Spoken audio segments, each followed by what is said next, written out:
Buzz, buzz, buzz, buzz, buzz. Early morning sunlight squeezed through a gap in the loosely drawn curtains, landing right on Liu Yibei's eyelids. The phone on the pillow vibrated non-stop, thudding against the bedboard, like someone drilling into his skull for a renovation. Liu Yibei pulled the blanket over his head. The phone was surprisingly professional, refusing to give up on its wake-up call service just because the customer wanted to stay closed.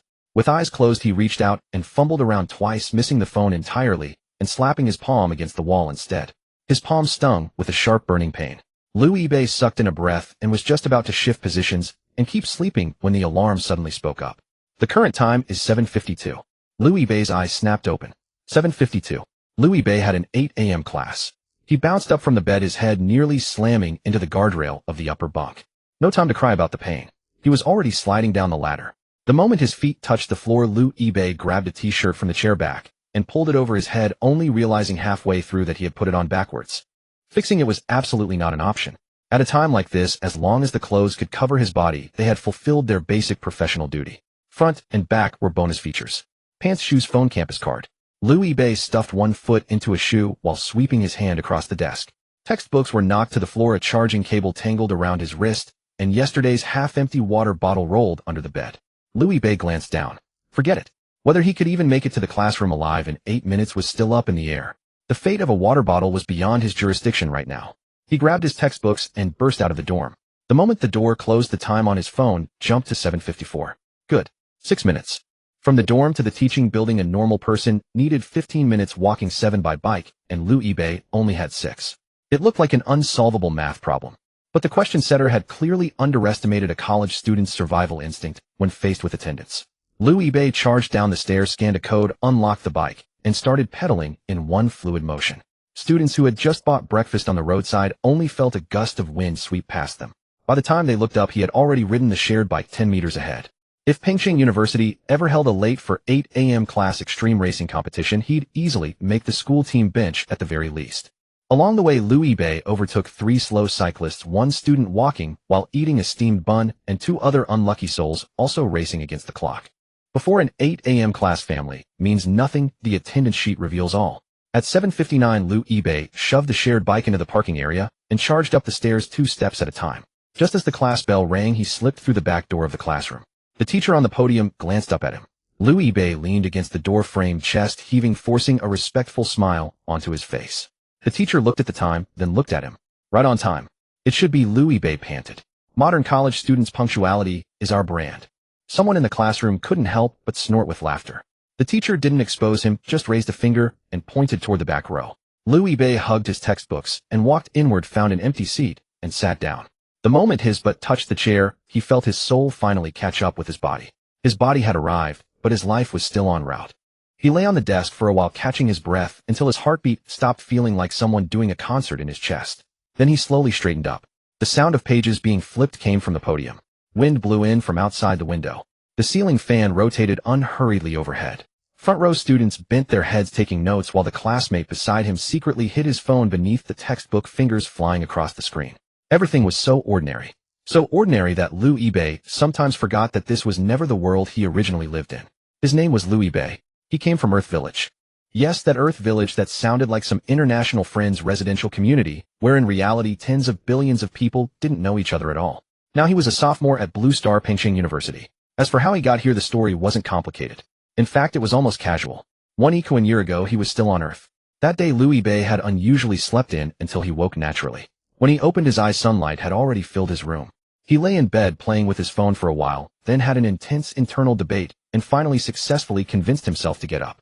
He put on his slippers, yawned his way to the door, and reached out to push open his bedroom door. Beyond the door was not his familiar living room. It was here. No car accident. No lightning strike. Liu Yibei had simply opened an ordinary door and then changed worlds. He stood at the doorway in a daze for a long time. Hey, I haven't rested in too long. I just woke up too fast. Let's try again. It didn't work. The earth behind that door was gone. Liu Yibei opened the door 3 more times. The first time it was the dorm.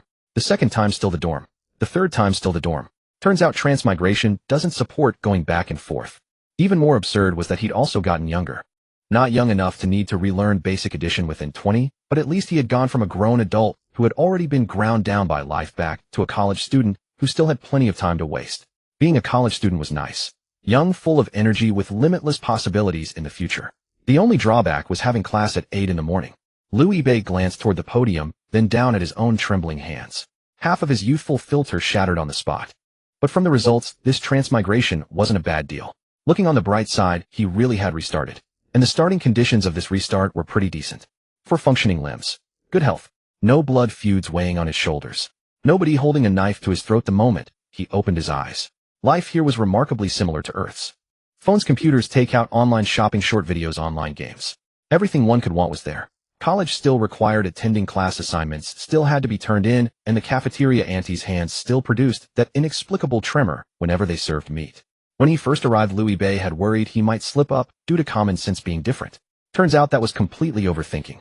People here ate when hungry, slept when tired, and forwarded all sorts of mystical memes before exams.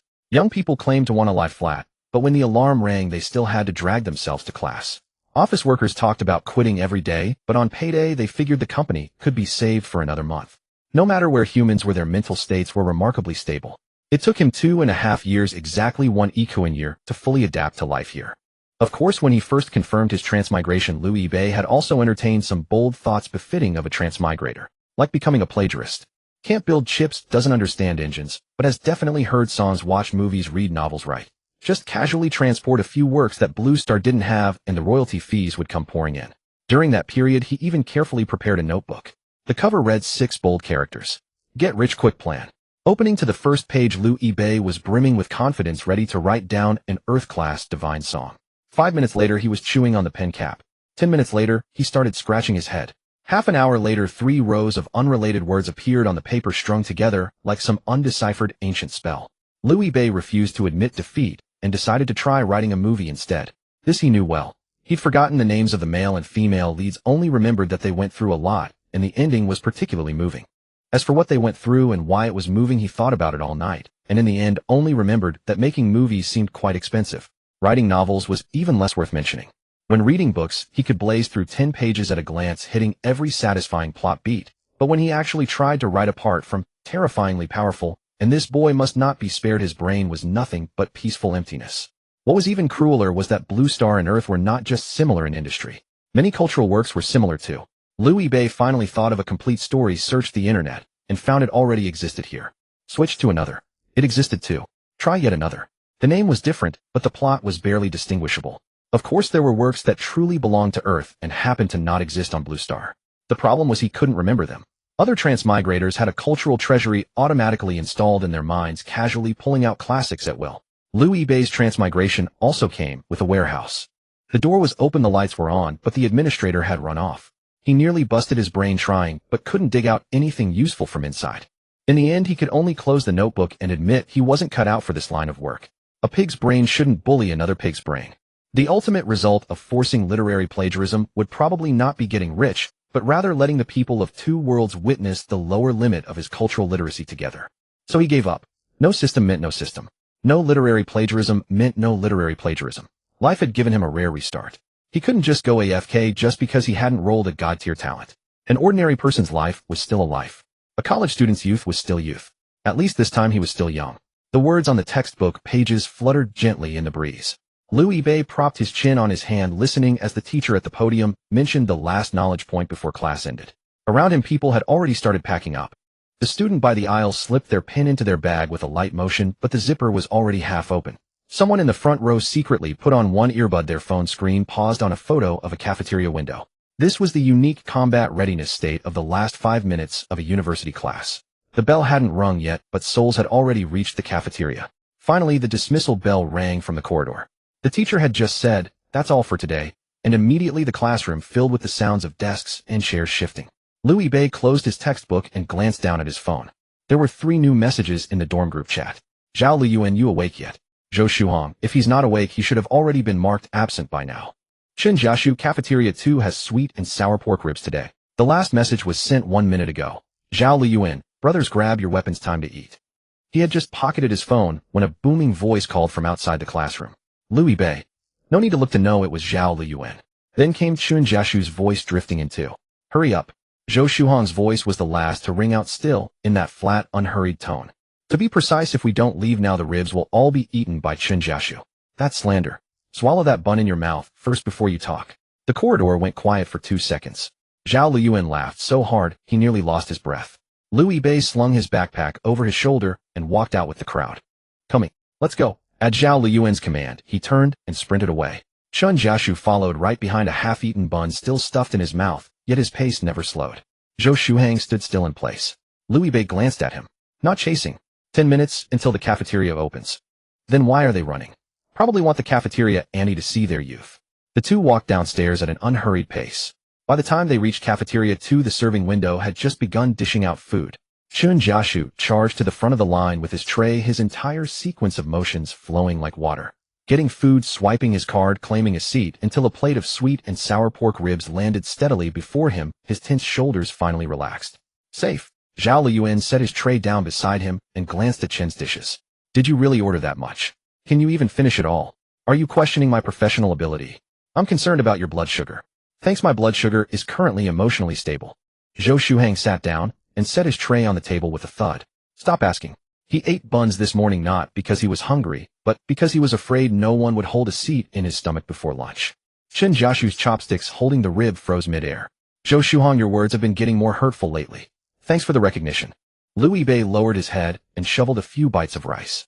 These were his 3 roommates. One in charge of making noise, one in charge of ending noise with a single sentence, and one in charge of treating noise as a side dish. The cafeteria gradually filled with people. A long queue formed before the serving windows. The clatter of trays, chatter, and number calling blended together, and the cold air from the air conditioner could not suppress the rising human heat. Liu Yibei had barely eaten a few bites when Zhao Liyuan suddenly set down his chopsticks and nudged him with his elbow. Hey, look at the door. What for? Don't turn too obviously. Liu Yibei picked up his soup bowl and under the guise of drinking glanced toward the cafeteria entrance. A group of people had just walked in. Walking right in the middle was a young man with carefully styled hair, wearing an outer jacket clearly unsuitable for the cafeteria's temperature. A long-haired girl clung to his left arm, a short-haired girl clung to his right, and behind them followed a person holding a smartphone gimbal. The phone camera pointed directly at the trio. Every step the young man took seemed pre-calculated, ensuring the camera caught his face while never blocking either side girl, and his face wore that semi-permanent smile. Brothers, good noon. Today I'm bringing you to experience the cafeteria of Pengda. They all say our Pengda food is delicious. Brother Hai is here to test it personally.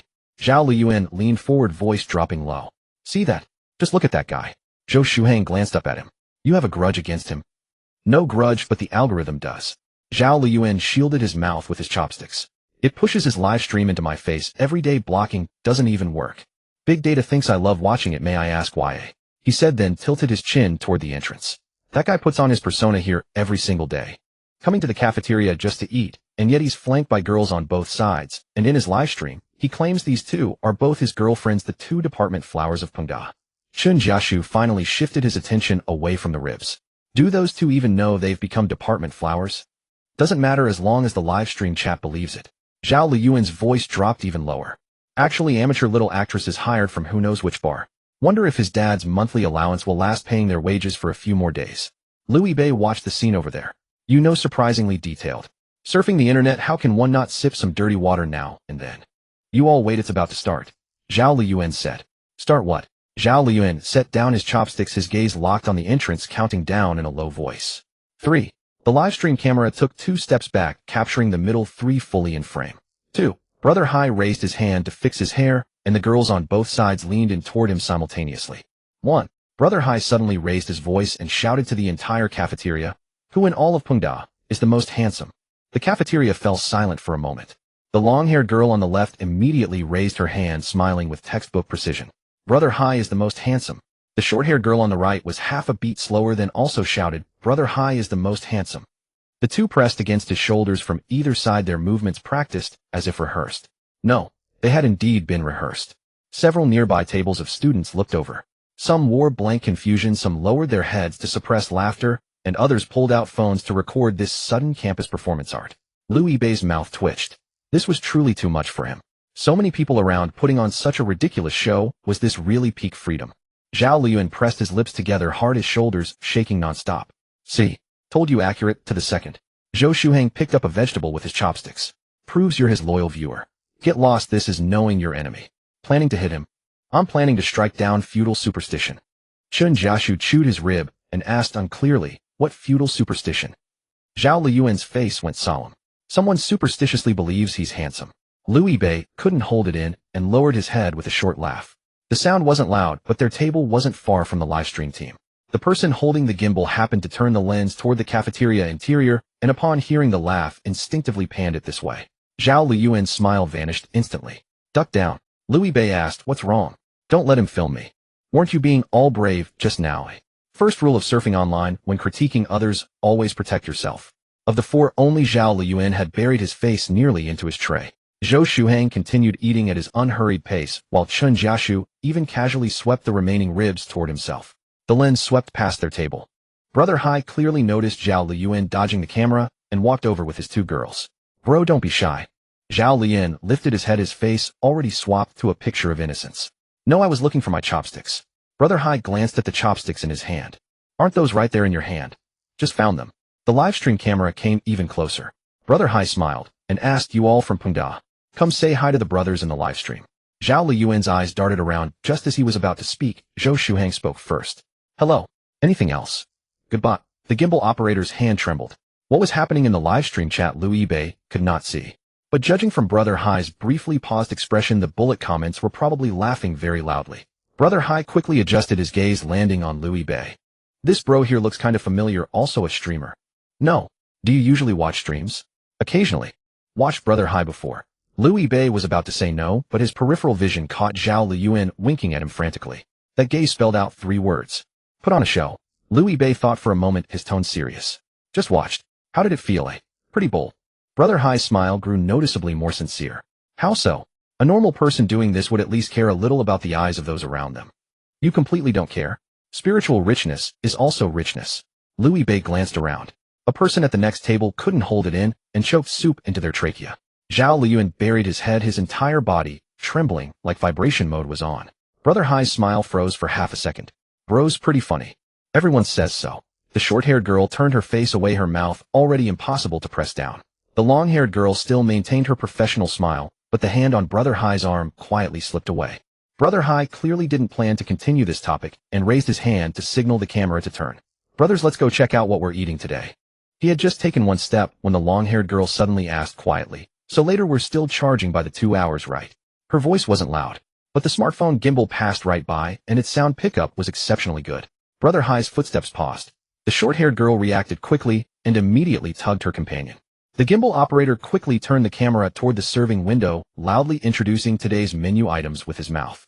The entire process flowed like water, clearly a mature team that had weathered many storms. Zhao Liyuan waited until they walked far away before collapsing on the table, laughing out loud. 2 hours, haha, the 2 department flowers, charged by the hour. Keep it down, don't affect their work hour settlement. Zhou Shuhang said calmly. Chun Jiashu sent the last rib into his mouth. So which department are they actually from? Technician department. Liu Bei said.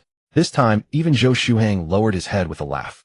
On the way back to the dorm, Zhao Liyuan had already scrolled to the live stream recording in the campus group chat titled, Brother Hai's 2 department flowers identity exposed, turns out they're from the technician department. See that? 1 minute of melon eating forms a complete industry chain. Zhou Shuhang glanced at it. 2 hours might mean overtime. The 4 chatted about nothing nutritious until they got back to the dorm. Morning class plus a cafeteria live show. By the time Liu Bei returned to his seat, drowsiness had reclaimed its territory. He tossed his textbook on the desk, kicked off his shoes, and climbed up the ladder to his bed. Zhao Liyuan was still scrolling the recording below, laughing every 10 seconds or so. Stop laughing. Liu Bei pulled the blanket over. Let me sleep a bit. Sleep, I'll wake you for afternoon class. Record that sentence first in case you don't honor it later. Can there be some trust between people? Zhou Shuhang's voice drifted from the opposite bunk. No. The dorm chatted a few more sentences, voices gradually fading. Liu Bei closed his eyes. Sunlight fell by the bed, the ceiling fan turned slowly. Occasionally someone passed in the hallway, footsteps coming through the door panel. He had only planned to nap for half an hour to save a life for the afternoon. Just as his consciousness began to blur, a cold, clear voice that absolutely did not belong to anyone in the dorm suddenly rang out in his mind. Ding! System binding successful. My. Liu Bei opened his eyes and fixed his gaze on the slats of the upper bunk for a couple of seconds. I haven't even fallen asleep yet. Getting up too fast again. That crisp voice, system binding successful, had rung directly within his mind, leaving no room for denial. Liu Bei was just about to sit up when the voice came again. Cross-world network latency detected. Compensatory delay package is being issued. Would you like to open it? Liu Bei fell silent for a moment. Cross-world network latency. So there was a system after all. It just had terrible signal. 100 years of delay, he cursed inwardly. Damn it. The Blue Star had already adopted high-speed networks, yet this system used carrier pigeons to transmit data. Regardless, he had to open the gift pack. Hurry up and open it. Network delay gift pack opened successfully. Congratulations, host. You have received 0.5% shareholding in Walmart Group. Lou eBay blinked. That was it. Just that. Before he could finish the thought, a line of translucent text appeared before his eyes. Reward transfer completed. All assets are legally sourced with complete documentation available for normal inquiry, ownership, sale, and inheritance through real-world channels. Related tax and custodial procedures have been synchronized and completed. Lou eBay stared at those lines, his sleepiness gradually fading away. Walmart. 0.5%. Each word looked ordinary alone, but together something felt off. He pulled out his phone, dragged the blanket to shield the screen, and searched for Walmart's real-time market capitalization. When the webpage loaded, Lou eBay counted the zeros in that string of numbers once. Then again, just to be safe. On the third attempt, he opened a calculator and multiplied the total market value by 0.005. The result flashed on screen. Converting by the current stock price and exchange rate, approximately 28 billion units of the local currency. Lou eBay stared at the calculator, his entire body going still. 0.5% was indeed not much. Only 2,800 million tiny goals, nothing more. Lou eBay suddenly understood why Brother Hi's performance in the cafeteria hadn't seemed so exaggerated. Brother Hi had only hired 2 temp actors while the true tycoon was already lying on the upper bunk calculating how many of Brother Hi's school beauties he could afford. The answer was none. Human trafficking was illegal. But if calculated by the hour, it should last a long time. Lou eBay glanced at the calculator once more. Father system may be late, but he always arrives. What did you just say? Zhao Liyuan's voice called from below. Lou eBay's heart skipped a beat, and he pressed the phone flat against his chest. Nothing. I heard you say delay 100 years. Having a dream. But you weren't asleep yet, were you? Pre-muttered sleep talk. Can't I announce it early? Zhao Liyuan was stunned for 2 seconds. Your mental state has been quite advanced lately. Zhou Shuhong from across the room added coldly, still behind compared to your condition. Lou eBay ignored them and turned his attention back to the phone. 3 new emails had appeared in the notification panel without his noticing. The first was from an international equity custodian titled Equity Transfer Completion Notice. The second was a shareholder information confirmation letter from Walmart Group. The third came from the Private Wealth Management Center of a domestic bank requesting that he confirm his contact details and meeting time. Name, ID number, share quantity. All matched perfectly. The email also included a verification number and an official authentication portal at the bottom. Lou eBay followed the link to check. It was real. Not a spoofed website, not a phishing link. His name truly appeared in the equity custody account. Lou eBay put the phone down, then picked it up again. Put it down, picked it up. After repeating this 3 times, the 28 billion still hadn't vanished upon refreshing the page. He suddenly understood what a wealth shock felt like. It wasn't shouting or leaping up to bang against the bed frame. Instead, his mind knew he was rich, yet his body still believed he had class in the afternoon. 2 systems temporarily incompatible. Lou eBay had originally wanted to ask his 3 roommates what they would do if they suddenly held 0.5% of Walmart. The words reached his lips, but were swallowed back. Questions like this didn't belong with supposing. Zhao Liyuan's mouth could turn a dormitory rumor into a campus-wide drama series. Today, it was a hypothetical. Tomorrow, the campus forum would publish shocking male college student claims to be Walmart shareholder during afternoon nap. Better to keep a low profile. Lou eBay drew the bed curtain shut, dimmed his phone screen, and saved all the emails and verification numbers. Just then his phone vibrated. The caller ID showed a local number from Pengcheng. Lou eBay didn't answer immediately. He rolled out of bed, slipped on his shoes, and headed toward the door. Zhao Liyuan looked up. Where are you going? Picking up a nuisance call. Nuisance calls need to be handled secretly. Afraid you'd hear it, get tempted, and take out a loan on the spot. Zhao Liyuan flipped him off and went back to scrolling through videos. Lou eBay walked to the stairwell, confirmed no one was around, and then answered the call. Hello, may I ask if you are Mr. Lou eBay? A steady male voice came from the other end. Good day, Mr. Lou. This is Tang Jingwo, Vice President of Huashong Bank Pengcheng Branch, in charge of private banking and cross-border finance. Your overseas equity custody records have been synced to our bank, and relevant documents require your personal confirmation. Would this afternoon work for a meeting? Lou eBay glanced at the time through the stairwell window. He still had class in the afternoon. A net worth of 28 billion, and still had to attend class in the afternoon. Life was sometimes this absurd. After 3 o'clock is fine. Very well. Additionally, your share dividends for this quarter have completed tax clearance. An estimated sum of 63,720,000 yuan will be transferred to your custody account within 10 minutes. You may verify via mobile banking once it arrives. Lou eBay held the phone speechless for a long moment. Mr. Lou, yes. Do you have any other questions? Yes. Liu Yibei looked at the fire evacuation diagram on the wall and asked seriously, does your bank's transfer usually take a long time to arrive? There was a 2-second silence on the other end. Are you joking about Huasheng Bank? It'll arrive whenever you want it to. Then all is well. Shortly after the call ended, the phone vibrated once more. A bank deposit notification popped up. An amount of 63,720,000 yuan has been credited to your account ending in 0718 at 1247. Current available balance 63,724,286 yuan and 31 cents. Liu Yibei stood in the quiet stairwell staring at that string of numbers for a long time. It wasn't until footsteps echoed from downstairs that he locked the screen and slipped the phone back into his pocket. Back in the dormitory, Zhao Liyuan indeed tossed off a casual question. What call was that? Loan sales pitch. How much were they offering? Liu Yibei climbed back to his bunk, his tone calm. Over 63 million. Zhao Liyuan laughed. That scammer really has high regard for you. Tell me about it. System. No response. Introduce your functions. Still no response. What about quests? The attribute panel. Surely there's a beginner's guide. The only sound in the dorm was the noise of Zhao Liyuan's short videos. Liu Yibei refused to give up, trying a few more ways to address the system in his mind. Buddy Big Guy Senior System Customer Service. He even called out, transfer to a human agent twice. His mind was as silent as a customer service line after hours. He finally understood. This system simply wasn't interested in communicating with him. No personality, no feelings, and definitely not going to pop out and banter with its host. It would ring when it was time to distribute rewards, then leave immediately. Its motto was money delivered, no questions asked. The good news was the silence. The bad news was that he didn't even have an instruction manual. Liu Yibei went through the equity custody email again. The shares were real and the dividends were real too. Although the system was like a relative who suddenly sends money after years of silence, it was generous.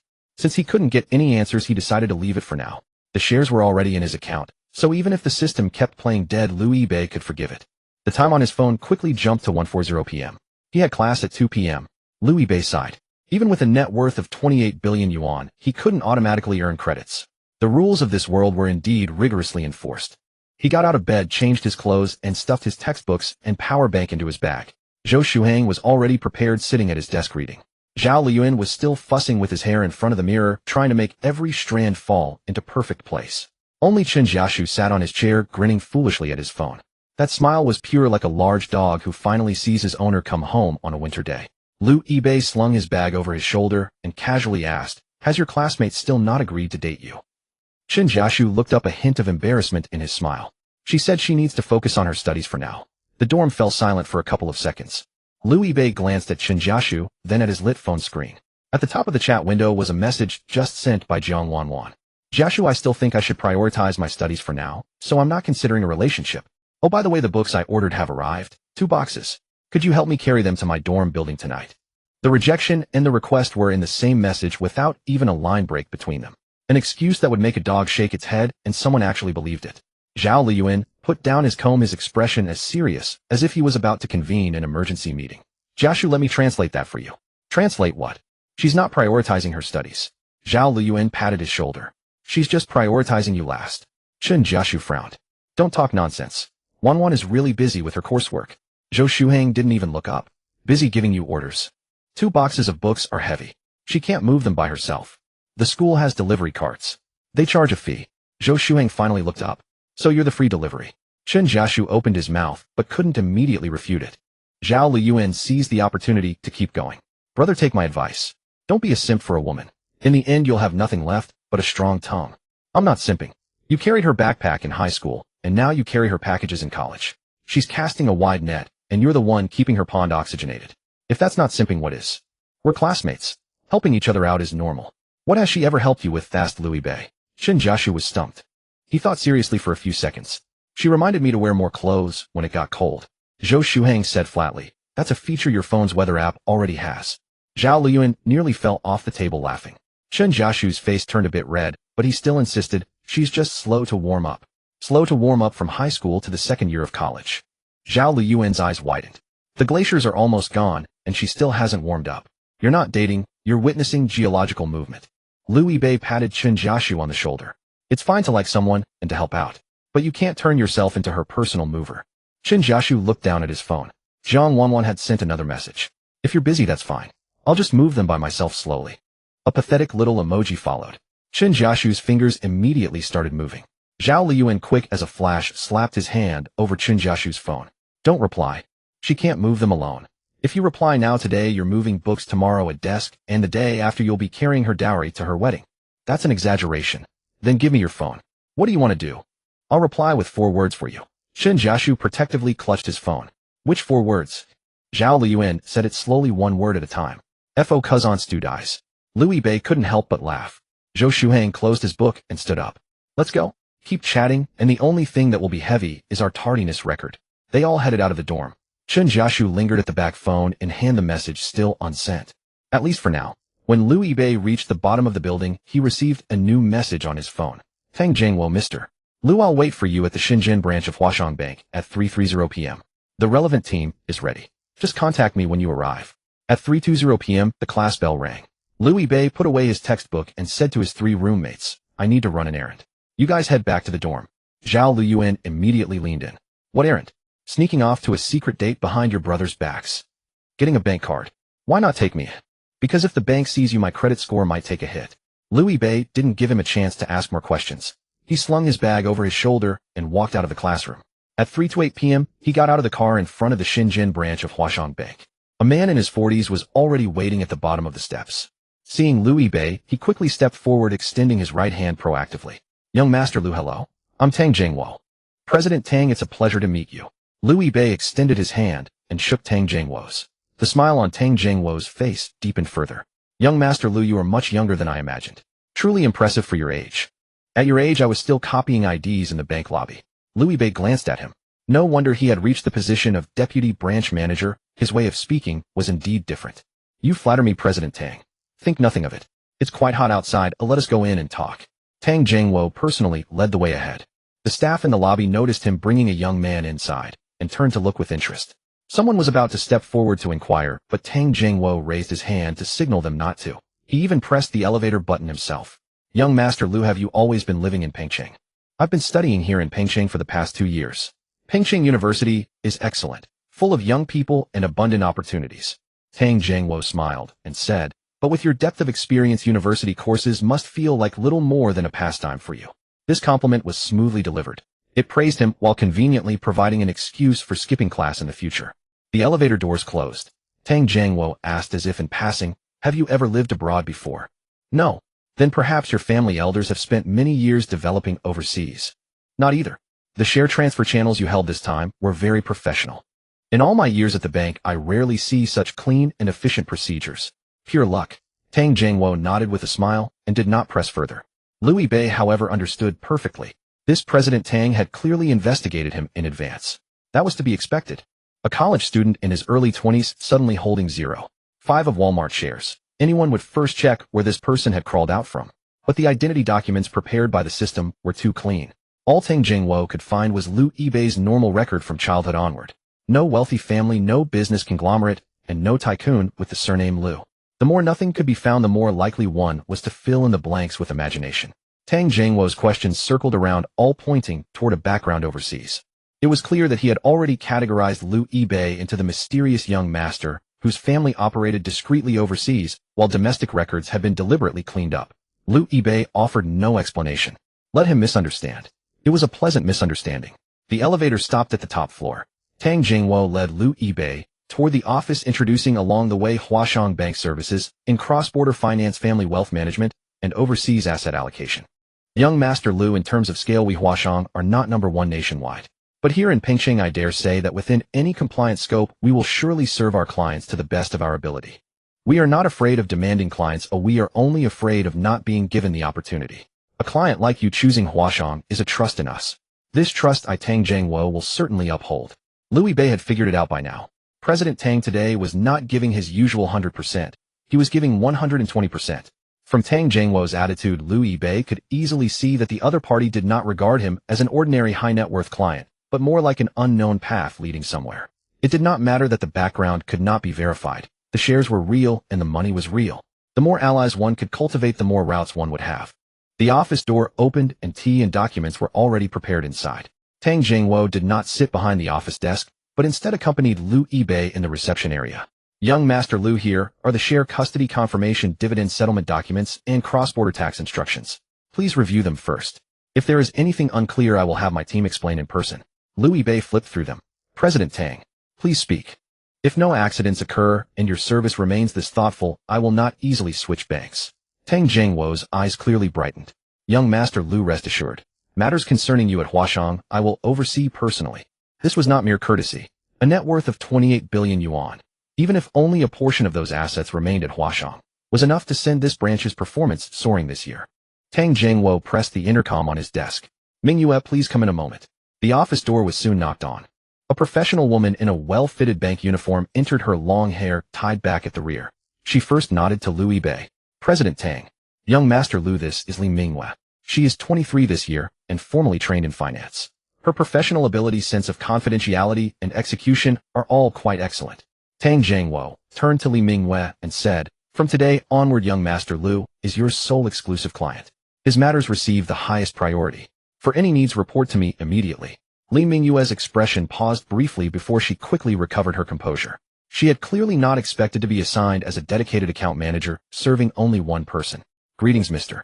Liu. I am Li Mingyue. From now on, your bank accounts, fund transfers, and daily financial needs can be directly coordinated with me. She handed over a business card with both hands. Liu Yibei took it and glanced at it. Thank you for your trouble. My pleasure. Li Mingyue's reply was steady. She did not rush to show off, nor did she reveal any puzzlement, because Liu Yibei was young. Liu Yibei's first impression of her was quite favorable.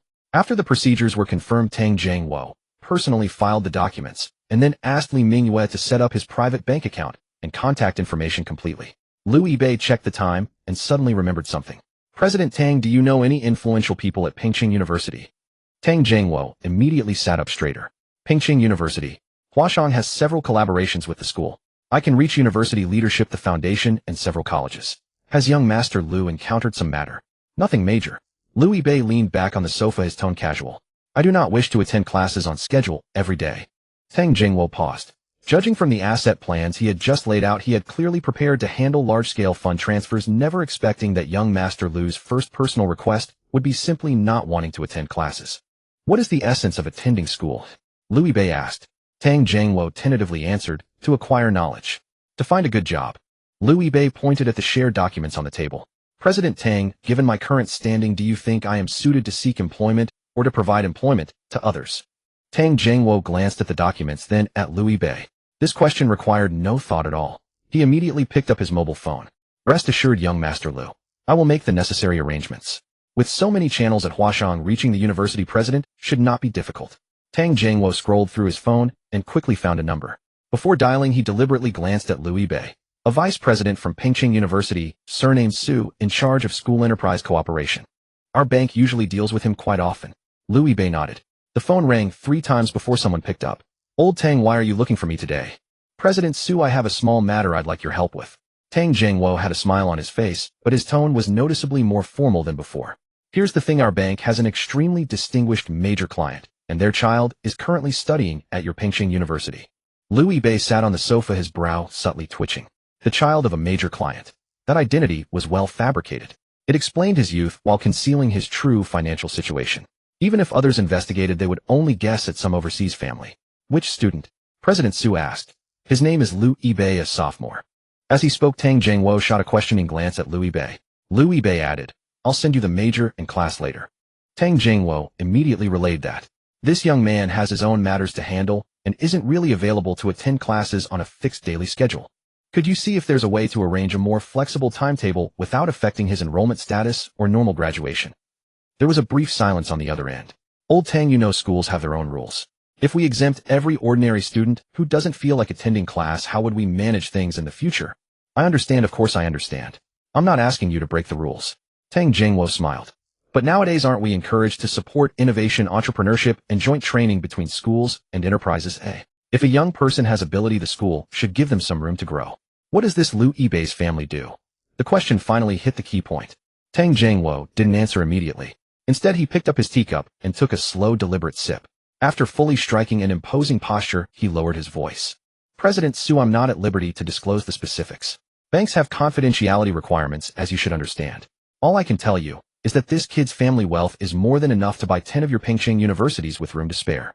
Liu Yibei heard this and immediately gave Tang Jiangwo a thumbs up. Right on point.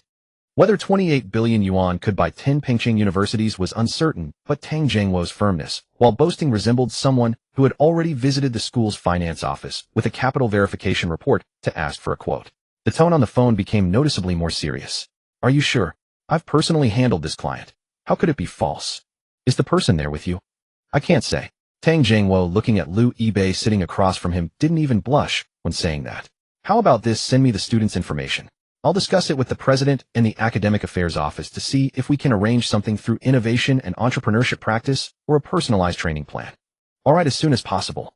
Since you old Tang are asking personally, how could I drag my feet? Then I'll trouble you, President Su. Let me treat you to a meal another day. The call ended. Tang Jiangwo put down his phone, his face still calm, but the tension between his brows had visibly relaxed.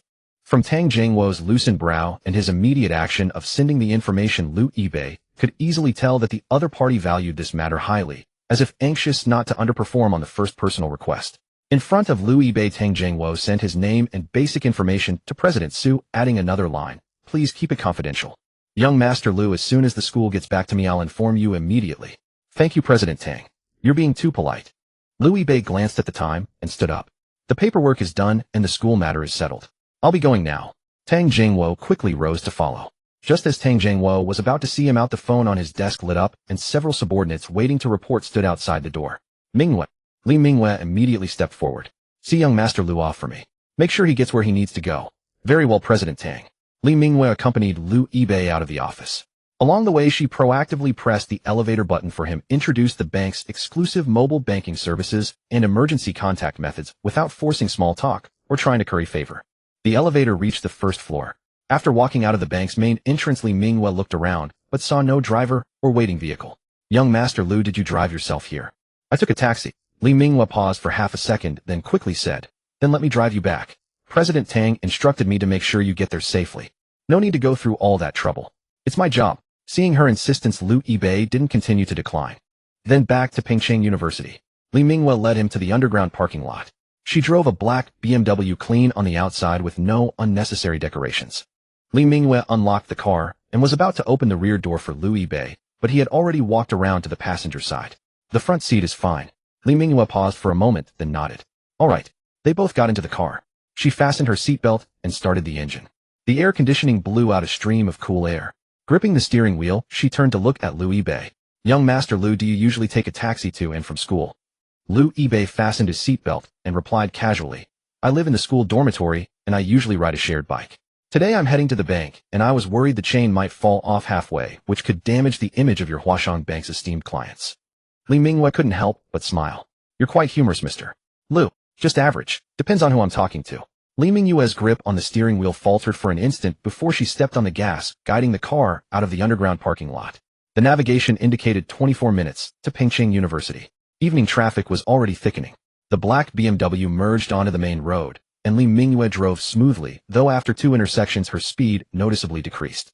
The traffic lights ahead were green all the way, yet she kept her speed measured, maintaining a surprisingly amicable parallel course alongside the bus in the right lane. Liu Yibei glanced sideways. After leaving the bank, the professional smile on Li Mingwei's face had faded, and she seemed more naturally at ease. Her long hair was tied back, a few loose strands resting against her ears, catching a faint gleam from the window light. Mr. M.M. From now on, I'll be your dedicated financial manager. Li Mingwei kept her eyes on the road, her tone still thoroughly professional. For anything involving account management, fund allocation, investment products, or cross-border business, whether you need assistance or simply want to understand something better, feel free to ask me. Available 24 hours. Naturally, even at 3 in the morning. The corner of Li Mingwei's mouth curved slightly. If you're still contemplating asset allocation at 3 in the morning, I might start questioning whether there's a problem with my service. Makes sense. Li Mingwei cast a glance at the navigation screen on the center console. Beyond financial matters, I also need to understand your daily habits. Not prying.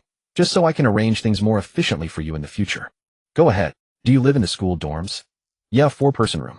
Bunk bed above, desk below. No ocean view, but the surround sound snores are included. No residence off campus. Not currently. What about your usual vehicle? Shared bikes. Whichever one I can get rides, I ride. A flash of amusement crossed Li Mingwei's eyes. It seems your lifestyle and your assets don't quite align. If you need housing, a car, or a driver down the line, I can help you filter options. You only need to state your requirements. I'll handle the rest. Sounds convenient. Making your life easier is literally my job. Li Mingyue's voice softened slightly as she spoke those words. The word job carried an unusual undertone when it came from her lips. The car slowed to a gradual stop at a red light. Li Mingyue raised her hand to tuck the stray strands of hair behind her ear, then casually added, "Actually, it's not limited to financial matters. If Mr. Liu has any personal needs, you can also reach out to me." Liu Yibei raised an eyebrow. Like, what exactly counts as a personal need? Li Mingyue turned to look at him, but didn't answer immediately. Their gazes met inside the car. After a brief moment, a car behind them gave a polite honk. Li Mingyue finally tore her gaze away and pressed the accelerator. Like reserving a restaurant, arranging travel, selecting gifts, or attending events where it would be inconvenient to go alone. She paused. "If Mr. Liu suddenly needs someone familiar with Pengcheng to accompany him, you can also contact me." Accompany? Liu Yibei latched onto the key point immediately. "Just accompany? That depends on what kind of accompaniment Mr. Liu requires." Li Mingyue's tone remained calm, but her last few words were drawn out more slowly than the rest. The air conditioning in the car was set relatively high, yet Liu Yibei inexplicably felt the temperature rise another 2 degrees. He leaned back against the seat and deliberately pressed further. "What else? What else?" Li Mingyue gripped the steering wheel, pretending to think seriously for a few seconds. Taking advantage of a lane change, she glanced at Liu Yibei again. "You know what I mean." "Oh." Liu Yibei dragged out the syllable, feigning the impression of someone who had just received a signal from outer space. "Got it. Absolutely. Do you really understand? Manager Li has explained it this far. If I still didn't get it, that would be impolite." Li Mingyue didn't respond, but the smile at the corners of her mouth was noticeably warmer than before. Liu Yibei didn't let her off easily. "Then are there boundaries to your services?" "Of course." "Like what?" "Illegal requests. I won't do those. Anything too dangerous also no." "Just those two." Li Mingyue checked the rearview mirror and signaled to change lanes. "The rest depends on the client, and on whether I'm willing. So even exclusive service is a two-way selection." "Otherwise what?" Li Mingyue chuckled lightly. "Mr. Liu isn't actually thinking that opening a bank account also comes with the account manager herself, is he? Yeah. I'm not thinking that. Really? I wasn't a moment ago." Li Mingyue pressed her lips together, her gaze fixed ahead, though the sunset through the window painted the tips of her ears a faint shade of red. "You pick things up quickly, Mr. Liu. Mainly because Manager Li teaches well." Liu Yibei studied her profile and asked suddenly, "Are people in your line of work always this straightforward?" "Certainly not." "Then what about this?" Li Mingyue didn't evade. "I just feel that having someone like you willing to help would save me a lot of detours in the future." The words came out plainly and without pretense. Liu Yibei felt no dislike toward her candor. It was only natural to have ulterior motives. Anyone who claimed no expectations after only a few hours of knowing him would be treating him like a naive college student to be fooled. "Do you consider me a benefactor?"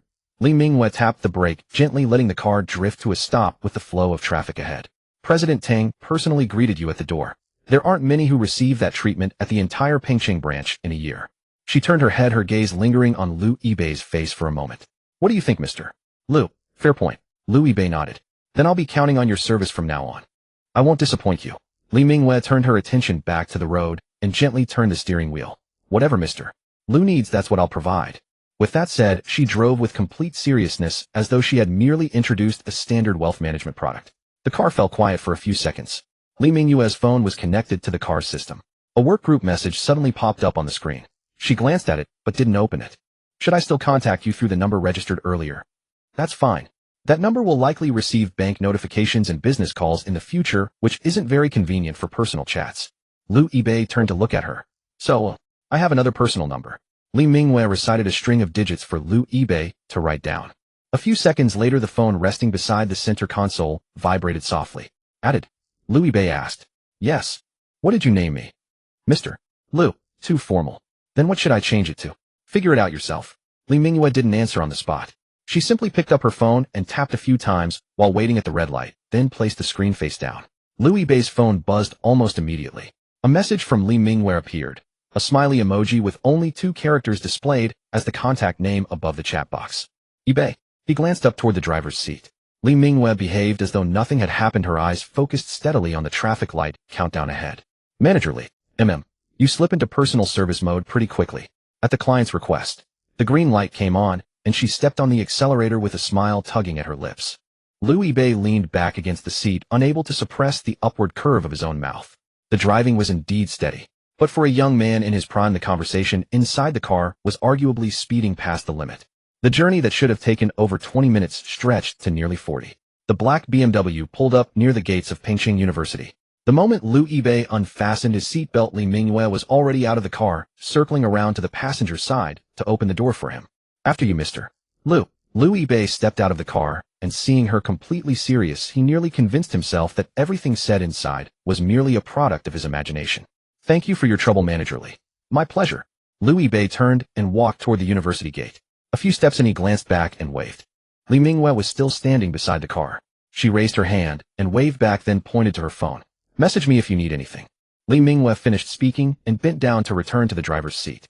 Beneath her professional skirt, a flash of black stockings passed as the door closed, and the black BMW slowly drove away from the school gate. Liu Yibei watched the car merge into traffic and was just about to turn around when a resounding "Wokao" erupted from behind him. He turned to look. A girl stood a short distance away, clutching two books, her eyes wide with astonishment. After only a second of frozen surprise, she hurried over in her white sneakers. Zhang Zihan, Liu Yibei's classmate. She was quite pretty with her hair tied up in a high ponytail, her features clear and bright, and her manner straightforward and direct. If any gossip reached her ears in class, it would spread by nightfall. She dashed up to Liu Yibei, glanced at the departing BMW, then locked her gaze on him. The real Liu Yibei, you hide your light so well. Zhang Zihan did not lower her voice in the least. Such a gorgeous, wealthy girlfriend, right? A rich beauty driving her own BMW to bring you back and opening the door for you. You two are in a secret relationship, aren't you? Liu Yibei glanced around. Several students had already slowed their pace. College students might skip electives or campus recruitment events, but they never pass up live gossip. Not my girlfriend. Still pretending. Really not. If not your girlfriend, she's opening the car door for you. It's just politeness. Not your girlfriend, yet she's wearing black stockings to bring you back. That's what she wears to work. Zhang Zihan seized upon the key word with precision. Office romance. Liu Yibei felt a headache coming on. He realized that debunking rumors was like pouring water into hot oil. The commotion only grew worse. I'm still a student. Where would an office romance come from? Then what does she do? Banking. Zhang Zihan sucked in her breath. A bank elite executive keeping a male college student as her boy toy. What do you even watch with that brain of yours? You're the one who gave me that lead. I went to the bank for some business, and she happened to be heading my way. What kind of business requires a black stocking beauty to give you a private ride? Private banking services. Private. Zhang Zihan's eyes lit up again. How private?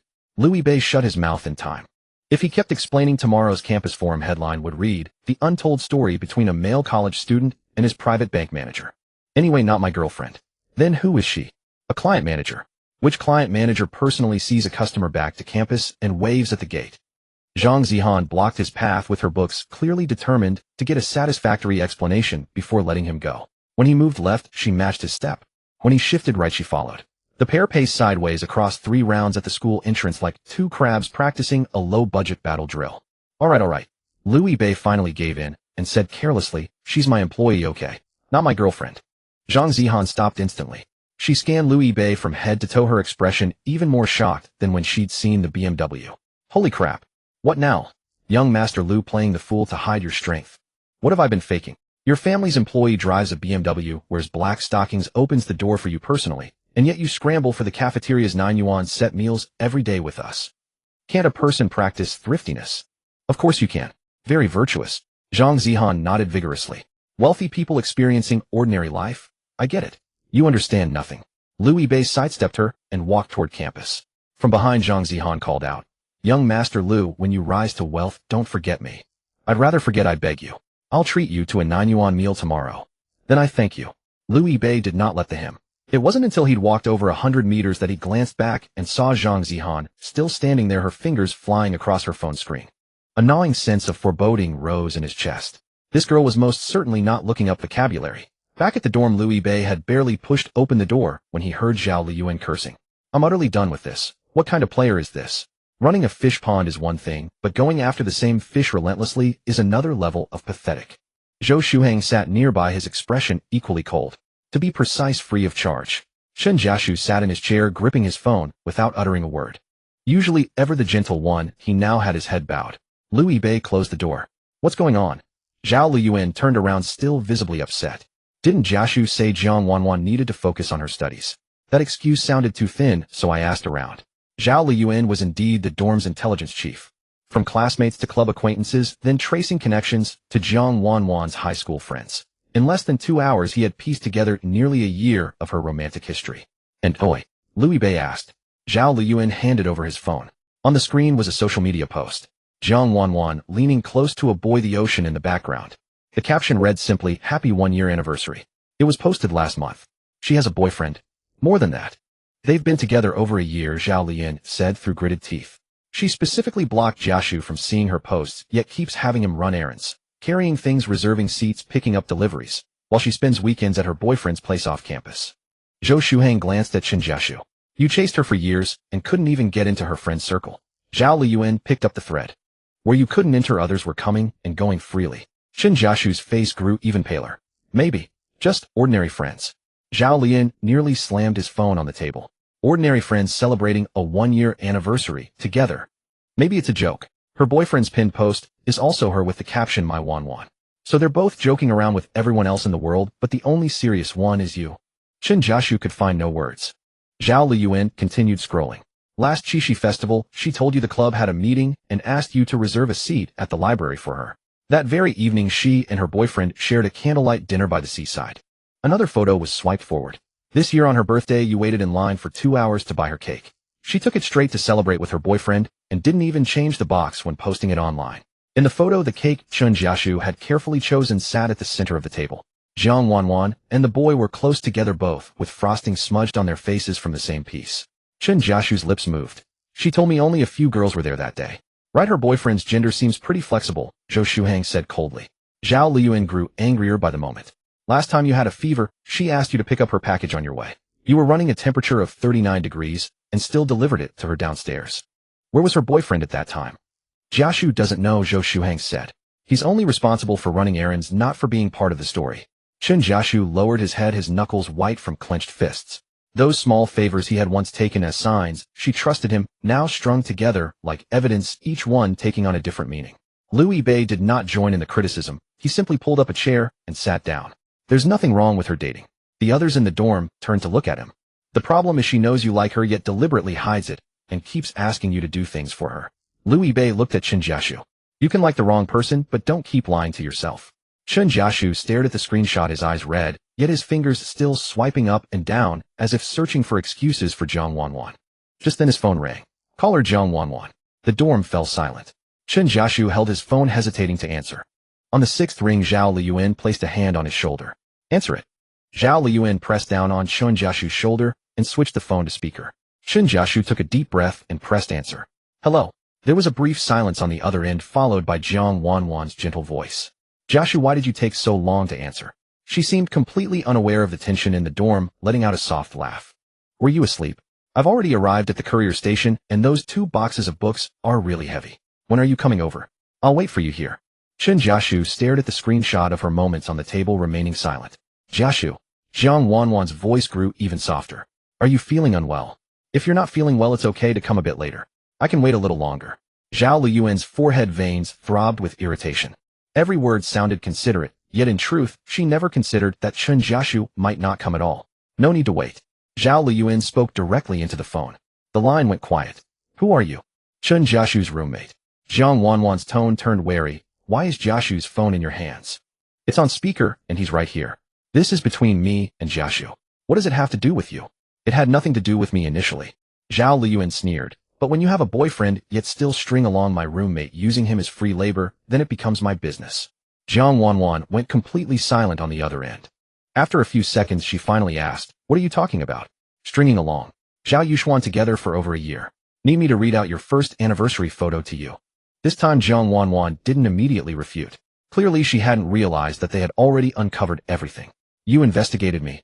The gentleness in her voice faded significantly. What right do you have to pry into my private life?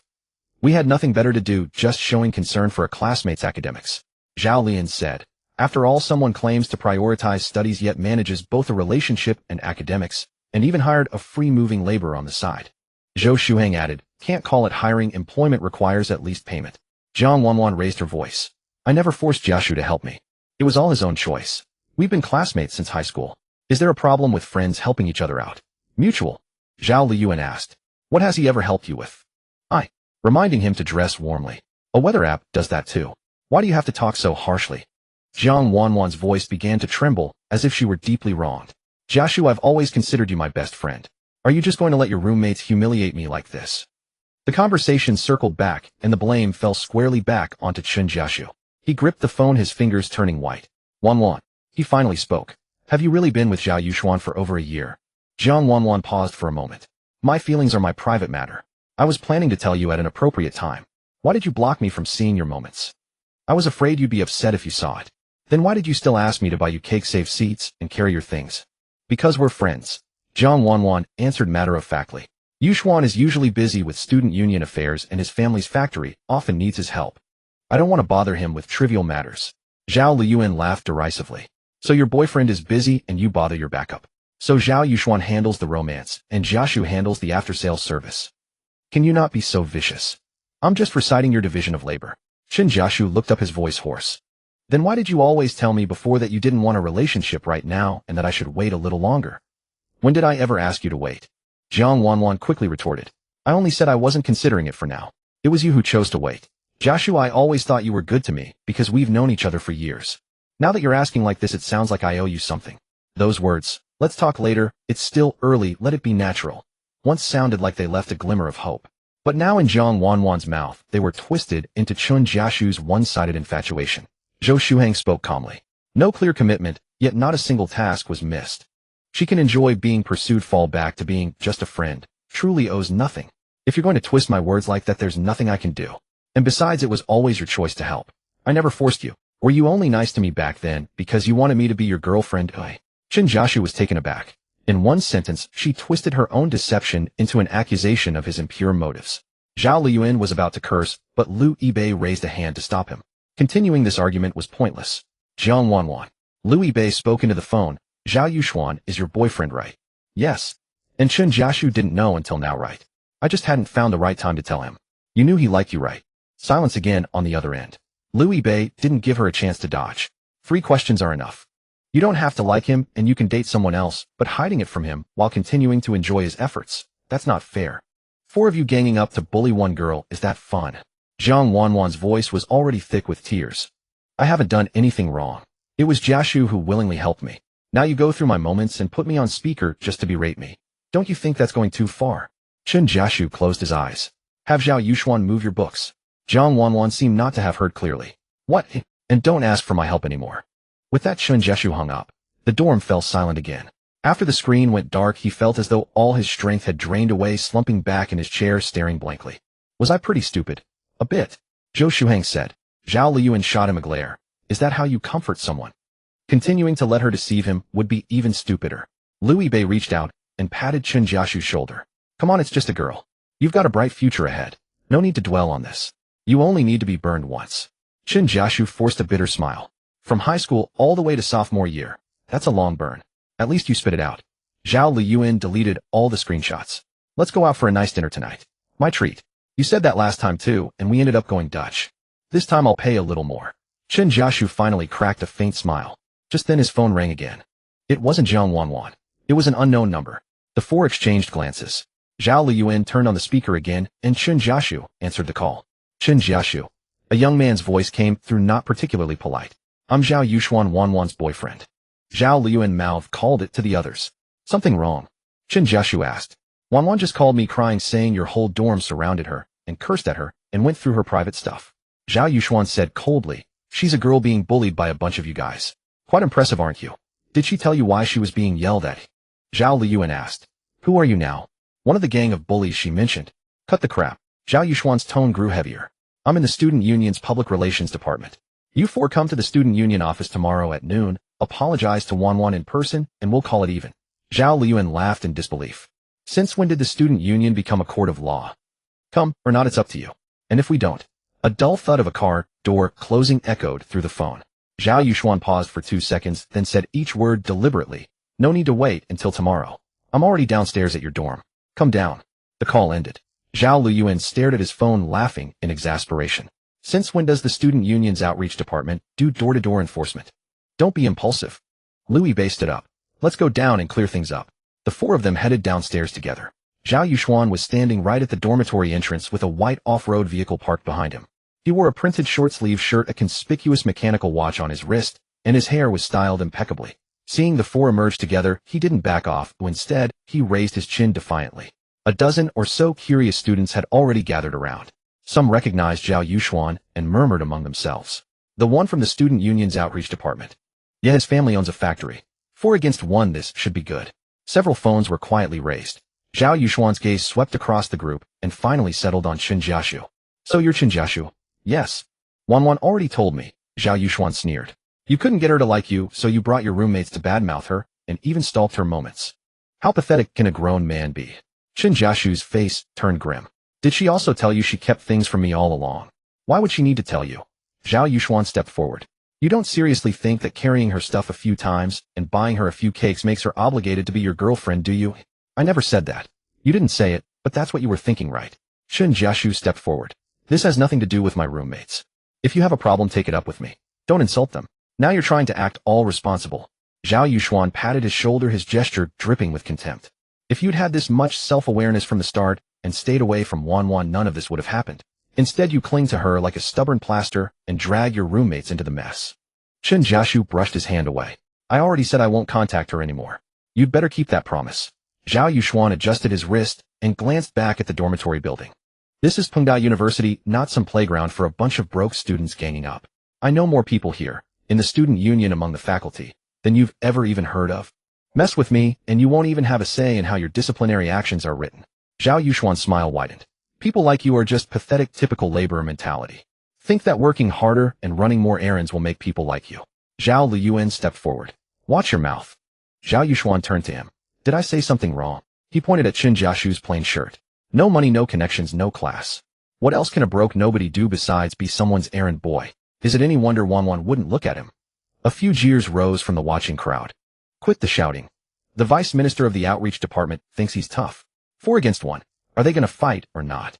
Some eager for chaos had already turned their phones sideways. Louis Bei frowned. Zhao Yuxuan, if you want to stand up for Jiang Wanwan, at least get the full story. Just insulting people won't solve anything. And who the hell are you? His roommate and his brother.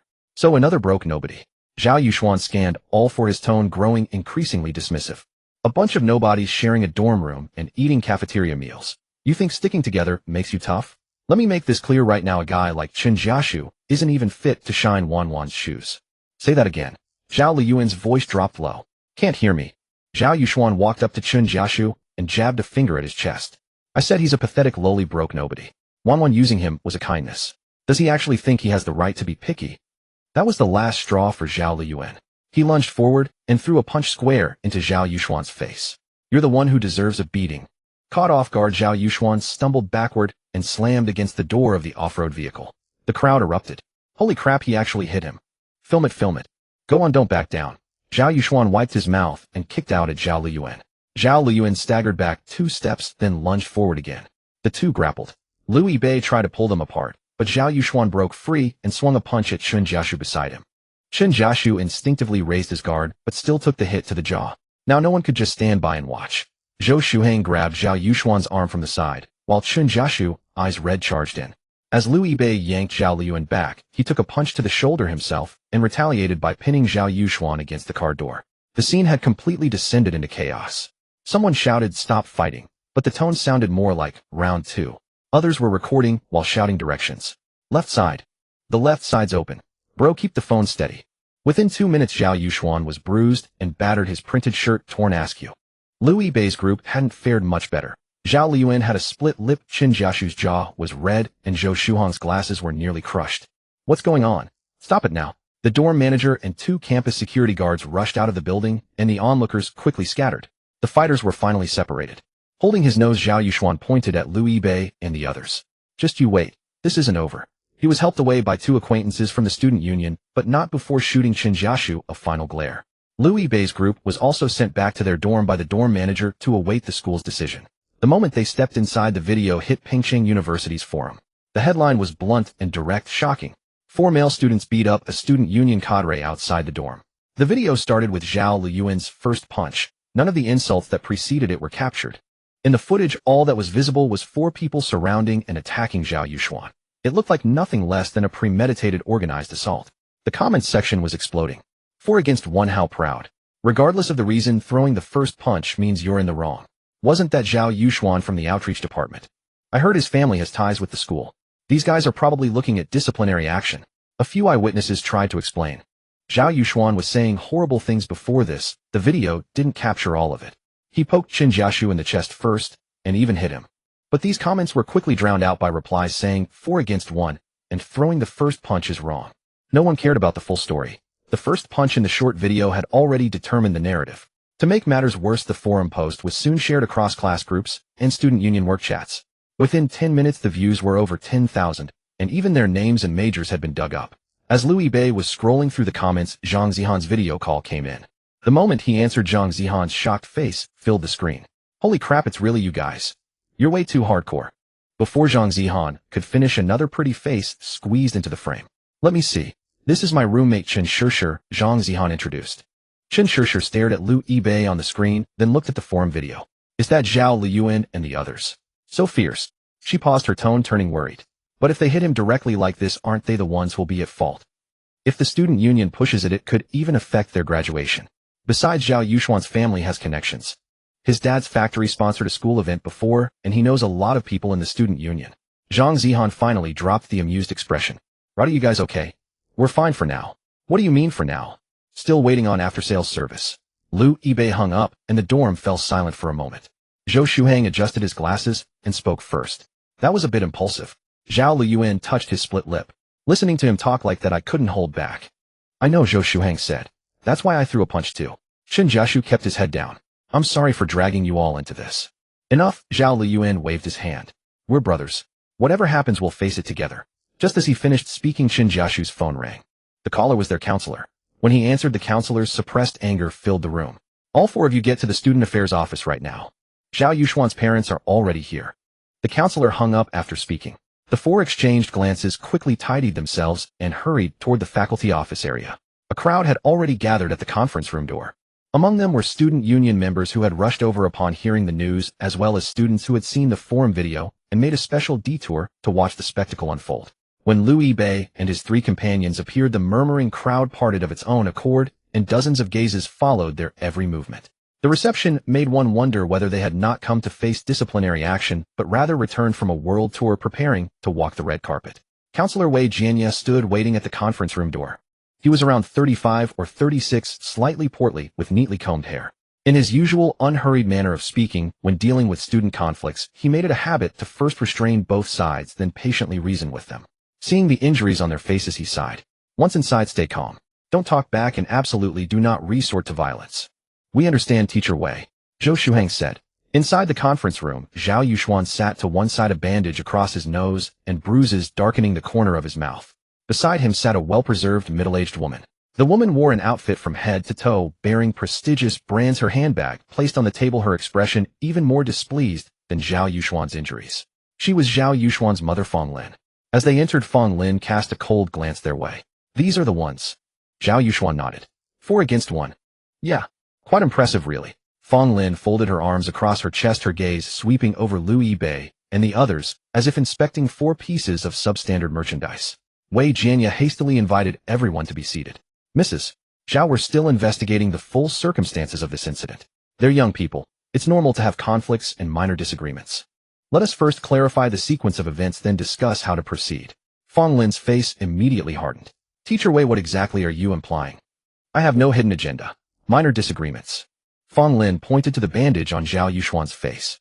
4 people beat our Yuxuan like this, and in your words it becomes minor disagreements. I'm merely saying both sides acted rashly. So you're protecting them. Wei Jianya was momentarily speechless. Mrs. Zhao, I'm simply hoping everyone can remain calm. I am very calm. Fong Lin slapped her phone onto the table, the screen displaying the fighting video from the campus forum. Regardless of what happened before, 4 people beating our Yuxuan is unacceptable. This is not a trivial conflict. It is school violence. If you, a counselor, cannot handle this, then we escalate to the department director. The crowd outside the door continued to swell. Some stood on tiptoes trying to peer inside, others busied themselves typing messages on their phones, and even teachers from the neighboring office emerged to inquire what was happening. Wei Jianya had intended to keep the matter within the counselor's jurisdiction, but seeing Fong Lin would not relent, he had no choice but to call the department director. Within 10 minutes, a man approximately 50 years old strode swiftly into the conference room. Director Li. Wei Jianya rose to greet him. Upon entering, Director Li first noticed Fong Lin and nodded toward her before turning his gaze to Liu Yibei and the other three. This order of acknowledgement was subtle, yet Liu Yibei observed it clearly. What exactly happened? Director Li inquired. Just as Wei Jianya was preparing to explain the circumstances, Fong Lin had already thrust her phone forward. Director Li, see for yourself. For people surrounded our Yu Xuan and beat him. The video has spread like wildfire across the campus. Director Li watched the video through once, and his expression swiftly darkened. Who struck first? Zhao Liyuan stepped forward. I did. At least you're honest about it. But he insulted Chen Jiashu first, and even shoved him. Director Li set the phone down on the table. If someone insults you, you report it to a teacher. Who authorized you to resort to violence? No one authorized me. Zhao Liyuan stated. I simply couldn't control myself at that moment. One moment of weakness and 4 of you surrounded and assaulted a classmate. Zhou Shuhang adjusted his glasses. The video didn't capture the beginning. Zhao Yuxuan also threw punches. Chen Jiashu and Liu Yibei both fought back only after being hit first. So you believe that makes you justified? Director Li showed no inclination to pursue the matter of evidence further. The school has repeatedly forbidden fighting. You 4 participated in a group assault, creating a deplorable influence, and it was uploaded to the forum, severely damaging the school's reputation. Zhao Yuxuan sat to the side, a faint smirk tugging at his lips. I told you, a bunch of impoverished wretches and manual laborers. What else would you know except huddling together to brawl? Chen Jiashu's head snapped up. What did you just say? What's still planning to hit someone right in front of the teachers? Zhao Yuxuan leaned back in his chair. Poor is poor. You deserve to be looked down upon. Thinking you have a chance just because you did some favors for a girl? Aren't you pathetic? Wei Jianya immediately snapped. Zhao Yuxuan, enough. Director Li merely frowned slightly. We are discussing the fighting incident now. Do not bring up irrelevant matters. Liu Yibei's brow furrowed slowly. Zhao Yuxuan continued his insults right before the teachers, and Director Li brushed it aside with a dismissive, do not bring up irrelevant matters. When it was their turn to explain the circumstances, Director Li wasn't even willing to listen to their complete account. This was no longer simple favoritism. Teacher Wei, record their information. Director Li tapped the table. Participated in a group fight, causing deplorable influence. First, report them for a major demerit. Should Zhao Yuxuan's injuries prove severe, further disciplinary action will follow. Director Li, shouldn't we first locate eyewitnesses and obtain complete video footage? Wei Jianya urged. Imposing a major demerit directly will have an enormous impact on these students. Isn't the video clear enough? But there are circumstances leading up to it. No circumstances justify 4 against 1. Director Li raised his hand to halt the discussion. Have them return to their dormitories to await further notice. Tomorrow submit their self-criticisms. The disposition was thus finalized. Liu Yibei did not argue on the spot. He realized that continuing to explain in this conference room would merely add background noise for those unwilling to listen.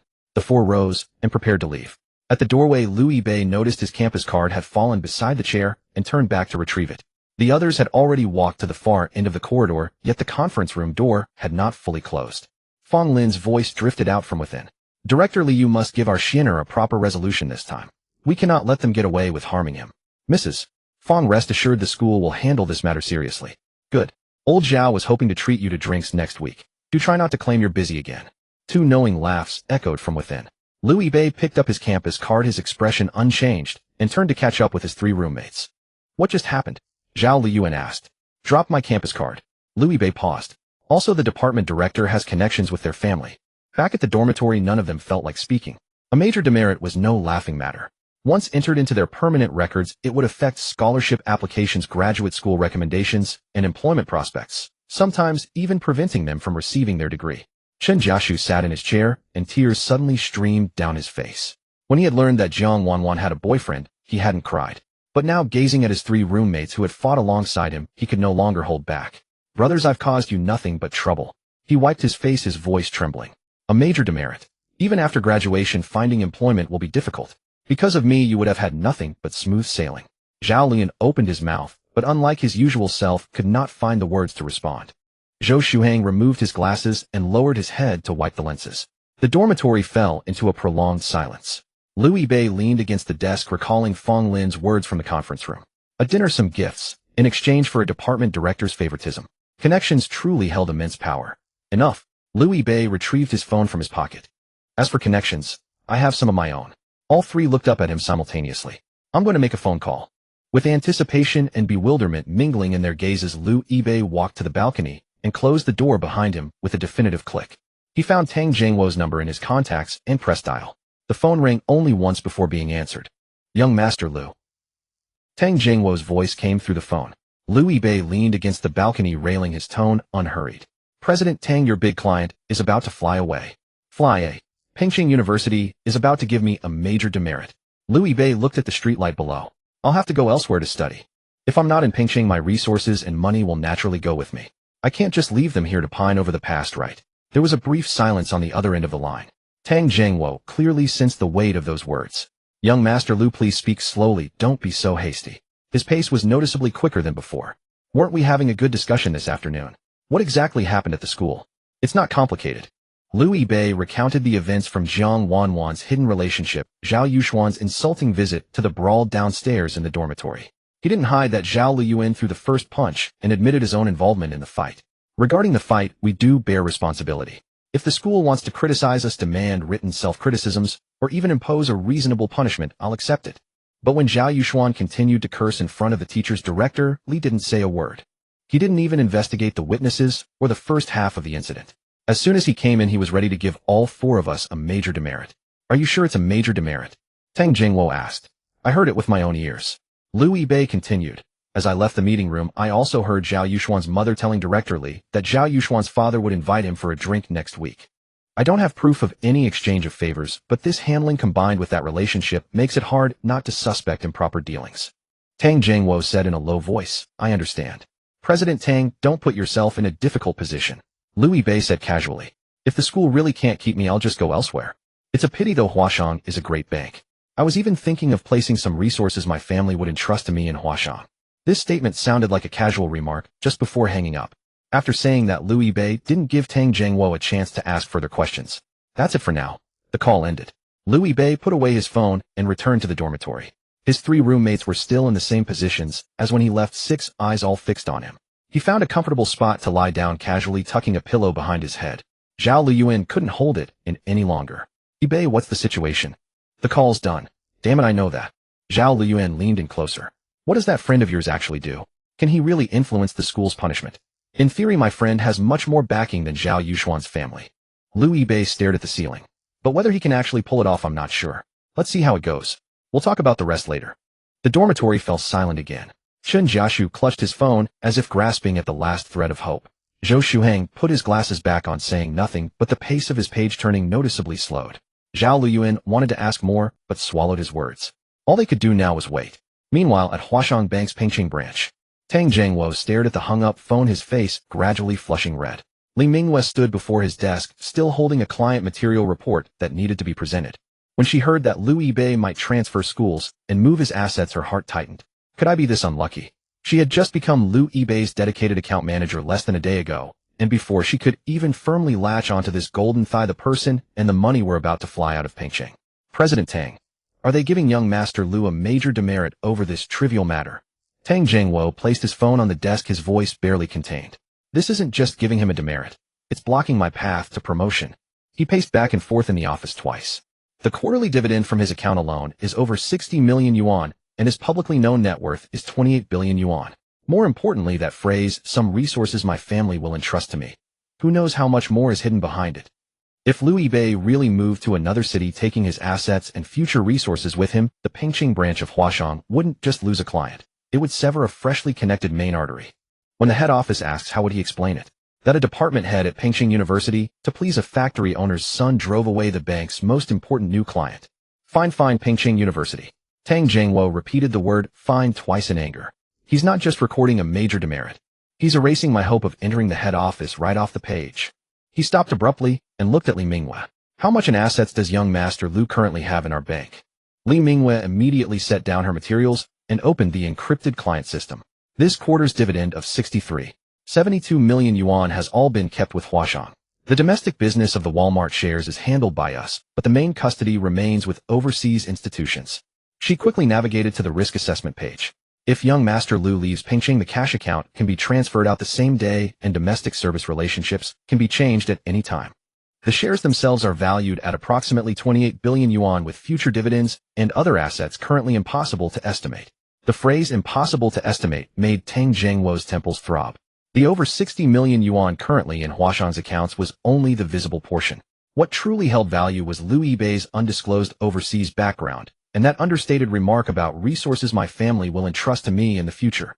Tang Jingwo pressed the internal phone. Compile all existing cooperative projects, credit lines, and campus financial services between Huashang and Pingqing University and send them to me in 10 minutes. The office director on the other end was clearly taken aback.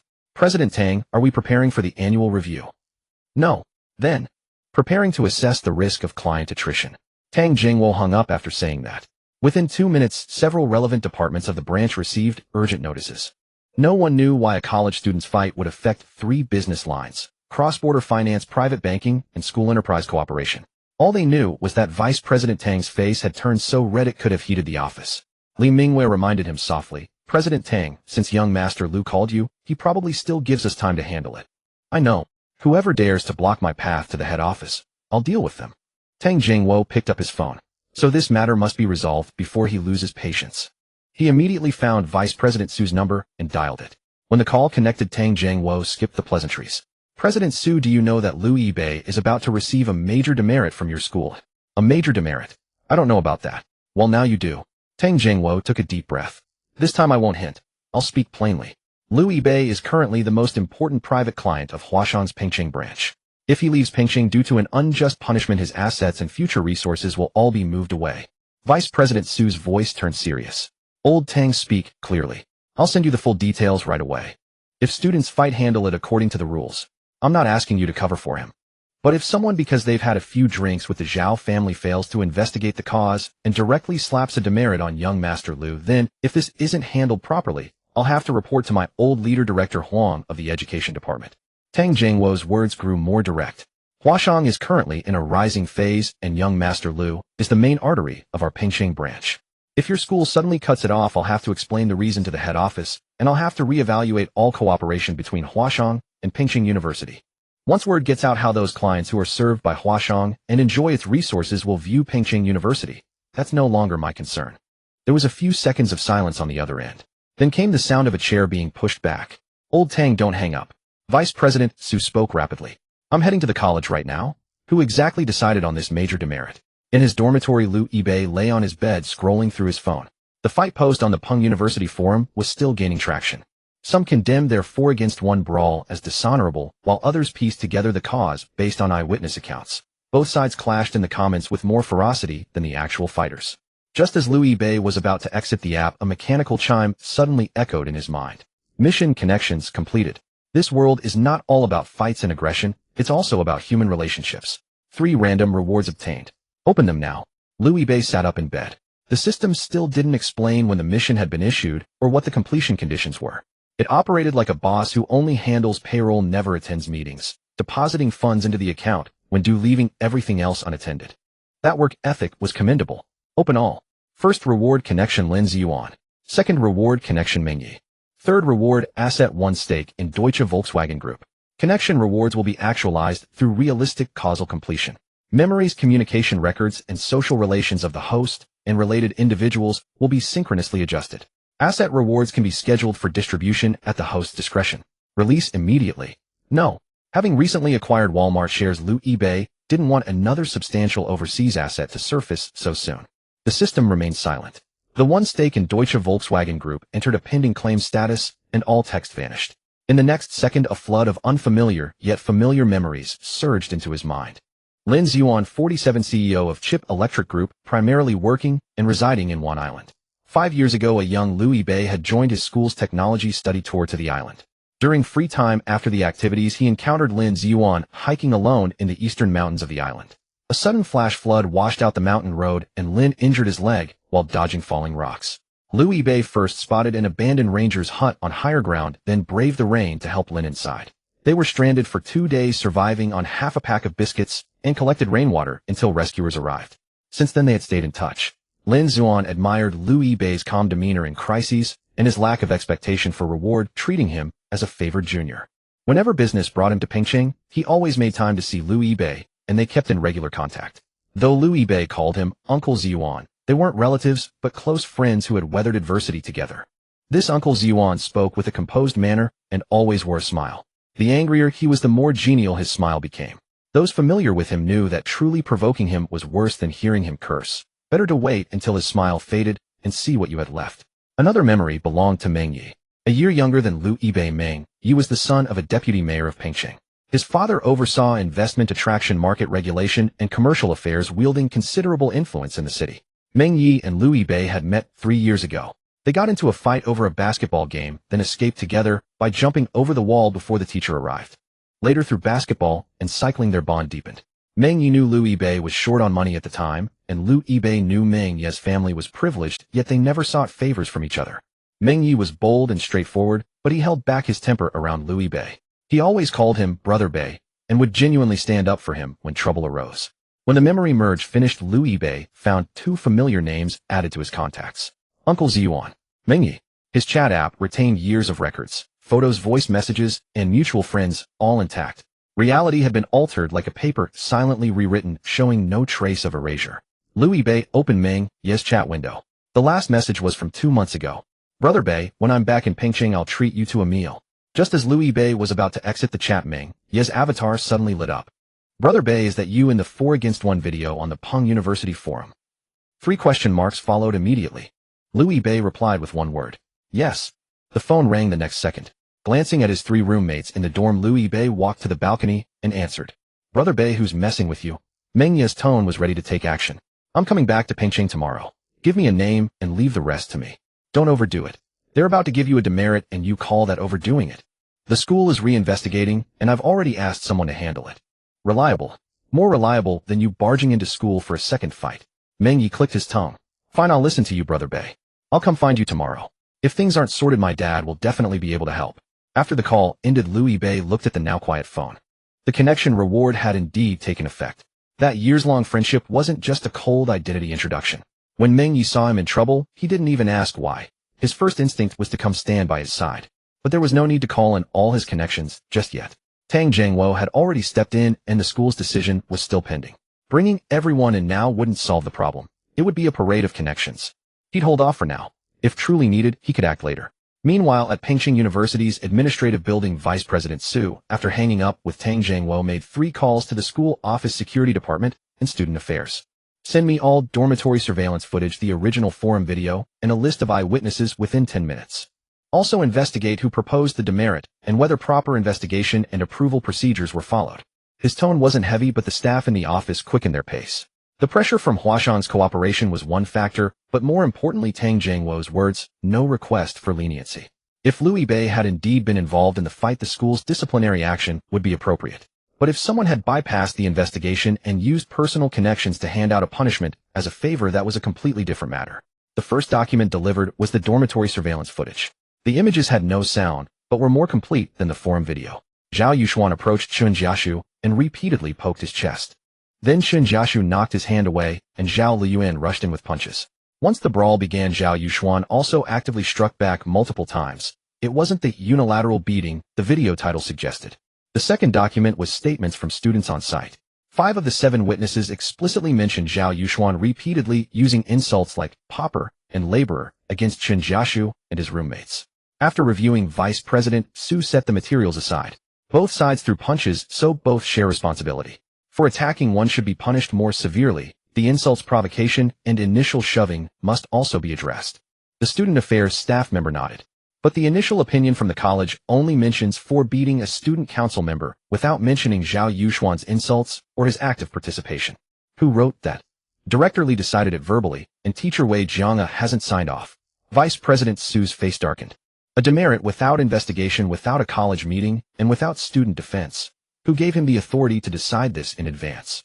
The school office staff then sent over a record of cooperation between the Zhao family and the university. The Zhao family's factory had sponsored college events twice over the past 3 years with modest amounts, and the contact person for both was Director Li. The materials alone showed no exchange of favors, but they constituted a personal relationship that required recusal. Vice President Su closed the file. Suspend the demerit recommendation, and Director Li is recused from this investigation. Instruct security to preserve all footage and contact all eyewitness students for new statements. Keep the edited video on the forum for now, but require the poster to add the full context. As the staff were about to leave, Vice President Su called them back. Also verify the situations of Zhao Yuxuan and Jiang Wanwan. After arranging all this, he picked up his phone and dialed Director Li directly. The call connected. Director Li, bring all the evidence you've gathered for the demerit against Liu Yibei and the other three. Vice President Su checked the time. Be in my office within 10 minutes. 10 minutes later, Director Li, clutching a file folder, pushed open the door to the Vice Principal's office. Vice Principal Su, you wanted to see me. Vice Principal Su did not offer him a seat. Instead, he picked up a stack of documents and tossed them onto the desk. Is this the basis you prepared for giving 4 students a major demerit? Director Li glanced at it, and his heart suddenly skipped a beat. On the desk lay not only the preliminary opinions submitted by the college, but also the complete surveillance footage of the dormitory building, written statements from 7 students, and records of sponsorship from the Zhao family's factory over the past few years. Everything that should have come had arrived. Vice Principal Su, this incident has had a very bad influence. For people beating one, and it's caused a huge uproar on the forum. Our college's main consideration is, I'm asking you for the basis. Vice Principal Su slammed his hand on the table, making the teacup lid jump. You didn't review the surveillance footage, didn't interview the witnesses, didn't follow the student defense procedure, and didn't hold a college meeting. On what grounds do you just blurt out major demerit? Zhao Yuxuan was the one who cursed first, shoved first, and also fought back during the scuffle. In the materials you submitted, why is there not a single word about this? Sweat began to form on Director Li's forehead. It might be an oversight by the teachers who compiled the materials below. The teachers below. Vice Principal Su let out a derisive laugh, then pulled out the disciplinary opinion that Wei Jianya had refused to sign. Wei Jianya didn't sign it, and the college office says you made the final decision yourself. Now that a problem has arisen, which teacher below are you planning to take the blame for you? The office fell silent instantly. Director Li opened his mouth, but for a long moment no words came out. He finally realized this time it wasn't just someone casually putting in a word. The fact that Vice Principal Su could place the complete surveillance footage, testimonies, and sponsorship records all on the table in such a short time indicated that the higher-ups weren't just focused on a simple student fight. He had bitten off more than he could chew. But which particular piece of iron plate he had kicked, he still wasn't clear. Vice Principal Su, among these students, is there anyone with a particularly special background? Vice Principal Su stared at him for 2 seconds, his expression growing even darker. Is this your work ethic? Students without connections can be disciplined without a proper investigation, while only those with backing deserve to have the process followed. Director Li's face turned pale, and he quickly tried to explain, that's not what I meant. You'd better not be. Vice Principal Su pushed the documents forward. You are to withdraw from this investigation immediately. The respective responsibilities of Zhao Yuxuan's side, and the group of 4 including Liu Yibei, are to be re-evaluated by the Security Department and the Student Affairs Department. Furthermore, regarding your private dealings with the Zhao family and your handling of the 2 event sponsorships, you will submit a complete written explanation to the university's disciplinary committee. I want to see it before tonight. Director Li picked up his file folder, his fingers feeling stiff. Even after leaving the office, a single name kept circling in his mind. Liu Yibei. He had never heard of a prominent Liu family in Pengcheng. The next afternoon, Liu Yibei was lying on his dorm bed, playing with his phone, when it suddenly started vibrating. As soon as the first call ended, the second one came in immediately. By the time he fumbled for his phone on the bedside, 3 missed calls were already displayed on the screen. Mengyi. The 4th call came through. Liu Yibei had just answered when a booming voice burst from the other end. All-nighter. All-nighter. All-nighter. We must do an all-nighter. At an esports hotel run by my friend. Hurry up, I'm waiting for you at the entrance. The background noise included the sound of car horns. Liu Yibei held the phone away from his ear, only replying once the tirade was over. Got it. 5 minutes, or I'm coming into the school to drag you out. The call ended abruptly. Liu Yibei got off the bed and changed his shoes. I'm not staying here tonight. I'm heading out with a friend to an internet cafe for an all-nighter. Zhao Liyuan looked utterly bewildered. Dude, the disciplinary action is still hanging over our heads, and you're going for an all-nighter. You've got some serious nerves. Zhou Shuhong, leaning back in his chair, didn't even bother to lift his head. Cut it out. Use your head. He's definitely going out with his friend to sort things out. Yeah, if you're so smart, why don't you go? Zhao Liyuan immediately retorted. What's that supposed to mean? What's wrong with my head? You threw the first punch. What does that say? Zhao Liyuan was silent for a couple of seconds, then turned his head to look at Liu Yibei. Yibei, be careful when you go out. And hey, if you're really going to stay up all night, remember to log into my account and get the first win of the day. Scram. Liu Yibei laughed and cursed, waved at them, and left the dormitory. Outside the main gate of Pengcheng University, a black SUV was parked on the side of the road. Meng Yi, wearing a loose black t-shirt, was leaning against the car door. Seeing Liu Yibei come out, he raised his hand from over 10 meters away. Beige, over here. After getting in the car, Meng Yi first tossed over a bottle of ice water. How are things going with the school situation?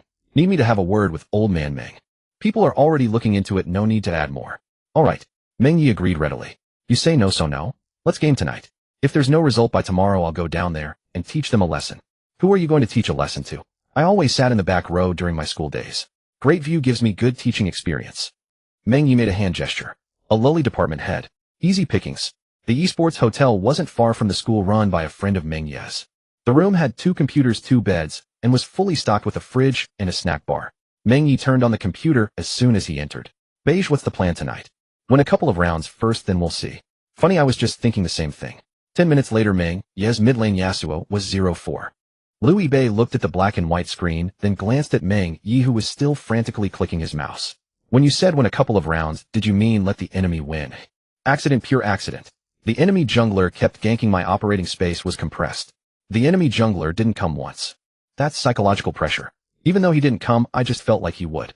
At the 25-minute mark, Meng Yi finally landed a beautiful ultimate, then lasted exactly 1.5 seconds in the middle of the enemy team. The screen turned black and white again. Liu Yibei couldn't help but say, did you buy insurance for this Yasuo? Why does he go through the claims process every time he lands?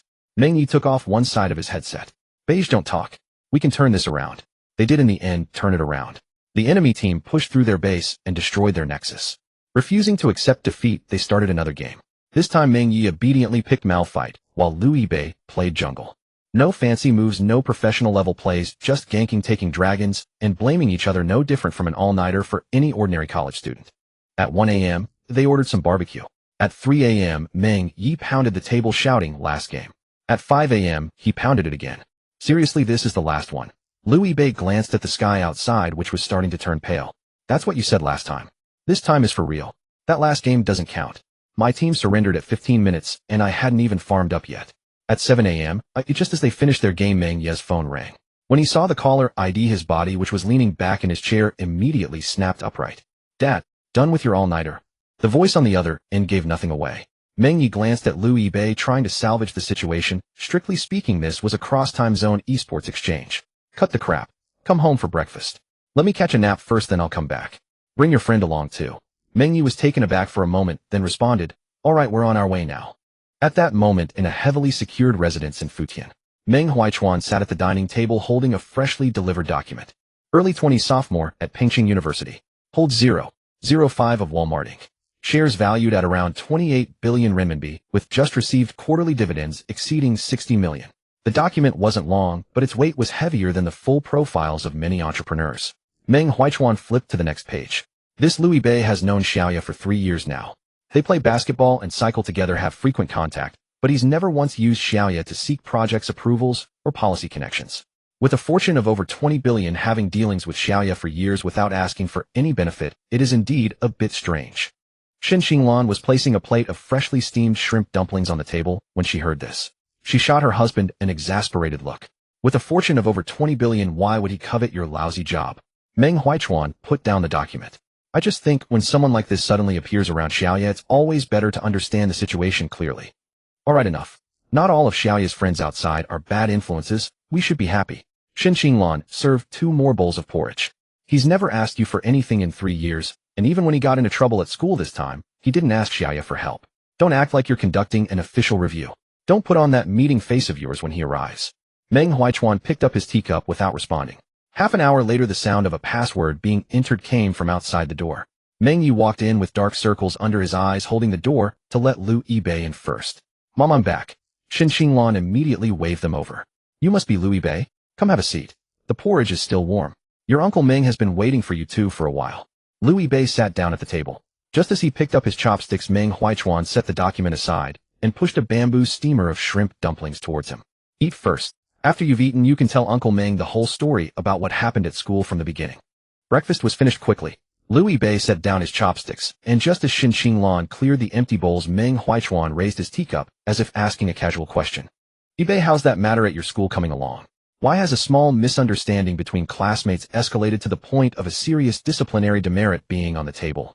A serious demerit for a university student is no trivial matter. It could affect future scholarships, further education, and job prospects. Liu Yibei shot a glance at Meng Huaichuan. He had only met Meng Yi last night and hadn't received the call to come over for breakfast until 7 in the morning. Yet Meng Huaichuan was not only aware of the fight, but also knew the university was considering a serious demerit. It seemed he had a pretty clear picture of how far things had developed. How had so much time passed? Was this the information network of the powerful? While he was still lying in his dorm room waiting for news, these people had already reviewed the entire backstory, character relationships, and plot progression. It's fine. Manager Tang from Huashong Bank is helping to handle it. Liu Yibei's tone was calm. I have some money deposited with Huashong, and they said they could help mediate. The university has also reopened its investigation, so we should have a result soon. Meng Huichuan was taken aback at first, then chuckled. Ha ha ha. Yibei, don't blame Uncle Meng for being blunt. Your Walmart shares alone pay out over 60 million in quarterly dividends. You call that a little money? Meng Yi, who was nibbling on a shrimp dumpling nearby, froze mid-bite. He slowly looked up, glancing from his father to Liu Yibei, a look of utter system crash confusion spreading across his face for the first time. Wait, are we talking about the same Walmart I'm thinking of? Liu Yibei nodded. There shouldn't be another one. Stock dividends over 60 million. Meng Yi put down his chopstick, silent for a full 3 seconds. What do you mean? Bro, you're a billionaire. Meng Huichuan glanced at his son. To be precise, his portion of those shares is currently worth around 28 billion. Meng Yi's eyes went wide. Holy crap. He spun towards Liu Yibei. Damn, Liu Yibei. You've been fooling me too, haven't you? I've been played so badly. Liu Yibei looked utterly innocent.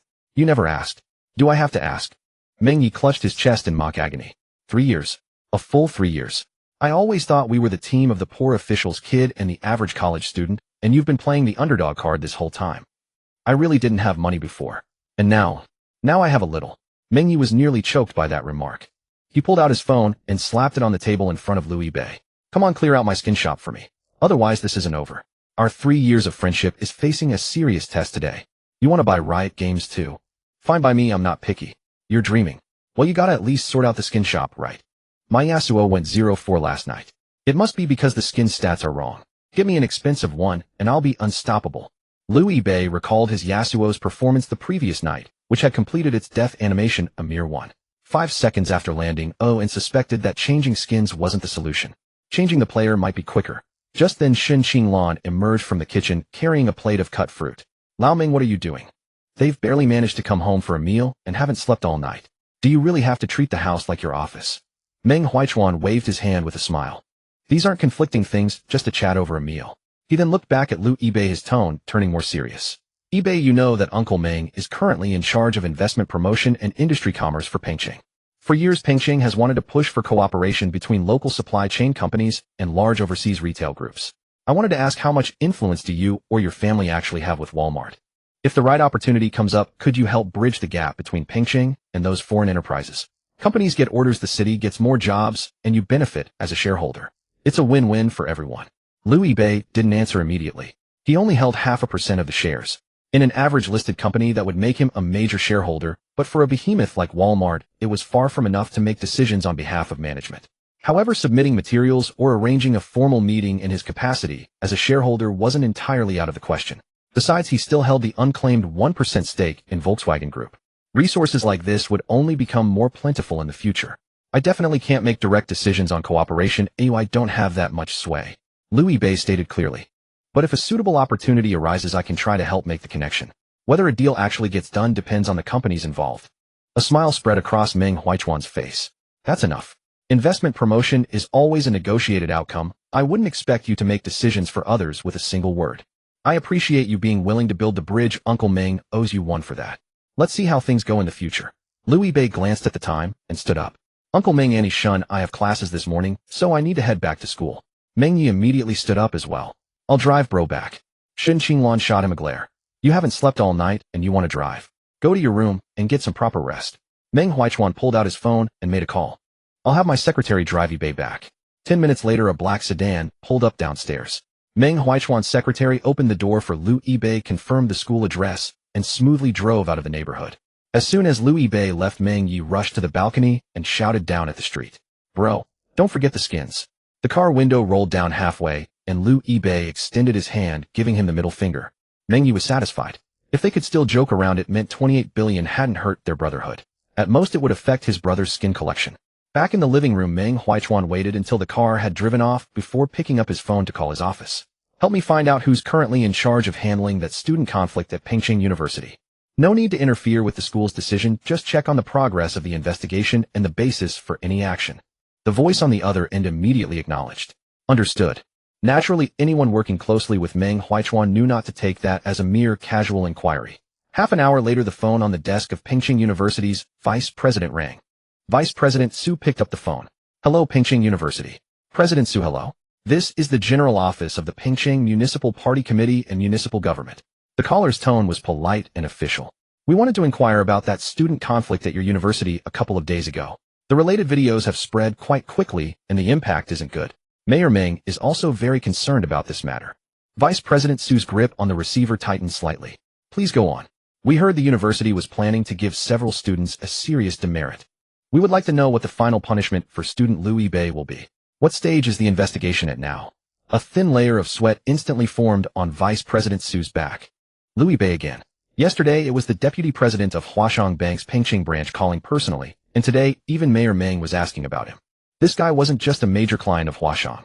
Could he be a young relative of Mayor Meng's family? No final decision has been made yet. Vice President Su replied quickly.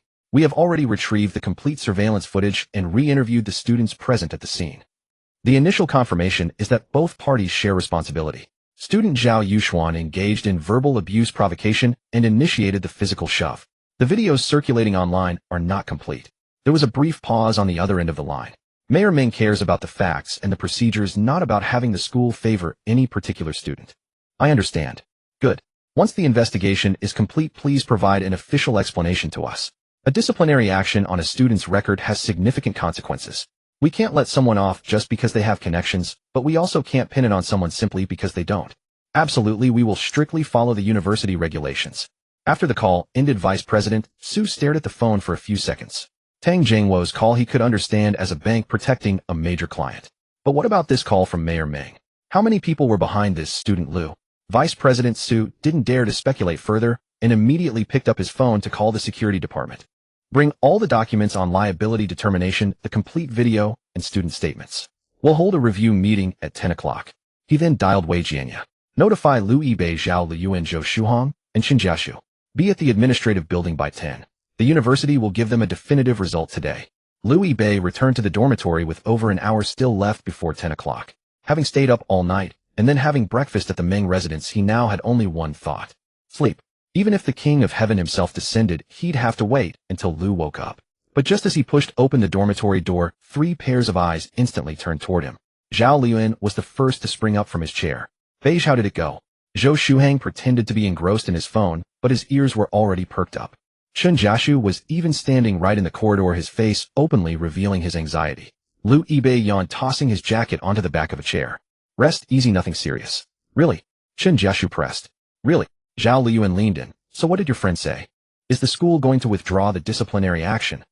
The school never officially imposed a disciplinary action, it was just directly threatening to give us a serious demerit. Liu Yibei climbed onto his bed and pulled open the blanket.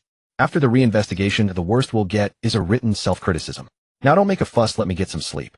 He spoke with ease, but the other 3 still had their doubts. That was a serious demerit after all. Yesterday they had gone over the incident countless times. Who threw the first punch, whether 4 against 1 would affect their graduation.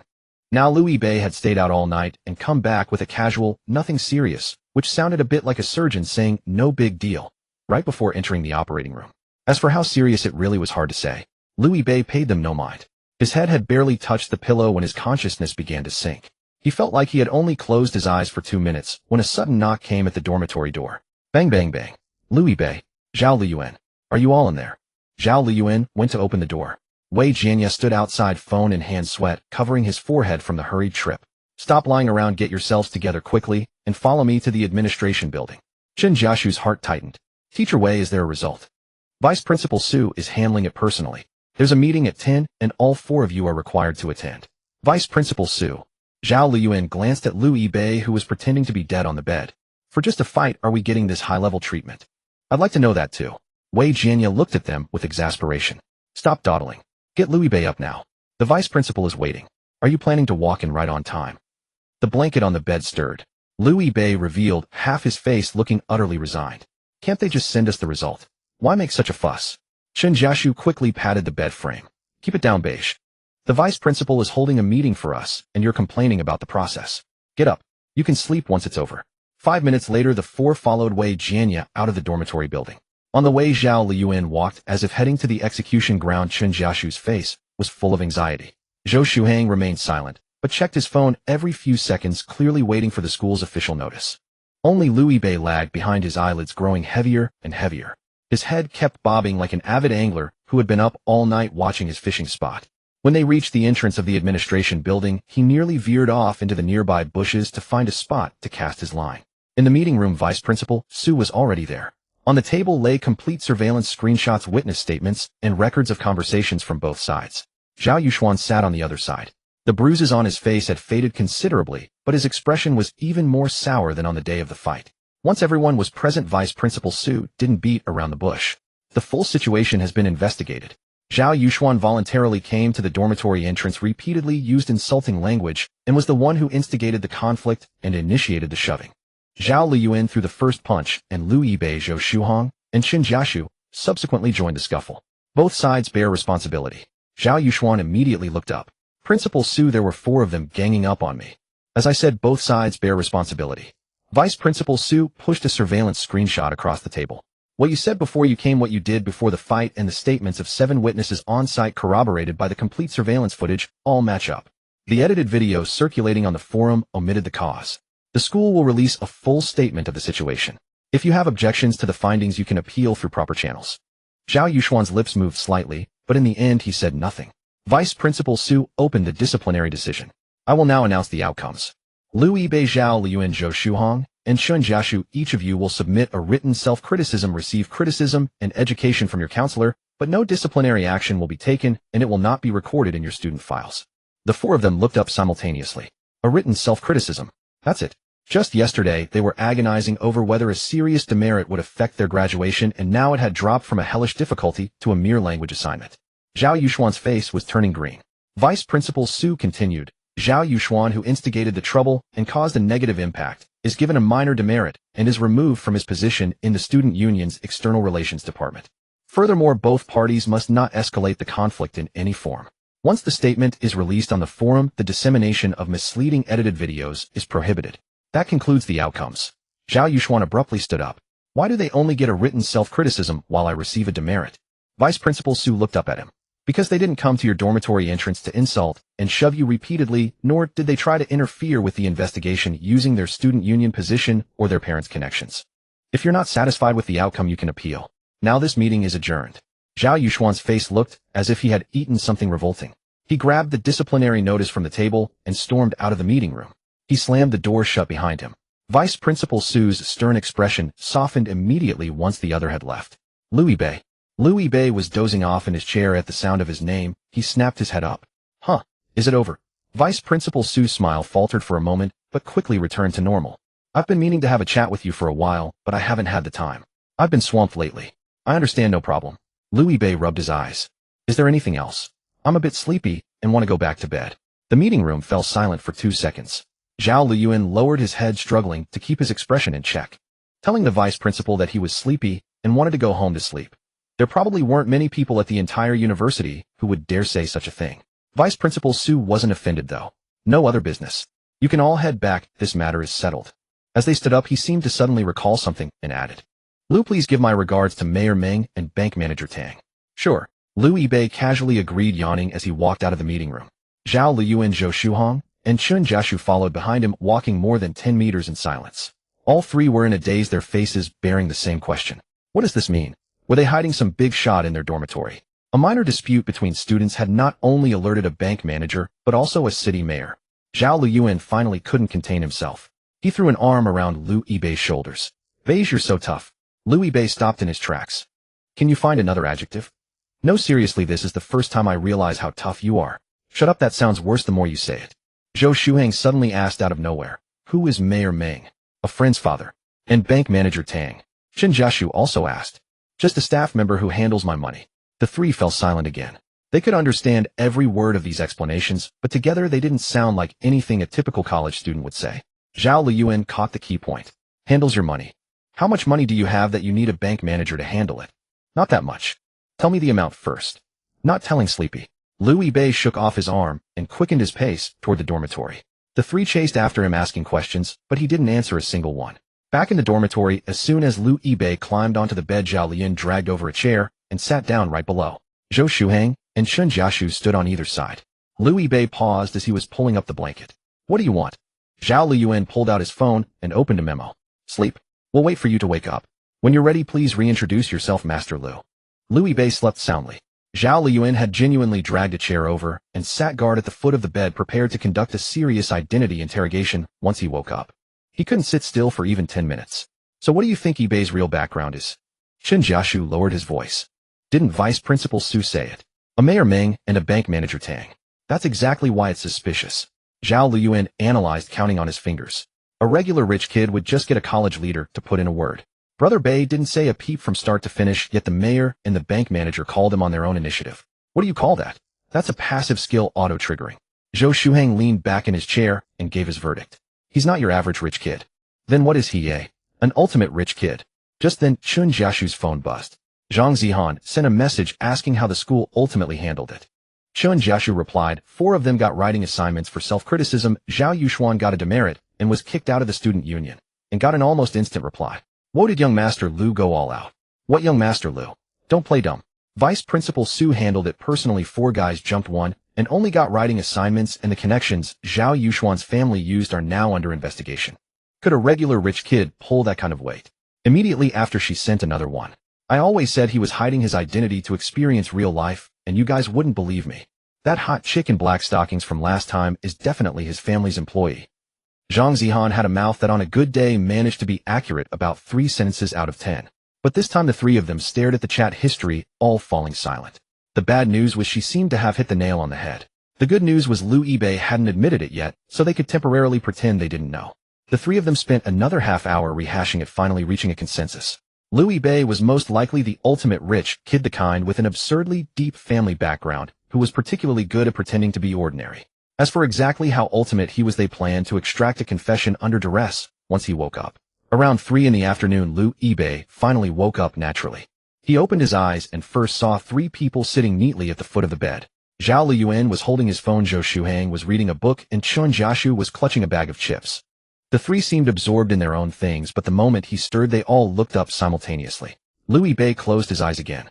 Am I still asleep? You're awake, young Master Lu. Zhao Liyuan's smile was exceptionally warm. Get lost. Lu Yibei's mouth felt dry from sleep. Ignoring them, he grabbed his toothbrush and cup and headed to the bathroom. He had just squeezed out the toothpaste when his phone rang. The incoming call was from an unfamiliar number with the location showing Pengcheng. Lu Yibei answered the call while brushing his teeth. Before he could even speak, a somewhat accented Mandarin came through the receiver. Chairman Lu, hello.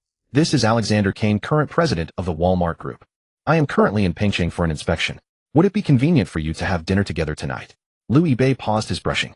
The president of Walmart. Although the shares the system had given him were fully documented, he had only ever felt this asset through managed documents and account numbers. Now that the group's president was personally calling that 0.5% stake truly stepped out of the screen and into reality. What projects are you inspecting? The group plans to continue investing in supply chain projects in South China, including warehousing, procurement, and digital logistics. Kane spoke slowly, pausing occasionally to search for the right Chinese words. Pengcheng is a key city for our inspection. Knowing you are also here, I wanted to pay a visit in person. Lu Yibei recalled the investment promotion cooperation Meng Huichuan mentioned that morning. What a coincidence. In the morning they'd said there might be a chance to build a bridge, and in the afternoon the bridge navigated its own way to his door. Okay. Add me as a friend, and I'll send you the time and place shortly. Very well, Chairman Lu, I will add you right away. The call ended. After rinsing his mouth, Lu Yibei had just stepped out of the bathroom when his 3 roommates swarmed him as if they'd rehearsed it. Zhao Liyuan cleared his throat and raised his phone like a microphone. Young Master Lu, would you mind formally introducing yourself? We're all roommates here. Be straight with us, don't make us resort to the lie detector. The so-called lie detector was the bag of chips in Chun Jiashu's hands. Answer too slowly and no chips for you. Lu Yibei put his cup back on the table, faced 3 pairs of eager, curious eyes, and thought seriously for 2 seconds. Lu Yibei, male. Your adoptive father. There wasn't that detailed enough. The smile on Zhao Liyuan's face froze. A moment later, a throw pillow flew straight onto the bed. Damn you. The dormitory immediately dissolved into chaos. They didn't get his identity, but they nearly confirmed a father-son relationship on the spot. After a few minutes of horseplay, the 4 of them sat back down. Zhao Liyuan wanted to press Lu Yibei on what his family actually did, but Zhou Shuhang spoke up and interrupted him first. Forget it. He'll tell us when he wants to. Chen Jiashu also nodded. Anyway, whether Yibei's rich or not has nothing to do with us. They were already convinced in their hearts that Lu Yibei definitely wasn't from an ordinary family. But being convinced was one thing if their relationship remained what it was. When Zhao Yuxuan came to the dormitory entrance to hurl insults, Liu Yibei didn't stand aside calculating the pros and cons first, nor did he wait for them to ask for his help before pulling strings. When Zhao Liyuan threw a punch, he joined right in. That mattered more than how much money Liu Yibei's family had, or who he knew. Zhao Liyuan leaned back in his chair. All right, no more questions then. From now on, when we go out, I'll handle starting trouble, and Brother Bei will handle fixing it. Why do you get to start the trouble? Because I'm more professional. Zhou Shuhang snorted coldly. Clearly, a professional at causing trouble for others. They started bickering again, and the atmosphere in the dorm was no different from before. On the other side, Zhao Yuxuan wasn't having such an easy time. After returning from the administration building, he paced back and forth a dozen times at home, clutching his phone and complaining incessantly to Fong Lin. This is favoritism. 4 of them jumped me, and they just get writing assignments. I'm the one who got beaten, and I still get a demerit. Why? Mom, didn't you say Director Li could handle it? Now I've even been kicked out of the student union. Fong Lin was equally furious, but she didn't dare charge into the school and make a scene like she had before. Director Li still wasn't answering her calls. The school had also asked the Zhao family to provide a new explanation for the 2 sponsorships they'd handled. At this point, it was clear to her that the connections behind Liu Yibei were far more solid than their own. Lie low for a few days. The full video is out now. If you keep making a fuss, you'll only make things worse. Zhao Yuxuan refused to accept it. So we're just supposed to let it go. Fong Lin's face darkened, and she didn't answer. She could refuse to admit it verbally, but reality had already slapped the answer in their faces.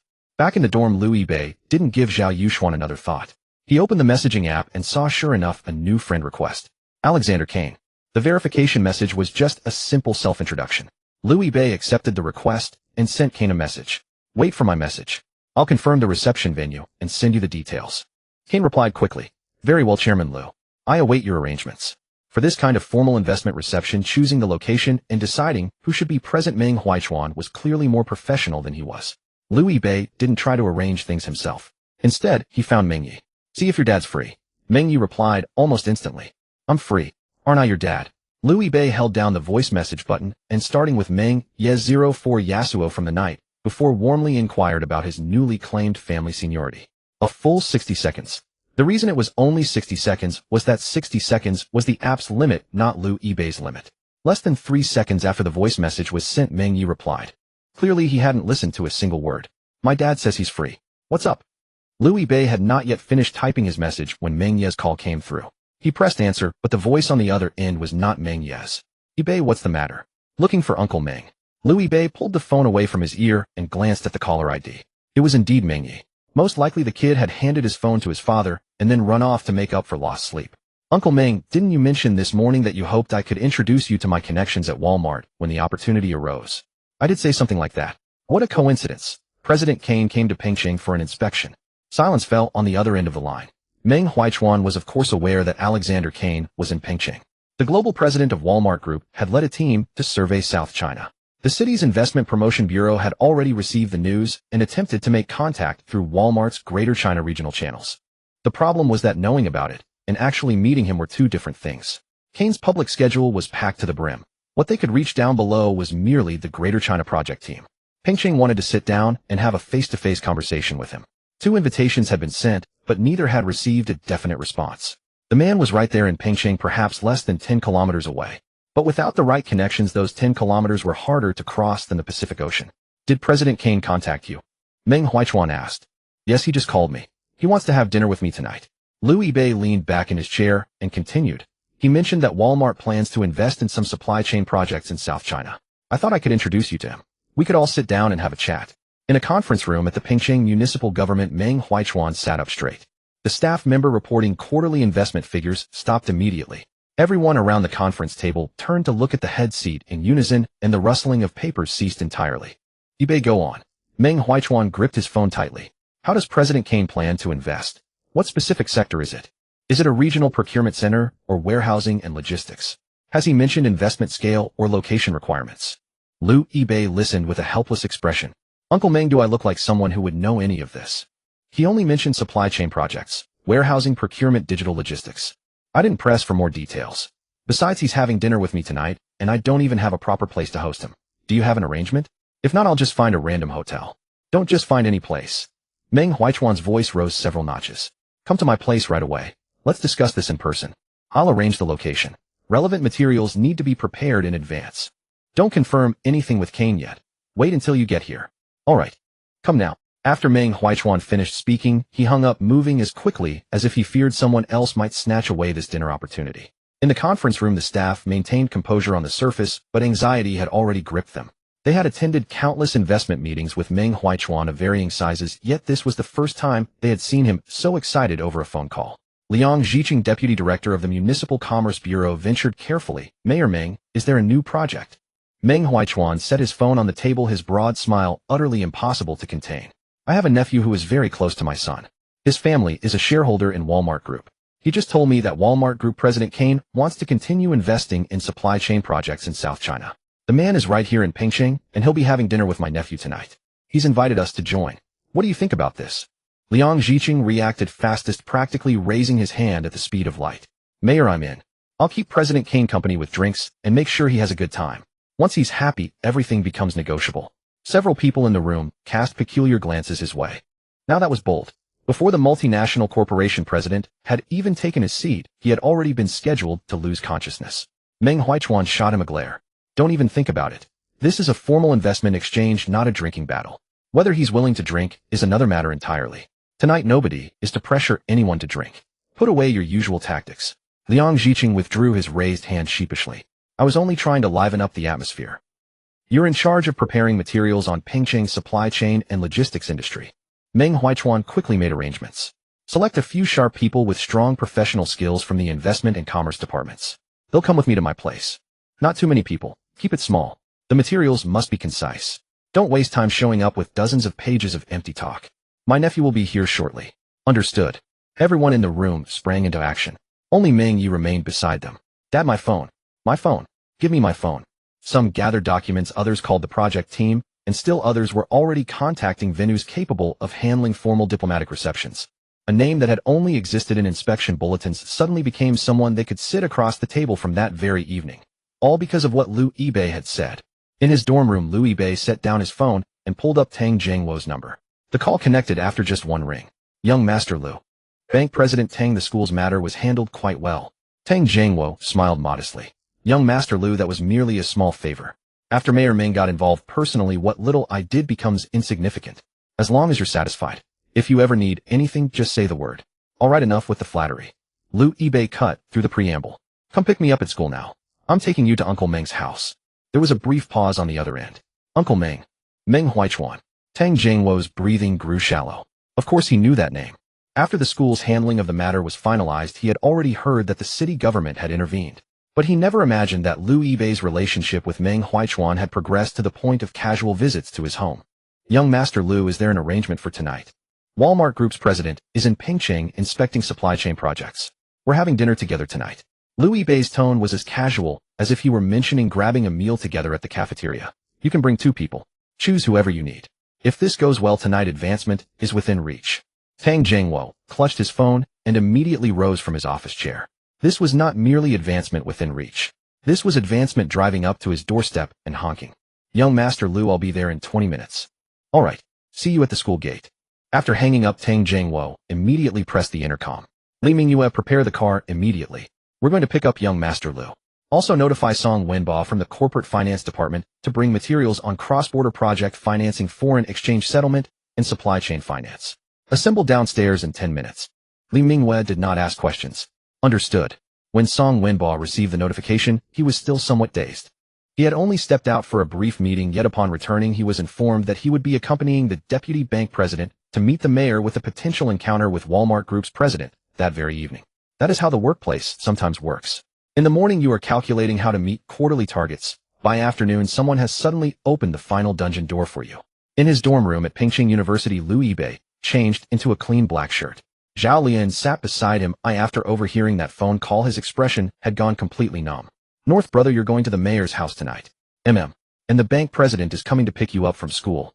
It's on the way. You call this on the way? Liu Yibei could not be bothered to explain. He grabbed his phone and left the dorm. 20 minutes later, a black business vehicle pulled up precisely at the Pingcheng University gate. Tang Jingwo personally stepped out from the passenger seat. Li Mingyue followed behind him, and beside her stood Song Wenba clutching a briefcase. The 3 of them approached Liu Yibei together. Tang Jingwo opened the car door for him. Young Master Liu, everyone is here. Now let's head to Mayor Meng's house. That afternoon, Kane concluded his inspection and prepared to return to the hotel. Before the car even reached the entrance, several representatives from the Pingqing Chamber of Commerce crowded around with their business cards in hand. Some invited him to banquets, others had prepared cocktail receptions, but before they could finish their words, Kane's assistant had already cleared a path with his team. Sorry, mister. Kane has an important dinner engagement tonight and won't have time to attend your receptions. If there's an opportunity, later we will reach out. The car door closed and the motorcade quickly drove away. The group stood in place, staring at the business cards they hadn't managed to hand out, asking each other who had managed to book Kane in advance. No one imagined that tonight's so-called important dinner hadn't even settled on a menu yet. At Meng Huichuan's residence, the situation was hardly more relaxed than outside. Shen Qinglan emerged from the kitchen and froze at the sight of 7 or 8 extra people in the living room. What's going on here? Are we having an on-site meeting at home?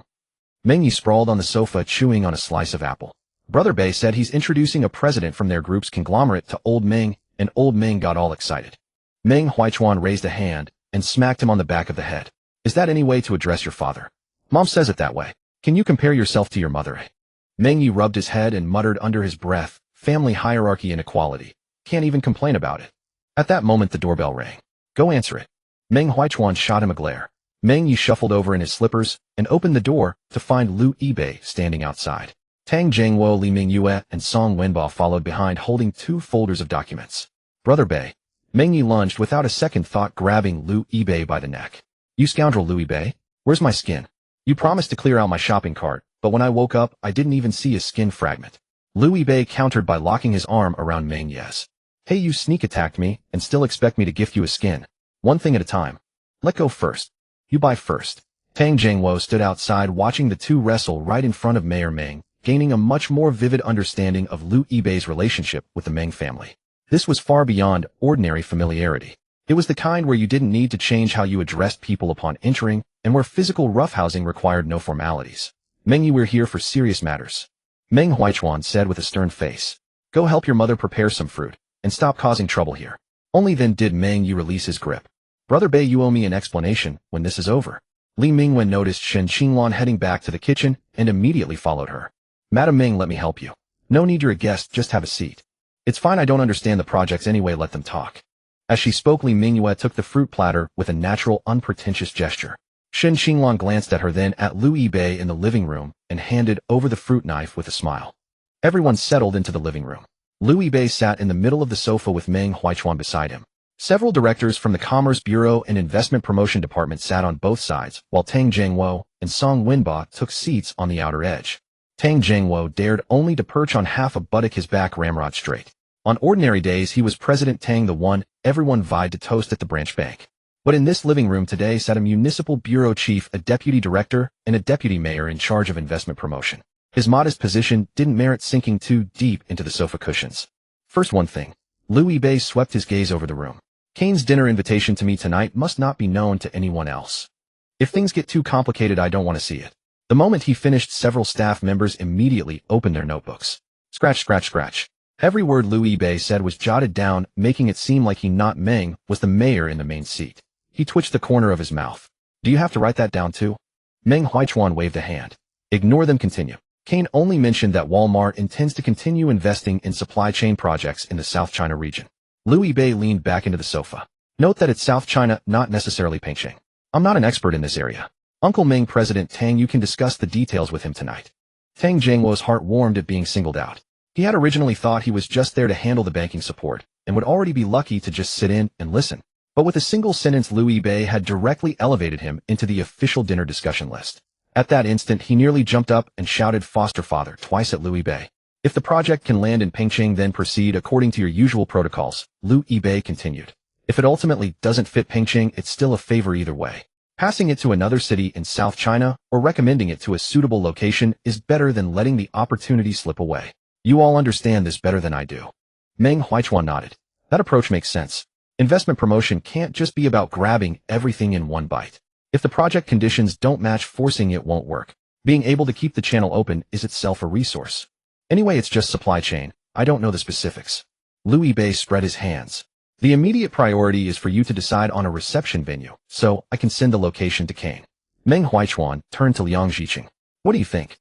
Liang Zhiqing had already considered this and spoke up right away. Sir, I think external venues aren't suitable. Hotels and clubs are too crowded and prying eyes, while formal reception venues tend to balloon in scale. Since Mr. Liu doesn't want the news to spread and President Kane is coming as a private dinner, why not arrange a family banquet here at your residence? We'll file the proper paperwork with the city and keep the attendee count controlled. It's convenient for discussion and won't feel too official. Meng Huichuan didn't decide immediately. Instead, he looked at Liu Yibei.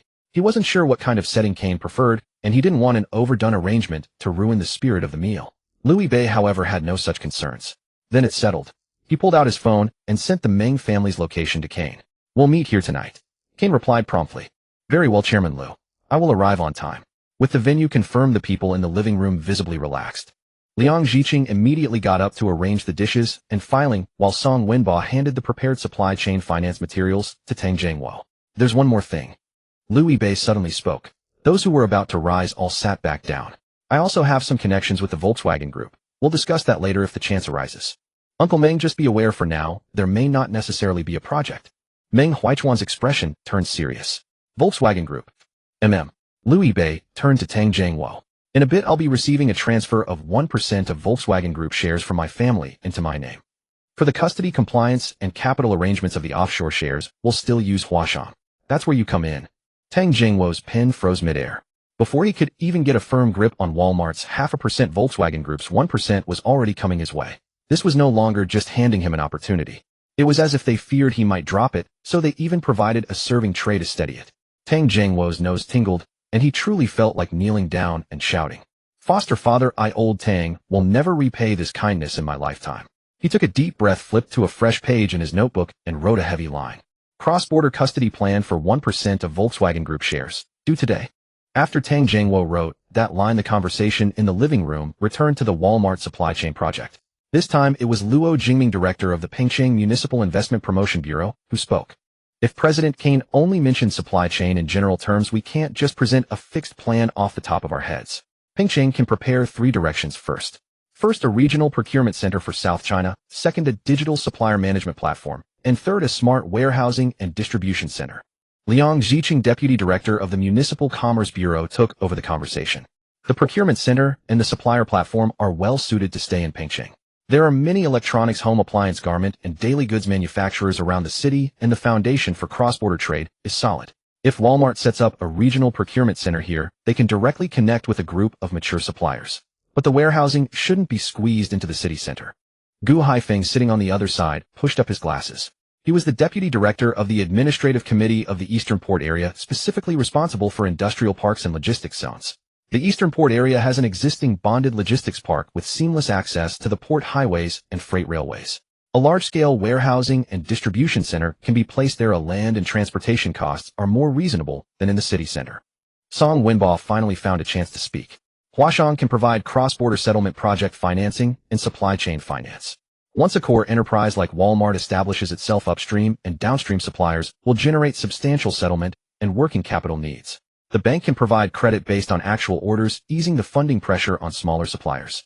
Liu Yibei sat in the middle and listened for a while. The procurement center stays in the city, the warehouse goes to the port area, and the bank handles the money. Although he only half understood the professional details, it wasn't hard to grasp once translated into plain terms. Meng Huichuan made the final summary. Tonight, let's first hear Kane's real needs without rushing to push any plans. If the directions align, we'll negotiate on the basis of 1 procurement center, 1 digital platform, and 1 port area warehousing node. Policy, site selection, and financial support all have designated personnel. Don't let them ask us specific questions and force us to go back and hold 3 days of meetings. Everyone nodded in agreement. While the living room buzzed with heated discussion, the kitchen was a different scene altogether. Shen Qinglan handed a plate of freshly washed fruit to Meng Yi and pointed toward the other room. Look at eBay over there, and then look at yourself. Learn from him properly. You barely study, play video games all day long, just waiting to collect your diploma. Meng Yi held the fruit platter, a defiant look on his face. How is that even comparable? Brother Bei isn't normal. In the morning, he's a shareholder of Walmart with over 20 billion, and in the afternoon, a German Volkswagen Group pops up out of nowhere. How am I supposed to compete with that? Stop making excuses for yourself. I'm just not cut out for studying. Meng Yi said it with complete confidence. I'll just focus on business later. Old Meng handles investment attraction, and I'm in charge of investments. Perfectly matched. Shen Qinglan raised her hand, as if to smack him. You focus on passing your courses before you talk about matching careers. Meng Yi grabbed the fruit platter and ran off. I'll deliver the fruit just fine. Failing courses can wait. Li Mingyue, who was helping set out the cutlery nearby, couldn't help but lower her head and chuckle. Soon enough, evening arrived. Kane's motorcade entered the residential compound and was guided by waiting staff to the entrance of Meng Huichuan's building. As his assistant stepped out of the car, he glanced around and said in a lowered voice, "Mr. Kane, this appears to be the home of a city official, not a business reception venue." Kane adjusted his jacket, looking even more pleased. "Isn't that wonderful? It proves Chairman Liu has real influence here. We can directly meet the people truly in charge of the project, avoiding a host of unnecessary middlemen and nepotistic connections. With fewer of those relationship costs, we can save a significant amount of money on our project." The assistant nodded and said no more. When the door opened, Liu Bei was already waiting in the entryway. Kane recognized him, instantly strode over and extended his right hand. "Chairman Liu, it's a pleasure to finally meet you." Their hands clasped together. Kane studied Liu Bei for a moment, then broke into a smile. "You're even younger and more handsome than I imagined." "Thank you." Being complimented on his looks face-to-face by a foreign man in his 50s was somewhat awkward for Liu Bei, so he simply offered a polite reply. "And Mr. Kane looks even more spirited than in your photos." The two exchanged a round of business pleasantries that was quintessentially Daxian style. Liu Bei then turned and began introducing Meng Huichuan. "This is my uncle Meng Huichuan. He oversees investment attraction and commerce in this city, serving as Pengcheng's deputy mayor." Kane's eyes flickered slightly, and he promptly extended his hand. "Mayor Meng, it's an honor to meet you. President Kane, welcome to Pengcheng." Meng Huichuan shook his hand, and then proceeded to introduce everyone in the living room. "This is Luo Jingming, director of the Municipal Investment Promotion Bureau responsible for landing foreign investment projects. This is Liang Zhiqing, deputy director of the Municipal Commerce Bureau in charge of suppliers procurement and commercial support. This is Gu Haifeng, deputy director of the Eastern Port Area Administrative Committee responsible for logistics parks, warehousing site selection, and infrastructure. We've assembled all the personnel tonight who might be needed for this inspection. Pengcheng places great importance on Walmart Group's investment inspection. Whether it's site selection policy or supplier connections, we can communicate directly to reduce intermediate steps." Kane shook hands with each of them one by one, his smile growing more pronounced. He had initially only intended to have dinner with the new shareholder and gauge Liu Bei's attitude toward group affairs. He never expected Liu Bei to have assembled a full team capable of implementing projects on his behalf. Meng Huichuan paused after finishing the introductions of the municipal officials. Liu Bei glanced at Tang Jiangwo, who was seated nearby and visibly eager, then continued, "This is Tang Jiangwo, president of Huashang Bank's Pengcheng branch. My shares and overseas assets are all managed by Huashang. If the project involves banking systems, financing, or cross-border settlement matters, you can go to him. He'll resolve it. He'll coordinate it." Hearing those words, Tang Jiangwo perked up entirely. He immediately stepped forward to shake Kane's hand. "President Kane, hello. Huashang Bank can provide cross-border settlement fund custody, project financing, and supply chain financial services for the project. Any issue within the banking system, I'll solve it, I'll coordinate it." Tang Jiangwo echoed Liu Bei's earlier words exactly. Kane nodded with a smile. "Excellent. Chairman Liu's preparations are even more thorough than our own team's." Tang Jiangwo then introduced Song Wenba, and Kane briefly introduced his accompanying assistant and the head of Walmart's supply chain department. All the right people had gathered. The group moved to the dining room and took their seats. Shen Qinglan had prepared a simple home-cooked meal. No lavish plating, no crowd of people pressuring drinks. Kane was clearly comfortable with this kind of atmosphere, drinking only tea for his first toast. Once the dishes were served, Meng Huichuan didn't rush into policy discussions. He first let Kane sample several local Pengcheng specialties. When the mood had relaxed, Kane had his assistant produce a project brief. "We're not here just to build a warehouse." He placed the document on the table and spoke slowly in heavily accented Mandarin. "Walmart hopes to establish a regional procurement center for South China, a digital supplier platform, and 2 large smart warehousing and distribution nodes. Pengcheng is currently one of the candidate cities." Luo Jingming and Liang Zhiqing exchanged a glance. The 3 directions they had prepared that afternoon had all hit the mark. Kane raised 3 fingers. If conditions are favorable, the first phase investment budget would be approximately 3 billion yuan. 3 billion yuan was only the first phase of the budget. The moment the figure was announced, the atmosphere around the table grew noticeably more serious. Luo Jingming laid out the proposal he had prepared that afternoon, walking through the 3 key areas: the procurement center, the digital platform, and the portside warehousing and distribution. Gu Haifeng promised to compile a short list of 3 alternative sites within 2 days, while Liang Zhiqing took charge of the supplier list and local procurement data. Tang Jiangwo did not interrupt, only adding a single remark when the conversation turned to funding. For cross-border settlement and supply chain finance for upstream and downstream partners, Huashang Bank can assemble a dedicated team to handle it. Kane listened carefully, and without committing on the spot to placing the project in Pengcheng, he gave a clear response. The Walmart project team would conduct an on-site inspection of the port area within a week, while Pengcheng would simultaneously provide documentation on land parcels, transportation infrastructure suppliers, and relevant policies. Both sides agreed to first establish a joint working group, and only after the feasibility assessment was completed would they sign the formal cooperation agreement. This was already a concrete expression of intent to collaborate. Meng Huichuan was in excellent spirits. Instead of pressing further into business matters, he enthusiastically began introducing the dishes on the table to Kane. This is Pengcheng's local steamed fish with black bean sauce. This roast goose should be eaten while it's hot. Once the skin cools, it loses its crispness. And this soup is light, perfect for cutting through the wine. Kane sampled a bit of everything. Liang Zhiqing had prepared several rounds of toast speeches in advance, but recalling Meng Huichuan's earlier warning, he kept every word to himself. In the end, everyone simply raised their glasses together for a modest round of drinks, with no one pressing anyone else to empty their cup. Kane set down his glass, his expression relaxed. I really like this atmosphere. No one keeps pushing drinks, and there are no convoluted cost discussions hiding in the shadows. His Mandarin was far from perfect, but his meaning came across clearly. For me, a project only needs to answer a few simple questions. Is it feasible or not? Is the money sufficient or not? And I also like the proposal you presented today. Kane turned his gaze to Meng Huichuan. If Walmart approves the plan, you may find suitable parties to build and operate the facilities, while Walmart takes responsibility for investment standards and procurement. If we do not have confidence in the local execution team, then Walmart will bring in its own people to handle it. Your role would then be limited to facilitating approvals and coordinating resources. This approach is straightforward and efficient. With that, he turned his attention to Liu Bei. I must also thank Chairman Liu. You saved the group a great deal of cumbersome procedures, and you allowed me to meet the people who truly have the power to move this project forward. Liu Bei raised his glass. As long as we can talk, that's what matters. He didn't bother with more pleasantries. Tilting his head back, he downed the drink in one go. Kane smiled and took a sip in response. The assistant seated nearby glanced at the time and leaned in to remind him, Mr. Kane, we should be wrapping up. We need to return to headquarters tomorrow. All right. Kane didn't linger, rising to take his leave. Liang Zhiqing seized the final opportunity. President Kane, since everyone is gathered tonight, how about a group photo? Kane didn't refuse. His assistant tactfully took the phone and arranged everyone in the living room. Liu Bei and Kane stood at the center with Meng Huichuan on the other side. Luo Jingming, Liang Zhiqing, Gu Haifeng, Tang Zhangwo, and the others lined up in sequence. Click. The photo was captured. After Kane and his party departed, Liang Zhiqing retrieved his phone and grinned at the picture. With this photo, even if the project falls through, none of our departments will have to take the blame. If it succeeds, this becomes the fruit of our collective efforts. Mayor Meng used his personal connections to invite a multinational supply chain giant to a home-cooked dinner, sparing no effort in attracting investment. Once we put this in the official report, it's a political achievement, isn't it?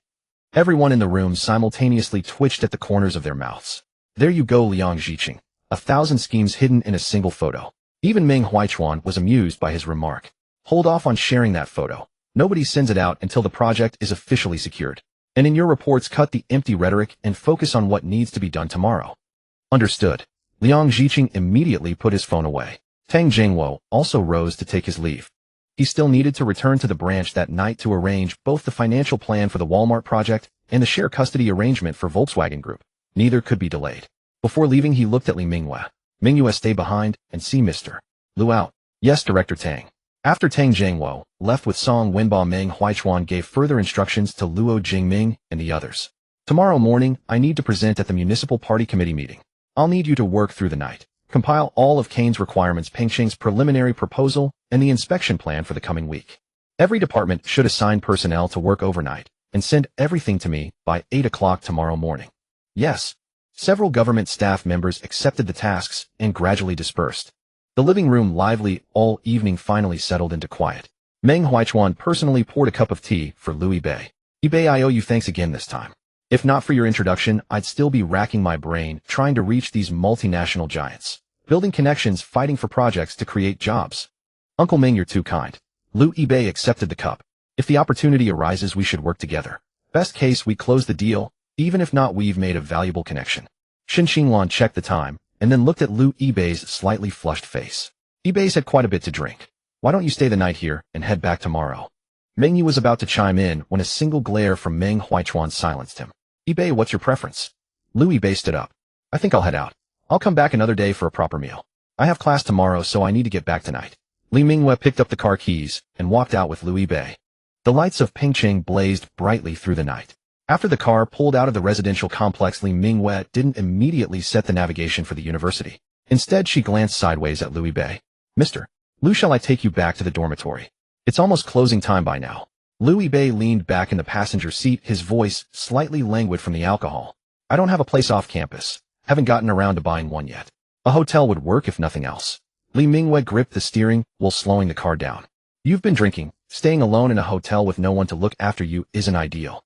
She paused for 2 seconds as if finally making up her mind. Why don't you come to my place? Louis Bei turned his head to look at her. Li Mingwei didn't avoid his gaze.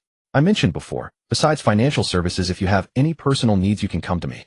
Looks like your bank's after-sales service is quite impressive. Only for you. The car fell silent, yet the tension in the air was more telling than any words. Half an hour later, the car pulled into the underground garage of an apartment building. Li Mingwei lived in a clean, compact one-bedroom unit. Once inside, she first poured Louis Bei a glass of warm water, then retrieved a sealed set of men's toiletries from the cabinet. My brother bought too many of these before. They're brand new. You're well prepared. They really are new. Li Mingwei explained, then laughed at herself. Neither of them mentioned the hotel again. When Louis Bei came out of the bathroom, Li Mingwei had already loosened her hair, tied her long hair, falling naturally over her shoulders. She had changed out of her professional attire into a simple home dress.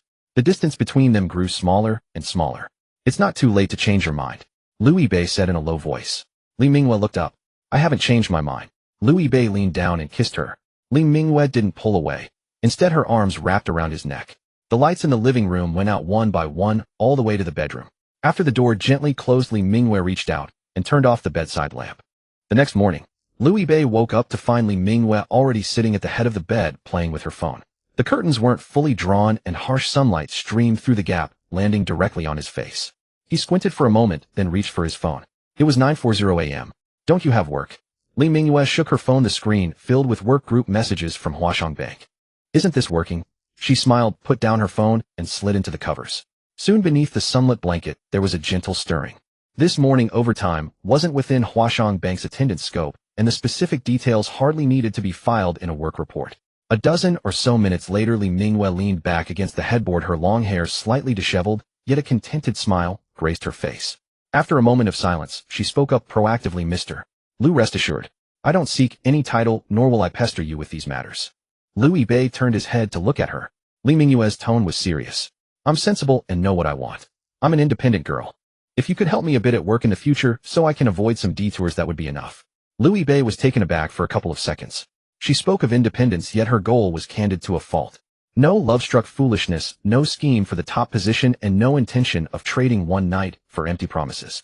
What she wanted from beginning to end was a chance to climb higher. As long as you don't make mistakes yourself, just follow the steps, Louis Bei said. All my business at Huashong will be handled by you. Your performance won't be low. If your ability keeps up, you should rise quickly too. Li Mingwei's eyes curved into a smile. That's enough. She didn't ask for the moon, nor did she seize the moment to demand a house or a car.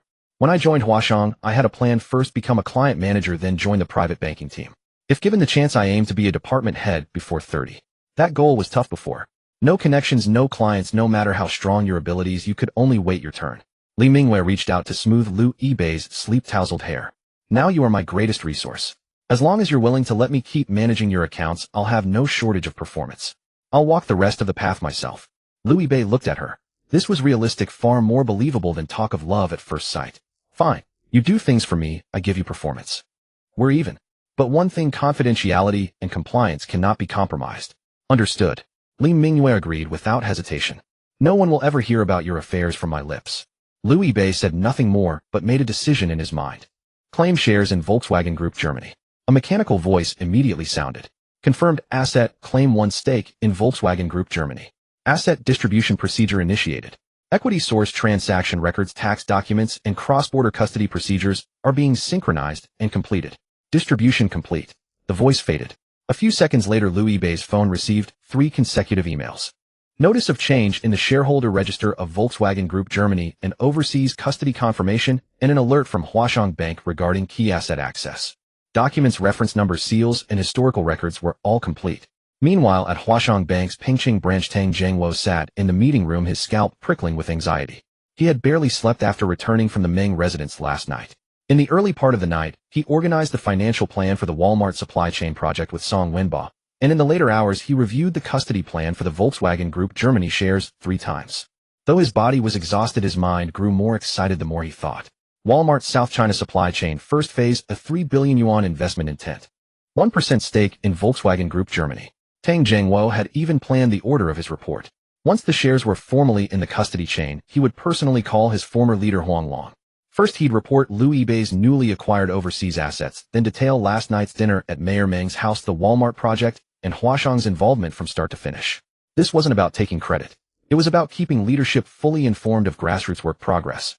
At 9:42 a.m. a red alert suddenly popped up on the computer in the meeting room. Cross-border key asset custody notification, beneficial holder Liu Yibei. Subject common shares of Volkswagen Group Germany. Shareholding 1. Status ownership confirmed, custody chain activated. Tang Zhengwo stared at the screen, read it twice, and sprang from his chair.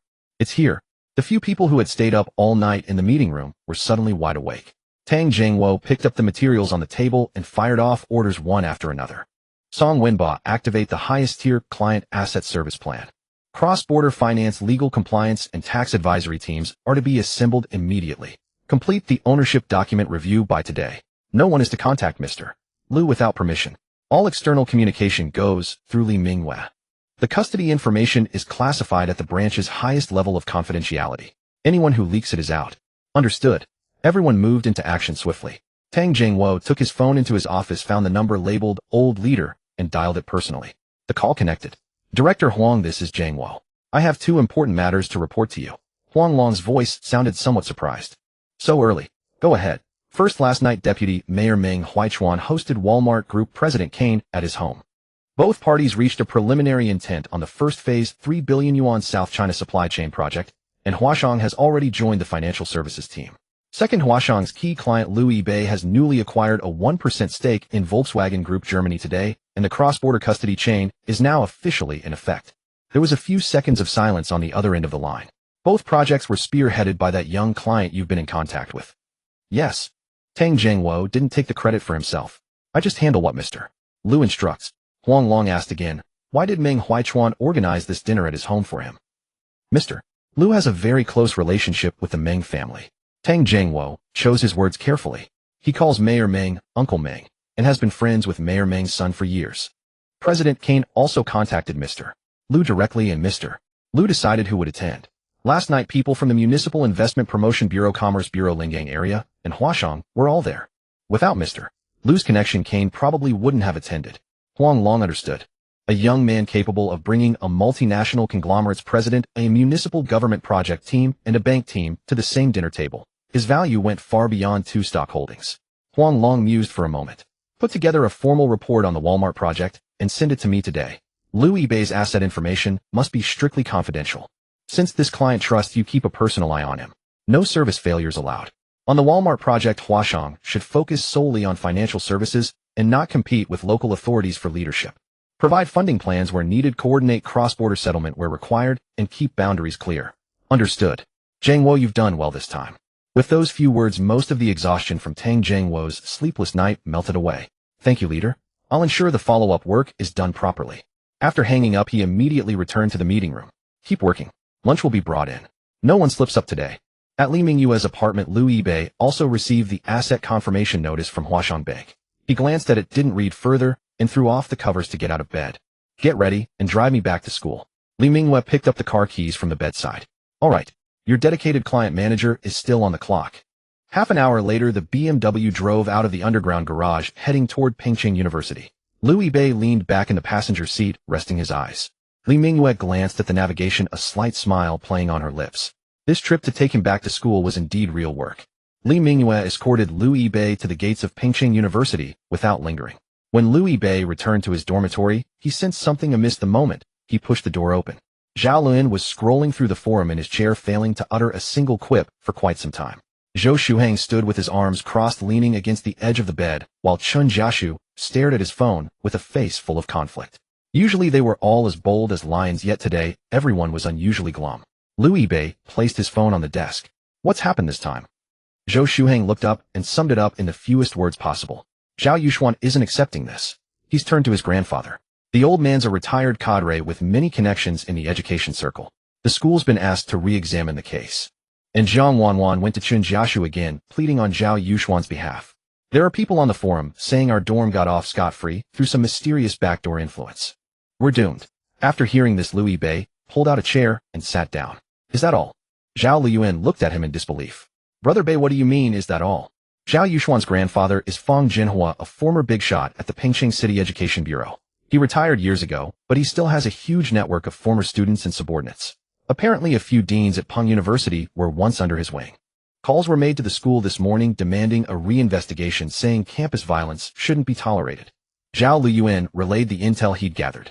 Fang Jinhua hadn't used his authority to pressure anyone directly. He simply called a few of his former students, asking them if student affairs at Peng University had gone off the rails. Over the next hour, the school administration received 3 calls from the education system, a sister university, and an old alumnus. Each one claimed they were just concerned about the situation, and none explicitly demanded the punishment be changed. Yet the weight of those 3 calls together was more explicit than any direct demand. Vice Principal Su insisted the current evidence was sound, but other school leaders were reluctant to offend an old cadre whose students were everywhere. Thus the idea of a rear review was proposed. A retired old cadre. Liu Bei leaned back in his chair completely unbothered. He's just someone who's out of the game. If he's going to ignore the facts and keep pulling strings, then let him bring it on. Zhao Liyuan stared at him. Brother Bei, you're that confident? I let Zhao Yuxuan off the hook last time. Liu Bei said calmly. I'm not in the business of letting people off. If he pulls this stunt again, I'll crush him and his grandfather together. The dorm went silent instantly. Even Chen Jiashu looked up from his phone.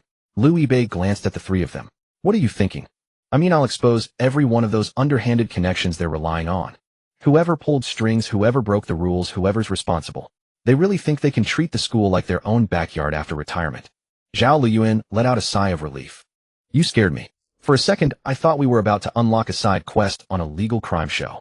Liu Bei ignored him and turned to Chen Jiashu. What about you? Chen Jiashu handed over his phone. In the chat window, Jiang Wanwan had sent over a dozen messages in a row. Jiashu, I know Yuxuan was too impulsive this time. But he's already hurt so badly, and now he has a disciplinary record and can't join the student union either. Grandpa Fang is old, and this whole thing has made his blood pressure spike. Can you please talk to Liu Bei for me? Ask him to have a word with Principal Su and drop the matter against Yuxuan. We were classmates for 3 years in high school. You're the only one I can turn to. It was followed by a tearful voice message lasting over 10 seconds. Liu Bei handed the phone back to Chen Jiashu. What do you think? Chen Jiashu hesitated. She sounds really upset. Zhao Liyuan jumped up from his chair. Oh my god. You're unbelievable. They gave Zhao Yuxuan free rein for over a year, and now you're feeling sorry for her crying. She's not here to get back with you or apologize. She just found out your roommate has connections, so she's come to use you as a bridge. Zhou Shuhang added a jab. Used to make you carry packages, now she's making you carry connections. It's a business upgrade. Chen Jiashu opened his mouth but couldn't find the words. Liu Bei didn't scold him. Having a soft heart isn't wrong, but you need to choose who deserves it. What she wants right now isn't you, she wants to get to me through you. Once Zhao Yuxuan's punishment is lifted, she'll go back to her relationship with him. The best you'll get is a Jiashu, you're so sweet. Chen Jiashu stared at the chat, his expression gradually cooling. Then I won't reply. Don't just not reply. Zhao Liyuan sat back down. Reply with this. I need to focus on my studies lately, I can't help with this. Chen Jiashu paused for a second, then couldn't help but chuckle. Isn't that a bit harsh? It's a taste of her own medicine. Give it right back to her. Chen Jiashu thought about it, and actually sent the message. After it was delivered, there was no response from Jiang Wanwan for a long time. Having resolved the Godfather's problem, Zhao Liyuan turned the forum page back around. Several new posts had appeared on the homepage. 4 beating 1 results in just a written self-criticism. Who exactly are Peng University's rules for? Mysterious dorms background exposed, even a department head can be toppled instantly. With such mysterious backing, how can ordinary students seek justice? The comment sections were even more absurd. Everyone's guessing our dorm has some kind of mystical power now. Zhao Liyuan read out the most popular comment. They got directorly dismissed and turned a major demerit into a language homework assignment. At this rate, if they were to kill a couple of people for fun one day, the sentence might just get commuted to a 3-day QQ account suspension. Liu Bei's mouth twitched at that. The imagination of netizens was showing a certain lack of respect for the criminal law. These posts are all from new accounts, and the wording is pretty similar. Zhou Shuhang swiped through a few screenshots. They all emphasized the punishment, deliberately ignoring the full surveillance footage and the fact that Zhao Yuxuan provoked the fight first. 3 of the accounts repeatedly misspelled provocation in the exact same way. The posting times are within 12 minutes of each other, and the earliest comments stirring the pot also come from newly registered accounts. Zhao Liyuan clicked on one of the accounts. This one's the dumbest. Last night, they were commenting on the outreach department's recruitment post with their own class info, and today they've changed their profile picture and are claiming to be a passing netizen. What a passing netizen, they might as well have put their ID card on their forehead. Zhang Zihan also came asking. Zhao Liyuan added. She said the initial rumor started from the student union's outreach department. Zhao Yuxuan used to be in the outreach department. This is probably his doing. Having failed to win through direct connections, he was now using the connections themselves as a weapon. The plan was to paint Lu Yibei and his roommates as rich bullies abusing their power, then use public opinion to force the school into a rear view. It wasn't a clever scheme, but it was certainly effective at manipulating the narrative. Let's not engage them on the forum for now. Lu Yibei pushed the phone back. Screen record all the posts. Save the account details, links, and posting times. Send the materials to Teacher Wei and have the school preserve the back-end records. If they want to play the public opinion game, let's let them talk. The more they talk, the more evidence they leave behind. Zhao Liyuan immediately started compiling everything. What about old Fong? Same approach. Lu Yibei picked up the bottled water on his desk, unscrewed the cap, and took a sip. If he's reasonable, this ends with the school's decision. If he's not reasonable, I'll find out exactly how he has so many students and subordinates willing to be unreasonable on his behalf. Just as he finished speaking, Lu Yibei's phone rang. It was Wei Jianya. Upon answering, Wei Jianya's voice sounded quite helpless. Lu Yibei, the four of you need to come to the administration building this afternoon. Zhao Yuxuan's grandfather Fong Jinhua has come to the school in person. There's going to be another meeting to explain the situation. Lu Yibei glanced at his three roommates and put the call on speaker. Understood. Please inform Mr. Fong that we will be there on time this afternoon. The call ended. Lu Yibei stood up and grabbed his jacket from the back of the chair.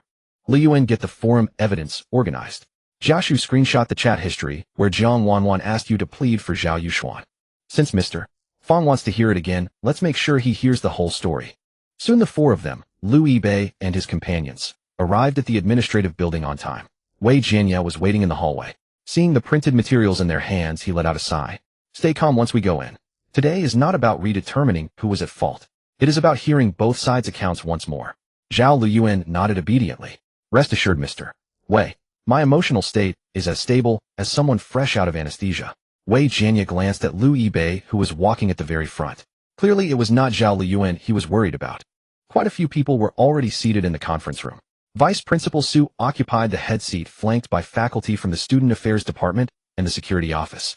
Zhao Yuxuan and Fong Lin sat on the right side, with a silver-haired elderly gentleman seated between them, a thermos cup resting beside him. Lu Yibei glanced around upon entering, then casually pulled out a chair on the left and took a seat. Zhao Liyuan and the other two followed, seating themselves nearby. Fong Jinhua's brows drew together. Who gave you permission to sit?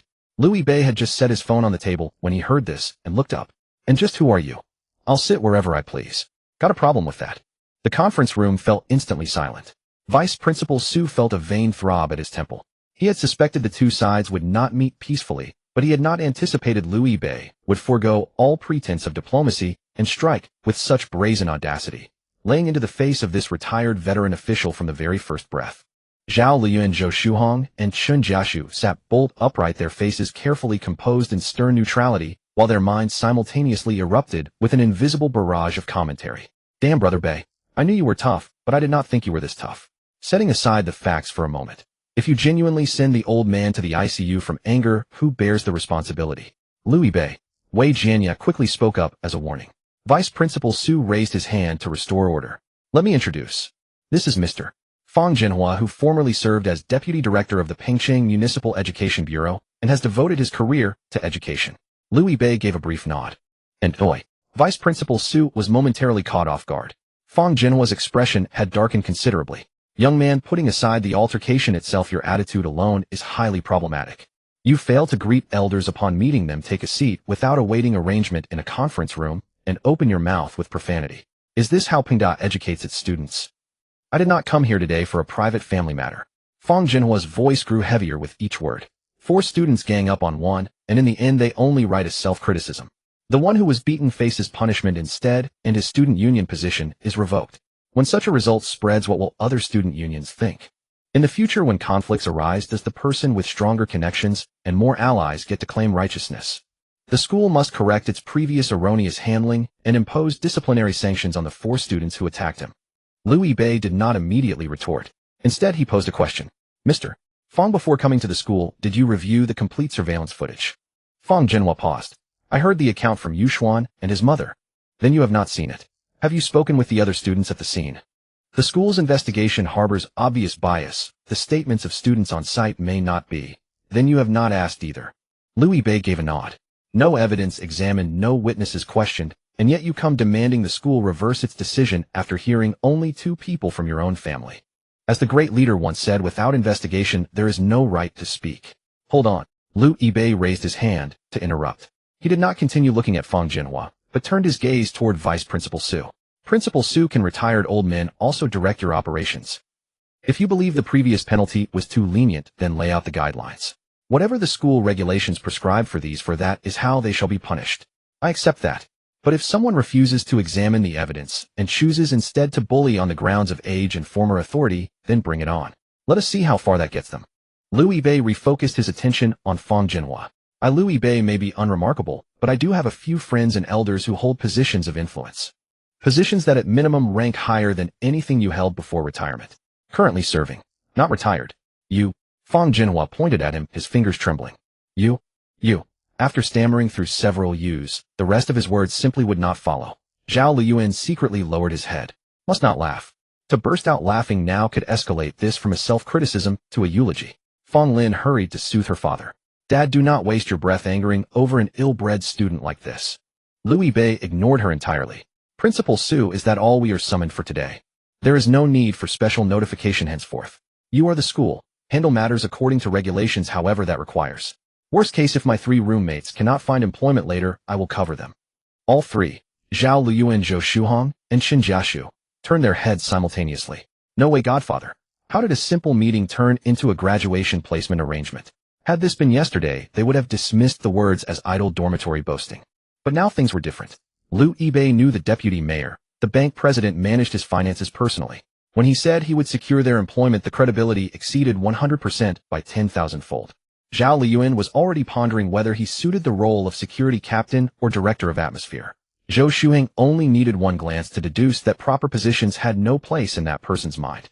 Attending university for a degree boils down to 2 things. Liu Bei held up 2 fingers. First, build connections. Second, earn the diploma to make future employment easier. Principal Su, which category do you think I fall into? Vice Principal Su's mouth twitched twice.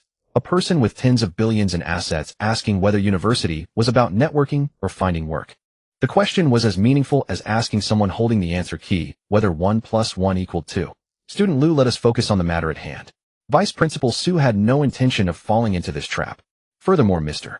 Fang, you are here today as a family member seeking clarification, not to dictate changes to the school's disciplinary outcome.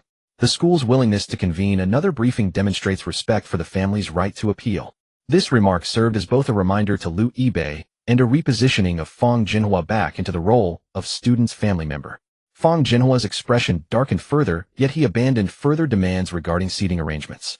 Vice Principal Su directed staff to activate the projector. Complete surveillance footage statements from 7 eyewitness students and transcripts of conversations from both parties were presented once more before everyone present.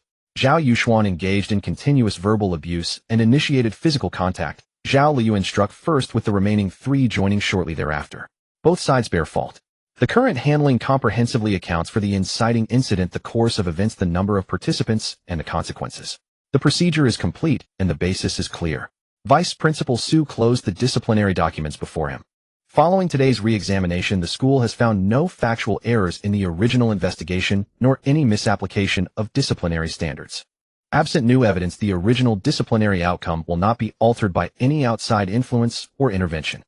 Should it be confirmed that someone maliciously published fabricated posts and orchestrated false public sentiment, that constitutes a separate disciplinary offense subject to independent handling. Fang Jinhua finished reviewing the footage, yet his brows remained drawn. Even if Yushuan spoke harshly, 4 against 1 is an undeniable fact. Harsh words. Liu Bei let out a humorless laugh. He went to someone's dormitory and called them a poor bastard and a laborer, then pushed them first. Now those are harsh words to you. Our retaliation qualifies as campus violence, but his instigation of fabricated rumors through hired posters is simply young people being immature. Fang Jinhua's gaze darkened. What forum posts and rumors?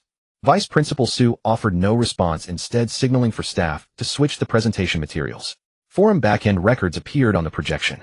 3 newly registered accounts with login timestamps, campus network addresses, and linked information, all clearly documented. Two of the accounts belonged to Student Union External Relations Department members, while the third repeatedly connected to the personal hotspot broadcast from Zhao Yuxuan's phone. After receiving materials provided by student Liu Yibei at noon, the school has already spoken with the relevant students. Vice Principal Su opened two written statements.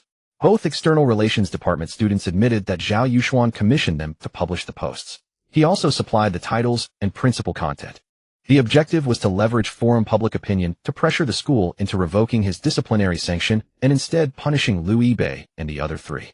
Fang Jinhua slowly turned his head. Zhao Yuxuan's face had drained of color. Yuxuan.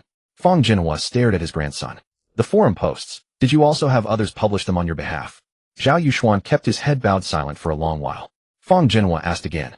Did you have someone post that? Yes. Zhao Yuxuan finally admitted. But I didn't spread rumors, I was only trying to build momentum. Those four beat me up and got absolutely no discipline. I wanted more students to see this and for the school to take it seriously again. The content in the post may have been somewhat exaggerated, but the core facts are correct. Fang Jinhua gave a light sniff. In his view, his grandson's decision to have someone post online was indeed imprudent, but at its essence the boy had suffered a grievance and simply wanted justice for himself. Young people lose their temper and sometimes use the wrong methods, a few words of education would suffice. As for the school's disciplinary action, he still believed it must be removed. He had cultivated relationships throughout Pengcheng's education system for decades. Students he had mentored, officials he had promoted, and university leaders he had worked with were scattered everywhere. Surely he could not have lost all influence merely after a few years of retirement. Yuxuan will delete the post, and he can also write a self-criticism. Fang Jinhua lifted his thermos cup. But the previous handling was obviously unfair. The school still needs to revisit this. Vice Principal Su looked at him, an expression of helplessness on his face. With the briefing reached this point, there was no need to continue arguing. All the evidence had been presented, yet Fang Jinhua accepted only the parts favorable to his grandson. After the meeting dispersed, Fang Jinhua did not speak to Liu Yibei again. He got into his car and immediately made several calls in succession.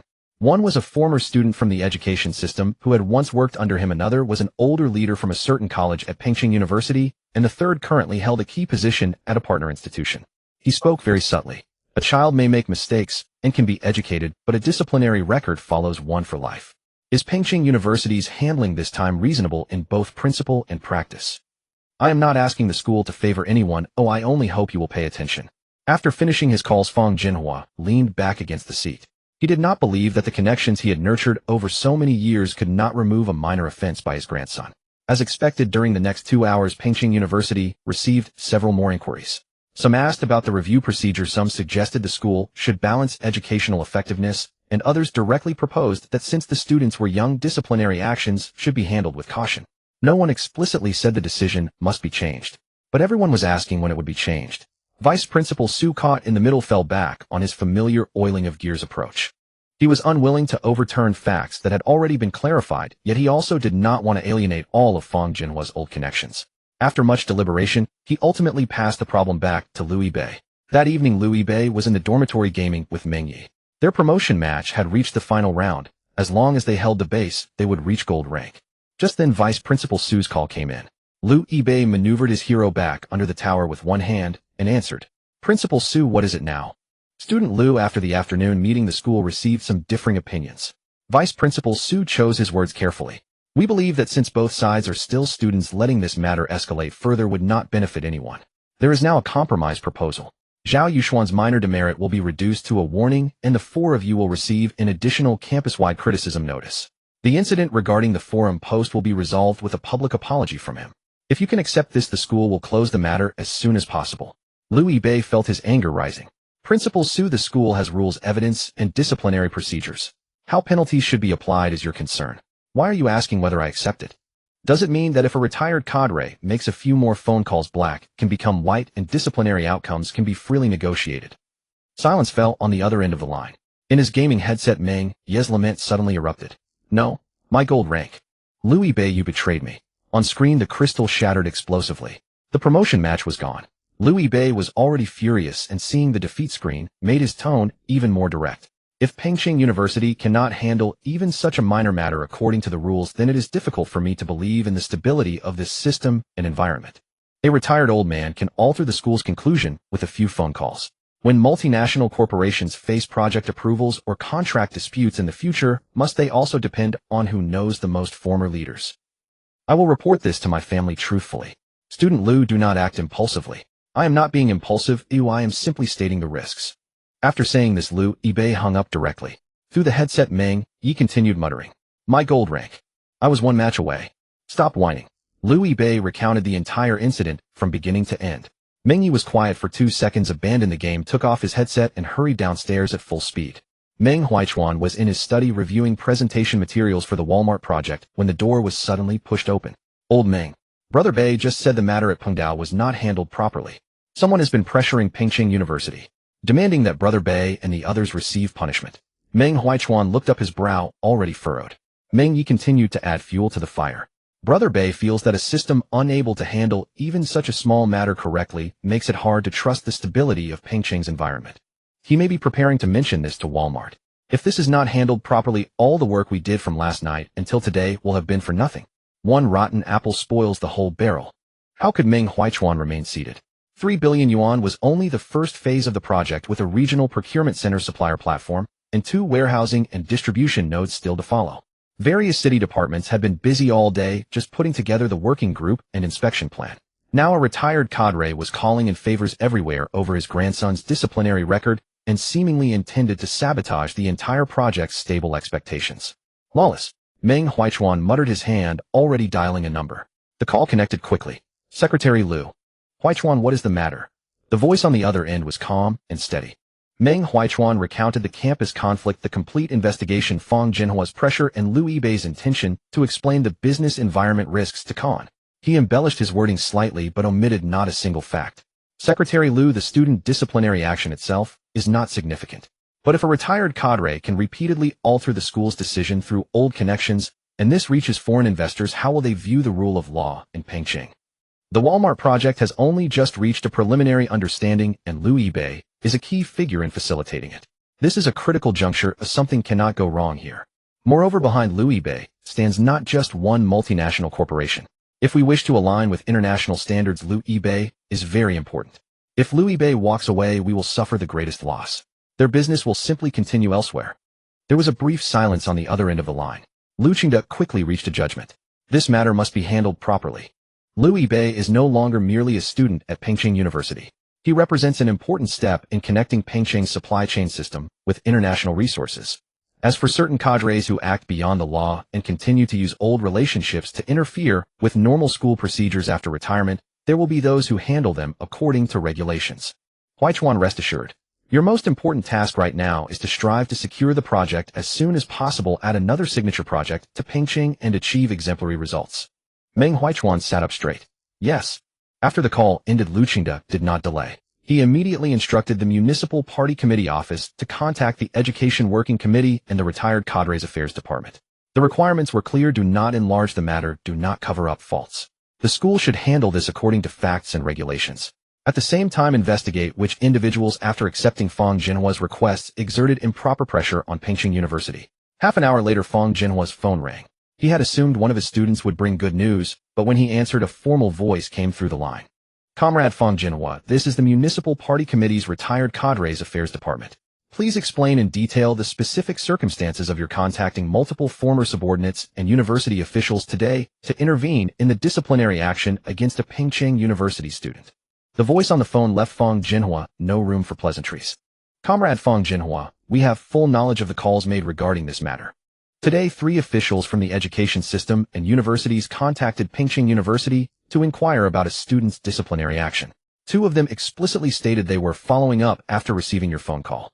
A university handling student affairs normally should not be subjected to pressure from retired officials leveraging their former positions or personal connections. Please cease all further contact with relevant parties and submit a written explanation of the matter. Fang Jinhua gripped the phone, his face darkening with each word. I was merely concerned about my grandson's education. I never asked anyone to change the disciplinary decision. Whether it constitutes improper interference will be determined based on the call records and their actual impact. The voice on the other end remained strictly professional. Additionally, Pingqing University has completed its internal review twice. The municipal committee requires the university to make an independent decision based on facts and school regulations. Please refrain from intervening in any manner. The line went dead. Fang Jinhua sat on the sofa, unmoving for a long while. Since retiring, this was the first time someone had so bluntly reminded him of the boundaries of his influence. Not long after the students he had called earlier began to ring him back one by one. Teacher Pingqing University's evidence is quite comprehensive. There's really nothing more we can say on this matter. The municipal committee is looking into these calls. I have to report the facts honestly. Fong Lao, a child's mistake can be corrected gradually, but pushing this further will only harm Yuxuan. The calls came in one after another. The network of favors he had built throughout the education system still existed, yet no one was willing to defy the municipal committee's explicit stance for the sake of Zhao Yuxuan's disciplinary record. Fong Jinhua finally realized that he had not just encountered a student with family connections. The other party hadn't even personally made a single call. A mere expression of concern about Pingqing's unstable environment had traveled from the university to the municipal committee and then landed squarely back on his own head. Fong Lin, sitting nearby, asked cautiously, "Dad, about Yuxuan's punishment." "What punishment?" Fong Jinhua lashed out at his daughter for the first time. "Why didn't you show me the complete surveillance footage beforehand? And the forum post, you knew Yuxuan orchestrated it. Why didn't you tell me? You gave me only a one-sided story and sent me to fight his battles at the school. Now the entire education system knows that after retirement, I was still pulling strings for my grandson." Zhao Yuxuan sat in the corner, not daring to speak. "Grandpa, they provoked me." "Shut up." Fong Jinhua slammed his thermos onto the table. "You went to their dorm and shouted insults first. You started the fight, and then got your friends to post online. Which part of the school's punishment is unjust? From today you will not contact anyone, and you will not post a single word on the forum. Whatever punishment the school decides, you will accept it." After scolding his grandson, he personally returned Vice Principal Su's call. "Principal Su, I acted today without understanding the full situation. The school will handle this according to its regulations. I have no further objections." Hearing this, Vice Principal Su finally felt the weight lift from his shoulders after 2 tense days. That same day, Pingqing University posted the final review announcement on the forum. The original disciplinary decisions remained unchanged. Liu Yibei and his 3 roommates were to submit written self-reflections without formal disciplinary action. Zhao Yuxuan retained his demerit and was removed from his student union position. For using an organizational account to publish misleading content, Zhao Yuxuan received an additional campus-wide criticism and was required to issue a public apology on the forum. 2 student union members involved in posting received formal warnings. And so the conflict that had started at a dormitory doorstep and escalated through a retired cadre's network finally came to a definitive end. Liu Yibei saw the announcement while walking to the cafeteria. He glanced at it and exited the page. "It's over. Really over." Zhao Liyuan couldn't quite believe it. "What, you want to pick another fight with Zhao Yuxuan to test it?" "I think I'll pass." The 4 of them walked into the cafeteria and headed to their usual spot. The 9 yuan set meal. 1 meat dish, 2 vegetables, free rice refills. Today's meat was chicken drumsticks with tomato scrambled eggs and spicy shredded potatoes. The cafeteria auntie, who had clearly seen the forum posts, gave the 4 of them a lingering look as she served the food. Zhao Liyuan immediately flashed a smile. "Auntie, recognize us. Campus celebrities. Think we could score an extra drumstick?" The auntie gripped her serving spoon, expressionless. Nine for 1 drumstick. Want 2? That'll be 5 more yuan. No discount for celebrities. Even the president has to pay." Zhou Shuhang picked up his tray and walked away. "Stop embarrassing yourself. Your fame is worth a second glance in the cafeteria, not a free chicken leg." Liu Yibei carried his tray to an empty table. His hundreds of billions in assets did not magically upgrade the 9 yuan chicken drumstick. It tasted the same as always and just as good. Everything seemed unchanged. If anything, the only difference was the noticeably increased number of people pointing and whispering. "Is that them? Yeah, the mysterious dorm from the forum. I heard one of them is a real big shot." "Which one?" "The one in the black jacket in the middle, Liu Yibei. I heard even the director of the education bureau, Zhao Yuxuan's grandpa, got shut down by him." Within a day of gossip, the deputy director had already been promoted to director. Give it 2 more days and Fong Jinhua might be in charge of national education by the time he retires. At another table, someone whispered, "Liu Yibei is ruthless. He really went for the kill with Zhao Yuxuan. He kept his demerit, lost his student union position, and now even his grandpa got a warning." A student who knew Zhao Liyuan couldn't take it anymore and turned around. "Isn't that fair enough? Zhao Yuxuan was trying to destroy them too. He was throwing around demerits hoping they'd never graduate or find a job. Now he's hit a wall. Why is it okay for him to pull strings, but not for them to fight back?" Besides, the full video is out there. Zhao Yuxuan went to their dorm, started the insults, and threw the first shove. If Liu Yibei and his friends didn't have connections, those 4 would be the ones with the demerits. The chatter continued, and the rumors multiplied. Some said Liu Yibei's family ran a multinational business. Others claimed he was a relative of some high-ranking official.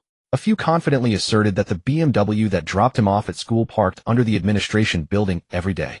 That last one was pure fabrication. The BMW owner was at that very moment likely at his job at Huashong Bank. Zhao Liyan listened to the surrounding gossip, raised his free soup bowl, and gave a slight nod to a few students who recognized him. Keep it low-key, low-key. Zhou Shuheng glanced at him. They're talking about Liu Bei. What's it got to do with you? Same dorm, shared glory. You're at best a bonus item in a group buy. Zhao Liyan was about to argue when Chun Jiashu suddenly noticed someone nearby holding up their phone to take pictures and quickly lowered his head. We're getting photographed, just eating now. It's normal. Liu Bei took a bite of his drumstick. Give it a few days. A new story will pop up and no one will remember us. He didn't see himself as some campus celebrity, nor was he about to change where he ate because of the gawking. 9 yuan filled you up, and it was close to the dorms. Being rich didn't mean you had to waste money. Just then a familiar voice rang out from the cafeteria entrance. Folks, today I'm bringing you up close to the most mysterious dorm room at Pengda. Haige held up his live streaming phone flanked by the two familiar department beauties he claimed as girlfriends and made a beeline for their table. Zhao Liyan looked up and his face fell. Oh no, this guy smells the traffic and is coming for a feast. Wahai had barely approached the table when the phone camera was already thrust forward. Family, it's them. Today Brother Hai brings you to uncover the secrets of the legendary mysterious power dormitory at Pengda. Let's finally find out who the real hidden young master is. Liu Bei raised his hand to block the camera. Move the phone away. Guahai's footsteps faltered though his smile remained. Liu, classmate, don't be nervous. Just having a casual chat. Many students in the live stream are quite curious about you. You can film the cafeteria or anywhere else, but it has nothing to do with us. Liu Bei looked at him. But don't film us. The message was clear.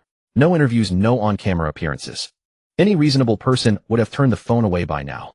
But Guahai glanced at the steadily climbing viewer count, and his feet seemed glued to the ground by the promise of traffic.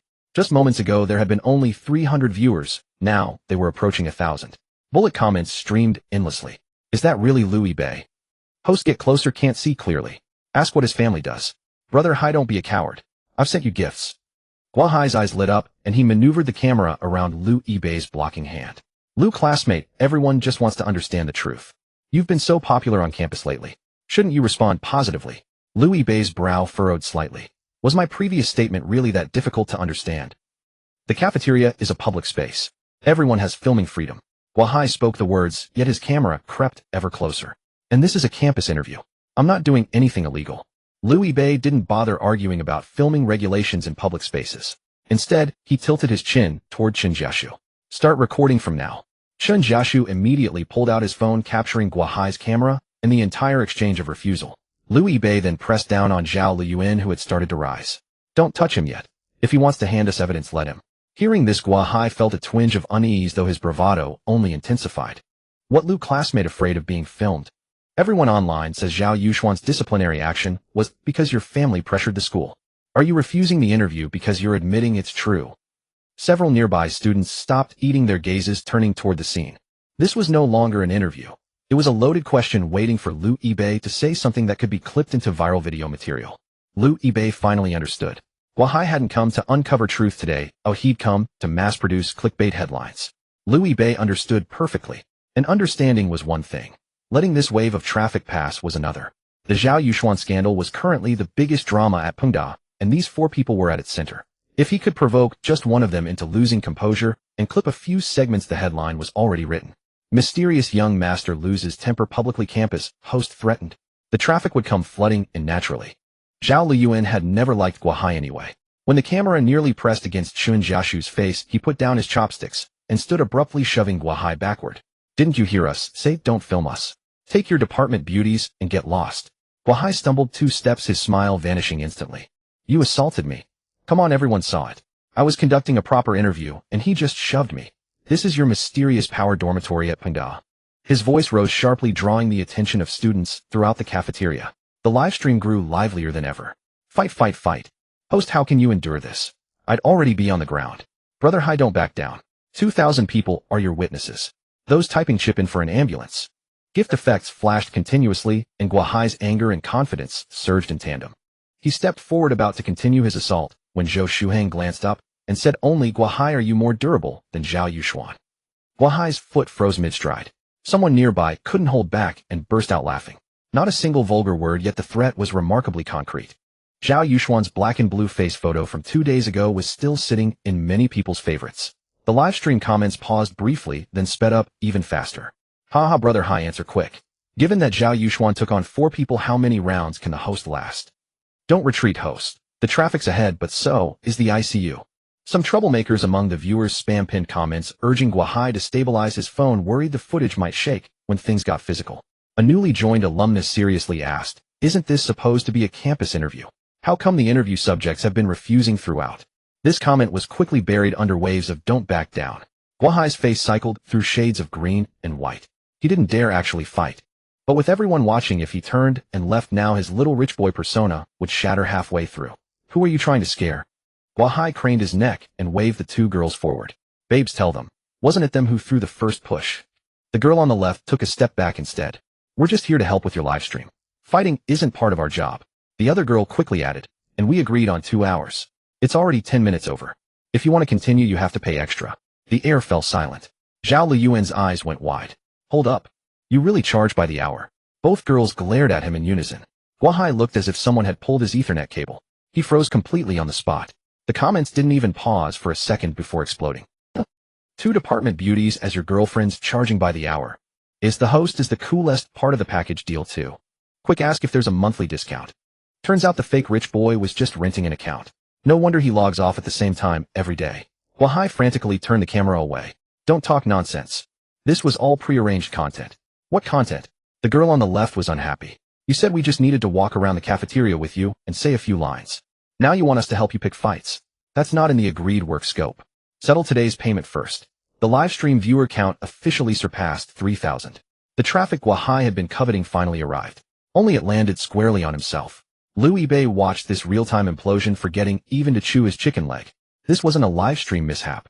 This was a self-driving demolition truck. One that had come straight for his own living room after he'd released the steering wheel. The cafeteria duty manager and 2 security guards arrived shortly. This is a dining area. Do not crowd other students or disrupt normal order. End the live stream immediately. Guahai tried to explain, "Teacher, they pushed me first." The live stream audience all saw it. Liu Yibei pointed to Chen Jiashu's phone. From the moment I explicitly refused filming, he recorded everything. Guahai, I'll say it one more time. Film anywhere else if you want. Not us. End the live stream now and delete any clips with us in them. We'll consider the matter closed. If you continue platform complaints, school discipline, or any other proceedings, we'll see it through. Guahai opened his mouth, then looked at the 2 girls beside him, still demanding payment. He finally ran out of steam to keep pushing. Fine, no filming means no filming. His face dark, he tapped to end the live stream and deleted the recorded footage from his phone right there in front of the duty manager. The 2 girls received their transfer and left without a backward glance. Guahai stood alone where he was. The campus rich boy who moments ago had been flanked by beauties now left with only a selfie stick for company. Zhao Liyan lifted his bowl of soup that had gone half cold, raising it in Guahai's direction. Brother Hai, take your time. Try renting a bit longer next time. Guahai nearly boiled over again. He glanced at the security guards beside him and swallowed his words, turning to leave the cafeteria. Liu Yibei picked up his chopsticks again. Let's eat. Chen Jiashu stared at his phone, his expression complicated.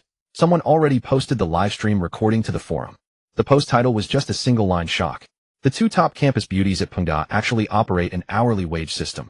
Zhao Liyuan opened the thread and nearly spat his soup, laughing. Great. Even with fresh gossip, nobody's forgotten about us. Though Guahai's live stream had ended, the internet's memory had just been ignited.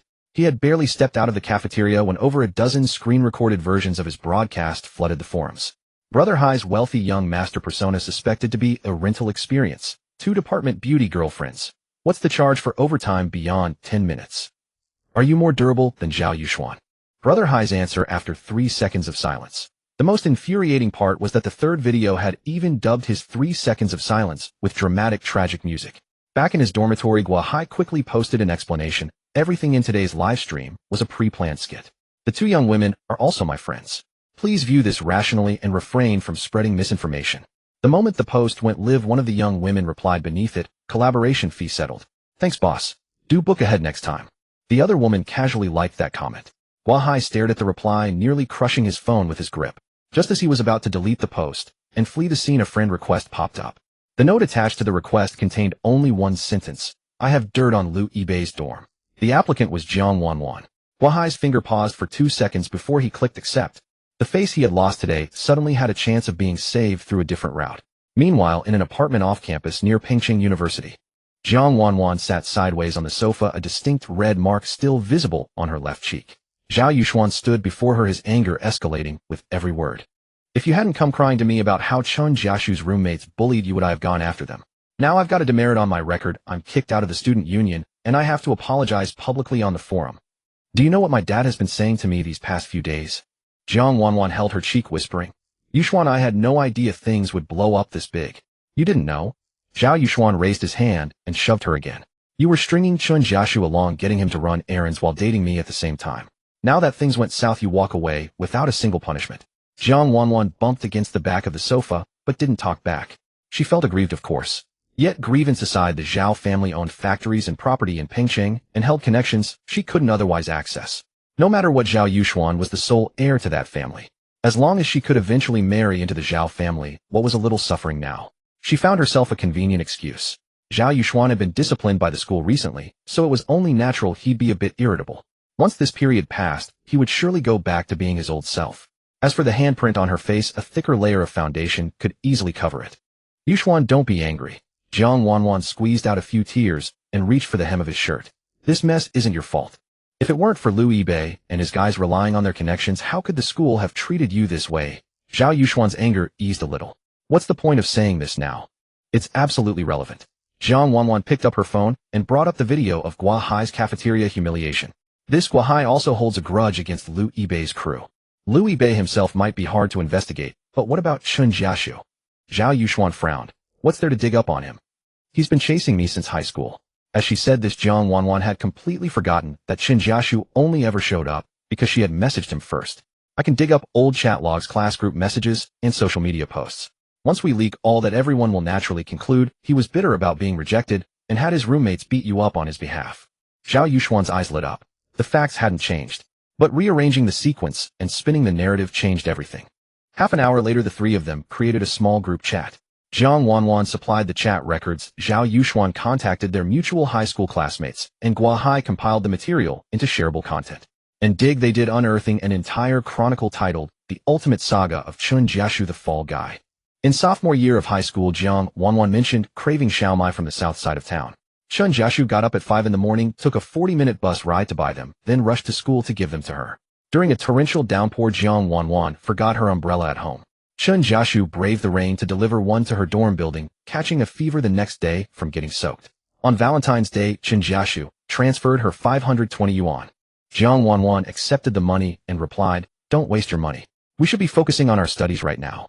In university, it continued grabbing course registrations, saving seats, picking up packages, fixing computers, hauling luggage. If it could be delegated via text message, Jiang Wanwan never lifted a finger herself.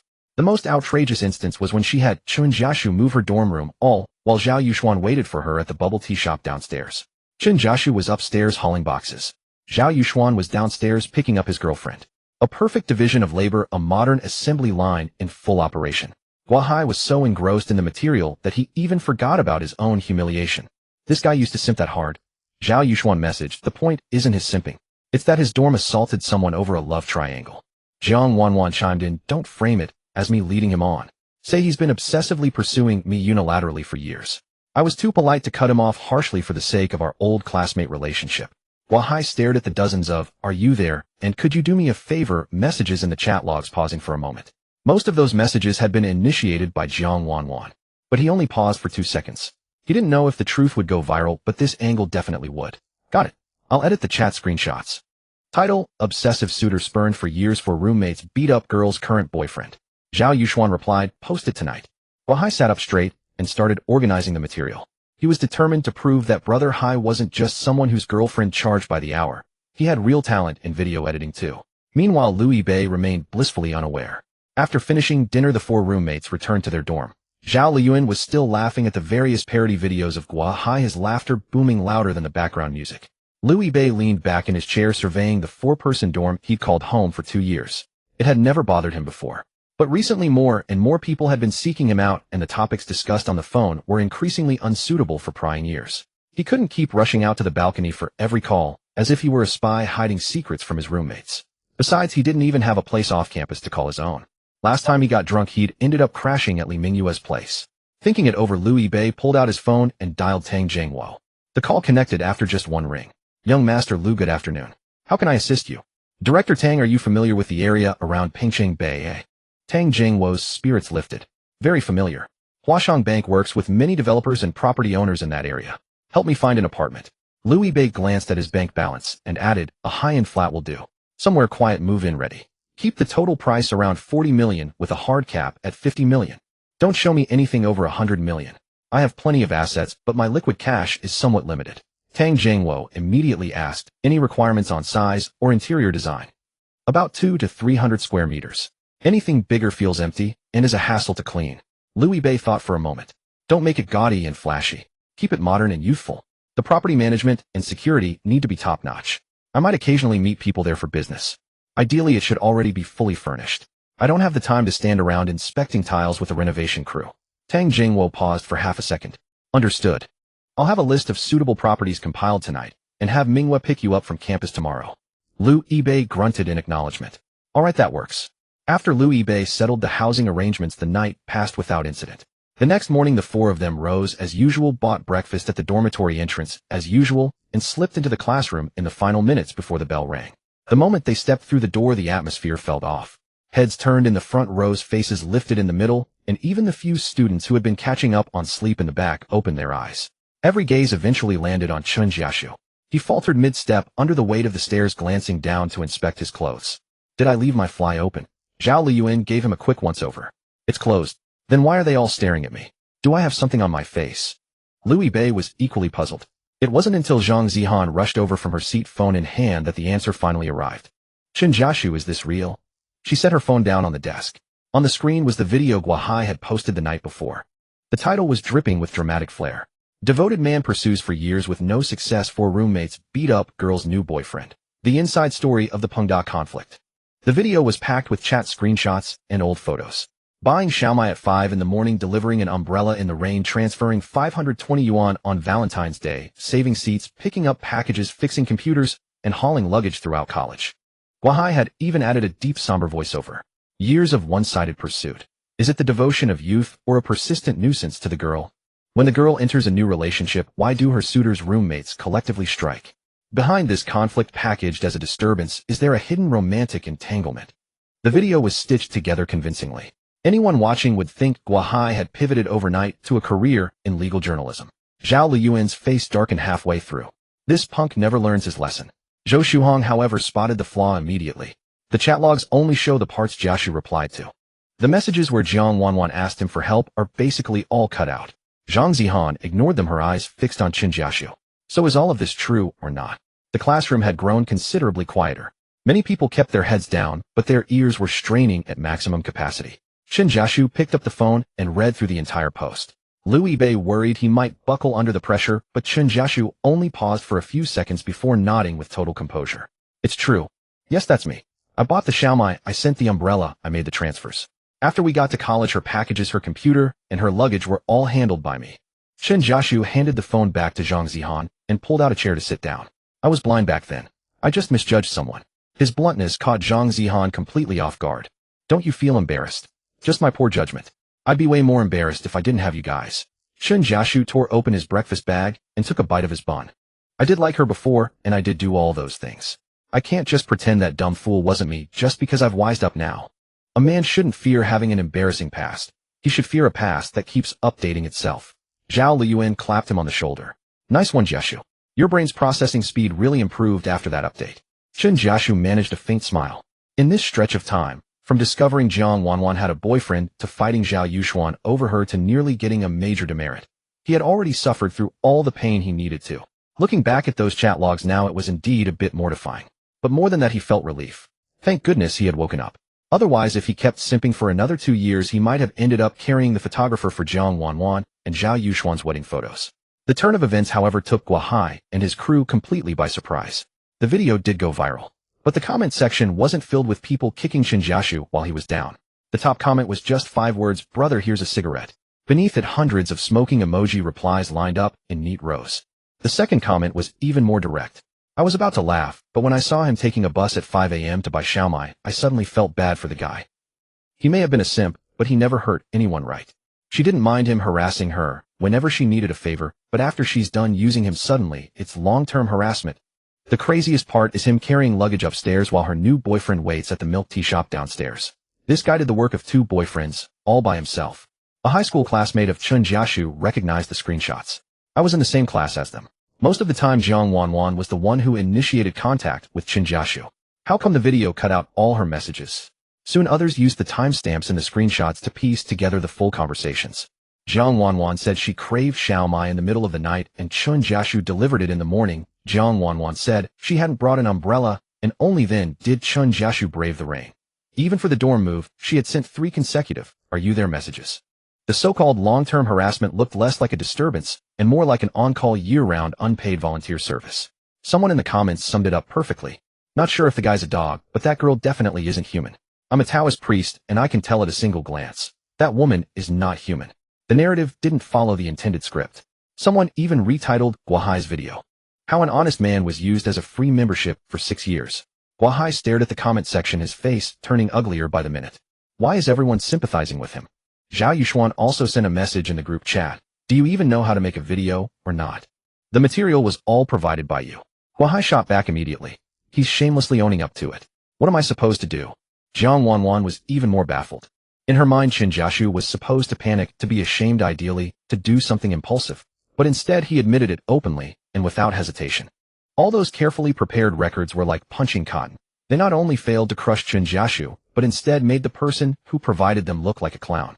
Back in the classroom, Liu Yibei scrolled through the comments without a hint of a smile on his face. It was one thing for Chun Jiashu to let it go himself. It was another thing entirely for someone to slice his sincerity into clickbait and step on him for traffic. Some people just need an inch to take a mile. Liu Yibei leaned back in his chair speaking in a low voice, yet the words rang clear across several rows. They actually think we can't do anything to them. He took out his phone and pressed the voice message button. Xiao Yi Zhao Yuxuan and Jiang Wanwan still need to be dealt with. Use your methods. And that Guahai from the internet. Handle him too. He sent the voice message. The classroom, which had been buzzing with hushed whispers, fell instantly silent. Zhang Zihan, sitting closest, caught a glimpse of the name at the top of the chat window, and her eyes widened slowly. Meng Yi. She had never once mastered the art of volume control in her life. As in Meng Yi, son of Mayor Meng. Liu Yibei glanced at her. Oh, loudspeaker, you know Meng Yi too. A collective gasp rippled through the classroom. Everyone knew Liu Yibei had a powerful background. Now they finally had absolute confirmation of exactly who the so-called mysterious force in their dorm room was. This was no ordinary rich kid. He was casually telling the deputy mayor's son to handle matters. His tone was as natural as asking a friend to run downstairs and pick up takeout. A few seconds later, Meng Yi replied with a voice message. Got it, babe, go. Send me the link and the original screenshots. I'll have the evidence locked down first. Malicious editing, leaking private conversations, inciting online harassment. We'll file complaints where they need to be filed and talk to the school where the school needs to be talked to. Don't worry. Legal, compliant, and civilized. As Liu Yibei finished playing the message, a notification from Li Mingyue popped up on his phone. Mr. Liu, I've shortlisted some properties. I'll pick you up from school after class this afternoon. He replied with a single okay and put his phone away. The lecturer walked in just then, frowning at the sea of open mouths still frozen in shock across the room. What are you all gawking at? Class is starting. Meng Ye's talk of civilized measures was by no means empty words. The moment he received the link Liu Yibei sent, he didn't even open a game. He directly dialed the number of a senior partner at the law firm his family had long been working with. The phone barely rang once. Young Master Meng, help me secure a batch of online evidence. Meng Yi forwarded the link. Don't rush to have the video taken down. I want the comments, repost data, and backend dissemination records all preserved. And the deleted chat records, secure those that can be preserved as evidence. Understood. I'll handle this personally. I'll have a material list for you within half an hour. For ordinary people, dealing with a law firm means meeting an assistant first, negotiating fees, and only then scheduling time with a lawyer. Not for Meng Yi. He just had to say the word, and the senior partner would take over directly. Once the lawyer got to work, Meng Yi forwarded the link to the regional content manager of the platform in Pengcheng. The manager didn't ask him to submit a ticket or fall back on the usual, "We're looking into it." The phone rang back quickly. Young Master Meng, the backend data on the video is already locked. I've got the review team doing a manual check now. This isn't just a petty squabble, Meng Yi said. Secretly filmed videos, leaking private chats, malicious editing to incite online harassment. Handle it with the full weight of the rules. Don't worry, the platform's policies are clear. We won't let anyone exploit loopholes. As the call ended, a complete screen recording popped up on his computer. The sender was Chun Jiashu's high school classmate. Don't just send screenshots. Record your screen if you can, scrolling from the time Jiang Wanwan sent the messages onwards. Get everything, all of it. This isn't about fabricating dirt. It's about recovering the first half she deleted. As he spoke, Meng Yi jotted down names and times on a piece of paper. Once he had a rough outline of the materials, he sent a message to his friend at Epoch University. Within 5 minutes, a deputy director from the Student Affairs Department called him directly. Young Master Meng, we've received the materials. Since this involves a student of our university maliciously spreading private information, the school will verify it immediately. My father doesn't know about this. I'm contacting you on my own initiative, Meng Yi stated preemptively. The person on the other end chuckled. Understood. Even if you hadn't contacted us, the school should address this situation. It's just that now with the materials, the investigation will be quicker. Normally, making him read a couple of pages of a book was harder than dismantling a tower with his bare hands. But now handling matters for Liu Yibei, his mind worked faster than a booster in the canyon. At noon, Meng Huichuan ended his meeting and returned home to pick up a document. As soon as he entered, he saw Meng Yi sitting cross-legged on the sofa, a laptop and tablet before him, phone on speaker. Don't let the platform delete the video yet. Secure the backend data first. If the school asks, have those involved tell the truth, no embellishments. I'll send over the lawyer's compilation later. Meng Huichuan watched from the entrance for a while.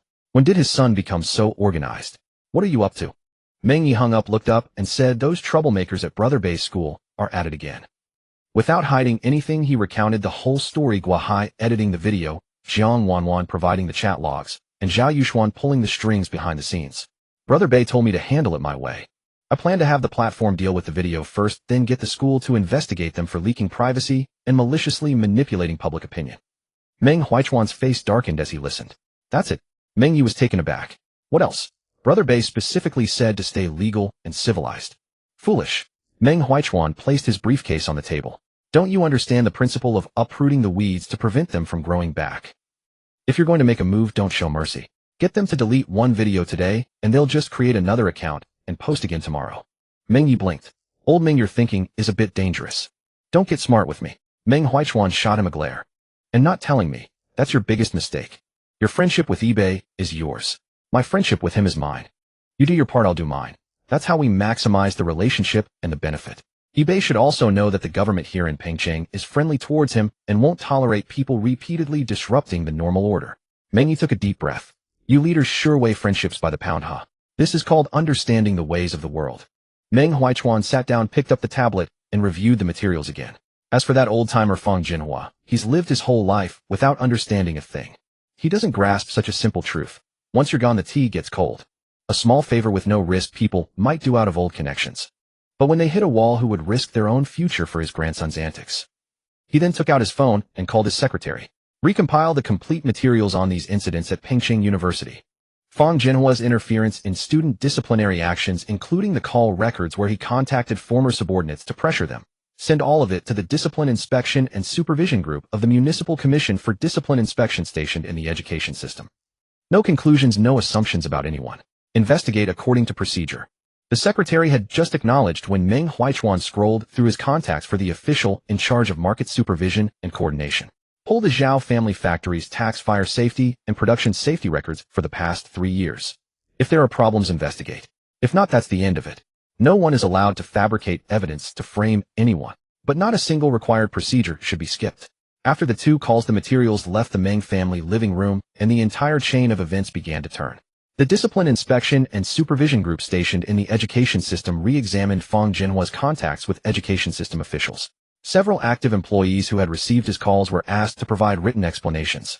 After receiving the complete evidence, Pengcheng University notified Guahai Zhao Yuxuan and Jiang Wanwan to appear separately before the Student Affairs Department to explain their actions.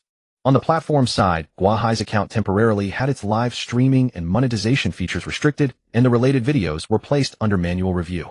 Seeing the notice, some account functions restricted, Guahai felt completely numb. He hadn't gained much traffic, and now his source of income was frozen by the platform. At 1:30 p.m., 2 official vehicles stopped at the entrance of the Zhao family factory.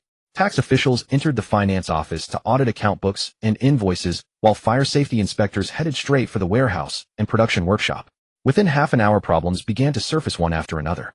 The warehouse emergency exits were piled with cardboard boxes, 2 fire extinguishers were expired, and a temporary partition hadn't been filed for approval. Several large consulting fees in the financial records had unclear destinations and didn't match the declared data. These issues might not topple the Zhao factory, but they were enough to force it to halt operations for rectification and further investigation. Just as Zhao Yuxuan's father Zhao Jiqiang arrived at the factory, he received another call, this time from Huashang Bank. Tang Jiangwo had indeed gotten wind of the situation. He didn't recklessly call in the loan. Instead, he had the corporate banking department thoroughly review the Zhao factory's entire credit file from top to bottom. The review uncovered that the company had diverted a portion of its working capital loan to affiliated companies without disclosing it, as required by the contract. Tang Jiangwo picked up a pen and circled the related transaction in the report. Suspend the remaining 6 million yuan in credit. The renewal application doesn't go any further. The risk control officer hesitated. What about the 12 million yuan already disbursed? The contract specifies the use of funds and disclosure obligations. Tang Jiangwo closed the report. Since the default clause has been triggered, initiate the early recovery procedure. The directive from the meeting room quickly reached the branch. The financial lifeline the Zhao family had hoped to renew was completely cut off that very afternoon. Zhao Jiqiang stood in the factory yard, phone in hand, hearing tax officials demand supplementary documents while looking at the fire department's rectification notice with a deadline. He was about to explode. Why is everyone here today of all days? The finance manager's face went pale. Mr. Zhao, the bank is demanding a repayment plan within 7 working days. Where is the company supposed to get 12 million in cash? Zhao Jiqiang immediately called Fang Jinhua. As soon as the call connected, before he could utter a word, Fang Jinhua said in a low voice, "Don't call me again. If you haven't caused enough trouble, deal with the consequences yourselves." The line went dead.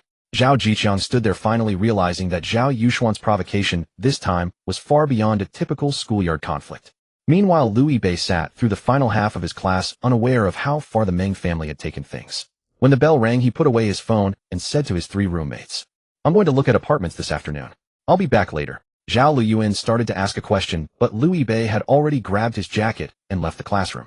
Outside the gate of Pingqing University, the familiar black BMW was parked quietly by the roadside. Li Mingyue stood by the car holding the prepared listing documents, having already waited for him for a while. Fang Jinhua had assumed that once he submitted the written statement, the matter would be laid to rest. But at 9 o'clock the following morning, officials from the Discipline Inspection Commission knocked on his door again. "Comrade Fang Jinhua, there are certain details we need to verify with you further." The visitors spoke in calm tones, yet they brought materials that filled no fewer than 2 document bags. This time the investigation went beyond merely cataloging the phone calls he had made on Zhao Yushuan's behalf. Every name on the call list, officials within the education system, school administrators who had received sponsorship from the Zhao family projects Fang Jinhua had overseen before his retirement, was dug up and scrutinized. Bank statements spanning the past several years, project funding, and the business dealings of relatives were all swept into the net of investigation. Soon after, a sweeping crackdown rippled through the education system. Officials who had been holding morning meetings in their offices were summoned for questioning by Discipline Inspection Commission staff by afternoon. In some cases, the moment their doorbells rang, their workplaces had already sealed computers and financial records in a synchronized operation. No one ensnared in Fang Jinhua's web of connections could simply brush it off as an old leader showing concern. Those who had taken no money were required to clarify the circumstances, sign a statement, and leave. Those who had actually accepted money faced no escape. A serving official from the Education Bureau who had collected 3,000 yuan in project consulting fees through his brother-in-law's company was placed under suspension that same afternoon for investigation. The vice principal of a vocational college who had accepted shopping cards from the Zhao family's factory during holidays and intervened on someone's behalf in equipment procurement saw his office seized directly. News spread like wildfire through the education system. Some considered calling in favors on Fang Jinhua's behalf, but let the phone slip from their hands without completing the call. Meng Huichuan was in a fury, and anyone seeking to intercede would only expose their own involvement. More crucially, Lu Qingde could not have remained unaware of such a sweeping operation. When the Municipal Discipline Inspection Commission director reported the preliminary findings to the Municipal Committee, Lu Qingde asked only one question. Do all the funds and issues uncovered have solid evidence? Every transaction identified so far is backed by bank records, and all relevant contracts and project documentation have been secured. Lu Qingde gave a slight nod. Then pursue this to the end. Do not expand the scope because Meng Huichuan is implicated, nor narrow it because Fang Jinhua has already retired. Investigate each case individually. Whoever accepted illicit funds will answer for it. Once these words circulated, the last holdouts abandoned any hope of playing both sides. Secretary Lu was fully aware and had given no order to halt the proceedings. To provoke Meng Huichuan at this moment would be tantamount to gambling one's own career on someone else's behalf. Fang Jinhua sat in the Discipline Inspection Commission's interview room, watching stacks of old files laid out before him, color draining from his face with each new document. He had not in fact been involved with every transaction. Yet those people had gathered around him back then, acting under his banner and visiting his home during festivals and holidays. Now that the first thread had been pulled from him, the entire web of old connections emerged from the shadows. His pride and joy, a network of students and protégés spread across the land, had overnight become nothing more than a contact list for the Discipline Inspection Commission. Meanwhile, things grew even worse for the Zhao family's factory. Following the fire safety inspection, the substandard storage area was immediately shut down. Due to blocked emergency exits and expired fire suppression equipment, the production facilities also received a notice ordering suspension of operations for rectification. The machinery had ground to a halt and workers stood idle in the factory courtyard awaiting further instructions, while customers calling to press for deliveries kept coming through. Before Zhao Jiqiang could even formulate an explanation, a formal notice from Huashang Bank arrived at the accounting office. The undrawn credit line was immediately frozen, loan renewals were terminated, and the 12 million yuan loan was called for early repayment. The terms were spelled out in black and white, leaving no room for plausible deniability. Director Zhao, we have only over 3 million yuan in liquid cash on hand. The finance manager set the report on the table, his voice tight. Wages for this month's supplier payments and taxes remain unpaid. If we're expected to produce 12 million within 7 working days, we'd have no choice but to sell equipment or mortgage the property. Sell the equipment, and how will we even resume operations? Zhao Jiqiang braced himself on the table with both hands, his eyes shot through with bloodshot veins. After more than a decade in business, he had never before felt so acutely that among the hundreds of contacts in his phone book, not one was truly available to him now. His usual drinking companion from the banking sector, upon hearing the situation, could only say that risk controls were too strict to offer any assistance. A business associate from the Chamber of Commerce who boasted brotherly ties agreed to look into it, but texted back 10 minutes later that his own capital was equally stretched. What cut deepest for Zhao Jiqiang was the silence from an old friend with whom he'd worked for 8 years, someone he had once guaranteed a loan for without hesitation when they faced their own cash flow crisis. Now Zhao Jiqiang only needed to borrow 3 million to weather the emergency, yet the person on the other end fell silent for a long time. Old Zhao, it's not that I don't value what you've done for me. Your family is currently under simultaneous scrutiny from the Discipline Inspection Commission, tax authorities, fire safety inspectors, and banks. Whoever lends you money now will have answers to give tomorrow about where those funds came from. I still have a company and dozens of employees to answer to. I simply can't afford to gamble alongside you. Zhao Jiqiang opened his mouth, but could only manage to say, I understand. Yet he knew better than anyone what was really happening. The problem wasn't a lack of funds. It was that no one wanted to throw money into the Zhao family's gaping smoking hole. He reached out to suppliers he'd worked with for years, hoping to extend payment terms, but they turned the tables and demanded settlement of outstanding balances, first threatening to cut off supply otherwise. Zhao Jiqiang went so far as to arrange a meeting with another bank, hoping to use the factory building as collateral for a bridge loan. The moment the account manager reviewed the application and saw the red flags, tax audit, fire safety shutdown, Huashang Bank's accelerated loan recall, he returned it without hesitation. Director Zhao, it's not that the collateral lacks value. It's that your company's current risk profile won't pass approval. I'm willing to pay a higher interest rate. It's not about the interest rate. There was a pause on the other end of the line before the banker added one final warning. Director Zhao, it's time to step back. No one's going to cross Mayor Meng on your family's behalf. When the call ended, the office fell into silence save for the hum of the air conditioner. Zhao Jiqiang sank back into his chair, looking decades older in an instant. He had always believed his son's troubles at school were minor matters. School administrators knew the family's student leaders were connected, and if all else failed, there was Feng Jinhua, his father-in-law, to fall back on. Now he understood those connections might embellish prosperity, but when crisis struck, they scattered faster than factory workers heading home after a shift. Feng Lin rushed to the factory. What's the situation with your father? Zhao Jiqiang looked up at her. Your father is currently explaining matters to the Discipline Inspection Commission himself. And your precious son, how much has he kept hidden from us? Zhao Jiqiang picked up his phone and dialed Zhao Yushuan. Before the call connected, Zhao Jiqiang gave his son no chance to speak. Get your ass home right now. If you don't explain everything from beginning to end, I'll break your legs first.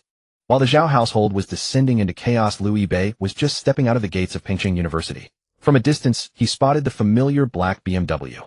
Li Mingyue was dressed today in a sharply tailored black suit, dress, her long hair pulled back, and she approached him with property listings in hand as soon as she saw him emerge. Good afternoon, young Master Liu. President Tang narrowed it down to 3 properties in the end, all within your budget. Liu Yibei took the documents and flipped through a few pages. Which one is closest? The first property, about a 20-minute drive from the university. It's already furnished and ready to move into. Li Mingyue walked to the passenger side and opened the door for him. Shall we see this one first? Liu Yibei climbed into the car. Let's go. The black BMW left Pingqing University and entered Pingqing Bay No. 1. As the vehicle passed through the main gate, the security guard checked the appointment information twice.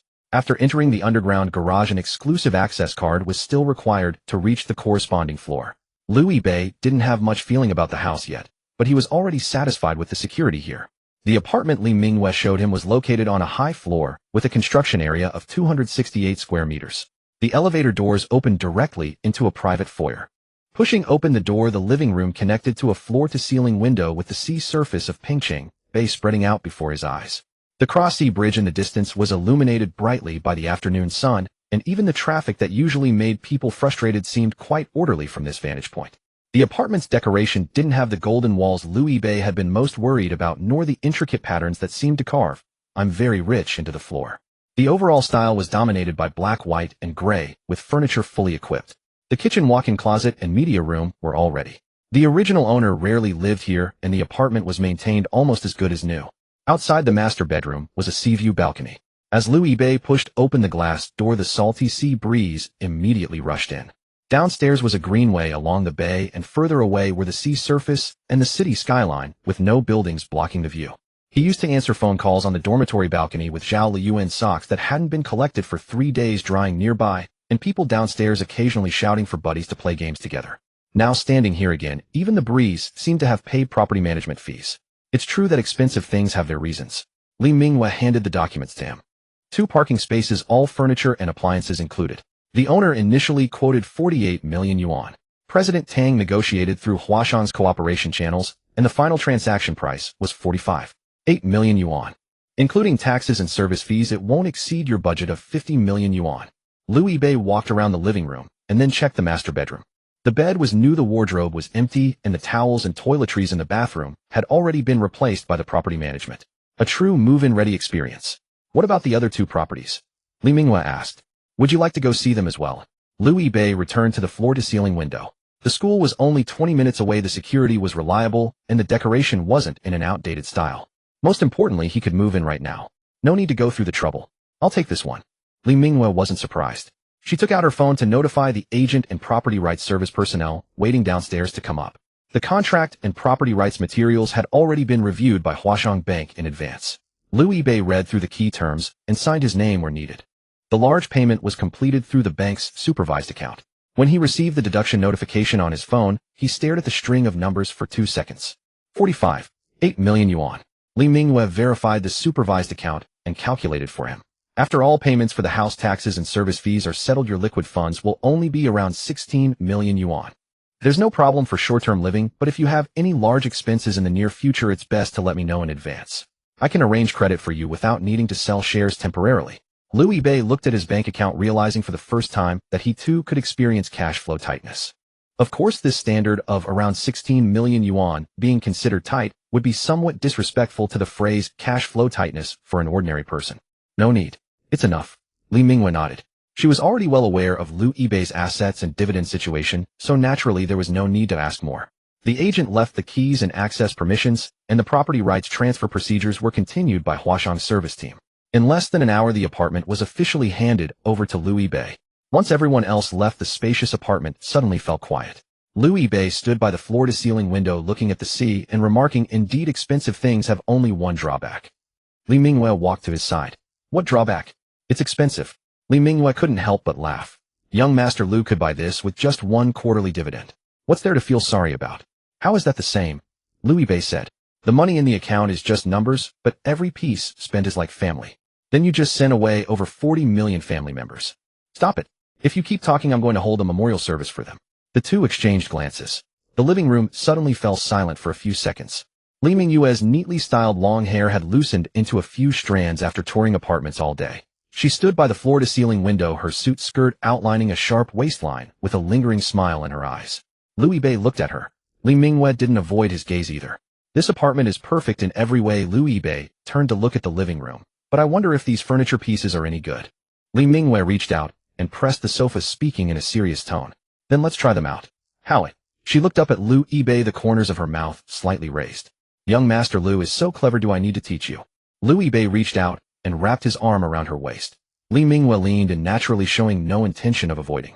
Let's be clear first, I'm just helping a client inspect the quality of the property. Is Huashang's service scope this extensive? It's a service content only available to you. The smart glass of the floor-to-ceiling window gradually dimmed. The sofa in the new apartment underwent its first load-bearing test, and the imported mattress in the master bedroom, reportedly worth 6 figures, also welcomed its true buyer's inspection. Even the guest bedroom didn't escape afterward. As for the inspection process, it wasn't suitable to be included in the property delivery report. Anyway, the soundproofing of the apartment was indeed good, and no obvious issues were found with the furniture quality.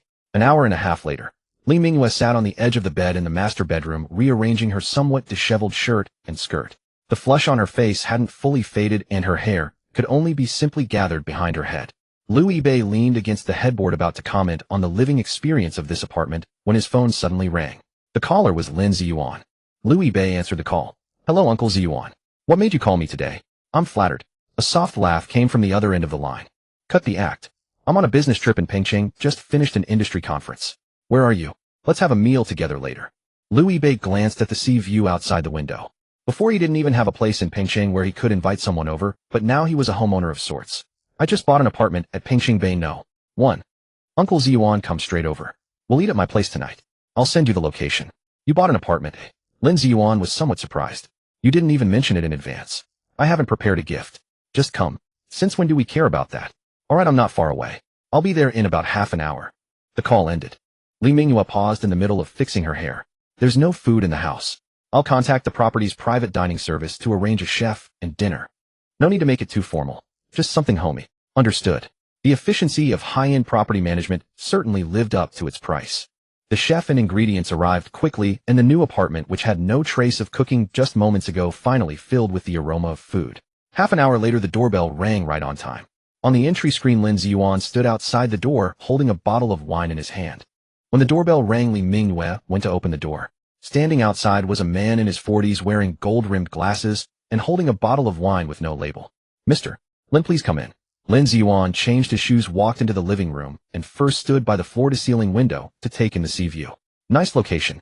Bought it just today," Liu Yibei said, taking the wine from his hands. "Your timing is impeccable. A day earlier, and I'd have had to take you out to eat." Lin Ziyuan turned around and looked him up and down. "I remember someone once told me that the dormitory was fine, cafeteria for meals, hot water for showers, and that he would never move out before graduation. People change. So how much did you spend?" 45.8 million. Lin Ziyuan nodded. "Money really does change things." Liu Yibei ignored the teasing and led him to sit in the living room. The chef, arranged by the property management, was already prepping ingredients in the open kitchen. Soup was simmering in a pot, and seafood and vegetables were neatly arranged on the cutting board. Lin Ziyuan glanced at the kitchen, then at Li Mingyue. "Aren't you going to introduce me?" "Li Mingyue, my dedicated account manager at Huasheng Bank." Li Mingyue smiled and said, "Hello, Mr. Lin." Lin Ziyuan adjusted his gold-rimmed glasses and smiled warmly. "Just an account manager." Li Mingyue's expression remained unchanged. "That's what the contract says for now." Liu Yibei nearly choked on his water. Lin Ziyuan looked at him, then at Li Mingyue, and his smile deepened. "I see. Young people's contracts tend to be more comprehensive. Uncle Ziyuan, you just got here, and you're already gossiping. Can I show some concern for my nephew's life?" They exchanged a few updates about their lives. Lin Ziyuan picked up his water cup and suddenly asked, "A few days ago, Kane from Walmart came to Pengcheng.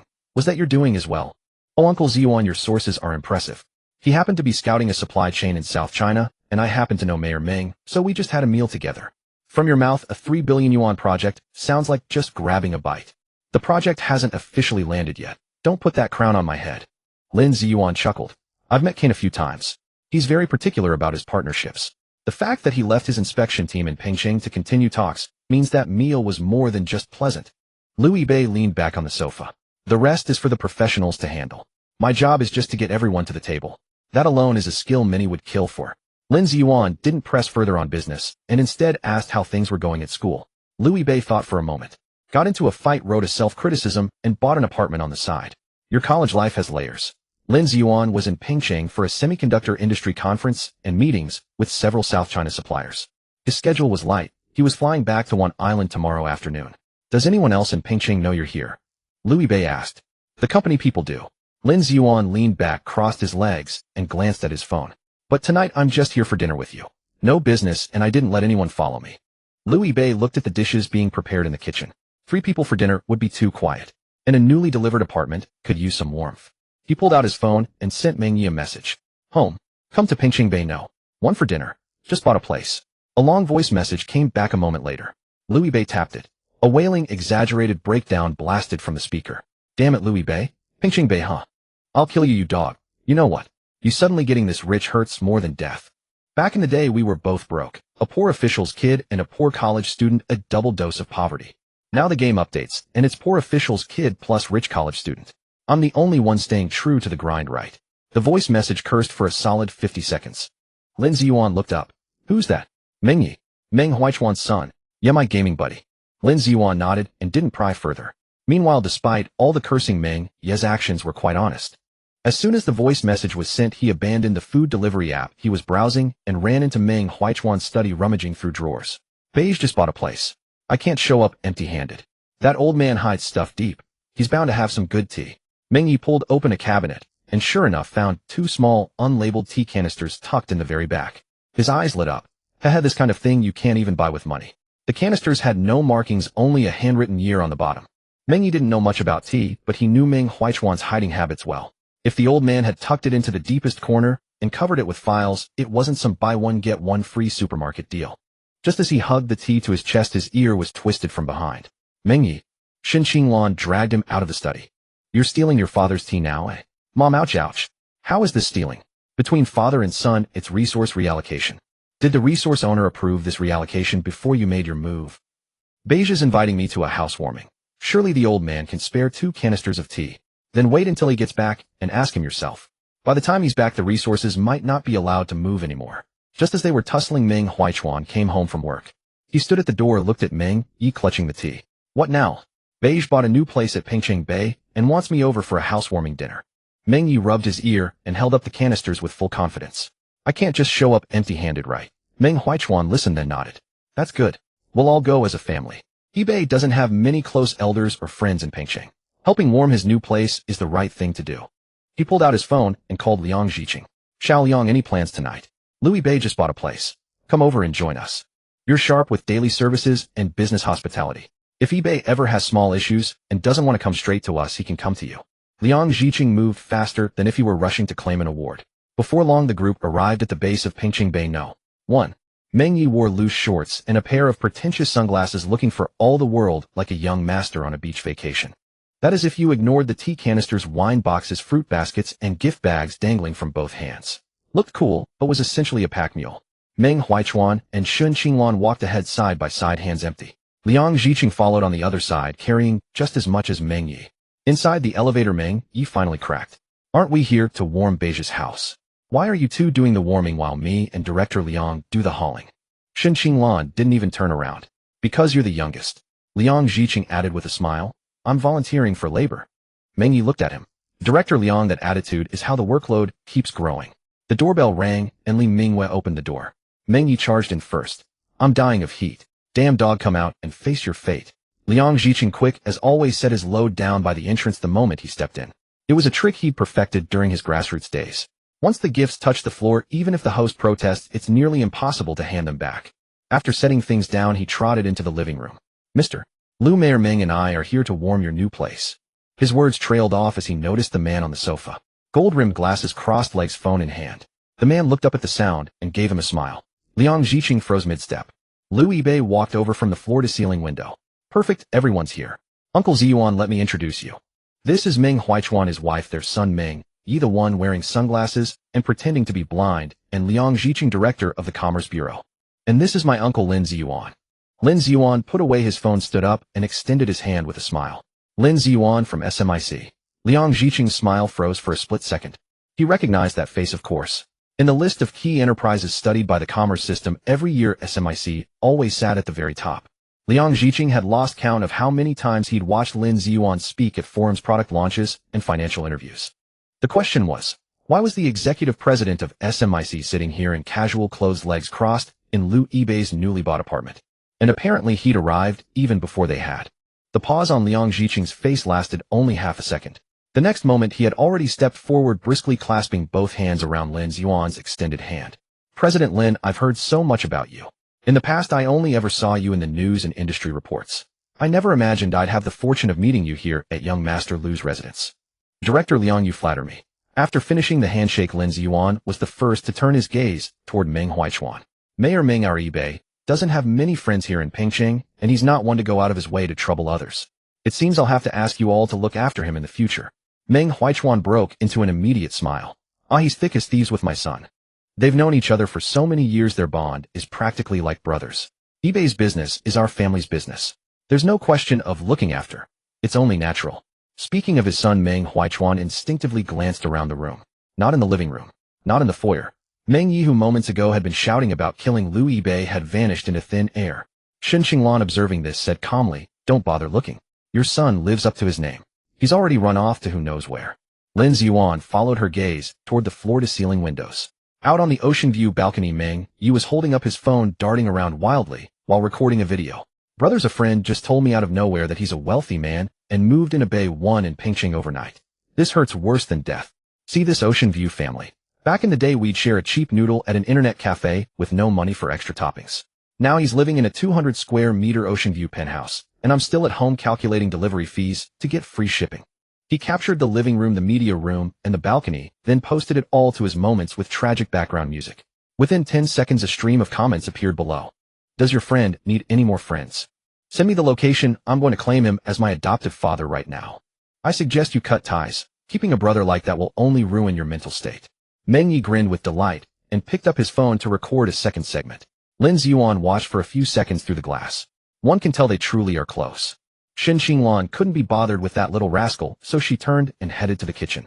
The chef, arranged by the property management, had just been about to reduce the soup when she took command of the kitchen. "No need to plate it like a hotel banquet. We're all family. Make the dishes taste more homestyle. Less spice on this fish. The young ones like eBay can handle it, but old Ming's stomach can't." Li Mingyue followed her in to help confirm the tableware and drinks. Shen Qinglan watched her for a moment, then suddenly asked with a smile, "eBay holds you in high regard managerly. He brings you along everywhere." Li Mingyue's face flushed slightly. "Not at all. Young Master Lu mentioned he wanted to purchase a property, and as his dedicated client manager, I naturally had to make the trip myself. I've been handling the purchase agreement and payment, so that's why I've stayed until now. Don't be nervous, I'm just asking casually." Shen Qinglan handed her the washed fruit, yet her eyes seemed to have already read the situation 7 or 8 times over. A dedicated client manager handling a property purchase is perfectly normal, but staying through a family dinner, that suggests the relationship is somewhat more than ordinary. Back in the living room, Liang Zhiqing had already opened the tea leaves Meng Yi had brought and was boiling water to brew tea. His movements were practiced. Within moments of locating the tea set, the first round of warming the cups was complete. Young Master Lu is accomplished at such a young age. Why would he need any looking after from us? Liang Zhiqing said with a smile while pouring the tea. "If anything, it's us who need young Master Lu to look after us. But from now on, if you encounter any matter in Pingcheng, you can always come to me, Liang Zhiqing. Even if it's something inconvenient to bring to Mayor Meng, you can come to me first." He thumped his chest, the sound echoing. "I, Liang Zhiqing, do carry a bit of weight in this city of Pingcheng." Liu Yibei had just chased the video recording Meng Yi back in from the balcony and walked in to hear this. What's all this? What's all this? You're making me sound like some spoiled rich kid who spends his days killing, burning, and committing crimes. I've always believed in leaving others alone unless they provoke me first." Liang Zhiqing immediately handed him a cup of tea. "Young Master Lu, you misunderstand. I was talking about normal matters, water or power outages, property procedures, business receptions. If you were truly planning murder and arson, I wouldn't be the one to call. That's not my specialty." The living room erupted in laughter. Lin Ziyuan picked up his teacup and took a sip. "He's right. eBay doesn't go looking for trouble. It's usually trouble that comes looking for him." Meanwhile, in the Pingcheng Municipal Bureau of Commerce's Investment Promotion Office, several people had yet to leave for the day. Someone had noticed Liang Zhiqing taking a call from Meng Huichuan that afternoon, then grabbing gifts and sprinting out faster than an Olympic runner, and curiosity had been gnawing at them ever since. Damn that sly bastard Liang. He's managed to get in on this opportunity too. The person beside him didn't even look up. Watch your language. He's what you call skilled at discerning the leader's intentions. Mayor Meng took him to another dinner, I take it. Definitely. Did you see how he was grinning when he left? Like he'd won 5 million. Probably another high-value private dinner. Someone let out a sigh. Why don't we have that kind of talent? That's a gift. Some people just need to make a slight move, and it's already beyond our limits. A younger cadre sitting in the corner suddenly looked up. I can't accept this. I'm going to treat old Liang to a meal by himself next time and ask him to teach me. If Mayor Meng gets promoted and old Liang moves up with him, at least we'll still have a chance for some scraps. We're all on good terms. That's better than scrambling at the last minute. The others in the office nodded one by one. They might curse him behind his back, but they all knew in their hearts that Liang Ziqing's repeated inclusion in such dinners was built on more than just a thick skin. Knowing who to approach, when to speak, and how far to go in a conversation, those were all genuine skills. You really think treating old Liang to a meal will teach you that? Before the Walmart team came last time, he spent an entire night reviewing every usable supply chain document in Pengcheng. Nobody asked on the dinner table, and he didn't say a word, but when Mr. Kane casually mentioned local procurement, he could rattle off the data instantly. Leaders find someone like that reassuring to bring along. Clients find them convenient to work with, and if problems arise, they're immediately findable. The younger cadre was still a bit unconvinced. But isn't that still just being good at schmoozing? Being good at schmoozing is only the ticket to get in the door. Being able to actually get things done is what earns you a seat. The senior section chief picked up his documents again.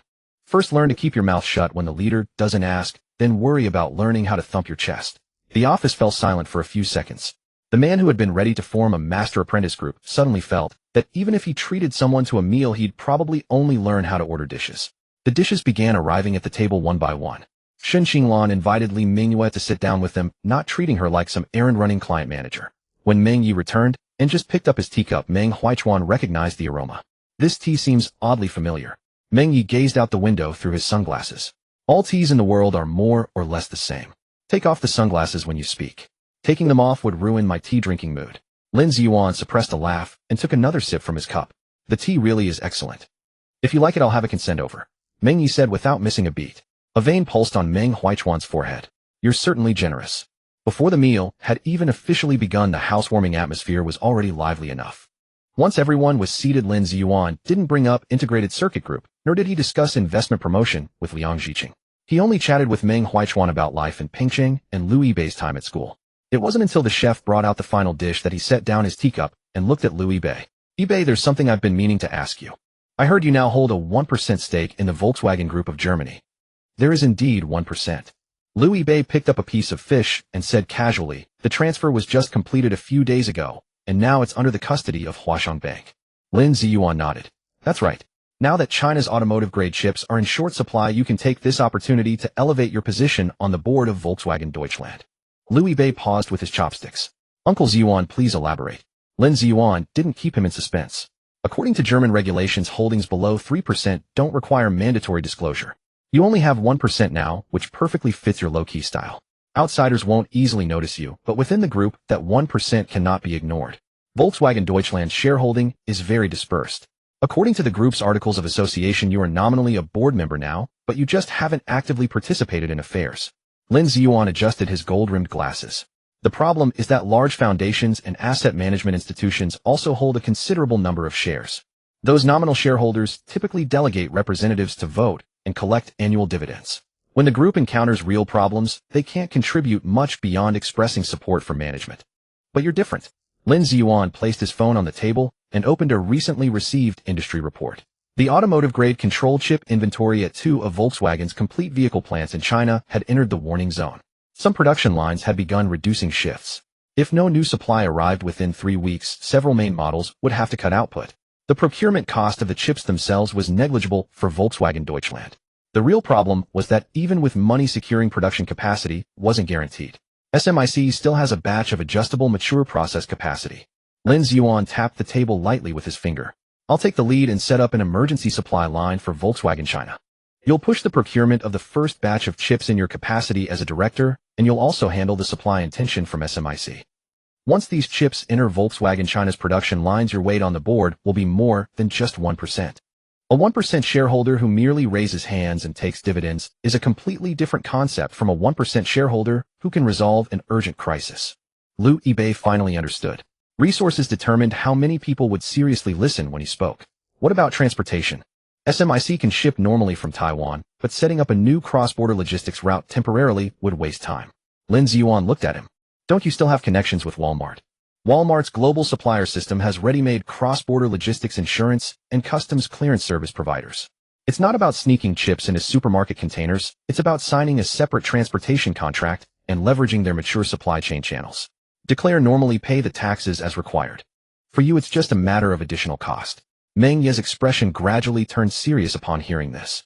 So, does that mean Brother Bei gets chips from SMIC with his left hand, ships them back with Walmart with his right hand, and then feeds them into Volkswagen's factories in China? You can think of it that way, Lin Ziyuan said. Damn. Meng Yi looked at Liu Bei. You're not just a shareholder, you're a supply chain aggregator. You've patched together 3 companies by yourself. Shen Qinglan tapped his bowl. Eat your meal, oh don't comment on everything. Liu Bei didn't agree immediately. Instead, he looked at Lin Ziyuan. Uncle Ziyuan, won't allocating this capacity to Volkswagen China affect your original clients? No. It's a quota freed up after a client postponed a project and the technical specs match Volkswagen China's needs. Lin Ziyuan smiled calmly. This is normal business. SMIC makes money, Volkswagen China maintains production, and Volkswagen Deutschland stabilizes its position in the Chinese market. As for internal matters, I've been in this industry for years. Who would dare say anything if I'm paving a profitable path for my own nephew? Liu Bei also smiled. Let's go for it then. As soon as he spoke, the quickest to react wasn't Meng Yi, but Meng Huaichuan. Mr. Lin, where do you plan to bring these chips into the country? Meng Huaichuan put down his chopsticks and sat up straight. Pengcheng has an airport-bonded logistics center and extensive experience in clearing high-value electronic components. If the route isn't decided yet, you might consider going through Pengcheng. The city won't interfere with normal corporate procurement, but we can arrange dedicated personnel in advance for customs coordination, bonded warehousing, and landing services. He wasn't just focused on this batch of chips. If this emergency supply line proves successful, SMIC's technical services, warehousing, and settlement nodes for automotive-grade chips aimed at South China automakers could also be evaluated in Pengcheng in the future. We're not asking Mr. Lin to commit now. Let's first get the first batch landed smoothly, then let results speak. Lin Ziyuan's eyes turn more serious. Mayor Meng reacts quickly. Pengcheng is indeed one of the candidate routes. If the first collaboration goes well, we can discuss subsequent nodes. Liang Zhiqing had already taken out his phone, but didn't rush to call anyone. Mr. Lin, Mr. Liu, let's keep tonight's content within this room. When I return, I'll only prepare a plan without mentioning project names or alerting the whole team. Once SMIC and Volkswagen China confirm the technical specifications, we'll bring the bonded logistics center customs service team and carriers to the table together. We won't let other regions come early to snatch the route. As he spoke, Liang Zhiqing had already created an untitled file in his phone's memo. Tomorrow I won't create a project group, nor will I mention SMIC or Volkswagen China in any materials. First, let the subordinates run a customs clearance drill using normal automotive chip values, weights, and lead times. Once both parties confirm the cooperation, Pengcheng can provide a formal route within 2 hours. Meng Huaichuan immediately reminded, you can prepare services in advance, but you must not make decisions on behalf of the enterprises. Customs and bonded zone procedures should follow their normal course. Our job is just to let the enterprises know which department to submit materials to so goods don't get stuck due to interdepartmental red tape. Understood. Liang Zhiqing noted that down as well. Meng Huaichuan gave him a satisfied glance. This was exactly why he had brought Liang Zhiqing along. No need to explain from scratch. By the time half the sentence was spoken, he already knew how to implement the rest. Li Mingyue also chimed in from the side. For the settlements involving SMIC, Volkswagen China, and overseas logistics providers Huashang Bank can prepare a separate plan. Tonight I'll report to President Tang and only expose the information to essential personnel. In what was originally just a housewarming dinner, a few sentences had brought together chips, automobiles, logistics, government coordination, and banking settlements. Liu Bei looked at the people around the table and suddenly realized he only needed to nod. The rest would pave the road to a walkable extent. Lin Ziyuan picked up his phone and sent a voice message to his secretary. Prepare the emergency supply intention for Volkswagen China, starting with the technical validation quantity for the first batch of automotive control chips. List Liu Bei as the contact person and send the letter in his capacity as a director of Volkswagen Deutschland. Less than a minute after the message was sent, Liu Bei's phone rang. On the screen was an international number from Deutschland. Lin Ziyuan glanced at it and picked up his teacup. Answer it. It should be the board secretariat of Volkswagen Deutschland. Liu Bei answered the phone and casually pressed the speaker button. Hello, who is this? At the other end of the line came the sound of hurried footsteps, followed by a voice speaking Chinese with a distinct German accent. My God, Chairman Liu, I finally managed to reach you. The dinner table fell silent. This is Marcus Klein, current president of the German Volkswagen Group.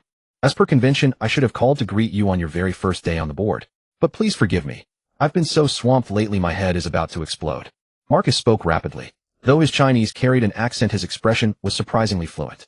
He had worked in Volkswagen's China division for many years, so everyday conversation was no problem at all. It was only when he got excited that, my God, would instinctively precede every sentence. Chairman Liu, the chips you just arranged to purchase from SMIC have resolved my most urgent crisis. You are completely different from the other directors. They only offer moral support, spiritual support, with not a single concrete action. When I asked who could source automotive-grade chips, they said they trusted management to overcome the difficulties. I don't need their trust. I need chips. Marcus grew increasingly agitated. We couldn't get a word in with the top brass at SMIC here in China. Our procurement department's emails sat in queue for 2 weeks, and the only reply we got was to wait for capacity assessment. Then just days after you joined the board, SMIC's supply intention landed directly on my desk. Chairman Liu, you are my god. Whether I get any vacation this year depends entirely on you. Marcus still hadn't vented enough and launched into a complaint about his work situation. I've been sleeping at the hotel next to headquarters for 18 straight days. Every morning I open my eyes and Volkswagen China tells me the chip inventory is down another day. At night, just as I'm about to sleep, the factories ask me which production line we're cutting next week. My wife already suspects I've moved my home into the office. If these chips don't arrive soon, I won't just lose my vacation, I might lose my family. The people at the table exchanged glances of varying expressions. Who would have thought that the president of a global automotive group would have as his greatest wish not a rising stock price, but going home to sleep on time? Meng Yi stared down at his rice bowl, shoulders trembling, struggling desperately to suppress his laughter. Liu Bei, by contrast, remained perfectly composed. Mr. Klein, let's just follow the normal procedure. Once the chips arrive in Pingqing, arrangements will be made for pickup. All you need to do is notify Volkswagen China to send someone to receive the goods. No problem at all, Marcus replied with lightning speed. I'll have Volkswagen China's procurement, technical, and logistics heads form a team tonight. We'll reach Pingqing by noon tomorrow at the latest. Once the technical specifications are confirmed, the procurement, contract, quality validation, and payment will all be executed per the group's standard procedures. We're not asking for special pricing. We just want chips that can go into cars as fast as possible. Lin Ziyuan spoke up from the side. Marcus, long time no see. A sudden 2-second silence came from the other end of the line. President Lin. My God, you're there with Chairman Liu too. Having dinner at eBay's place tonight, Lin Ziyuan said with a smile. I'm the one who sent the supply intention. Marcus's tone instantly warmed up another notch. Then I'm completely reassured. President Lin, we queued for so long without ever getting a meeting with your supply team, and yet Chairman Liu can simply have you over for dinner at his home. Now I finally understand why that 1% of shares is worth more than other people's 5%. Lin Ziyuan didn't indulge the flattery and steered straight to business. The first batch will be for technical validation. SMIC will match capacity based on the chip models and operating conditions provided by Volkswagen China. Once validation passes, we move to volume supply. Enough to restore the production shifts you've had to cut. eBay will handle transportation and customs clearance. SMIC's only responsibility is to deliver per the contract. Of course. Marcus agreed eagerly. Then he shifted gears. Chairman Liu, there's one more thing. Although you're already a board member, you haven't yet been placed on any business committee. The group is convening an emergency board meeting tomorrow. I plan to propose that you join the Global Supply Chain Committee and serve as co-chair of the China Business Task Force. From then on, you'll have full voting rights on all matters involving China procurement, supplier coordination, and major resource partnerships. This proposal still needs a vote from the other directors, doesn't it? Liu Bei asked. Of course, but Marcus's tone carried not a trace of concern. However, the supply intention will be delivered to every director's desk along with the proposal. They're free not to like you and free to think you're too young, but they can't use the chips you sourced to resume production with one hand while voting with the other that you're unfit to manage the supply chain. The people on that board are very good at voicing opinions, but they're even better at judging which side brings profit to the group. Lin Ziyuan gave a slight nod upon hearing this. This was precisely the path he intended to pave for Liu Bei, not by forcing a position through a private recommendation, but by putting something everyone needed on the table first and letting them decide for themselves where to cast their votes. When Liu Bei heard the words task force, his first reaction wasn't power, it was trouble. Is this position demanding on a daily basis? Marcus was momentarily caught off guard. When others heard about joining a core business committee, they asked about authority and compensation. Liu Bei asked if it was busy. Not too busy. Routine matters are handled by management. You'd only need to attend meetings for major issues. If you can't make it to Germany in person, remote participation is fine. All right then. Excellent. Marcus let out a long sigh of relief. The formal agenda and authorization documents will be sent to your email shortly. Please make sure to attend tomorrow's meeting. After the call ended, Meng Yi finally couldn't hold it in anymore. Brother Bei, did you hear that? Whether the man gets a vacation now depends entirely on you. You've already got veto power over a multinational CEO's time off. Shut up and eat. Liu Bei picked up a piece of greens with his chopsticks and placed it in Meng Yi's bowl, effectively cutting off any further commentary. Meng Huichuan meanwhile had already turned to Liang Zhiqing. The Volkswagen China team arrives before noon tomorrow. The timeline has moved up. No problem. Liang Zhiqing didn't hesitate for a second. Tonight I'll have the airport bonded logistics center prepare a meeting room and put enterprise service personnel familiar with electronic components on standby. No project signage, no reception notices. Once the Volkswagen China people arrive, we'll just verify their requirements and materials, confirm the route, and then kick off the formal process. What about accommodation and vehicles? Meng Huichuan asked. Arrange them as a standard business delegation. No welcome ceremony. They're here to fight for production time, not to tour the city. Get straight to business after picking them up from the airport. Efficiency matters more than pageantry. Meng Huichuan nodded. Do it that way. Liang Zhiqing stepped onto the balcony, phone in hand, and finally made the first work call of the evening. Xiaozhou, sorry to bother you tonight. Don't ask about the project name. Just prepare a service plan for the temporary import of high-value electronic components. Have it on my desk by 8 a.m. tomorrow. Li Mingyue also bowed her head and reported the situation to Tang Zhengwo. Within 10 seconds of sending the message, Tang Zhengwo replied, I'm on my way to the branch now. Tell young Master Lu to rest easy. The cross-border settlement team will be on standby tonight. Ship supply was handled. Pingqing pickup was handled. Bank settlement was handled. The only missing piece was Walmart's logistics channel. Lu Yibei opened his chat with Kane and sent a message. There's a batch of SMIC automotive-grade chips that needs to ship from one island to Pingqing. I'd like to use Walmart's partner cross-border logistics and customs brokerage services. We'll sign a separate contract and pay standard fees. Kane replied almost instantly. No problem, Chairman Lu. I'll have the South China Supply Chain Director contact you directly. Just as Lu Yibei set down his phone, an encrypted email from the German Volkswagen Group popped into his inbox. The subject line read, Emergency Board Meeting Agenda Proposal for Director Lu Yibei's Position Adjustment. Lu Yibei finished reviewing the board meeting agenda. He glanced first at Meng Huichuan, then at Liang Zhiqing, who was already jotting down the goods receipt plan, and finally fixed his gaze on Meng Yi, who was still absorbed in studying the comments on his WeChat moments. A thought suddenly surfaced in his mind. Uncle Ziyuan, I'd like to ask you a question. It was the first time that evening that Lu Yibei had earnestly sought counsel from anyone. Lin Ziyuan set down his chopsticks. Go ahead. If I were to establish a shell group company or a capital holding company in Pingqing, do you think it's feasible? Lin Ziyuan chuckled upon hearing this. Why a shell? You already have existing business. Lu Yibei shifted into a more comfortable position, sinking back into his chair. I don't want to make things so complicated. I just want to eat, drink, and have fun. Work is too tiring. I hold shares in Walmart and Volkswagen Deutschland. Isn't it great to just lie flat and collect dividends? The corners of everyone's mouths at the table twitched simultaneously. Damn, he's taken all the swagger for himself. Who wouldn't want a life of daily leisure and quarterly dividends in the tens of millions? Meng Yi took off his sunglasses, his expression one of extreme indignation. Brother Bei saying something like that right in front of me is a bit of workplace bullying, don't you think? What workplace do you have? Then it's bullying of the unemployed. Lin Ziyuan raised his teacup and said slowly, You can lie flat if you want, but the company can't really be a shell. With the resources you have in hand, it would be difficult for this company to fail. SMIC Group can designate your company as the sole coordination partner for its automotive-grade chip business in China. If that scope feels too broad, you could start as the sole partner for Pingqing or the preferred partner for the Weihai region. In the future, if Chinese companies want to secure scarce chip models from SMIC, they'll have to go through your company for customer screening, demand aggregation, and local coordination. This isn't about having you flip chips through connections. It's about having your company handle the work SMIC finds inconvenient to do case by case across China. Lu Yibei was lost in thought. Lin Ziyuan continued, Walmart's supplier network, warehousing, and cross-border logistics can be incorporated. Volkswagen Deutschland's procurement in China automotive supply chain and future technical collaborations can also be undertaken by this company. As long as the resources in your hands start moving, the company will have real revenue, real contracts, and real business. If you don't want to go to work yourself, hire professional managers.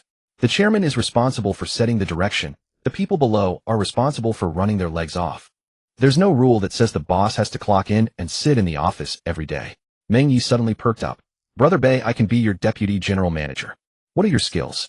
I can be in charge of corporate culture, organizing employees to play games every day. Team building is also a form of productivity. Xin Qinglan picked up a piece of spare rib and placed it in his bowl. Shut your mouth first. Don't sabotage eBay's new company. Meng Huichuan had remained silent ever since he heard the words, establishing a company. He certainly knew what it meant for Pingqing if this enterprise truly took on the resources of SMIC, Walmart, and Volkswagen Deutschland. But Lu Yibei had asked Lin Ziyuan if he, as the deputy mayor in charge of investment promotion, immediately spoke up to persuade. It would seem like he was using personal connections to drag the project into Pingqing. Liang Zhiqing clearly saw his concern. Young Master Lu, I think Mr. Lin's suggestion is very appropriate. If you decide to go ahead, I can have the Enterprise Service Center prepare the materials tonight. But the company name, registered capital, and business scope will have to be decided by you. Lu Yibei pondered for a moment. The reason he had asked was that he felt the resources in his hands were accumulating and needed a unified entity to receive them. Since a shell wasn't feasible, he might as well set up a real company. All right, we'll do it. But don't put my name directly on it. Too conspicuous. Liang Ziqing probed. Between technology holding, industry holding, or capital holding, which do you prefer? Capital holding. Liu Yibei glanced at the night sky outside the window. Call it Pengqing Beichin Capital Holdings Group Co. Ltd. Once the name was settled, Li Mingyue offered a professional reminder. If you're going to take on cross-border supply chain and high-tech business too, a registered capital won't do. You can use the subscription system. No need to pay it all in one go. Then let's do 100 million yuan subscribed. Liu Yibei continued, for now put all the equity under my name and list me as the legal representative. Set the business scope according to actual operations. Add high-tech supply chain management, international trade, and corporate investment. Apply for whatever qualifications are needed through proper channels. Don't fill anything in hastily, just to speed things up. When Liang Ziqing had heard him out, he asked, should the office be located in the high-tech industrial park or in the central business district? If the company is going to do real business, it can't just have a virtual address. Compile a list of suitable locations tomorrow and send it to me. I'll choose myself. With that, all the most critical decisions regarding the company were settled by Liu Yibei. Only then did Liang Ziqing make a phone call. Xiaozhou, I need you to prepare a draft of the company's articles of association tonight. Young Master Liu has confirmed the establishment of Pengqing Beichin Capital Holdings Group Co. Ltd. with a subscribed registered capital of 100 million yuan, equity held personally by him, and he will temporarily serve as the legal representative. Design the business scope according to the actual operations in high-tech supply chain management, international trade, and corporate investment. Any required qualifications should go through proper application channels. Do not fabricate materials just to meet a deadline. Zhou Qiming on the other end of the line was taken aback. Director Liang, it's already past 9 in the evening. I know. That's why I'm asking you to prepare it tonight, not to wait until you wake up tomorrow. Liang Ziqing stated with complete confidence. Once the paperwork is complete, the registration process can be done within half a day. Zhou Qiming looked troubled. Some of the qualifications aren't under the jurisdiction of our department alone. If it's not under your jurisdiction, then take the company to the relevant department yourself, won't you? Liang Ziqing's tone turned stern. Do you expect Mayor Meng to personally run the errands for the company or Secretary Liu to submit the applications? Get on it now. The voice on the other end snapped to attention immediately. Understood. I'm heading back to the Enterprise Service Center now. The call ended. Liu Yibei, holding his chopsticks, finally understood what it meant to be a duck forced onto the chopping block. The decision had indeed been his own. But the moment he nodded, Liang Ziqing had already arranged the articles registration and qualification applications to be completed by tomorrow. The duck had chosen to enter the water on its own, and the people beside it had already set up the swimming lanes and the timer. Lin Ziyuan said with a smile, see that? You don't even have to worry about company registration, and you're still afraid work will be too tiring. Liu Yibei was speechless. With the topic lightened, the group chatted for a while longer. Meng Yi insisted on being appointed to the position of Chief Game Experience Officer, but Liu Yibei instead assigned him on the spot as the Sanitary Facilities Observation Officer. By the time the dinner party broke up, heavy rain was already falling outside the window. Raindrops pounded against the floor-to-ceiling glass, and the distant sea and city lights were blurred into obscurity by the curtain of rain. Lin Ziyuan glanced at the weather. I'll stay here for the night. There are plenty of rooms anyway. You all head back early and drive carefully. Li Mingyue had to return to the bank to coordinate with Tang Zhengwo on the settlement documents, so she drove off first from the underground garage. Meng Huichuan's family and Liang Ziqing's car were parked in the visitor area, which meant walking from the lobby through an uncovered walkway. Xin Xinglan was about to ask the property management for an umbrella when Liang Ziqing produced a folding umbrella from somewhere, snapped it open with a pop, and quickly shielded it over Meng Huichuan's head. Mayor Meng, the umbrella you placed in my bag. Did you forget? Meng Huichuan gave him a look. When had he ever put an umbrella in his bag? But he didn't call it out, only smiling and shaking his head. Liu Yibei, watching from the entrance hall, couldn't help but remark, damn. Director Liang really is someone who became a leader. He's a master of the art of speaking. The umbrella had been prepared by Liang Ziqing himself. But from his mouth, it became a matter of safekeeping the leader's property and returning it in due time. It showed thoughtfulness without making it seem like he was deliberately currying favor. As the group stepped into the rain, a flurry of footsteps suddenly sounded from behind. Meng Yi rushed out of the house, one foot not fully in his shoe. I haven't left yet. Wait for me. He chased after them through the rain, and the sunglasses he had just put on were instantly so blurred by raindrops that he couldn't see a thing. Liu Yibei closed the door, and the living room finally fell quiet. Lin Ziyuan stood at the floor-to-ceiling window watching the group downstairs get into their cars when he suddenly asked, Yibei, the company will be registered for you, and I can provide the business. But once the company is established, who do you plan to have run it for you? The ease on Liu Yibei's face slowly faded away. After a night the rain in Pingcheng had ceased. Lin Ziyuan departed early for an industry conference, while Li Mingwei drove back to Pingcheng Bay 1 and returned Liu Yibei to school. The car stopped near the administration building. Instead of heading to the dormitory, Liu Yibei went straight upstairs and knocked on Vice Principal Su's office door. Seeing him, Vice Principal Su's eyelids twitched involuntarily. "Student Liu, what's the matter now?" "Nothing serious." Liu Yibei sat down across from him. "Just to let you know, I might not be attending classes much in the coming period." Vice Principal Su's relief was short-lived. "What do you plan to do?" "Travel around a bit." Silence filled the office for 2 seconds. Others requesting leave usually cite reasons like starting a business, internships, or social practice. Liu Yibei's honesty was refreshing. "Of course it's not purely for leisure. I plan to legally register a conglomerate in Pingcheng and will participate in some domestic and international business activities. The Municipal Enterprise Service will assist with the procedures as per regulations. Once all materials are ready, they can be filed with the school." Vice Principal Su flipped through several pages of documents, his expression growing serious. Walmart supply chain, Jidian Group, automotive-grade chips, Volkswagen's procurement in China. This was hardly a makeshift workshop registered by a college student to skip classes. Before even obtaining its business license, this company was poised to undertake business that would intimidate many listed companies. "The school can incorporate you into our innovation and entrepreneurship practice and personalized cultivation programs." Vice Principal Su closed the file. "Regular courses can be arranged flexibly, but you cannot completely ignore necessary assessments, thesis requirements, and school procedures. Your company or project team should periodically submit practical training proof." "No problem. One more thing." Vice Principal Su's smile turned noticeably warmer. "If there's an opportunity, we hope Beijing Capital will give priority consideration to graduates of this year's class from Pengda University. This year's employment pressure is significant, and many capable students lack a suitable platform." Liu Yibei agreed readily. "All right, since the company needs to hire anyway, we'll recruit those who meet the criteria and prioritize cultivating exceptional talent." After leaving the office, he sent all the company materials, the school's recommendation details, and several candidate office addresses to Meng Yi. He then held down the voice message button. "Xiao Yi, weren't you eager to be a vice president last night? Start handling the company registration, address selection, and initial recruitment.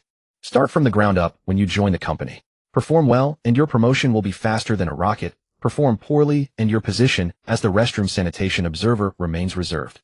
Meng Yi replied almost instantly. "Don't worry, Brother Bei. I excel at grassroots work. I've been climbing ranks in games from bronze all the way." Despite his joking tone, he sprang out of bed immediately. 10 minutes later, dressed and clutching the materials organized last night, he rushed off to the Pingcheng Enterprise Service Center. The vice presidency could wait. If he got the company established, he'd be a founding veteran of Beijing Capital. Meanwhile, the Pingcheng Municipal Committee's special meeting on industrial projects was underway. Meng Huichuan delegated the report on recent major project progress to Liang Ziqing. Standing up, Liang Ziqing displayed his prepared materials on the conference screen. "Distinguished leaders, I will now report on several key projects recently advanced by Mayor Meng." During Walmart Group President Alexander Kane's visit to Pingcheng, Mayor Meng leveraged his long-term personal trust to establish communication channels, organizing business investment promotion, park management, and financial teams for intimate discussions. Currently, Walmart's South China supply chain project has entered the dedicated task force phase. The initial phase is expected to involve investment of no less than 3 billion yuan, with Pingcheng remaining the preferred candidate city. The presentation page turned. Last night, Mayor Meng utilized his personal connections to meet with Mr. Lin Ziyuan, executive president of Jidian Group. During the talks, it was confirmed that Mr. Lin's nephew Liu Yibei will register Beijing Capital Holding Group in Pingcheng. The future scale of this company cannot be estimated based on a single project. Jidian Group plans to assign a portion of its China automotive-grade chip customer coordination business to Beijing Capital, granting it a formidable advantage in the scarce South China chip distribution channel, potentially dominating the coordination market. Furthermore, Beijing Capital will also undertake Walmart's South China supply chain resources, as well as Volkswagen's procurement and automotive industry chain operations in China. Many in the meeting room straightened up in their seats. Liang Ziqing continued, "The company's first business operation has already been initiated. The first batch of Jidian Group's automotive-grade chips will be shipped to Pingcheng, where Volkswagen's procurement, technology, and logistics teams in China will handle inspection and acceptance. Cross-border transportation will utilize Walmart's partner service providers, and the branch managed by Comrade Tang Zhengwo of Huashang Bank will handle the settlement plan." In summary, Jidian's chips, Walmart's logistics, Volkswagen's demand, Huashang Bank's settlement, and Beijing Capital's registration all have successfully landed in Pingcheng. As he finished, Lu Qingde initiated the applause, which quickly spread across the room. "These are premium resources."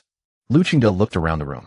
Comrade Meng Huichuan, through his long-nurtured trust relationships, has brought these disparate business lines back to Pengqing. We must be prepared to receive and retain them all.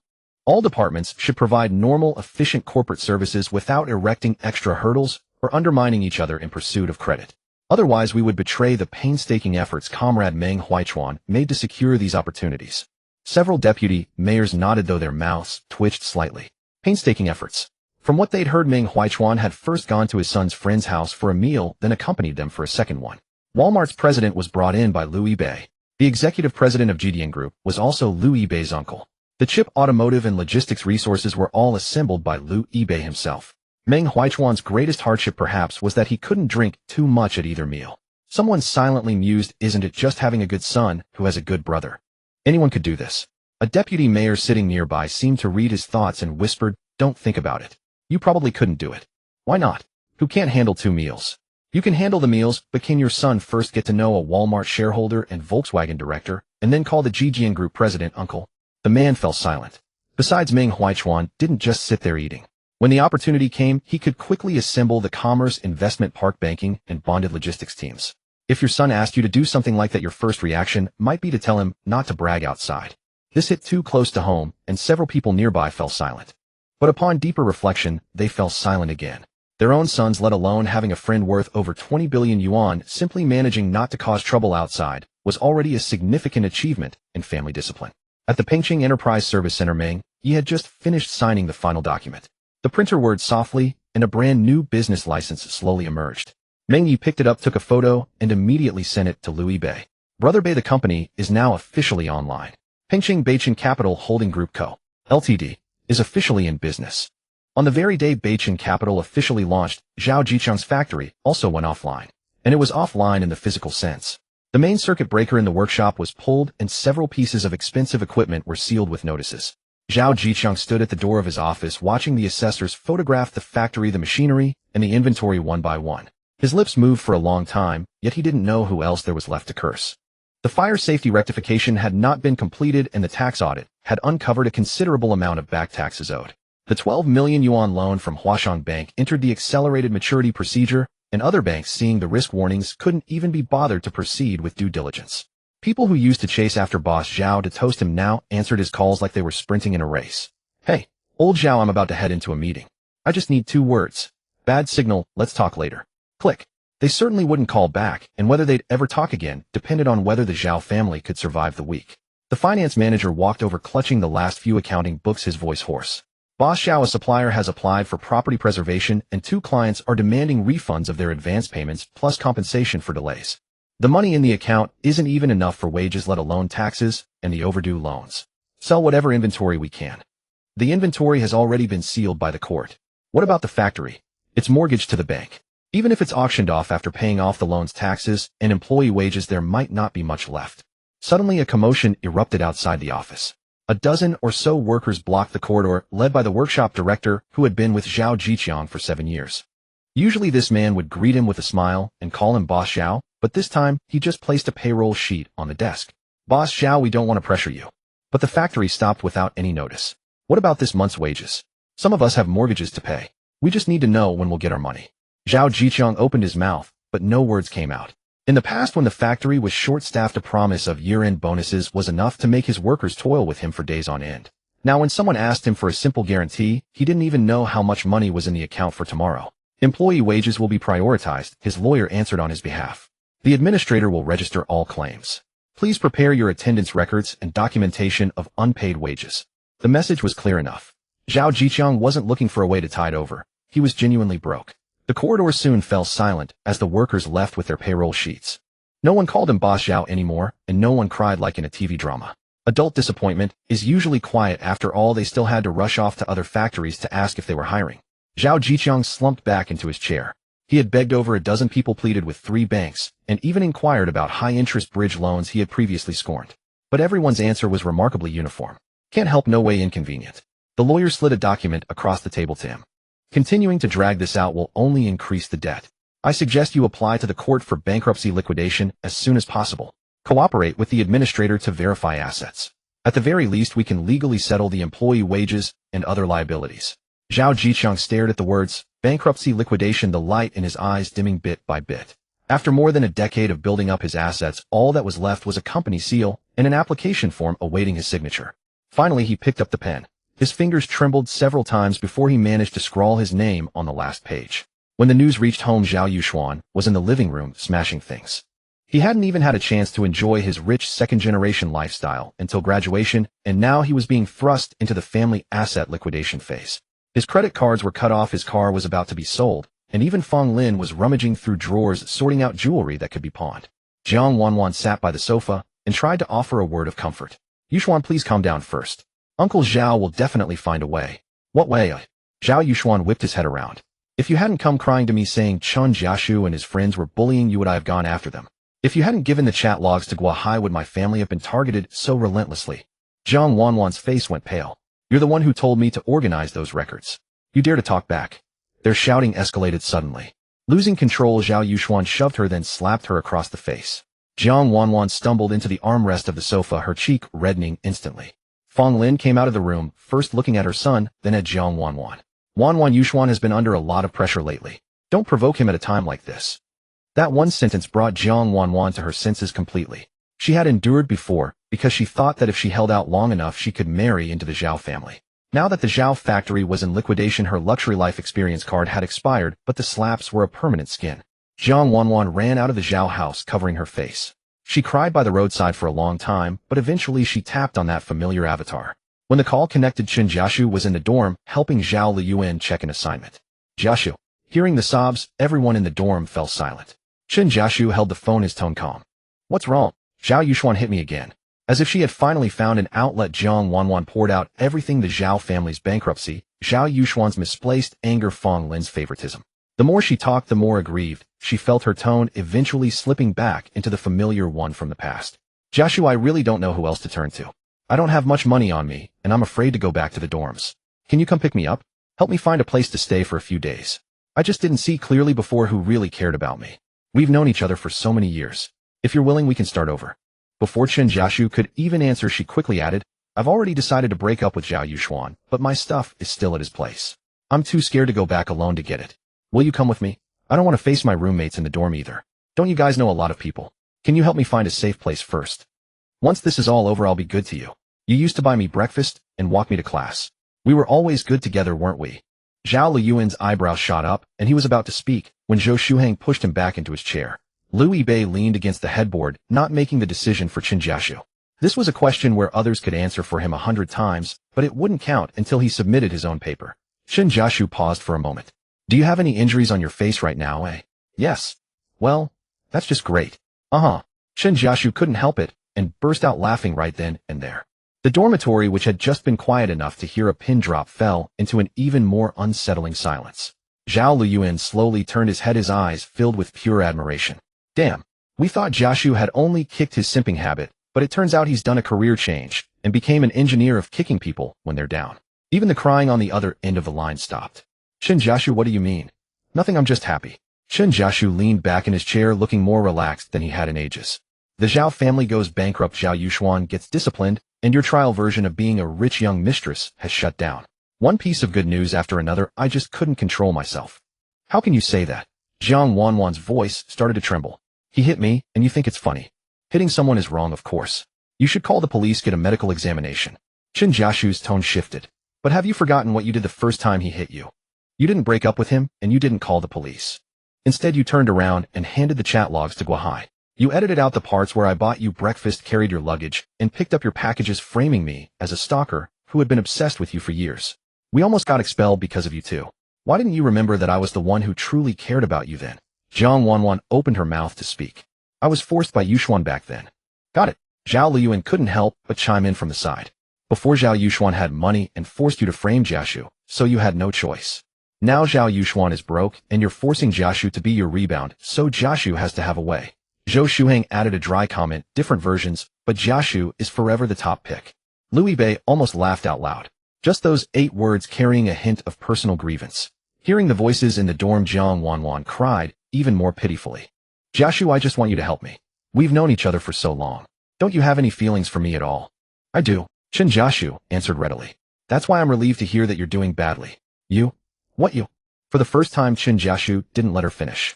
Back then you said you wanted xiaomai in the middle of the night, so I got up 2 hours early to buy them for you. When you moved dorms, I carried the boxes up the stairs all by myself, while Zhao Yuxuan waited downstairs for you to get a milkshake. Now that you've been hit, have no place to stay and no one to carry your stuff, you remember me again. You didn't realize I was good to you, you just realized Zhao Yuxuan wasn't useful anymore.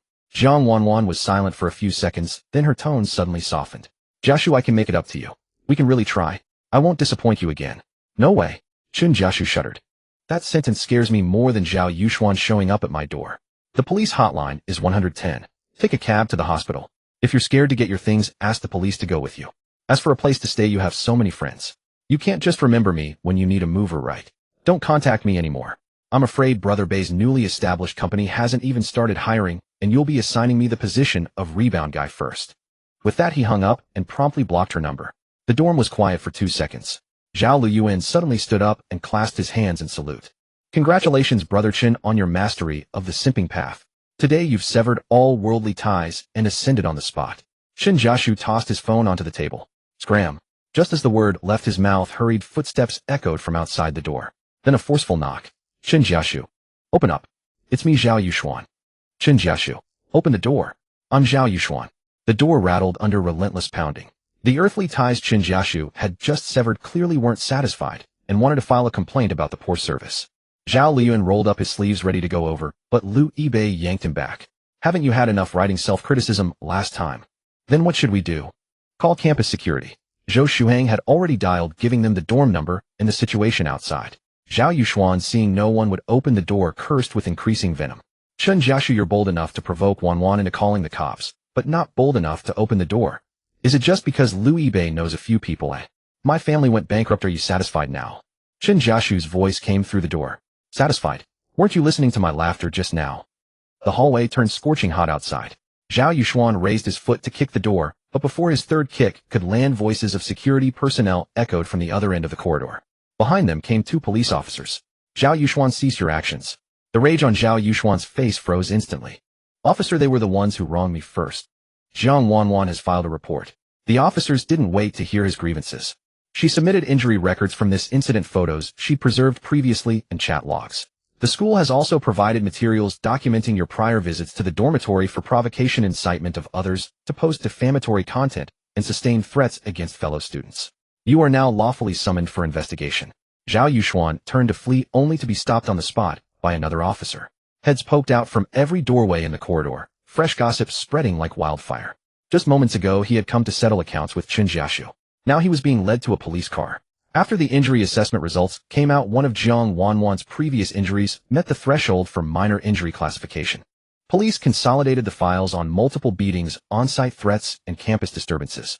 Zhao Yuxuan was criminally detained on charges of intentional injury and picking quarrels, thrown into a detention center. Once inside, his first request was to contact Zhao Jiqiang. Unfortunately, CEO Zhao had no way to rescue his son this time, because Zhao Jiqiang was also locked up. After the bankruptcy administrator took over the factory's accounting ledgers, the flow of funds that had been hidden in affiliated companies finally came to light. The tax department discovered that the Zhao family's factory had long been concealing a portion of their sales revenue, and their bank loan application materials didn't match their actual use of funds. The working capital loan, supposedly earmarked for purchasing raw materials, had circulated through several shell companies before a portion ended up in the Zhao's own pockets. More damning, the 800 yuan activity service fee that had bypassed the Pingdao account and flowed into Director Li's relative's company was also disclosed by Director Li himself. When the tax authorities, economic investigators, and disciplinary inspection materials were cross-referenced, the evidence chain for Zhao Jiqiang's suspected tax evasion, loan fraud, and bribery quickly closed. When the officials found him in the factory office, the bankruptcy application still sat on his desk. Zhao Jiqiang, come with us. Zhao Jiqiang's face turned ashen. After a long silence, he asked, "Can I at least see my son first?" "Not for now." The officials gathered the ledgers from the desk. "He arrived at the detention center before you." The Zhao father and son successfully completed their family reunion. The only problem, the venue wasn't quite free and the mandatory uniforms didn't allow for personal customization. As news of the Zhao family's troubles spread, Meng Yi was entertaining friends at a private club in Pengcheng. Qin Xiaohui had just landed from the magic capital and had local friends summon a few girls along with several well-connected second-generation rich kids. The long table was covered with alcohol, music blasting at maximum volume, prioritizing atmosphere before anyone had even properly met. Qin Shaohui was 2 years older than Meng Yi, the sole heir of the Magic Capital's Wanheng Capital chairman. The two had met a few years ago at a racing event. Their relationship wasn't bad, though Qin Shaohui had the habit of making himself the center of attention wherever he went. Xiaoyi, you're half an hour late.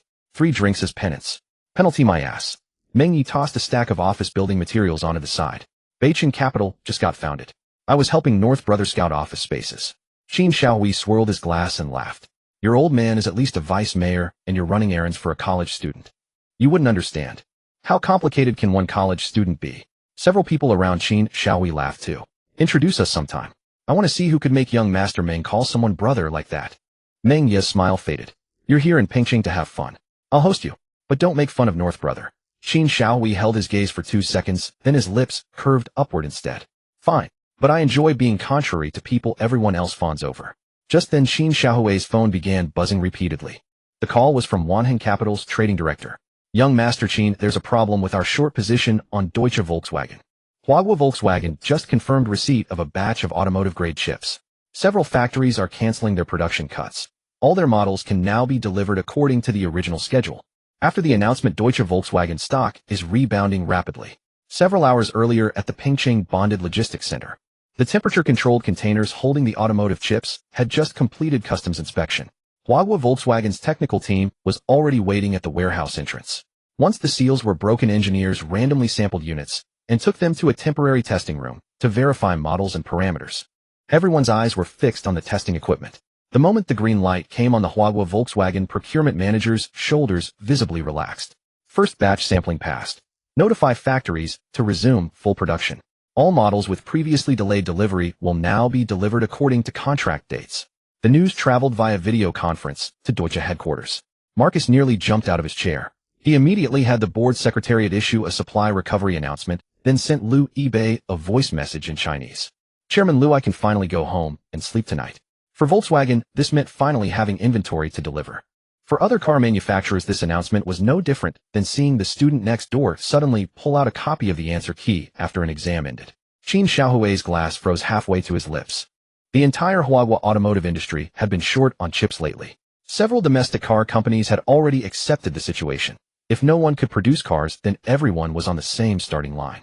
Then they woke up to find Volkswagen had somehow procured a massive batch of chips out of nowhere.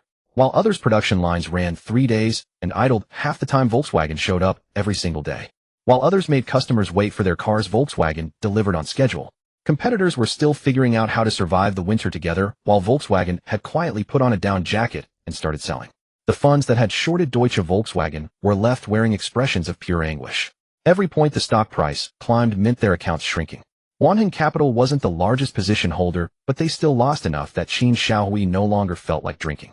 Several domestic car companies overnight submitted materials to industry regulators inquiring about Volkswagen's chip source while requesting government assistance in coordinating supply.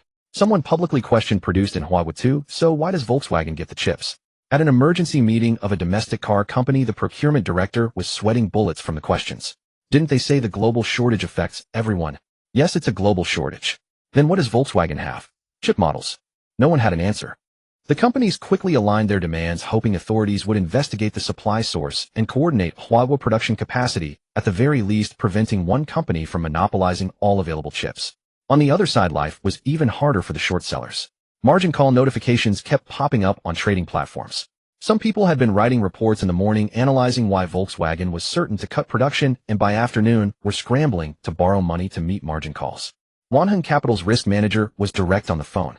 Young Master Qin, if it goes up another 2 points, we'll have to close some of our positions. Otherwise, it's not just this year's profits gone. We'll have to give back what we made last year too. The pressure quickly reached Pingqing. Because immigration records showed this batch of chips cleared customs in Pingqing, and the procurement coordinator was none other than the newly established Beijing Capital. Qin Shaohui stared at those 4 characters, his expression slowly darkening. Xiaoyi, is the North brother you mentioned called Liu Yibei? Meng Yi glanced at Qin Shaohui's phone. Yo, what's up? Nothing. Qin Shaohui set down his glass, a smile returning to his face. Since we're all friends, let's invite Master Liu over for a drink. He emphasized the words, Master Liu, clearly no longer treating him as just a college student who relied on Meng Yi to run a company. Meng Yi didn't think much of it. He had known Qin Shaohui for years, and it was normal for them to tease each other when they met. Now that Qin Shaohui rarely came to Pingqing, and Liu Yibei happened to be free, sitting down for a drink together would be a chance to make a new friend. Let me ask, depends on Brother Bay. Meng Yi picked up his phone and sent a voice message directly. Brother Bay, I have a friend from Modichin Xiaohui. We're at Yunding Club, come over for a drink if you're free. On the other side of the sofa, a girl in a white short skirt paused her movement. Louis Bay's. Her name was Cheng Siyu, also a student at Pingdao Jr. She had recently been submitting internship resumes and was brought here tonight by a friend from the same department to meet some company people. She had certainly followed the series of scandals Zhao Yuxuan caused at school. The forums all said Louis Bay had connections at home enough to get the vice principal and bank leaders personally involved. Cheng Siyu had always thought he was just a bit richer than the likes of Zhao Yuxuan, the son of a small factory owner, maybe with a few $100 million in family assets. But who was Qin Xiaohui, the young master of Wanheng Capital in Modu? When he came to Pingxing, many local rich second-generation actively organized gatherings. And now he had to have Meng Yi personally message Louis Bay to invite him for a drink. This gossip seemed far bigger than what Pingdao's forum had measured. More than 10 minutes later, Louis Bay replied, "Send me the location." He had just finished several emails from Beichin Capital and was planning to head back to Pingxing Bay to sleep. Hearing it was Meng Ye's friend from Modu, he had Li Mingyue turn the car around. Half an hour later, the waiter pushed open the private room door. Louis Bay walked in wearing a simple short-sleeve shirt and pants without any obvious luxury brand logos. Cheng Siyu recognized him at once. He looked younger in person than in the secretly filmed videos on the forum, and even less like a top-tier rich heir. "Brother Bay, over here." Meng Yi stood up and waved. Qin Xiaohui also rose, taking an empty glass. "Master Lu, I've heard a lot about you. First meeting, let me toast you." Louis Bay clinked glasses with him, but only took a small sip. Qin Xiaohui's eyes flickered, yet he still sat down with a smile. "Master Lu, you've been up to big things lately. Beichin Capital just registered, and before you know it, you secured a batch of automotive-grade chips for Huagua Volkswagen. Many people in the auto and investment circles in Modu are now asking about you." Cheng Siyu heard this and nearly dropped her glass. The chips that got Volkswagen back into production were actually obtained by Louis Bay. The Pingdao forum was still debating how many properties his family owned, while he was already dealing with how multinational car makers could resume deliveries. They were clearly not on the same level. "Just lucky to know some capable people," Louis Bay said casually. "Master Lu is too modest." Qin Xiaohui refilled his glass. "That batch of chips caused Volkswagen stock to rise considerably, and Wanheng Capital happened to have some short positions. Quite a loss." Meng Yi finally sensed something was off. "Lao Qin, did you call Brother Bay over just to drink?" "Drinking and business don't conflict." Qin Xiaohui waved his hand. "Master Lu, can the news about the subsequent chip batches be delayed by a couple of days? Wanheng needs time to adjust its positions. In exchange, I can introduce 2 domestic car makers to Beichin Capital and also pave the way for you in Moda's capital circle." The music in the private room was still playing, but the people nearby had gone quiet. Louis Bay looked at him. "You shorted German Volkswagen. Just a normal investment judgment. Then you misjudged. What's that got to do with me?" Qin Xiaohui's smile faded a bit. "Master Lu, Wanheng isn't asking for a free favor. The subsequent chips from GD Group will have to be distributed to other car makers. Give us part of the procurement coordination authority, and we can do the market together. If one person takes all the profits, it's easy to choke." Louis Bay leaned back on the sofa. "If you want to buy chips, you can have the car makers that need them submit procurement requests to Beichin Capital through the normal process. But asking me to suppress news about Volkswagen while you cover your shorts? No. And I'm not planning to take everything for myself. But whether I share and with whom is not something a capital firm that shorted my partner gets to dictate." Cheng Siyu felt her CPU overheating. Qin Xiaohui stared at Louis Bay for a few seconds. "Why is Volkswagen willing to hand over subsequent procurement coordination to Beichin Capital? Business cooperation has confidentiality clauses." Louis Bay didn't intend to answer. If Master Qin is really interested in the project, Wanheng Capital can submit a cooperation proposal through official channels. As for things you shouldn't pry into, don't. Cheng Siyu finally understood why Qin Xiaohui, upon learning Louis Bay's name, immediately wanted to invite him for a drink. This was not just being a bit richer than Zhao Yuxuan. No one on site knew exactly how much money Louis Bay had. But the fact that he could get a multinational car maker to hand over emergency supply coordination to a newly established company and make the young master of Motive Capital set up a special meeting to beg him to delay news was far beyond what a bank balance could explain. Qin Xiaohui raised his glass and swirled it slowly. "Master Lu, you hide your cards well. But the capital market is vast. One successful supply deal doesn't mean smooth sailing every time. Wanheng has been operating in Modu for years. We can still cause a bit of trouble for Beichin Capital." Meng Ye's face darkened.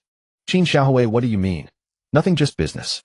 Qin Xiaohui downed his glass in one gulp. "If the deal doesn't go through, we'll compete in the market." Louis Bay nodded and stood up as well. "Fine, let's compete." Wanheng of Moda. He glanced at the glass Qin Xiaohui had filled for him, but from which he had only taken one sip.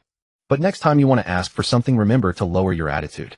Otherwise, it's hard to tell if you're here to beg for mercy or to give me a lecture. At these words, Qin Xiaohui's face finally turned completely cold. Meng Yi also stood up. Brother Bei, I'll go with you. Your friend just came from Modu, aren't you going to entertain him? Louis Bei asked. I treated him as a friend, so I introduced you too. Meng Yi picked up the office documents on the table. But he used me as a middleman to lure you here to save his short position. What's the point of drinking with him? Qin Xiaohui sneered. Xiao Yi, are you willing to throw away years of friendship for a newly registered company? Don't twist the facts. Years of friendship are years of friendship. You screwing my brother is you screwing my brother. When both happen at the same time, it just means I had bad judgment these past few years. Meng Yi finished and left with Lu Yibei not even looking back at the freshly opened bottles of liquor on the table. The private room door closed again.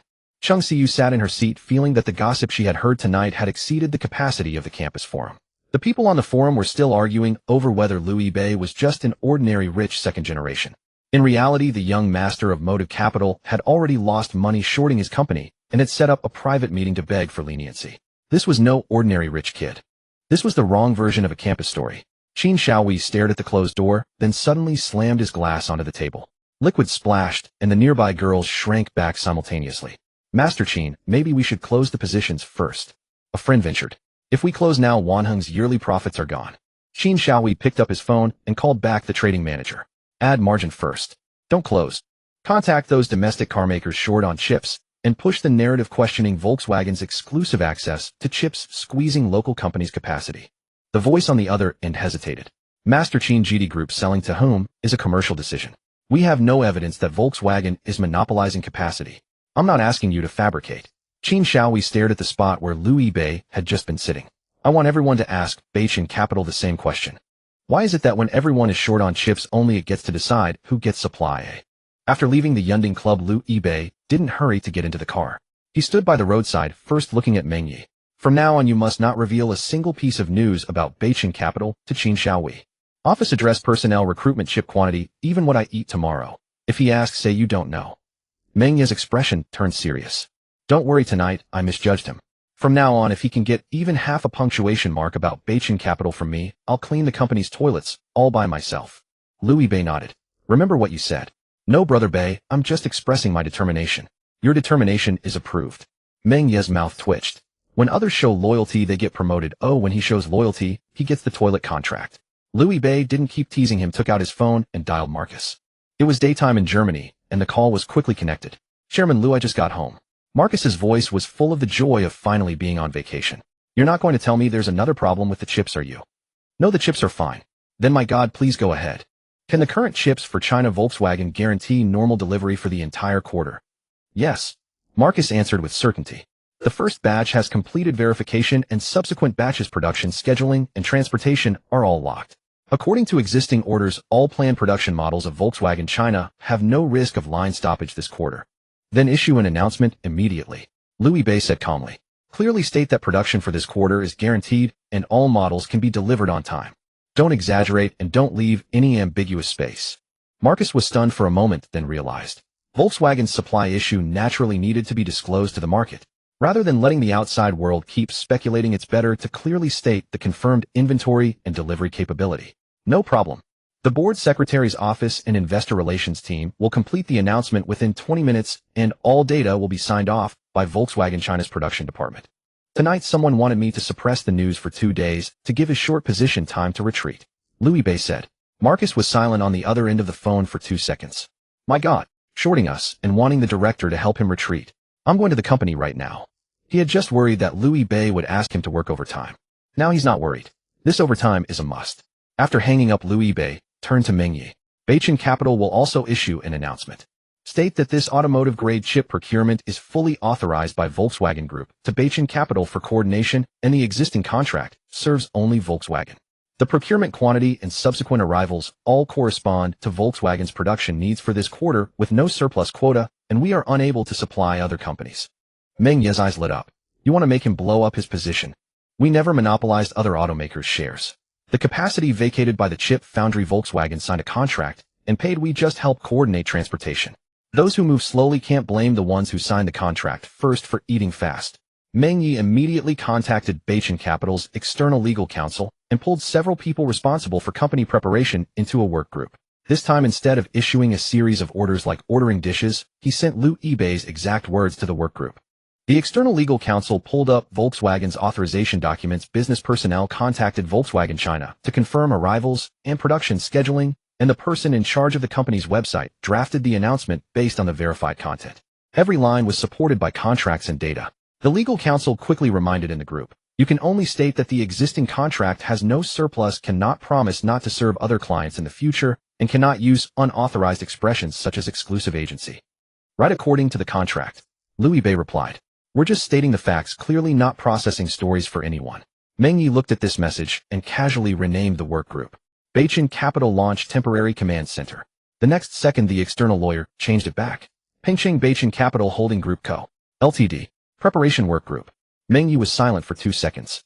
The company wasn't officially open yet, but his internal corporate culture building had already been suppressed by legal.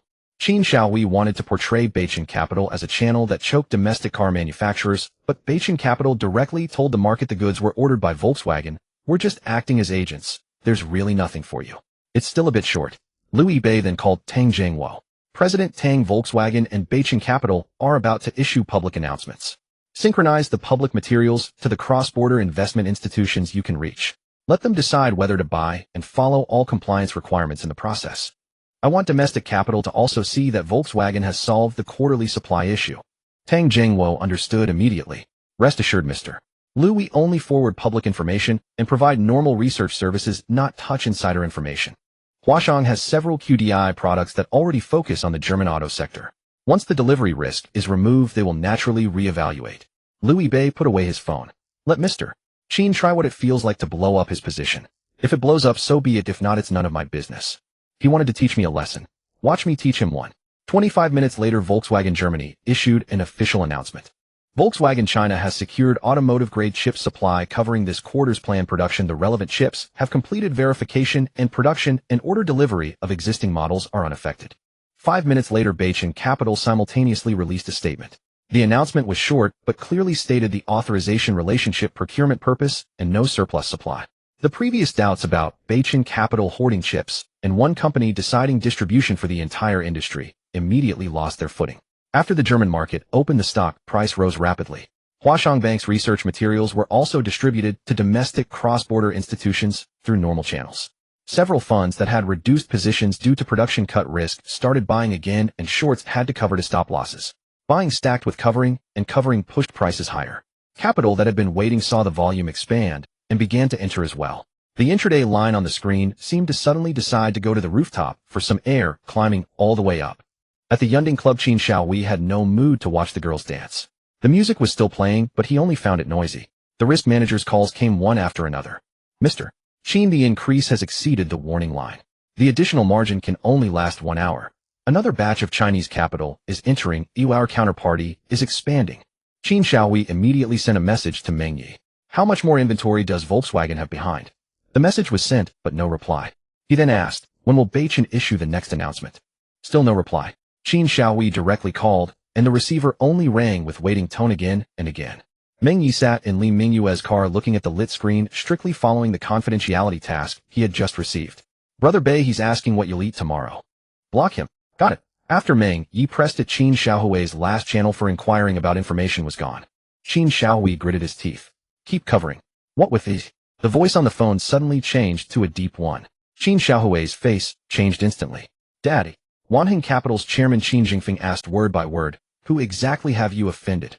Qin Jingfeng's voice was low, yet it sent an instant cold sweat down Qin Xiaohui's back. A college student named Liu Yibei had established a capital firm in Pengcheng. I merely wanted him to delay the chip announcement by 2 days. He refused. Just refused, eh? Qin Jingfeng studied the records from the risk control team, his tone growing increasingly frigid. "Then why did you instruct someone to pressure automotive companies into putting forceful pressure on Beijing Capital? Why did you refuse to halt the losses when you were fully aware that Volkswagen's supply chain had resumed?" Wanheng's short-selling strategy relied on thorough research, not on you intimidating the bullish side into silence. On the other end of the line, reports on positions poured in continuously. Once the margin warning threshold was breached, trading institutions had already begun forced liquidations. A massive volume of short positions was compelled to buy back, sending Volkswagen's stock price surging once more. Qin Jingfeng closed his eyes for a moment. "Immediately liquidate all remaining positions." Dad, closing now would mean losing over $1 billion. If we don't close, it won't be just over $1 billion lost. Get back to Shanghai right now and hand over your trading authority. Qin Shaohui attempted to explain, but the call had already been terminated. Staring at the rapidly expanding losses, he finally experienced what could only be described as the market's free education. The instructor's surname was Liu, and tuition started at well over $1 billion. At that same moment, Li Mingyue's car glided into the underground parking garage of Pengqing Bay 1. Before Liu Yibei could even step out, a mechanical prompt resounded in his mind. Mission complete: the power of channels. 2 random draw opportunities have been awarded. Would you like to draw immediately? Draw 1 pull, and I'll hit the jackpot. Congratulations, host. You have been awarded a 0.5 stake in Siemens Industrial Group. Relevant equity, tax, custody, and historical transaction documents have been seamlessly integrated into reality. Liu Yibei's eyelid twitched. Congratulations, host. You have been awarded 5 pieces of insider intelligence regarding future appreciation trends in virtual currencies. 5 sets of information materialized directly within his mind. Currency type, start time, peak price, and retracement nodes, all precise to the minute. These were all globally active virtual currencies, each round capable of absorbing billions in capital. Liu Yibei's entry would not send prices spiraling upward unpredictably. The 5 opportunities chained together sequentially, spanning merely 4 days. After reviewing the gains, Liu Yibei checked his account once more. Approximately 16 million yuan in liquid capital. He used to consider this amount substantial, but placed against 5 trading opportunities, it felt somewhat disrespectful to the system. Mingyue, transfer out all the cash I can mobilize. Contact President Tang and use the expedited channel to convert it into stable coins, distributing across several platforms with sufficient liquidity. I'm entering the virtual currency market tonight. Meng Yi, seated in the back row, instantly perked up. Brother Bei, count me in. How much money do you have? 200,000. You're the young master of a vice mayor's family, and your entire savings amount to 200,000. To be precise, there's also 3,800 for living expenses. Old Ming insists on raising me in frugality. Liu Yibei sent him a trading code. Invest no more than 50,000. Wait for my signal before buying or selling. Same applies to Mingyue. Only invest money you can afford to lose completely without it affecting your life. Both agreed immediately. At 11 that night, the first virtual currency, known as Starlink coin, suddenly surged with heavy volume. Liu Yibei's funds had already completed their positions in advance. Spot trading provided a safety cushion for the principal, while the derivatives account amplified gains within controlled liquidation thresholds. The appreciation outlined by the system was reasonable, but what was truly remarkable was how precisely every pullback had been marked. Others opening leverage were essentially gambling with their lives. Liu Yibei opening leverage was akin to taking an open book exam with the answers in hand. When the price reached the designated level, he didn't hesitate for an extra second and closed everything. Approximately $2,200,000 in principal transformed into over $9 million after the first settlement. The second wave of market activity launched 7 hours later. The freshly settled principal and profits were rolled over intact. To avoid risk control and withdrawal complications on any single platform, Li Mingyue stayed awake all night, distributing the funds across multiple vetted accounts. Tang Jingwo also temporarily arranged for the cross-border team to verify deposit records, ensuring every transaction could be traced back to its source. Young Master Liu, all second-round positions have been established. Li Mingyue stared at the leverage multipliers on the screen, her palms glistening with sweat. If the market moves 10% in the opposite direction, the account will be in critical danger. It won't move against us. Liu Yibei replied with only 5 characters. At 4:17 a.m. the price moved precisely on schedule. At 6:42 a.m. Liu Yibei called out, close all positions. After execution, the $9+ million had multiplied into over $37 million. Li Mingyue stared at her account balance, and for the first time questioned whether she had somehow missed a mandatory university finance course titled Liu Yibei's Casual Price Predictions. Meng Yi was even more direct. Brother Bei, seriously, did you reincarnate from the future? Liu Yibei shot him a sidelong glance. In a certain sense, the kid was not far from the truth. Ask fewer questions and sell on time. Over the following days, the 5 market waves appeared like clockwork. Prices rose, profits were taken, currencies were swapped, and positions re-entered. By the end of the 3rd round, the account exceeded $150 million. After the 4th round, the figure surpassed $600 million. By the final round, Liu Yibei could no longer execute a single bulk order as he had initially. Li Mingyue split his orders into hundreds of smaller transactions across his specified price range, carefully balancing position ratios between different platforms. Even so, when she finally pressed confirm, she felt as though she were playing Tetris with the market capitalization of several small nations. Meng Yi's smaller account could not handle complex operations. Each time he received a message from Liu Yibei, he bought. When the next message arrived, he sold. In just 4 days, he had developed remarkably healthy investment habits, no analysis, no predictions, no arguing with the teacher. Liu Bei did not manipulate the market, nor did he contact any project teams. He simply captured the volatility that already existed, guided by intelligence. As the principal expanded, funds from the later rounds were dispersed across more accounts and trading venues to prevent any single transaction from moving prices. When the fifth liquidation concluded, the total asset figure on screen settled at 2.27 billion. Meng Ye's 50,000 yuan had multiplied to over 1.8 million. Clutching his phone, he paced 3 circles around the living room before blurting out, "Brother Bei, from today onward you are my brother from another mother. Get lost." Liu Bei pressed down on the hand that was reaching to enter another position. "The money is made. If you lose it by trading further, that's your own doing." Meng Yi immediately liquidated. Following Brother Bei to make profits was one thing, handing money to the market on his own initiative was entirely another. Li Mingwei had cautiously invested 300,000 yuan, and her account ultimately grew by over 10 million. She stared at the numbers for a long time before asking, "Young Master Liu, should we exit everything now? Leave not a single coin behind?" Liu Bei did not hesitate in the slightest. The intelligence had been exhausted. Continuing to trade without it was no longer investing. It was donating to the market. After the platforms completed their transaction reviews, funds were converted into US dollars through licensed institutions. After deducting taxes and service costs, the money was remitted back to Huashang Bank in batches. Tang Jingwo was sipping tea in his office when he received the deposit forecast. Upon reading the amount, his teacup lid clattered onto the desk. Over $2 billion. Immediately after Liu Bei's call came through, President Tang, prepare to receive the funds. And while you're at it, help me figure out where to park all this cash appropriately. The day Qin Shaohui returned to Magic City, he was greeted not by a chauffeur nor a welcome banquet, but by a belt from 7 wolves. Qin Zhengfeng sat in the study, the complete trading report of Wanheng Capital laid out on the desk. The moment Qin Shaohui stepped through the door, the belt was whipped out and cracked sharply against the desktop. "Kneel." Qin Shaohui's mouth remained defiant, yet his body obeyed with practiced familiarity. "Dad, the money we lost can be earned back. Do you think I'm hitting you over money?" Qin Zhengfeng brought the belt down across his son's backside. "Wanheng misjudges projects every year. When you're wrong, you cut losses, review, and win it back next time. But you knew full well that consumer chip supply was recovering. Why didn't you close your position immediately?" Another lash of the 7 wolves' belt struck home. "Because you couldn't accept being wrong. Because you thought being a Qin meant everyone had to show you deference." Qin Shaohui gritted his teeth. "Liu Bei deliberately targeted me. He could have delayed his announcement by 2 days. Why should another company accommodate your short position?" Qin Zhengfeng rose again, his anger rekindled. "You shorted their stock, then went and threatened them to suppress information. When they disclosed their supply status, as they should, you call that targeting? A wrong investment call isn't the end of the world. But turning a trade into a personal vendetta and tying your own ego to the company's positions, that's the real stupidity." Several crisp cracks of the belt echoed through the study. 10 minutes later, Qin Shaohui lay sprawled on the sofa, barely daring to sit. Qin Zhengfeng tossed the belt back onto the desk. "Your trading authority is suspended for 6 months. Report to the risk control department as a regular analyst. You'll come back when you learn to admit you can be wrong." He left the study without another word. Qin Shaohui stared at the door, his resentment mounting. Not only had his father refused to back him, but he was being sent to the risk control department to write reports alongside the wage earners.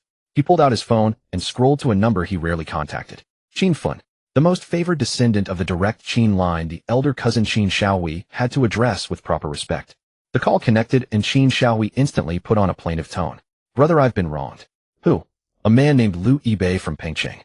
Qin Shaohui recounted the banquet and the margin call from start to finish. Though in his telling, his threats became polite negotiation, and his refusal to cut losses became faith in the company's judgment.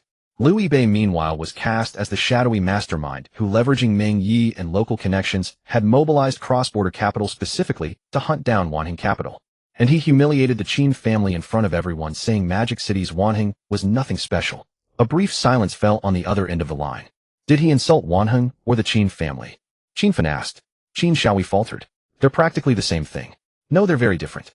Qin Fan wasn't entirely convinced. Send me the trading records, the guest list from the banquet, and Beijing Capital's public documents. Stay home for now. Don't contact Liu Bei again. Brother, this can't just be dropped. I'll decide what to do after I review the materials. The call ended, and a trace of a smile finally crossed Qin Shaohui's face. As long as Qin Fan would look into it, Liu Bei was doomed. What he didn't know was that Qin Fan spotted the problem the moment he received the documents. Wanheng's research report had clearly indicated that the Volkswagen supply risk had been resolved, and 3 margin warnings had been issued before the forced liquidation. The real cause of the expanding losses wasn't Liu Yibei's surprise attack, but Qin Xiaohui's repeated refusal to heed risk control directives. Qin Fan leaned back in his chair and dialed his assistant. Look into Liu Yibei and Beichen Capital. Only public information and legitimate business relationships. Don't touch his accounts and don't alert anyone in Pengcheng. The assistant asked, should we inform Wanheng? No need. Qin Fan glanced at the message from Qin Xiaohui about humiliating the Qin family and let out a faint chuckle. Let's first find out who exactly is digging the trap for whom. In Pengcheng, the over $2 billion had also been settled into accounts. Liu Yibei only converted $80 million into Hua Yuan, keeping it as reserve funds for Beichen Capital's operations and personal expenses. The remaining funds stayed in dollars placed by Huashang Bank into short-term deposits, money market funds, and highly liquid treasury accounts. Money could wait, but it shouldn't lie in an account playing dead. Keep the dollar portion as readily accessible cash with a short-term laddered structure. When Beichen Capital needs overseas procurement or investments, we won't have to convert on short notice. Liu Yibei flipped through 2 pages. Prioritize security and liquidity. It's fine if yields are a bit lower. Understood. Tang Zhengwo immediately marked the proposal. Just days ago, Liu Yibei had only a little over 10 million in cash. Now with over $2 billion suddenly in hand, his first words weren't about buying jets or yachts, but about protecting the principal. Having money wasn't frightening. Having money and not recklessly squandering it. That was the truly formidable kind of client. Tang Zhengwo and his team worked for 2 days, walking with renewed confidence. Over $2 billion in cash entering through his branch. This wasn't just a performance metric. It was like strapping a turbo engine onto his sprinting career. Once the fund arrangements were confirmed, Liu Yibei looked at the account balance and felt a sudden urge to celebrate. Xiao Yi, after making this much money, wouldn't it be disrespectful not to take a trip? Meng Yi had been waiting for this moment for 4 days. Absolutely, we must celebrate. Dapeng Yacht Club assemble. I'll round everyone up. He grabbed his phone and started rallying his inner circle. Setting sail tomorrow afternoon, barbecue on the yacht at night, all on Meng's tab. Reply 1 if you're coming. Bring a friend. Let me know in advance. Qin Xiaohui and his associates are banned from entry. The group chat instantly lit up with a row of 111. Sure, just don't bring any blabbermouths. Cheng Siyu was in the group too. After the last dinner party, she thought she'd never cross paths with Liu Yibei's circle again. To her surprise, an invitation to the Dapeng Yacht Club arrived the very next day. Just as she accepted, her roommate leaned in. Who's treating? You're grinning like you got the internship. Meng Yi. Take me. Cheng Siyu glanced at the friend's welcome message in the chat and finally added her roommate's name. But let's be clear, don't take random photos when we get there, and absolutely don't post your location on Moments. Her roommate looked puzzled. It's just a yacht party, how strict can it be? Qin Xiaohui and Meng Yi had a falling out last time. Cheng Siyu lowered her voice. Their circle hates it when people show off on-site photos. If you want to be invited again, keep your phone in check. Her roommate immediately mimed, zipping her lips. Got it. Quiet spectator, no self-produced drama. The next afternoon, the white docks of Dapeng Yacht Club were lined with sports cars. Meng Yi stood at the entrance wearing sunglasses, holding a guest list, looking more like a ticket inspector at a scenic spot. Just as Cheng Siyu and her roommate finished checking in a black business van, pulled up slowly at the dock. The door opened and Liu Yibei stepped out. Meng Yi instantly dropped the list and rushed over. The boss is here. The yacht's all ready. We're just waiting for you to cast off. Liu Yibei had barely stepped out of the car when his feet came to a halt. Call me that again, and I'll give you a personal tutoring session on behalf of old Meng right now. Brother Bei. Meng Yi immediately corrected himself, reaching out to hold open the door leading to the dock. Brother Bei, please onto the boat. Able to bend and stretch with the times, truly a future sanitation inspector of restrooms, starting from the grassroots. The yacht was already docked in its berth, its hull predominantly white, rising 3 decks high with sofas and a bar set up on the aft deck. Zhao Liyuan, Zhou Shuhong, and Chen Jiaxu had already arrived. Zhao Liyuan wore a floral shirt of unknown origin, sunglasses perched on his nose, holding a glass of juice. Brother Bei, you're late. We've already completed the preliminary critique of young Master Meng's bourgeois lifestyle. Zhou Shuhang sat nearby, remarking calmly. The critique consisted of devouring 3 plates of fruit. What's the harm in eating a bit of his fruit? He made over $1 million from his cryptocurrency, 99.9% of which is attributed to Brother Bei's technical know-how. Meng Yi lunged to shield the fruit platter. Stop plundering the shareholders' property. The group dissolved into laughter, and even the others who had been somewhat reserved joined in. As the yacht motored away from the dock, the towering buildings of Pengcheng receded into the background.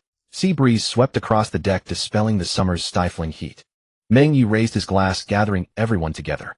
No complicated plans for today. Just celebrating the official launch of Beichen Capital, and also a business deal Brother Bei recently closed. Don't ask how much he made, it's rude to ask. Everyone just eat, drink, and have fun. Just don't fall overboard and make my dad the headlines tomorrow. Everyone clinked glasses. Chung Siyu stood at the edge of the group, her gaze lingering on Liu Yibei for a moment. Like that night at the gathering, he was dressed, simply making no grand pronouncements. After toasting, he found a seat near the railing as if today was just a casual get-together among friends. Yet it was precisely this that made her feel he was someone who kept his depths well hidden. What would you like to drink? Chung Siyu grabbed 2 bottles of sparkling water from the bar and sat down beside Liu Yibei. Anything's fine. Here, have this one. It's non-alcoholic. She handed him one of the bottles, then brushed her hair back in the sea breeze. Junior Liu, I didn't expect you to be so low-key at school, yet so busy outside of it. It's others who are busy, I'm just coasting. If any junior looking for an internship heard you say that they'd hold a grudge. Chung Siyu smiled, chatting about the university's recent career fair, before naturally steering the conversation to Beijing Capital. Are you planning to recruit interns? Eventually, once the team is built, we'll have open recruitment. No backdoor for your senior. Her tone was playful, but her eyes were fixed on Liu Yibei. No backdoor, but I can ensure your resume gets a second look. That works too. Chung Siyu didn't press further about the position. Instead, she pulled out her phone and aimed it at the distant sea. The lighting is nice here. Mind taking a picture for me? Liu Yibei took a few shots for her. After reviewing them, she walked back to stand beside him. Since we're here, how about one together? Only after taking the photo did Chung Siyu say, as if it had just occurred to her, we haven't added each other on socials, have we? Let me send you the picture. Her QR code appeared right in front of Liu Yibei, her reasoning flawless. Liu Yibei glanced at her, then scanned the code. Chung Siyu put her phone away, her smile natural. I'm not looking for a favor, just hoping to be friends. Maybe we can hang out sometime. As she sent the photo, Chung Siyu asked with feigned casualness, by the way, that manager Lee who came with you earlier, is she your girlfriend? No. Oh. The corners of her lips curled up noticeably, but she quickly added, just asking casually. Didn't want her to get the wrong idea about the photo. She won't misunderstand. Seems like you two are quite close. Chung Siyu didn't probe further, simply sending him the best solo shot she had taken of herself. Here's another one, proof your senior was actually here today. She added a smiley face with the photo. With that, she got up and went to join the other girls, not lingering any longer. The hook was cast of being impatient about when the fish would bite would be unprofessional. On the other side, Su Yin wasn't idle either. She was Chung Siyu's roommate, sweet-faced with a habitual smile. Not long after the yacht departed, she positioned herself next to Meng Yi. So you're Meng Yi, what you've heard of my legendary rep. So you mentioned you're hard to get along with. Nonsense, I'm famously approachable in Pengsheng. Really? Su Yin smiled at him. But I think you're much more interesting than she made you sound. Meng Yi adjusted his sunglasses, struggling to suppress a grin. The boat swayed gently with the waves, and Su Yin seized the moment to grab his arm. Once steady, she didn't let go immediately, but followed him towards the upper deck. This is my first time on a yacht like this. Show me around. You've come to the right person. Meng Yi was only there for the second time himself, but that didn't stop him from playing tour guide on the spot. After their circuit, Su Yin finally released her hold. You're not like the other rich heirs I've met. How so? You're not as pretentious, and you know how to look after your friends. She paused, then added, don't get me wrong, I'm not saying this because of your family background. I don't even know what your dad does. Flattered. Meng Yi tentatively probed, so are you into me? Don't flatter yourself. Su Yin released her grip, taking a half step back. I just think you're a fun friend. You can ask me out sometime. Whether you can actually manage it is up to you. Let's add each other then. Sure. Su Yin pulled up her QR code, waited for Meng Yi to scan it, then gave her phone a little shake. You paid today, so I'll treat you to coffee next time, so you don't think I just came for the yacht ride. Just coffee. What else did you have in mind? Su Yin gave him an enigmatic smile. I'm busy hunting for an internship lately. If you want to meet up, give me a heads up. If you ask at the last minute, I might not be free. The words sounded like a warning, but in effect she was teaching him exactly how to schedule their next meeting. With that, she turned and headed back to the lower deck. Meng Yi stood there mulling it over for a long while before finding Liu Yibei. Brother Bei, does she have a thing for me? Liu Yibei twisted open the sparkling water Chung Siyu had given him. Whether she's into you or not, I don't know. But she practically shoved the hook right into your mouth, treating you like an easy catch. Meng Yi was silent for 2 seconds. Then what about the water Chung Siyu gave you? That's her own carefully brewed green tea. In Chin Fun's assistant delivered the first round of findings at that very moment. Liu Yibei, 20 years old, a sophomore at Pengsheng University.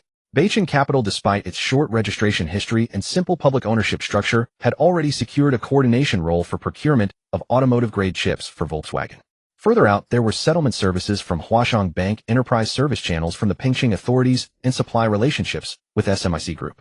Each piece of information could be traced, but the true reason connecting all these resources remained elusive. Interesting. Fin closed the dossier. Stop digging into his personal assets. Send a formal visitation request to Beijing Capital from the Industrial Investment Department of Qin Holdings. Aboard the yacht, Li Mingyue's phone chimed with an email alert. After reading it, she walked over to Liu Yibei and handed him her phone. Mr. Lu Qin Holdings has sent a formal visitation request. The contact person is Qin Fun. Qin Fun. Why would the Crown Prince of Magic City grace us with his presence? Crown Prince. Louis Bei looked up at him. Just a nickname in the circle, not an official title. Meng Yi dropped his earlier expression about fishing bait. Qin Fun is the most favored member of the Qin family's direct line in this generation. He already manages industrial investment at Qin Holdings. The second-generation heirs in Magic City basically all show him respect. Qin Xiaowei is at best a rich kid with a temper. Qin Fan can actually mobilize the Qin family's resources. Li Minghua flipped 2 pages further into the visit letter. They hope to meet tonight at 9 in the VIP lounge of the Dapeng Yacht Club. They've even picked the meeting spot for us. Louis Bei let out a chuckle. This wasn't a courtesy call. It carried an air of delivering a notice to his doorstep. Reply to him. I'll see him. Let's see what he's really made of. The yacht was already nearing the dock by late afternoon. After disembarking, Cheng Siyu sent Louis Bei a message. Had a great time today. Next time take the initiative to ask your senior out. A waving emoji followed. Meanwhile, Meng Yi also received a reminder from Su Yan. Coffee must be scheduled in advance. Miss it, and it's gone. He stared at those 8 words for a long time, finally reaching a conclusion. He might be turning into an eager fish ready to bite. At 9 in the evening in the VIP lounge of the yacht club, Qin Fan arrived precisely on time. At 28, he wore a perfectly tailored dark gray suit accompanied only by an assistant and the head of Qin Holdings' Industrial Investment Division. No bodyguards clearing the way, no entourage trailing behind. Yet the moment he walked in, the relaxed atmosphere in the VIP lounge noticeably quieted. Mr. Lu, a pleasure to finally meet. Qin Fan extended his hand first. Qin Fan. Louis Bei. They shook hands briefly and each took a seat. Qin Fan didn't waste time on pleasantries. Xiaowei acted irrationally in Pengcheng, and the Qin family has already dealt with it internally. But his actions still cost Wanheng over 1 billion yuan and embarrassed the Qin family in front of many people. Louis Bei found this amusing. Qin Xiaowei misjudged his short position, refused to cut his losses, and even came to threaten me to suppress the news. How does that translate in your words to me embarrassing the Qin family? Right and wrong is one thing, the outcome is another. Qin Fan maintained a smile. Xiaowei was wrong, and the Qin family will discipline him ourselves. But when outsiders use this incident to trample on the Qin family's dignity, we can't just pretend not to notice. So what exactly are you here for today? Qin Fan didn't answer. His assistant had already placed a document on the table. Qin Holdings is willing to invest 5 billion yuan in Beijing capital. We only ask for 30 equity. In return, Beijing gains access to Qin's capital channels in Magic City, resources from the domestic automotive industry, alliance orders from large manufacturing enterprises, and an experienced management team. The matter with Xiaowei will also be laid to rest. The head of Qin Holdings' industrial division added smoothly. Once the equity transfer is complete, we can deploy a full operational, financial, and legal team within a week. Beijing's name and Mr. Lu's controlling position will remain unchanged. Day-to-day operations will be handled by Qin. Mr. Lu will only need to continue overseeing overseas channels and core resources. For suitable projects in the future, Qin will also provide priority funding and domestic implementation capabilities. It sounded like Louis Bei could take the 5 billion and simultaneously offload all the troublesome work. The terms did hit his laid-back preferences with remarkable precision. But the issue was, after taking 30, the Qin family would also install an entire management layer. Today they call it operational support. Tomorrow, who knows who the company actually answers to. Sounds pretty convenient. Louis Bei tapped the table. I bring the fish in and you take it off my plate. Qin Fan chuckled. Mr. Lu, you can think of it as letting professionals do what they do best. A company that had just been registered with only 100 million yuan in subscribed capital was receiving a 5 billion yuan investment. Just looking at the numbers, it was enough to make most entrepreneurs rush to sign the contract without a second thought. But Louis Bei didn't even flip through the document. Not selling. Qin Fan held his gaze for a few seconds. Mr. Lu won't even look at the detailed terms. 30 is clear enough. Beijing Capital doesn't lack money, and it doesn't lack shareholders. If Qin has projects, bring them over, and we can talk. But if you want to buy my company, there's nothing to discuss. Qin Fan's smile remained, but his tone gradually cooled. Young man, having resources doesn't mean you can hold on to them. Beijing Capital currently has no complete management team, no domestic industrial foundation. Your only public achievement was coordinating a chip procurement for Volkswagen. If Qin joins forces with domestic auto parts companies, manufacturing clients, and institutional capital in Magic City to reassess the risks of cooperating with Beijing, how many companies do you think would still dare to place orders with you? He leaned forward slightly. And the industry's doubts about Beijing monopolizing overseas channels and prioritizing foreign brands haven't entirely disappeared. We don't need to fabricate anything. We just need to keep raising questions, forcing clients, banks, and partners to scrutinize you repeatedly. Beijing will have to spend enormous energy on explanations. A company with barely a handful of formal employees. How many rounds can it withstand? The VIP lounge fell silent. Louis Bay looked at the investment document on the table. Is this a business negotiation or a threat? I'm helping you see your position clearly. Qin Fan leaned back into the sofa. You can bring resources into Beichin, but you may not be able to hold on to them forever. 5 billion Qin's industrial protection and the Magic City market. These are quite sincere terms. They are indeed sincere. Louis Bay nodded. One hand hands me money, the other grabs my throat. Your brother just learned a costly lesson with over $1 billion. If you think the Qin family's tuition fees aren't steep enough, feel free to add to them. A flicker of coldness finally surfaced in Qin Fan's eyes. Mr. Liu, I'll give you 3 days to think it over.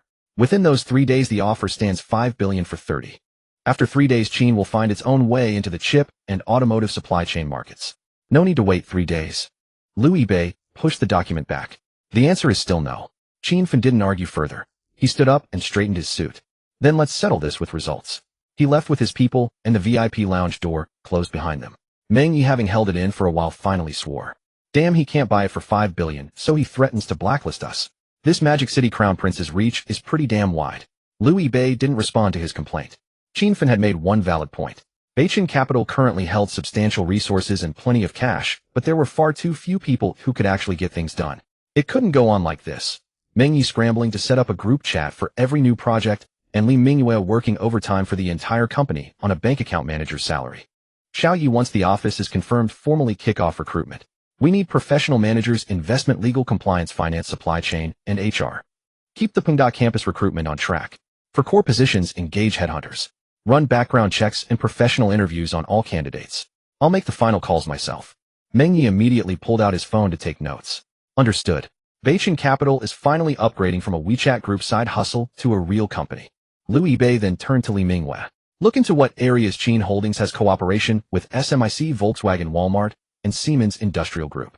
Compile everything. Projects already completed, in progress, and pending renewal.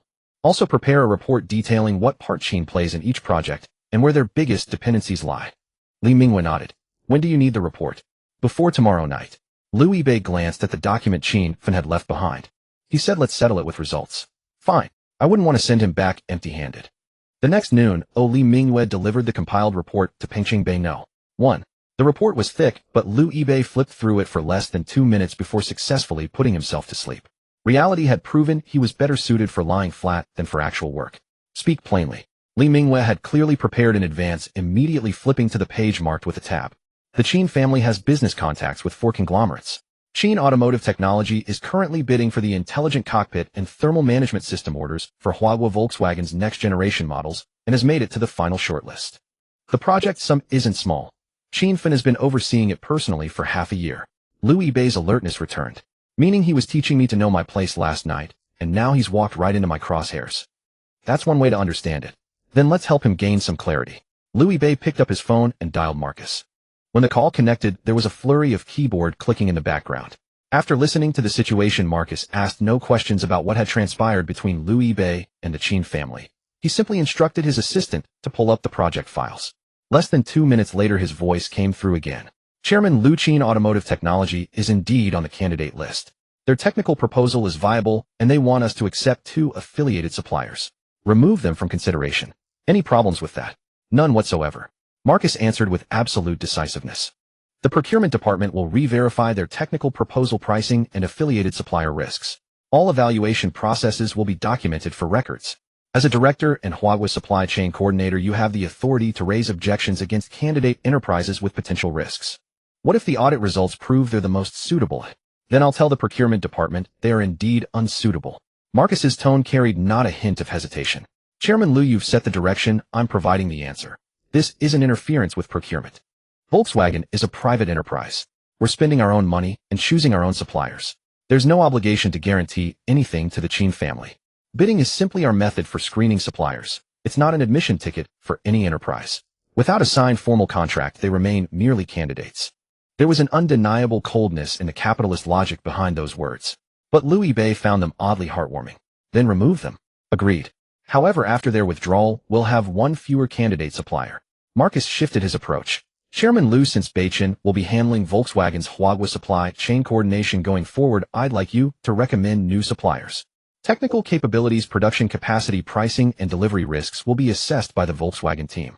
You'll only be responsible for making recommendations. The final decision will follow the normal process. No problem. Give me a few days. After hanging up Liu Bei, turned to Li Minghua. We need to accelerate the recruitment. He could certainly make some calls to mobilize people, but asking him to analyze intelligent cockpit domain controller proposals was pushing it, even for a university student who barely passed advanced mathematics. That afternoon, the headhunting firm's director personally delivered the first batch of core position candidate materials. One resume was placed at the very top of the stack. Gu Qinghut, 28 years old, former vice general manager at Qin Automotive Technology, having long overseen supply chain operations and major automaker projects. 2 years ago, she had opposed Qin Fun's attempt to force an underqualified affiliated enterprise into the supply system. Following this, she was transferred away from core business and voluntarily left the company 6 months later. She has a grudge against the Qin family. Meng Ye's eyes lit up with interest. That's professional alignment, plus a vendetta bonus. Let's evaluate capability first. Liu Bei closed the resume. There are plenty of people with grievances against the Qin family. We can't exactly staff our front desk with a Qin Family Victims Alliance. The video interview was scheduled for evening. Gu Qinghua wore a white blouse with her hair simply pulled back. Upon learning that Bei-Chen was helping Volkswagen supplement its supplier candidates, she made no haste to claim how many enterprises she knew. If relying purely on connections to squeeze in a new name, that's no different from what the Qin family did back then. Volkswagen doesn't need a networking middleman who excels at dinner banquets. Liu Bei leaned back in his chair. So what would you do? First, obtain Volkswagen's technical boundaries and delivery milestones. Then thoroughly investigate each candidate's mass production track record, core component self-manufacturing rate, cash flow, and recall history. Low pricing means nothing. If supply halts on delivery day, the money saved won't cover half a day of production line downtime. Thermal management and intelligent cockpit systems also shouldn't be bundled together with one supplier handling everything. Whoever demonstrates expertise handles their domain. Bei-Chen's role is only to deliver enterprises that truly qualify for the evaluation process. We're not vouching for anyone. Liu Bei tapped her resume. You left the Qin family because you fell out with Qin Fun. I left because the procurement standards had become mere decorations. Gu Qinghua stared into the camera, her expression unruffled. I certainly hold no fondness for the Qin family, but if Bei-Chen hires me, I won't use company projects to settle personal scores. If the Qin family's proposal is qualified, I'll acknowledge it. If it's not qualified, no amount of advocacy will change my assessment. If you're hiring me simply as a revenge tool against the Qin family, this interview can end here. Meng Yi subtly straightened his posture. This woman wasn't acting like someone seeking a job. She was conducting an inspection to determine whether Bei-Chen was worthy of employing her. Strangely enough, Liu Bei didn't dislike this attitude one bit. She spoke without haste, and not a single one of her responses contained the phrase, I have excellent resources. But on Meng Ye's phone, the search bar had shifted from how to conduct a professional interview to what is the typical annual salary for a vice general manager. Liu Bei asked a few more questions, finally saying, we'll continue this discussion in person in Pengsheng. Core management positions couldn't be decided through a webcam. Whether her capabilities sufficed could only earn her an entry ticket. Meanwhile, in Shanghai, Qin Fun had also received news that Qin Automotive Technology had been removed from the candidate list. No one in the conference room dared speak. The vice general manager in charge of the project forced himself to explain. Volkswagen's stated reason was that the comprehensive evaluation of the candidate proposal was unsuitable. They made no mention of any connection to Bei-Chen. They met last night, and today they're out. Qin Fun set the email down on the table. They might as well have stamped Liu Bei's name across the bid rejection letter. He didn't smash a cup in anger, nor did he immediately rush to pursue projects with Pengdian, Walmart, or Siemens. Liu Bei had made his move. Now Qin Fun would answer with one of his own. That very afternoon, several domestic automakers already suffering from chip shortages received new information in succession. No one had asked them to stand up for the Qin family. The Qin family had simply presented the current inventory data and production halt risks that different enterprises were facing laid out side by side. One automaker executive spoke quite bluntly on the phone. Mr. Qin, we may be short on chips, but we won't fight Bei-Chen on the Qin family's behalf. I'm not asking you to fight for the Qin family either. Qin Fun gazed out the window, his tone serene. Submit your actual inventory levels, projected production stoppage dates, and the part numbers requiring coordination. If the data is genuine, then the request is justified. As for whether Bei-Chen is willing to supply or whether Pengsheng can coordinate, that's a question they need to answer. Previously, each company facing shortages could only individually urge their suppliers. Now, seeing the situation together, they realized everyone was running out of fuel. The most critically stocked company had only 8 days of inventory remaining, while even the best stocked had barely 2 weeks of runway. The moment production lines stopped, real gold and silver bled away every single day. Seven automakers quickly formed a joint emergency request, hoping Pingqing authorities would coordinate between Beijing Capital and relevant chip supply channels, clarify subsequent production arrangements, and prioritize ensuring basic production needs for domestic vehicle manufacturers. This wasn't baseless troublemaking. The automakers genuinely lacked chips and factories genuinely risked stopping. Qinfen had simply arranged 7 already lit flames neatly placed on the same table. At 9 in the evening, just as Liu Yibei was about to start a game, Liang Ziqing's call came through. Young Master Liu, you may have to make the trip tomorrow. 7 automakers have submitted a joint emergency coordination application. The municipal government has scheduled a meeting for tomorrow afternoon. Liang Ziqing paused. They've specifically requested your attendance. The next day, the third conference room at the Pingqing municipal government. When Liu Yibei led Meng Yi through the door, the representatives from all 7 automobile companies had already arrived. The long table was lined with documents on both sides. Inventory sheets, production plans, and anticipated shutdown dates were all laid out. Looking at this setup, one might have thought Beijing Capital had defaulted on payments to all 7 companies, and they had come together today to demand repayment. Meng Yi scanned the room and lowered his voice. Beige, look at them, bringing procurement teams, legal counsel, and technical specialists. We're showing up with just 2 people. Aren't we being a bit disrespectful to the version T0? You think you're Chan Honam taking over Causeway Bay. More people doesn't always win. Liu Yibei pulled out a chair and sat down. The meeting was chaired by Meng Huaichuan, with Liang Ziqing seated beside him. The joint application from the 7 automakers was already spread open before them. Since everyone's here, let's get straight to the issue. Meng Huaichuan looked toward the automakers. The city is aware of each company's inventory levels and shutdown risks. We've invited Beijing Capital here today to have both parties clarify their actual needs and the scope of what they can coordinate. Zheng Guoqiang, sitting at the front, was the first to speak. He was the vice president of procurement at Huaqi Automobile and the initiator of this joint application. The automotive-grade chip inventories of these 7 companies can only sustain operations for 1 to 2 weeks. A production halt wouldn't just affect company profits. It would impact tens of thousands of employees and numerous upstream and downstream suppliers. Since Beijing Capital was able to solve Volkswagen's entire quarter of chip supply, that proves they have access to stable, large-scale procurement channels. Zheng Guoqiang slid a proposal to the center of the table. Our demands are straightforward. Beijing should make its chip procurement channels and subsequent production arrangements public. The city should lead the establishment of a unified distribution mechanism, giving priority to domestic automakers' basic production needs under equal conditions. Liu Yibei waited 2 seconds. That's it. That's the most urgent demand at present. Then I have one question. Liu Yibei leaned back in his chair. Why should Beijing make its channels public? Zheng Guoqiang furrowed his brow. Mr. Liu, this concerns the stability of the domestic automotive industry. This isn't ordinary commercial competition. Don't try to escalate this on me. Could Huaqi first share its core suppliers' procurement prices, annual orders, and payment terms with Beijing? That's not the same thing. How isn't it? Liu Yibei tapped the proposal Zheng had pushed forward. Your channels are trade secrets, but Beijing's channels become a public restroom. Anyone in a hurry can walk right in. Meng Yi lowered his head and coughed, barely suppressing a laugh. A representative from another automaker picked up the conversation. Mr. Liu, we're not asking Beijing to provide this for free. As long as we can get the goods, the price is negotiable. Then it's even simpler. Send your specifications, quantities, and delivery dates to Beijing. We'll handle it through normal inquiry, contract, and payment processes. Beijing can do it if we can, and if we can't, we simply won't take the order. Zheng Guoqiang shook his head directly. Going through the process one order at a time is too slow. The most important thing now is to open up the upstream channels. We need direct involvement in production coordination. In plain terms, you're not here to purchase from Beijing. You want to bypass Beijing and directly contact Beijing's suppliers. Zheng Guoqiang did not deny this. In special times, channels shouldn't be controlled by a single company. If everyone connects directly with the upstream, we can also reduce unnecessary intermediate costs. When Beijing was building relationships, negotiating prices, and taking risks, you weren't here. Now that the channels are established, you call Beijing an unnecessary middleman. Liu Yibei was nearly amused by this logic. Then your sales stores are pretty redundant too. Hand over your customer list, and I'll go directly to the factory floor to buy cars at cost price.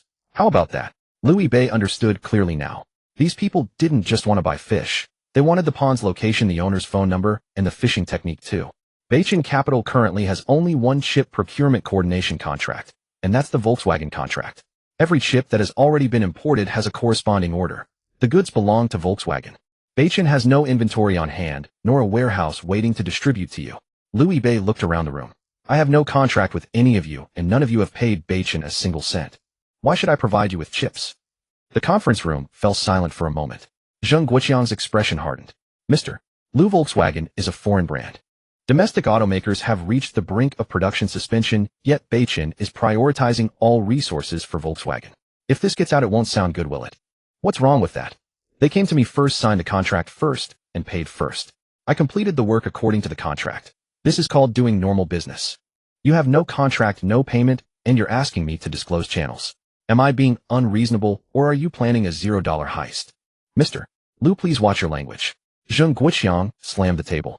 We're fighting for production opportunities for tens of thousands of employees. If factories shut down and workers lose their jobs because of chip shortages, who will take responsibility? Whoever turned the supply chain into this mess takes responsibility. The smile vanished from Liu Yibei's face. The procurement department failed to lock in production capacity. Management had no contingency plans. Now you're using workers and the government to pressure a company that has no contract with you. Your employees work for you. They're not Beijing's hostages. Liang Zhiqing quickly jumped in. Let's all calm down. The government can help build a commercial negotiation platform, but we cannot demand that companies disclose commercial secrets, nor can we alter contracts that have already taken effect. If the 7 companies are willing to engage with Beijing through normal procurement procedures, the city can provide meeting space and necessary coordination. One automaker representative couldn't resist interjecting. Beijing is registered in Pengcheng. Their registration, customs clearance, and project implementation all received support from Pengcheng. Now that local industry is facing difficulties, do they really have no responsibility at all? Meng Huichuan looked at him, his tone growing heavier. What Pengcheng provided Beijing was normal corporate services, not an exchange of public services for a company's commercial secrets. Today the city has invited both parties here to coordinate cooperation according to market rules, not to help any company confiscate Beijing's supplier directory. Liang Zhiqing listened with practiced neutrality. If they let the other side continue down this path tomorrow, they might as well say that since Beijing obtained a business license through Pengcheng, the entire company should be handed over. Zheng Guoqiang didn't take the opening. Mr. Liang, if Beijing insists on controlling scarce channels while refusing to open them to domestic companies, we will have no choice but to report the situation to the industry association and higher authorities. Once our factories stop production, we will also truthfully report today's coordination results. This was no longer about conducting business. It was delivering a pot and demanding that Liu Yibei personally sign for it. Meng Huichuan closed the folder in his hands. The municipal government organized this coordination, but that doesn't mean we can compel any company to surrender its legitimate commercial resources. You may report your concerns, but the materials must be complete and truthful. You cannot omit the premise that no contractual relationship exists between Beijing and any of your companies. Mayor Meng, of course we will report truthfully. Zheng Guoqiang agreed verbally, but his tone held little concession. Liu Yibei stood up directly. If you want to buy chips, come with your requirements and a contract to negotiate. If you're trying to use production stoppages to force me to hand over channels, then there's no point in continuing. As for whether you stop production or not, what does that have to do with Beijing capital? With that, he picked up his phone and walked out. Meng Yi followed, immediately glancing back at the door as they left. 7 companies put their heads together and came up with nothing but a free ride. Your procurement meeting really has some impressive gravitas. The conference room door closed behind them and arguments quickly erupted inside. The coordination meeting had lasted less than an hour and officially ended in a fallout. That same evening, a so-called joint statement from the 7 automakers appeared online. The headline was striking. Beijing Capital refuses to coordinate chip supply. 7 domestic automakers may face large-scale production shutdown. The content repeatedly emphasized that Beijing controlled scarce channels and prioritized foreign brands, yet failed to mention that the 7 automakers had never signed any procurement contract with Beijing, nor did it acknowledge their demand at the meeting to disclose supply channels. In Shanghai, Qin Fan watched the discussion heat climb steadily. He set his phone back down on the desk. Business contracts run on reason. Public opinion, however, never plays fair. I'm sorry, Yibei. After returning to Pengcheng Bay, no. One Meng Huichuan stood by the floor-to-ceiling window in the living room, his expression even grimmer than during the meeting. I truly had no idea this procurement meeting would turn into moral blackmail. I thought we'd sit down and discuss needs, but they dragged out production halts and job losses, trying to force you to hand over your channels on the spot. Liu Yibei nodded. Understood, Uncle Meng.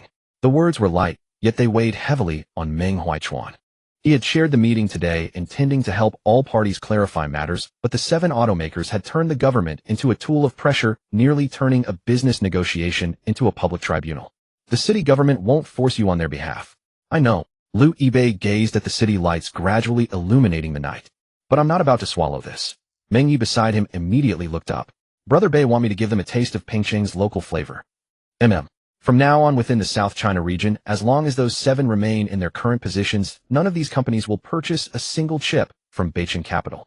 Meng Yi pulled out his phone, his tone shifting from jest to business. Their downstream channel supply, procurement coordination, and production capacity alignment are all suspended as well. Meng Yi let out a scoff. Beichin is a private company. Who we choose to do business with is our own affair. Aren't they the ones who love to talk about market forces? Then let them feel the true temperature of the market. He dialed the external legal counsel, putting it on speaker. Document everything from today's meeting, the attendance records, public positions, and joint statement of those 7 companies. Beichin is adding a new client admission rule during major commercial disputes. Any enterprise that refuses to disclose genuine requirements, demands the handover of supplier channels, or pressures through production halts will have all chip procurement and channel cooperation suspended. There was a 2-second pause on the other end. President Meng, this rule requires the chairman's confirmation. Meng Yi handed the phone to Louis Bei. Brother Bei. Louis Bei took the call. Confirmed. The rule applies only to these 7 companies and their procurement entities in South China that are actually managed by these 7 individuals. No fixed deadline. Whenever they're ready to negotiate under normal commercial contracts, that's when we reassess. Understood. The call ended and Meng Yi was already contacting several familiar corporate service agencies. Such was the efficiency of the deputy mayor's son. What would take an ordinary person days to research from public records, Meng Yi could have delivered to the table in a single phone call through chambers of commerce, law firms, and industry contacts. No one said outright they were helping, but everyone knew the young master of the Meng family was handling matters. Within less than an hour, the first automaker's procurement director received the call. What do you mean all cooperation is suspended? Beichin's channel coordination application was rejected. We haven't even submitted new orders. Why won't they accept future capacity reservations? The only reply was a uniform statement. Beichin Capital currently does not accept your company's chip procurement or channel cooperation applications. Reopening will be announced at a later date. No insults, no threats, not even a trace of emotion. But it was precisely that which sent a chill down one's spine. The 7 automakers soon realized that Beichin wasn't rejecting a single order. It had struck them entirely from its future supply chain roster. One company tried having a different department bypass the procurement manager to resubmit an application. Within 10 minutes, the system returned it unopened. The only note read, "Your company remains within the suspended cooperation scope. Please do not resubmit." Meng Yi saw the screenshot and flopped onto the sofa with a laugh. Business partnerships aren't like dating. Just because you're blocked doesn't mean you still get to watch their moments. The procurement department at Huachi Automobile was the first to descend into chaos. The manager who'd been handling the Beichin account rushed into the vice president's office with the rejected application, not even pausing to knock. "President Zheng, Beichin has returned all our capacity reservations for the next 3 months. They cited a client admission review, but we never even got a chance to submit supplementary materials." Zheng Guoqiang stared at the politely worded email, tapping his fingers on the desk. "This is retaliation. Then what do we do? Release the joint statement first. Take Beichin's channel issue public. Let everyone know they have inventory, but refuse to supply domestic automakers." He didn't mention that Beichin had no surplus stock to begin with, nor that he himself had refused to purchase under contract during the meeting. At the same time, Meng Huichuan received another call from the industry department. The caller worried that the 7 companies would further escalate the production halt risk and hoped he would persuade Louis Bei to withdraw the rule. Meng Huichuan paused before responding. "I can relay the message, but I cannot make decisions on behalf of the company. The government's role is to maintain a fair business environment, not to force a company registered in Pengcheng to accept procurement demands without a contract." The line went silent for a few seconds before a single sentence came through. "Mayor Meng, I'm afraid this will blow up." Meng Huichuan looked at the city lights in the distance. "Then let them make a fuss over the facts." When the news hit the internet, the comments exploded. Didn't Beichin just handle chips for Volkswagen? Now they're daring to refuse 7 domestic automakers. This isn't a chip supplier anymore. This is the valve on the upstream channel. Who knows if they even have the inventory, but the arrogance is already on full display. Isn't their business scope high-tech international trade, supply chain management, and corporate investment? What else does Beichin actually sell? Chips are just the tutorial level. Are automotive parts, industrial equipment, and warehousing systems next? Someone even posted Beichin Capital's business registration details. Registered capital of 100 million yuan, a short corporate history, and Louis Bei as the sole shareholder. Yet this company, which looked like it had just opened for business, first solved automotive-grade chips for Volkswagen China, and then made 7 automakers line up for a closed door. Netizens dug deeper with growing excitement, some even crafting new headlines for Beichin. Pengcheng's mysterious supply chain company. Chips are just its first product. Meng Yi saw it, and nearly dropped his phone laughing. "Brother Bei, they're already bragging for us. Don't celebrate too soon." Louis Bei glanced at the screen. The bigger they blow it up, the more trouble comes knocking later. Just then Meng Huichuan's phone rang. It was the city's industry department asking whether Beichun would keep a window open for renegotiation with the 7 automakers. Meng Huichuan didn't commit on Liu Yibei's behalf, only saying he would faithfully relay the company's commercial decision. After hanging up, he looked at Liu Yibei. They're starting to panic now. Good. Panic is exactly the point. Meng Yi put away his phone. But Brother Bei, the netizens might have guessed half right. About what? Beichun might really not be just about chips. Before Liu Yibei could answer, Li Mingyue's call came in. Mr. Liu, Walmart's South China project team has sent over a formal request. What kind of request? Not chips. Li Mingyue paused. They want Beichun to coordinate suppliers for smart warehousing equipment and cold chain systems in South China. The living room fell silent. Meng Yi slowly set down his phone. Those netizens who had just been speculating whether Beichun only sold chips would soon find out. Chips really were just the first product. In the boardroom of Huaqi Motors headquarters, Zheng Guoqiang had barely taken his seat when a customer access notice from Beichun Capital was slammed down in front of him. Explain this. Chairman Zhao Mingshan pointed at the name list at the end of the notice, his face dark with anger. Why did Beichun blacklist you by name with Huaqi Motors listed after yours? A company with tens of billions in annual revenue is now being kicked off the chip and supply chain lists altogether because of one procurement vice president. Are you a man of Huaqi, or is Huaqi your subordinate unit? No one in the meeting room dared to speak. Sweat began to form on Zheng Guoqiang's forehead. Chairman, this is retaliation by Beichun. We were merely asking them to open up their channels to address the industry-wide chip shortage. Merely. Zhao Mingshan flipped open the meeting minutes. The city government proposed that we negotiate a normal procurement contract. You refused. Beichun asked you to submit model numbers, quantities, and delivery dates. You refused too. You wouldn't buy their products, you just wanted their supplier contacts. Does that count as procurement? When you go to a store to buy a refrigerator, do you also demand the store owner hand over the refrigerator factory boss's phone number? Zheng Guoqiang opened his mouth to speak. At the time, the timeline was tight. Several companies needed to coordinate capacity together. Who asked you to take the lead? Zhao Mingshan fixed his gaze on him. Has Qin Holdings ever approached you? Zheng Guoqiang fell silent. That silence alone made the faces of several directors in the room turn pale. They wouldn't have minded Zheng Guoqiang fighting for chips on behalf of Huaqi, but they could not accept him turning a promising auto company into a pawn in a power struggle between Qin Holdings and Beichun Capital. Hand over all your communications with Qin Holdings meeting materials and the process behind the formation of the joint statement. Zhao Mingshan closed the file. Until the board investigation is complete, your authority over procurement decisions is suspended. Similar scenes were unfolding simultaneously at 6 other companies. At one company, someone slammed the table in the board meeting and demanded, Beichun blacklisted you. Why should tens of thousands of employees suffer the consequences with you? Another company's general manager was even more direct. You're the head of procurement, not a moral judge. The company sent you to buy chips, but instead you came back empty-handed and got the company a permanent ban. That executive tried to explain that they were acting in unison, but the general manager threw the joint statement back at him on the spot. Acting in unison doesn't mean you leave your brain at the door. Beichun's notice made it very clear, as long as you remain in your position, the company's cooperation is suspended. They've even laid out the terms for us. What the board needs to consider now isn't how to force Beichun to back down, but whether you're worth the company giving up its future supply channels for. Those words left the other side completely speechless. When personal position and corporate interests are placed side by side, the board doesn't even need to think hard about the choice. None of the 7 company heads were fools. When they laid the full meeting minutes, the joint statement, and Beichun's written responses side by side, they quickly realized things weren't at all how they were portrayed online. The chip shortage was real. The demand for Beichun to bypass contracts and make its supply chain public was also real. What was worse, the 7 attendees had deliberately omitted the latter half of the joint statement. While the companies were in an uproar, the Pingqing Municipal Party Committee also held a special meeting.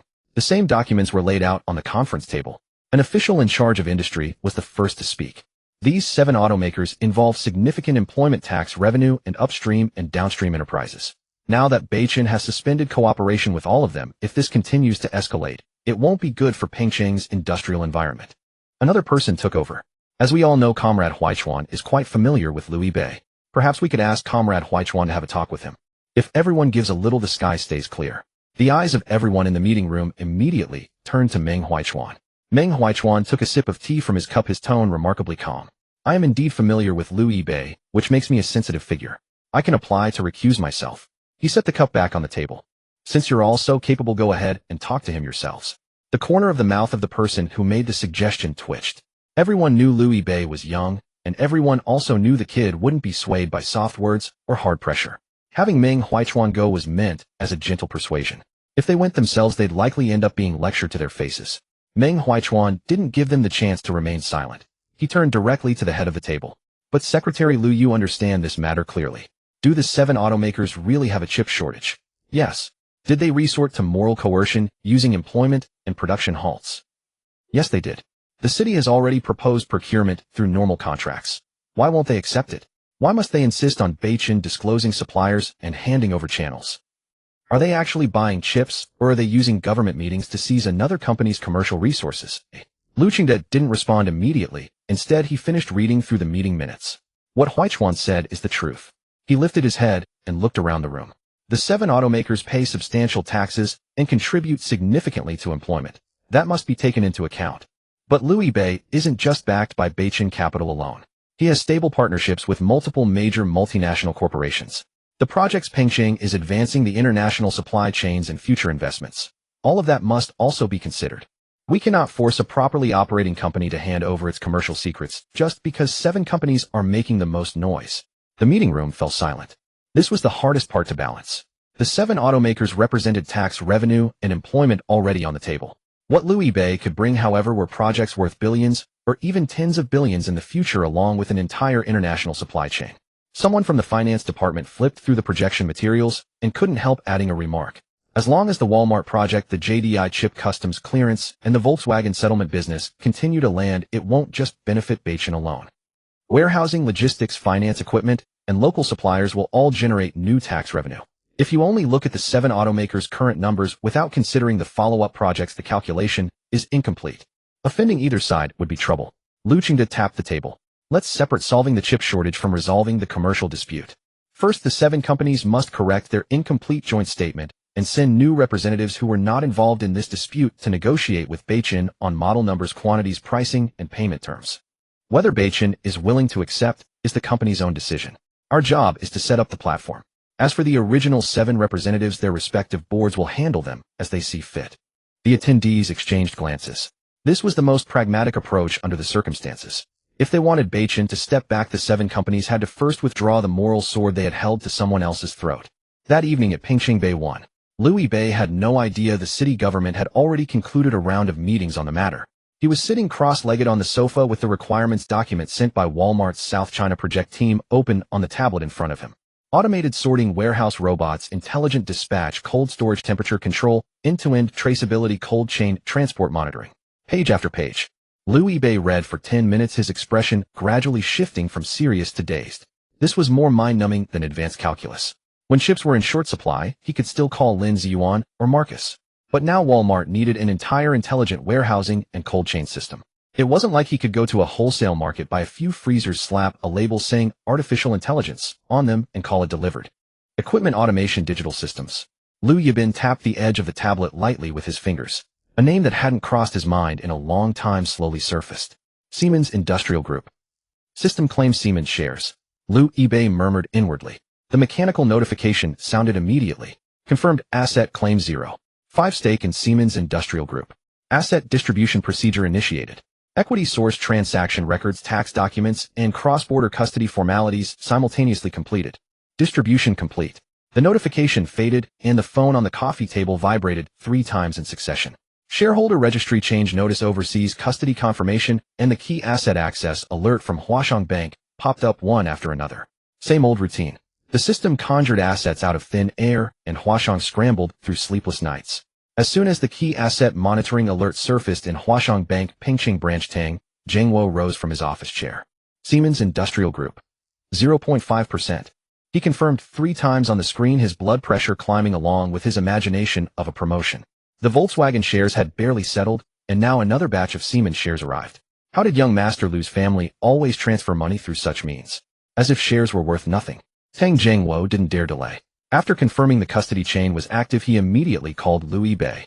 Young Master Lu, the Siemens Industrial Group shares have entered the Huashang custody system. Ownership documents and historical records are all in order. Keep this confidential. Understood. No one except essential compliance personnel will access the materials.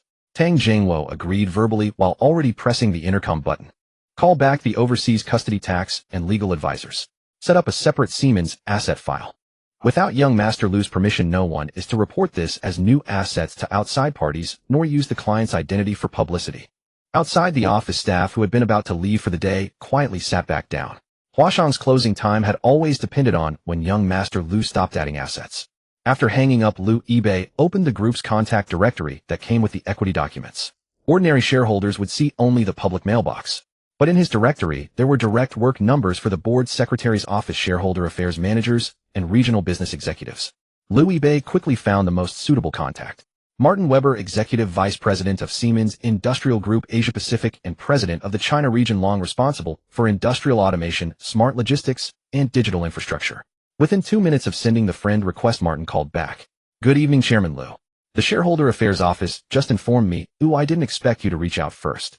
His Mandarin carried a noticeable accent, but communication was smooth. "I happen to have a project here." Lu eBay forwarded the requirements document from the Walmart South China project team.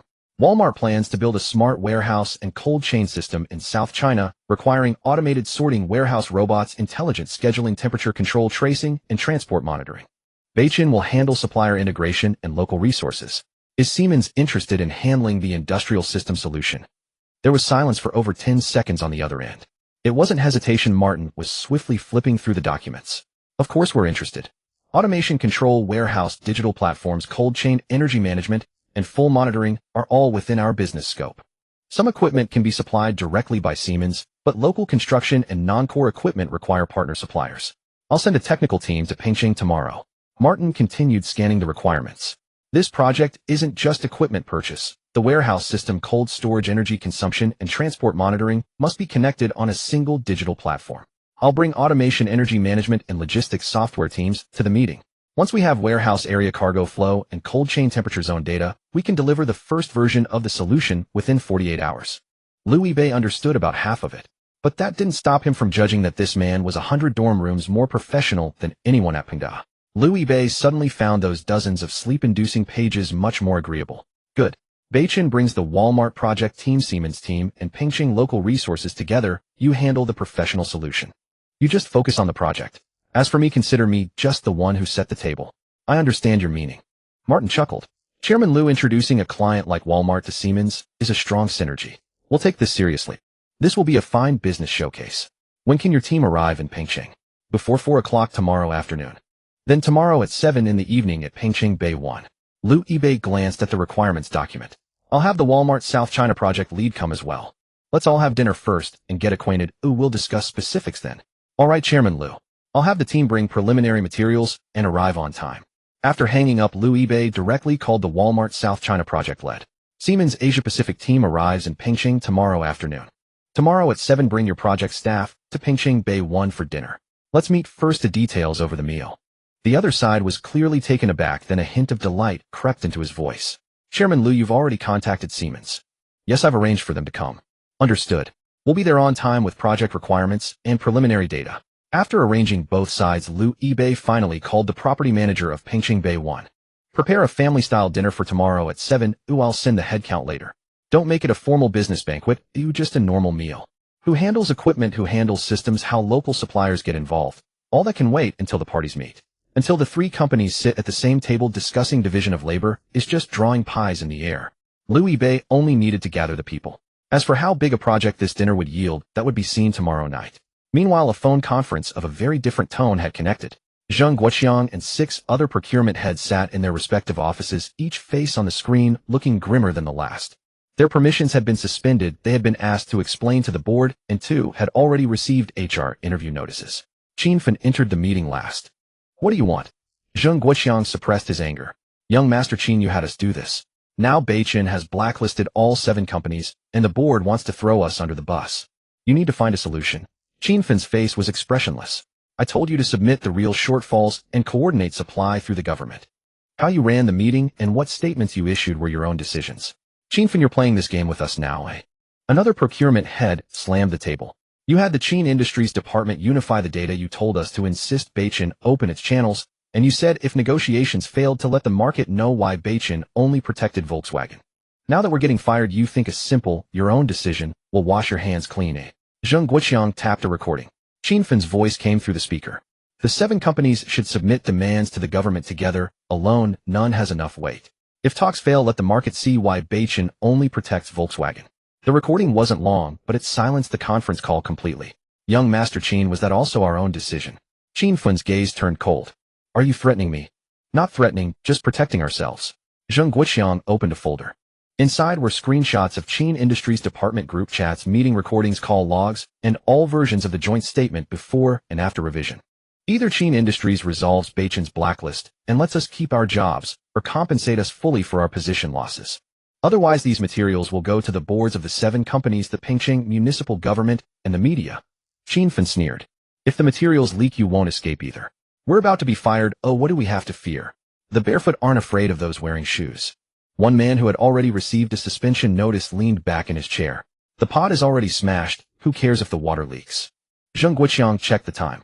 We need an answer by 9 tomorrow morning. If no answer arrives, the files will be sent automatically. Almost immediately, Qin Fen's phone received an encrypted file link. At the top of the page, a red countdown was ticking down second by second. 8 hours remained until automatic sending. Qin Fen stared at the red countdown on his phone, his expression darkening with each passing second. 7 hours and 46 minutes. In a private room at a private club in Pingqing, he grabbed a glass from the table and hurled it against the wall. Useless. All of you are useless. Glass shards scattered across the floor. The waiter outside the door, hearing the commotion, barely dared to breathe. You can't even handle such a trivial matter. Qin Fen slammed his palm on the table. Those bastards even dared to record us. I underestimated them. Do they really think I'm weak? After venting his anger, he sat back down and opened his contacts. The Qin family had deep roots in Shanghai, built on more than just money and industry.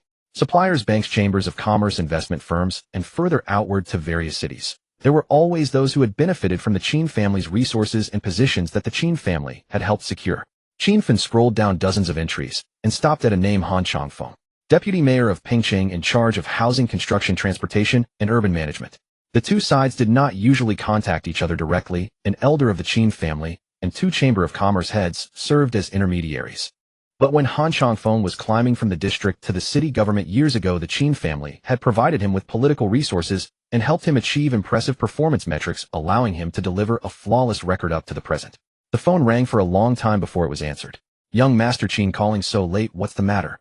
Qin Fen skipped the pleasantries and recounted the whole situation. Beichen, the Volkswagen, ordered the coordination meeting with 7 automakers and the procurement manager threatening him with a recording. There was silence on the other end for half a minute. Young Master Qin, Beichen capital has some serious backing. Han Changfeng's voice had grown considerably more solemn. We haven't fully figured out who's behind them yet. But the fact that they can get Volkswagen, SMIC, and Walmart to cooperate with them simultaneously means I can't just move against them on my own.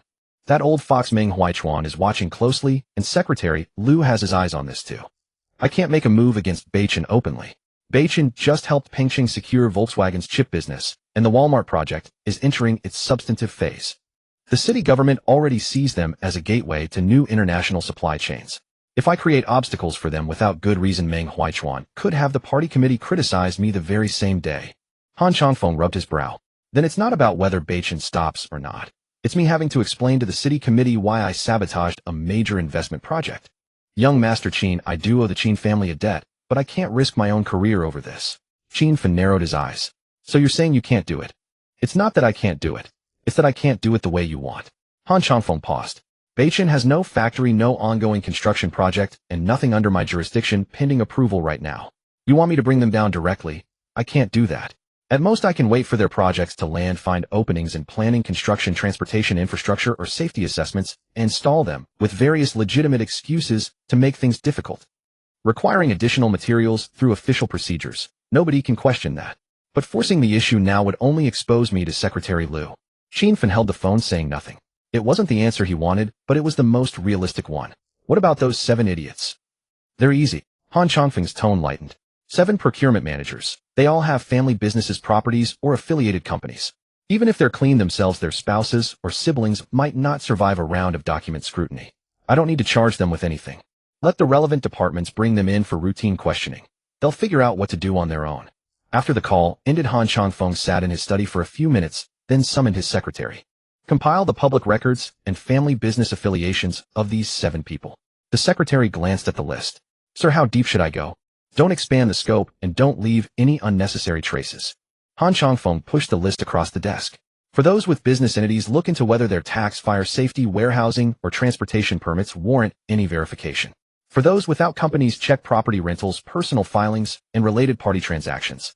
Route everything through normal complaint channels. Whoever investigates is responsible. I want results, not processes. The secretary hesitated. 7 families having problems at the same time. Won't that be too conspicuous? That's why we only look into areas where genuine operational risks exist. Han Changfeng glanced at him. No fabricating problems, and absolutely no mention of my name. Making them submit materials and undergo inspections, letting them feel the pressure. That's enough. We're reminding them to think carefully, not confiscating their assets for the Qin family. The secretary nodded without further questions. By 2 a.m.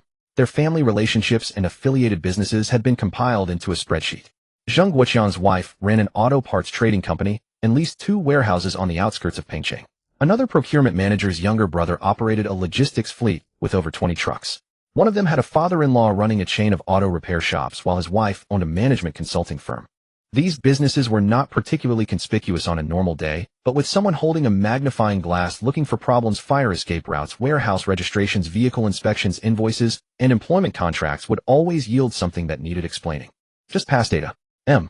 Zheng Guoqiang was woken by his wife's phone call. Old Zheng, what's going on with the warehouse? Market regulation and fire safety officials are here. They said they received a complaint and need to verify the purchase records, warehouse registration, and fire equipment. They're also telling us not to ship anything for now. In the background, he could hear the sound of cardboard boxes being moved. 2 trucks waited at the warehouse entrance to be loaded with over a dozen workers standing off to the side. The inspectors checked each purchase order item by item, and when they found a fire escape route half blocked by shelving, they demanded immediate rectification. Missing 1 day of shipments wouldn't incur much in penalties. But if clients learned the warehouse was under investigation, no one could guarantee future orders would continue. Zheng Guoqiang sat bolt upright in bed. Who filed the complaint? No idea. They said they're following standard procedure. Before the call, even-ended messages started flooding the group chat of 7. My brother's logistics company got their vehicle operating permits inspected. All 3 of my father-in-law's repair shops got visits at the same time. My wife's company was notified to submit 2 years' worth of contracts and invoices. You got hit too. The 7 men watched the messages refresh and quickly understood. This was no coincidence. They had threatened Qin Fen last night, and this morning their families were all facing compliance inspections at once. At the club, Qin Fen also received word from Han Changfeng's side. The 7 affiliated businesses were already under review. He glanced at the countdown, and his anger finally eased somewhat. Those people had dared to threaten him with a recording, thinking they had no way out. Now that their families were on the table, they would learn what it meant to reconsider. Qin Fen didn't even reach out to anyone. He waited for Zheng Guoqiang and the others to call him, first to beg him to stop. Zheng Guoqiang dialed Qin Fen's number. 3 consecutive calls, all rejected. On the 4th attempt, the call finally connected. Qin Fen, are you going after our families? Director Zheng, you need evidence for accusations like that. Qin Fen's voice had regained its calm. The authorities are just doing their job. What does that have to do with me? Fine. Zheng Guoqiang laughed a laugh more bitter than tears. You want us to shut up? Then we won't. He hung up and reopened the encrypted file page. 42 minutes until automatic send. The other 6 no longer tried to dissuade him. Their families were already dragged into the mud. They had lost their last shred of hesitation. Zheng Guoqiang stared at the 2 buttons on the screen, his finger moving to the right. No need to wait until 9. Send it now. He pressed send immediately. Within 10 minutes of the evidence package being released, no one knew which chat group it had originally leaked from. Auto companies groups, financial groups, supply chain groups, and Pengcheng local boss groups. Everywhere people were forwarding the same compressed file. Qin Fen's recording was separately clipped out. Chat screenshots, call logs, and revised drafts of the joint statement were compiled into a long image in chronological order. First, he had 7 car companies force Beichin to publicize its channels through production halts. Then he used connections to investigate the purchasing manager's family business. The cause and effect were as complete as a textbook example of criminal behavior. This time netizens finally understood why 7 car companies suddenly ganged up on Beichin Capital, which had no contractual relationship with them. It turns out it wasn't domestic car companies uniting to seek chips. It was young Master Qin using 7 companies to settle a personal grudge. The line in the recording, if we can't reach a deal, let the market see, has that flavor. Beichin only kicked Qin Group out of one bidding, yet Qin Fen demands they hand over the entire supply chain. The Crown Prince of Modu really treats the market as his own living room. Qin Fen's reputation had never been clean anyway. Clubhouses, sports cars, yachts, and female celebrities. Photos would pop up every now and then. Qin Group used to say it was just normal socializing for a young man, but now with the recording out, all those old stories were dug up again. Playboy. Arrogant, rich, second generation. relying on family wealth and connections, using companies and government as tools. These personas were nailed onto Qin Fun's forehead one nail at a time by netizens. The PR department of Qin Holdings issued several rounds of complaints, but they couldn't suppress the file from flying around in major chat groups. What's more troublesome is that the audio contains Qin Fun's voice. The screenshots show internal accounts of Qin Group's industry department, and there are records of who proposed each revision of the statement. There was no angle to claim it was forged. The PR director could only repeatedly remind the internal groups not to respond to the recording's content and not to let Qin Fun speak again. But the more Qin Group stayed silent, the more netizens felt it was an admission. Several partner companies also called demanding Qin Group explain why the industry investment department could direct clients to release public statements. Even institutional investors directly asked whether Qin Group still used its supply chain position to attack competing companies. A private conflict originally belonging to Qin Fun was turning into a credit issue for the entire Qin Holdings. At noon that day, Qin Holdings held an emergency board meeting. When Qin Fun walked into the conference room, the man at the head of the table was flipping through the complete materials. Qin Jingyue, chairman of Qin Holdings, also Qin Fun's father. After finishing the last page, he sneered. Stupid. Qin Fun sat opposite, not refuting. It's not like the old days. Qin Jingyue threw the file on the table. This is a society governed by law. The dirty tricks of pulling strings, investigating families, and forcing people to shut up are useless now. Not only did you fail to suppress the matter, you handed them a complete set of evidence. Qin Fun's face turned ugly. I just wanted them to retract the materials. Han Changfeng messed up. Stop shifting blame to others. Qin Jingyue interrupted him. For a rising strong dragon, there are only two ways to handle it. Either become its friend while it's still weak, or crush it before it grows. He looked at Qin Shaohui, sitting in the corner, his gaze turning colder.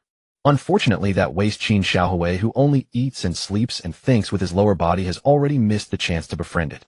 Qin Shaohui shrank his neck, wishing he could exit the Qin family group chat on the spot. From the current situation, Beichen is not something you can crush just because you want to. Qin Jingyue tapped his fingers on the table. It has business ties with Volkswagen Jidian Group and Walmart, and Meng Huichuan is watching in Pengcheng. Charging head-on will only end up with you bumping your head like you did. But since we're already on opposing sides, we can't wait for it to keep growing. No one spoke in the meeting room. Qin Jingyue turned to the head of industry investigation. Investigate all of Beichen's physical businesses now. How does it make money? Which projects are ready to land? Where warehouses, equipment, construction, trade, and funds go? Find out all of it. If there's dirt, amplify it. If there's no dirt, create problems for it. He paused, his tone utterly flat. If necessary, framing is also acceptable. An external director frowned. Chairman Qin, for one misjudgment by Qin Fun letting the entire group continue to wage war against Beichen. Isn't the cost too high, eh? It's no longer just his misjudgment. Qin Jingyue shot him a glance. The recording carries Qin Group's industry department, and netizens are cursing Qin Holdings. As long as Beichen continues to expand, this material will hang over our heads forever. Unless Qin Group publicly pushes Qin Fun out to take full responsibility. The meeting room fell silent. Qin Fun was the core heir of this generation of Qin Group. Pushing him out would mean the Qin family admitting that the crown prince had been beaten down by a newly established company. Qin Jingyue couldn't afford to lose face. Qin Fun raised his head. Dad, you just said this is a society governed by law.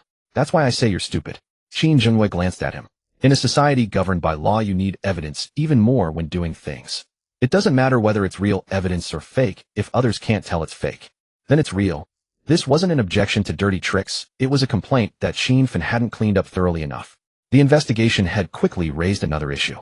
Han Changfeng is no longer willing to openly move against Beichen. He's worried about Lu Qingda holding him accountable. That's because he doesn't have enough interest. Being an official is the same as doing business. If the profit is enough, they dare to trample all rules. Qin Jingyue leaned back in his chair. Tell Han Changfeng that if he can make Beichen's projects unworkable in Pengcheng, Qin Group will place the South China Auto Supply Chain Center, an industrial investment platform in Pengcheng. The warehousing, logistics, equipment, and local supporting facilities that Beichen is preparing to take on. Qin Group can take them all. He leads the projects and the achievements are credited to his jurisdiction. Qin Fun immediately understood. Han Changfeng's most threatening competitor at present was Meng Huichuan. The Volkswagen, Walmart, and Jidian projects brought by Beichen were all Meng Huichuan's investment achievements. As long as Beichen falls and Qin Group enters Pengcheng as a replacement, the performance Meng Huichuan loses will become the stepping stone for Han Changfeng's rise. If he could also drag Meng Huichuan down using Beichen's problems, Han Changfeng would lose his biggest competitor. There's a promising future political achievements and new projects from Qin Group. He had no reason not to act. Qin Jingyue immediately called Han Changfeng and laid out the terms. Han Changfeng was silent for a long time. Chairman Qin, what guarantee can Qin Group give me on the South China Supply Chain Center? The project company will register in Pengcheng first, and the preliminary investigation and site selection will be handled by your department. When Beichen exits Qin Group's funds will come in. Han Changfeng didn't agree immediately, but he didn't refuse either. Compared to owing Qin Group a favor, this was the real leverage to help him move forward. Chairman Qin Beichen currently has no physical project to choke. Soon there will be. A latest report had just arrived on the computer in front of Qin Zhenghua. Walmart's South China Intelligent Warehousing and Cold Chain Project. Siemens Industrial Group's Asia-Pacific team has arrived in Pengcheng and will meet with the Walmart project team at Pengcheng Bay No. 1 tonight. Warehousing, construction, transportation, fire safety, energy support. Almost every item will pass through Han Changfeng's jurisdiction. Qin Zhenghua flipped the report to the last page. Mayor Han, the opportunity you wanted has arrived. Walmart and Siemens will be meeting tonight at Pengcheng Bay 1. Qin Zhenghua revealed the intelligence he had just received. They plan to collaborate on building a smart warehousing and cold chain system with Beichen responsible for integrating local resources in Pengcheng. On the other end of the line, Han Changfeng fell silent for a moment. He did not rush to respond, quickly weighing the pros and cons. Behind Beichen stood several multinational conglomerates, and with Secretary Qingda keeping a close watch, acting rashly was indeed risky. Yet the South China Automotive Supply Chain Center promised by the Qin family was no small project either. As long as Beichen fell, the Qin family would take over the warehousing, logistics, and industrial investment platform, and that achievement would land within his sphere of responsibility. Meng Huichuan would lose one path upward while he would gain another. One step back, one step forward. The difference could determine their future positions. As for Liu Yibei himself, Han Changfeng had reviewed the file. 20 years old, a sophomore at Pengcheng University, tall and skinny. In the photo, he looked like a bamboo pole. He acknowledged that Liu Yibei had powerful backing, but he did not believe this young man could truly keep leveraging such enormous influence. Connections could secure one project, even two, but they might not withstand relentless procedural scrutiny. This gamble carried risk, but it was worth taking. Chairman Qin, once the project is delivered, the Qin family's promises must be honored. Of course. Qin Zhenghua smiled. The day Beichen exits Pengcheng is the day the Qin family's project officially begins. Good. Han Changfeng finally gave his answer. Once they form a concrete plan, I will find the right opportunity. Time quickly passed to 7 in the evening. The doorbell at Pengcheng Bay 1 rang right on schedule. The dinner party was small. Liu Yibei and Meng Yi played hosts. Walmart sent Robert, the South China project director, along with 2 project staff members, while Siemens was represented by Martin, who brought along the head of automation and cold chain systems. 8 people sat around the dining table, on which were home-style dishes arranged by the property management, but beside them lay maps, requirement documents, and several equipment proposals. The meal had the atmosphere of a high-end business buffet. Robert first laid out Walmart's requirements. The first phase requires a regional intelligent warehousing center and a cold chain distribution center. The ambient warehouse handles daily necessities, packaged food and goods from regional suppliers, while the cold chain center must cover 3 temperature zones: chilled, frozen, and controlled room temperature. Both centers must be integrated into a single inventory and transportation platform, and in the future, they need to connect with the data systems of Walmart's South China stores. Martin opened Siemens' preliminary proposal. Automated sorting, conveyor control, energy management, and cold storage monitoring can be provided by Siemens as core systems. Warehouse robots don't need to be entirely imported. There are mature local suppliers in Huaxiao that can reduce costs and simplify future maintenance. We'll handle the technical standards and system compatibility, while Beichen can vet local equipment and construction teams. Liu Yibei listened intently, but quietly kicked Meng Yi under the table. Meng Yi, mid-bite on a pork rib, suddenly sat up as if called upon. No problem. Beichen will strictly vet everything and ensure every penny is spent where it counts. He only realized after speaking that no one had asked him, so he quietly picked up another rib. The primary role of a junior employee at a startup is to add credibility with a confident tone when the boss doesn't know what to say. After the discussion, Robert opened a map of Pengcheng. We visited 3 candidate sites this afternoon. The most suitable is this industrial plot on the east side of Phase 2 of the Lingang Comprehensive Bonded Zone. A region was soon circled on the map. The plot was close to the bonded logistics park, not far from the port and express freight corridors, and surrounded by cold chain transport companies already in operation. Under Pengcheng's current investment attraction policies, major supply chain projects can apply for industrial land construction support and logistics facilities. The project team had pre-calculated land construction and equipment costs, which remained within Walmart's first phase budget. Martin reviewed the site details and nodded. The location is fine. As long as planning conditions allow for a high-standard warehouse and the power capacity and cold storage energy support meet requirements, Siemens can develop the plan based on this site. Liu Yibei asked, any other issues? Robert shook his head. Let's confirm this as the preferred site. Tomorrow Walmart will submit a formal investment intention to Pengcheng and apply to enter the site selection and project service process. Siemens will complete the first version of the technical plan, and Beichen will contact local construction equipment and logistics companies. The specific cooperation framework was settled right there at the dinner table. Walmart would handle investment requirements and acceptance standards. Siemens would provide the core industrial systems automation plans and technical compatibility. Beichen, as the project coordinator, would integrate local suppliers and on-the-ground resources and participate in building the subsequent operations system. Only after this discussion did everyone finally have time to eat properly. To prove he wasn't just there to gnaw on ribs, Meng Yi proactively toasted with both sides a few times. The result was that he didn't gain much clarity on the project, but slipped into a tipsy state. Around 10 in the evening the dinner ended. Robert shook hands with Liu Bei at the door. Chairman Liu, tomorrow the project team will send the official documents to Beichen. Martin also bid farewell with a smile. The technical team will go directly to the candidate site for verification and deliver the first version of the plan to you within 48 hours. Several cars departed one after another from Pengcheng Bay 1. Meng Yi called a driver and was sent home thoroughly drunk. The sprawling house fell quiet once more. Liu Bei sat alone on the terrace of several dozen square meters, sinking deep into a beach chair. The sea breeze blew in through the railing, carrying the chill of the night. He gazed at the distant lights, but his mind drifted to Qin Fun. Why hasn't that fool made any move? The recordings and chat logs had already exploded across the internet. The Qin family couldn't possibly pretend they hadn't seen it. The quieter they remained, the more it suggested they were brewing something new. Liu Bei mentally reviewed Beichen's current business. The company had no factories, no warehouses, and no real physical industry on the ground. The public chip delivery was complete, and cross-border custody and funds were within the Huashang system, making it hard for the Qin family to interfere directly. The only thing they could target was the ongoing Walmart project.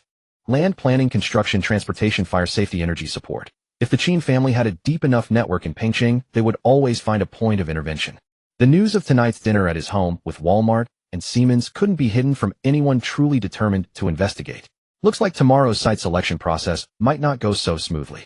Liu Bei let the sea breeze wash over him, mentally prepared. Meanwhile, Meng Yi had just stepped through his front door, and without even changing his shoes leaned against the wall and let out a beer burp. Shen Qinglan walked out of the living room frowning at him. Where have you been gallivanting off to again? Mom, what do you mean gallivanting? Meng Yi straightened himself with effort. You don't understand. This is business entertaining. Once I become CEO, marry the beautiful rich girl, and reach the peak of life, you'll know these drinks weren't wasted. Meng Huaichuan set down the documents in his hand and asked, so which gathering did you attend today with your good big brother? Meng Yi waved his hand warily. Stop prying into my business secrets. Anyway, I'm off to bed. He wobbled his way upstairs. Meng Huaichuan didn't press further, but glanced at the document folder tucked under his arm. Half of a site location map was visible at the edge, stamped with the project logos of Walmart and Siemens. His expression betrayed nothing, but 1,000 schemes were already turning in his mind. The next morning, Liu Bei opened his eyes and reached for his phone on the nightstand. The screen lit up, showing 823. He tapped on Tang Jingwo's chat window. President Tang, the candidates that the headhunters sent over, arrange a professional interview for them. I haven't had time lately, and today I have to go inspect the project. But we need to get the company structure up and running soon. Can't rely on just Meng Yi and me, two half-illiterates, forever. After a moment's thought, he added another line. Gu Qinghe is among them. Check her professional skills, background, and any non-compete issues. Send me the results, and I'll make the final call. Within 20 seconds of sending the message, Tang Jingwo replied. Understood, Mr. Liu. I'll get a professional team on it right away, and it won't delay your schedule today. In his office at Huashang Bank, Tang Jingwo set down his barely touched tea and immediately called in Song Wenba. Contact the HR consulting firms we work with, and also pull in a few truly knowledgeable people from our clients in auto supply chains, financial auditing, and corporate legal. They're not there to choose a boss for Mr. Liu, just to do a professional initial screening. We can't have resumes that look like they can build rockets, but then they can't even tighten a screw after they're hired. Song Wenba nodded and left. Half an hour later, Gu Qinghe and several other candidates for core positions began receiving interview notices.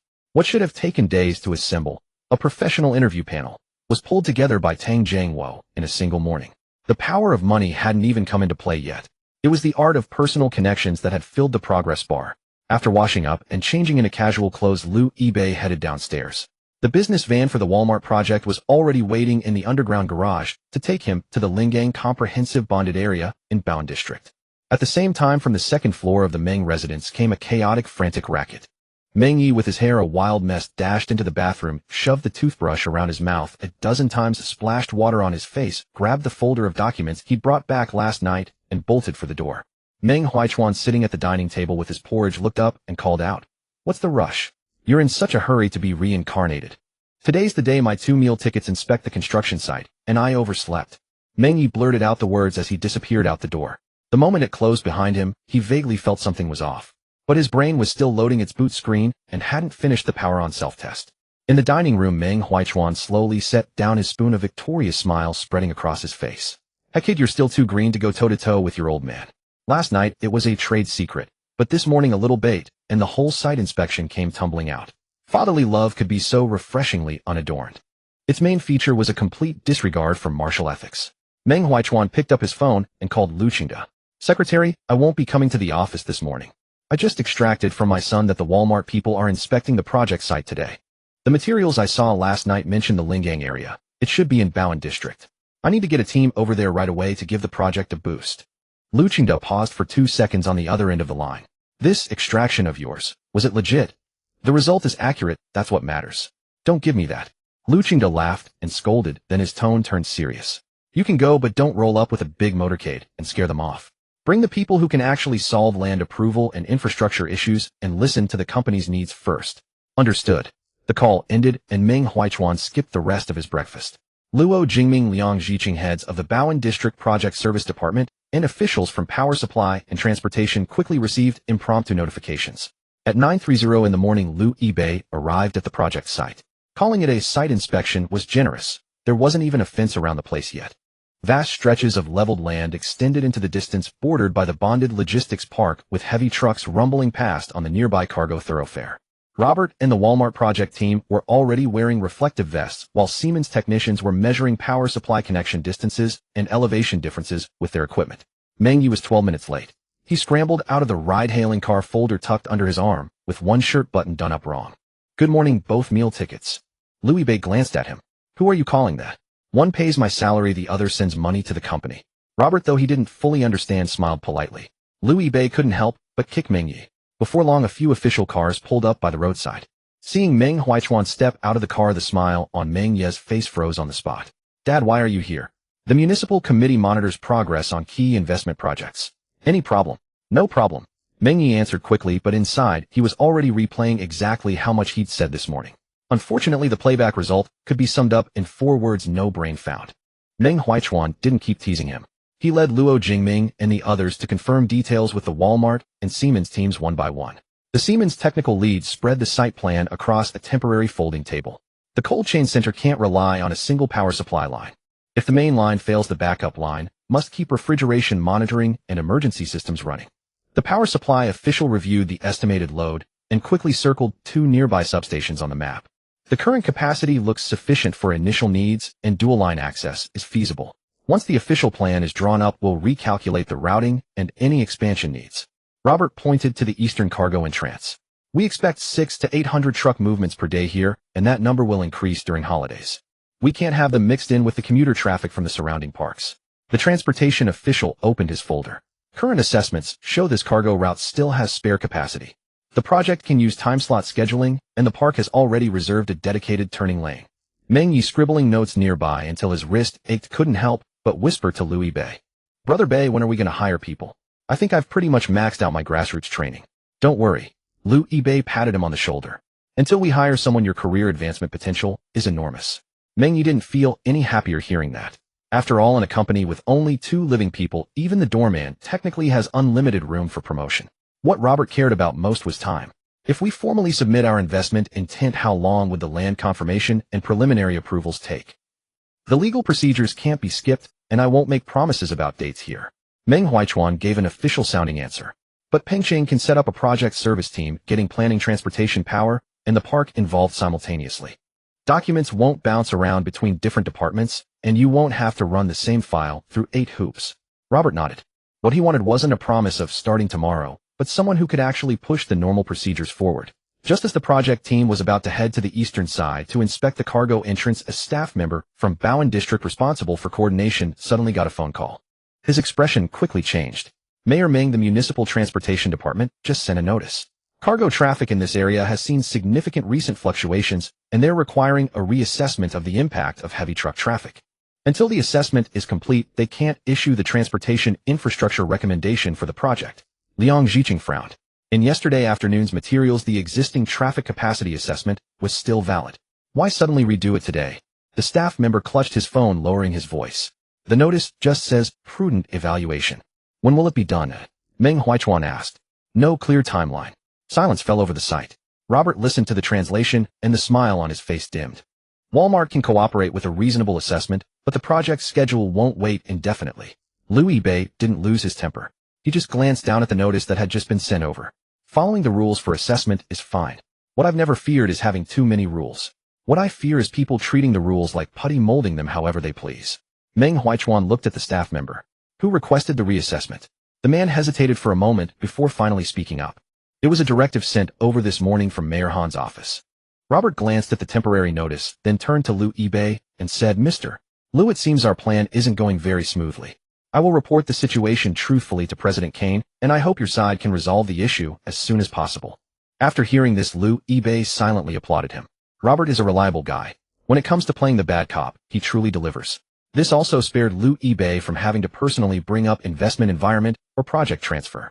After all, as both the boss of Bachin and a shareholder of Walmart, threatening to withdraw investment himself would be like fighting with his own left and right brain. But when Robert spoke, it was different. As the project leader, he is responsible for the group's investment, and reporting risks at any time is perfectly reasonable. Meng Ye's face also darkened. Mayor Meng, what's going on here? We worked hard to bring in this major project, and you said you welcomed it with open arms. But then you pin us down and won't let us move. Are you luring dogs in to kill them? Meng Huichuan's temple twitched. Can't you speak properly? Did I say anything wrong? Meng Yi pointed at the cargo passage in the distance. Just now you said there was spare capacity, then you turned around and reevaluated. When inviting people to dinner, everyone says, Pingqing welcomes you. Oh, but after everyone has invested a lot of manpower and resources, you change your minds. Liang Jiqing stood nearby, his mouth twitching. The words weren't pleasant to hear. But why did they sound so much like the truth? Meng Huichuan didn't continue scolding his son. Instead, he took the staff member's phone and read the entire notice from beginning to end. It didn't reject the project, didn't declare the road couldn't handle it, and didn't demand rectification. Translated into plain language, the entire notice said just one thing: restudy, with no timeline given. That was the hardest part to handle. If it had clearly stated non-compliance, the project team could adjust the design. But a reevaluation with no deadline could leave all subsequent procedures hanging indefinitely. Send me all the existing traffic assessments, today's notice, and the data sources. Meng Huichuan looked at the head of the transportation department. Contact Mayor Han's office now. I need to know the specific basis for the reevaluation and the deadline for completion. The phone was soon connected. Han Changfeng seemed prepared. After hearing the situation on site, his tone showed no panic. Huichuan, I understand your eagerness to promote investment projects, but safety issues cannot give way to investment attraction.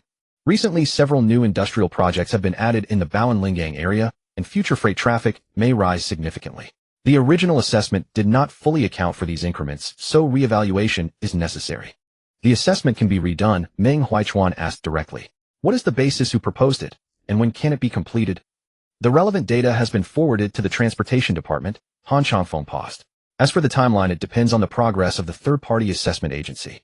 Major projects should be handled prudently, we cannot bury risks just to rush the timeline. His words were watertight. If the project were pushed through, it would be seen as disregarding traffic safety. If the project got delayed into failure, it would be because the third-party agency was slow. Either way, the blame flew around in circles and never landed on Han Changfeng. Meng Huichuan narrowed his eyes. We'll hold a special coordination meeting this afternoon. Bring all the new projects, freight forecasts, and assessment basis you mentioned and discuss them face-to-face in front of Walmart, Siemens, and all departments. Han Changfeng didn't refuse. Fine. The call ended, and Robert gave Walmart's stance. We will not ask Pingqing to skip legal procedures. But the project team needs to receive a clear assessment plan and timeline within 3 working days. Meanwhile, we will continue evaluating 2 other candidate cities. Martin also closed the floor plan in his hand. Siemens' technical team originally planned to stay in Pingqing for 5 days to collect on-site data for power supply, cooling, and automation equipment.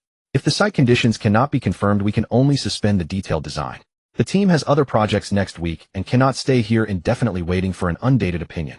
Siemens was not an investor, but it was even more pragmatic than the investors. If Walmart switched cities, Siemens would still sell its equipment, just changing Pingqing on the drawings to another place name. The only one that would truly lose the project jobs and future orders was Pingqing. Meng Ye's face grew even darker. Great. One is looking at other cities, another is ready to pull its technical team. Our investment promotion efficiency is really high. Before the project even starts, we've already held a farewell ceremony. Liang Jiqing quickly held back this relentless cannon. Young Master Ming, let's solve the problem first. If he keeps talking, I'm afraid that before the afternoon meeting even starts, we'll have a criticism session right here. When Liang Jiqing heard the phrase, candidate cities, he nearly ground his molars. If this project really slipped away from Pengcheng's doorstep, just looking at this notice in the future would make his blood pressure spike. Liu Bei, however, was very calm. No problem, feel free to inspect other cities. Beichen is responsible for coordinating the project, not for tying you to Pengcheng. Robert glanced at him and nodded slightly. Neither said more. One openly pressured with the threat of withdrawal, the other showed no intention of holding on. Instead, it was the people from Pengcheng who got restless. In investment promotion, what scares you most isn't enterprises making demands. It's when they politely say, we understand, then turn around and invest their money in the neighboring city. Meng Huaichuan stepped aside and reported the situation to Lu Qingde. After listening, Lu Qingde didn't comment on Han Changfeng on the spot, only asked 2 questions. Is the original assessment still within its validity period? Yes. When were the new data formed? We haven't seen them yet. There was a brief silence on the other end of the line. I'll attend the afternoon coordination meeting. Have all relevant departments bring their original materials. Assess according to law and let enterprises adjust if needed, but no one should use prudent evaluation as an excuse for a bottomless delay. When the message reached Han Changfeng's office, he was flipping through the materials the secretary had just brought in. The secretary lowered his voice and reminded him, Mayor Han, the current materials can prove that future freight volume in the area will rise, but the third-party agency hasn't been confirmed yet. If Secretary Qingde personally attends, we probably can't keep dragging it out. I never intended to drag it out forever. Han Changfeng closed the folder. As long as Walmart sees uncertainty in the project's landing and starts seriously considering other cities, the Qin family will have a chance to enter. This afternoon, speak according to procedure. Don't mention anything related to the Qin family. The secretary nodded. At 3 o'clock in the afternoon, the special coordination meeting began on time. The meeting room was packed with heads of planning, transportation, Bowen District, investment promotion, and the park. The Walmart project team and the Siemens technical team sat on the other side, while Liu Bei and Meng Yi sat in the middle. Meng Yi stared at Han Changfeng across the table, his face practically written with, I can't wait to see what you'll make up next. Han Changfeng ignored him and pushed a stack of documents onto the table. The reevaluation is not targeting any specific company. According to the latest statistics, heavy freight traffic in the Lingang area over the next 3 years may increase by 38 over the original forecast. The Walmart project is massive and the original road plan does need to be re-examined. The transportation department began distributing attachments. Liu Bei hadn't planned to look at them. Reading such materials, every extra page was a cruel torment to his brain. But when he flipped to the new project forecast table, a familiar name caught his eye. Qin Family South China Automotive Supply Chain Center. Its projected heavy freight volume accounted for more than half of the increase. Liu Bei stared at that line for a few seconds, then suddenly smiled. Mayor Han, when did the Qin family's project, which hasn't even secured a site or brought in funds, become official data to block Walmart's traffic assessment? He pushed the documents to the center of the conference table. Come on, explain this to me, this college student. So this is all Qin Fan had up his sleeve. That's it. Liu Bei looked at Han Changfeng, showing no intention of beating around the bush. Mayor Han, if you're willing, Beichen can withdraw from Pengcheng altogether. I'm sure many places would welcome us, like neighboring Yanqing or Ning City over there. But if you really send Beichen away, Pengcheng may never get the chance to engage in this type of project again. The meeting room fell so silent that a pin drop could be heard. Several department heads lowered their heads in unison, studying the documents on the table. No one had expected Liu Bei to threaten to overturn the table from the very start.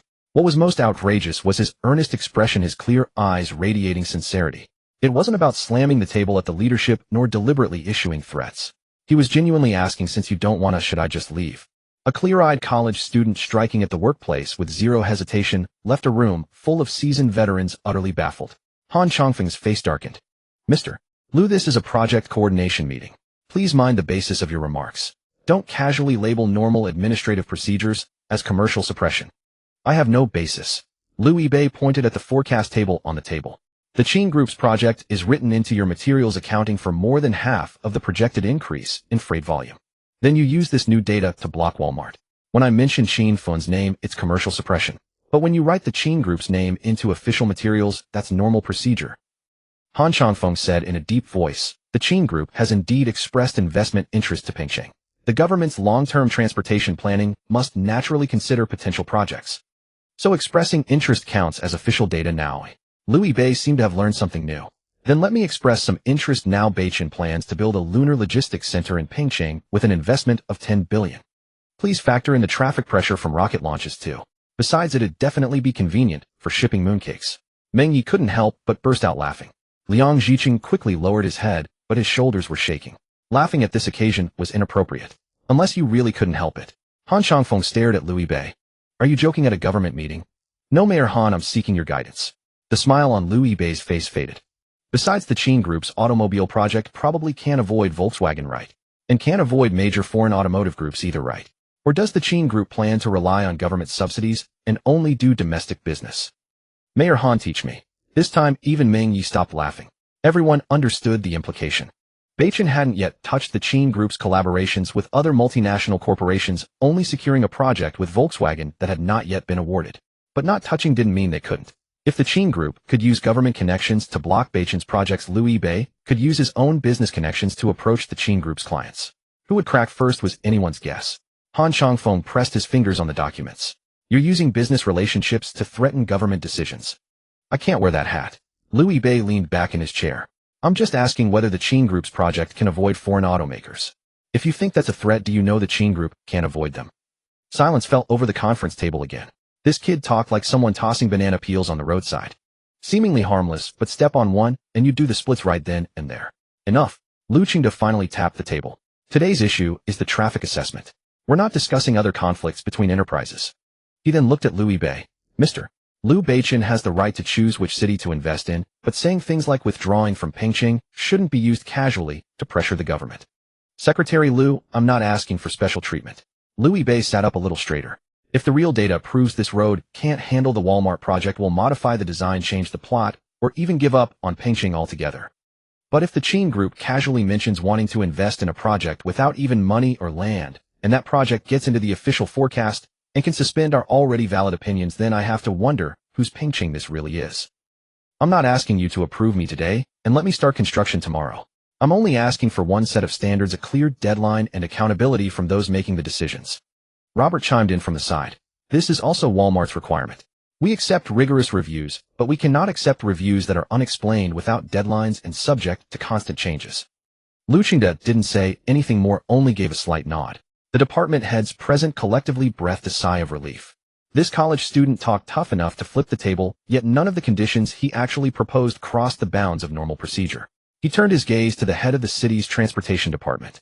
Has the Qin Group's South China Automotive Supply Chain Center signed a formal investment agreement? No. Have they secured the land construction scale and funding sources? So far there's only preliminary contact materials and an initial estimate.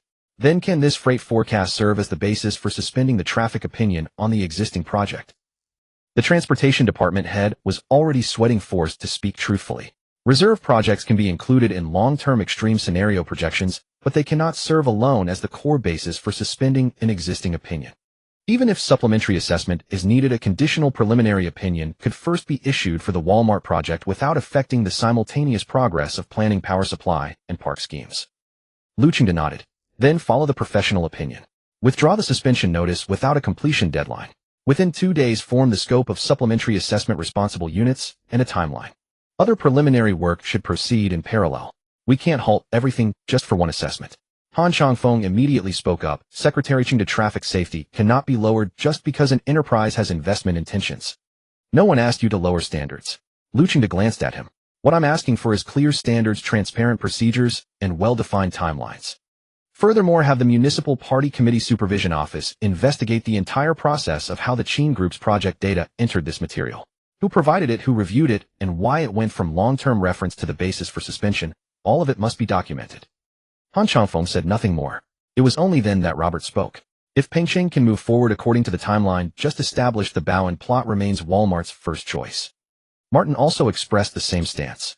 The Siemens technical team will continue the on-site data collection and wait for the supplementary conclusions in 2 days.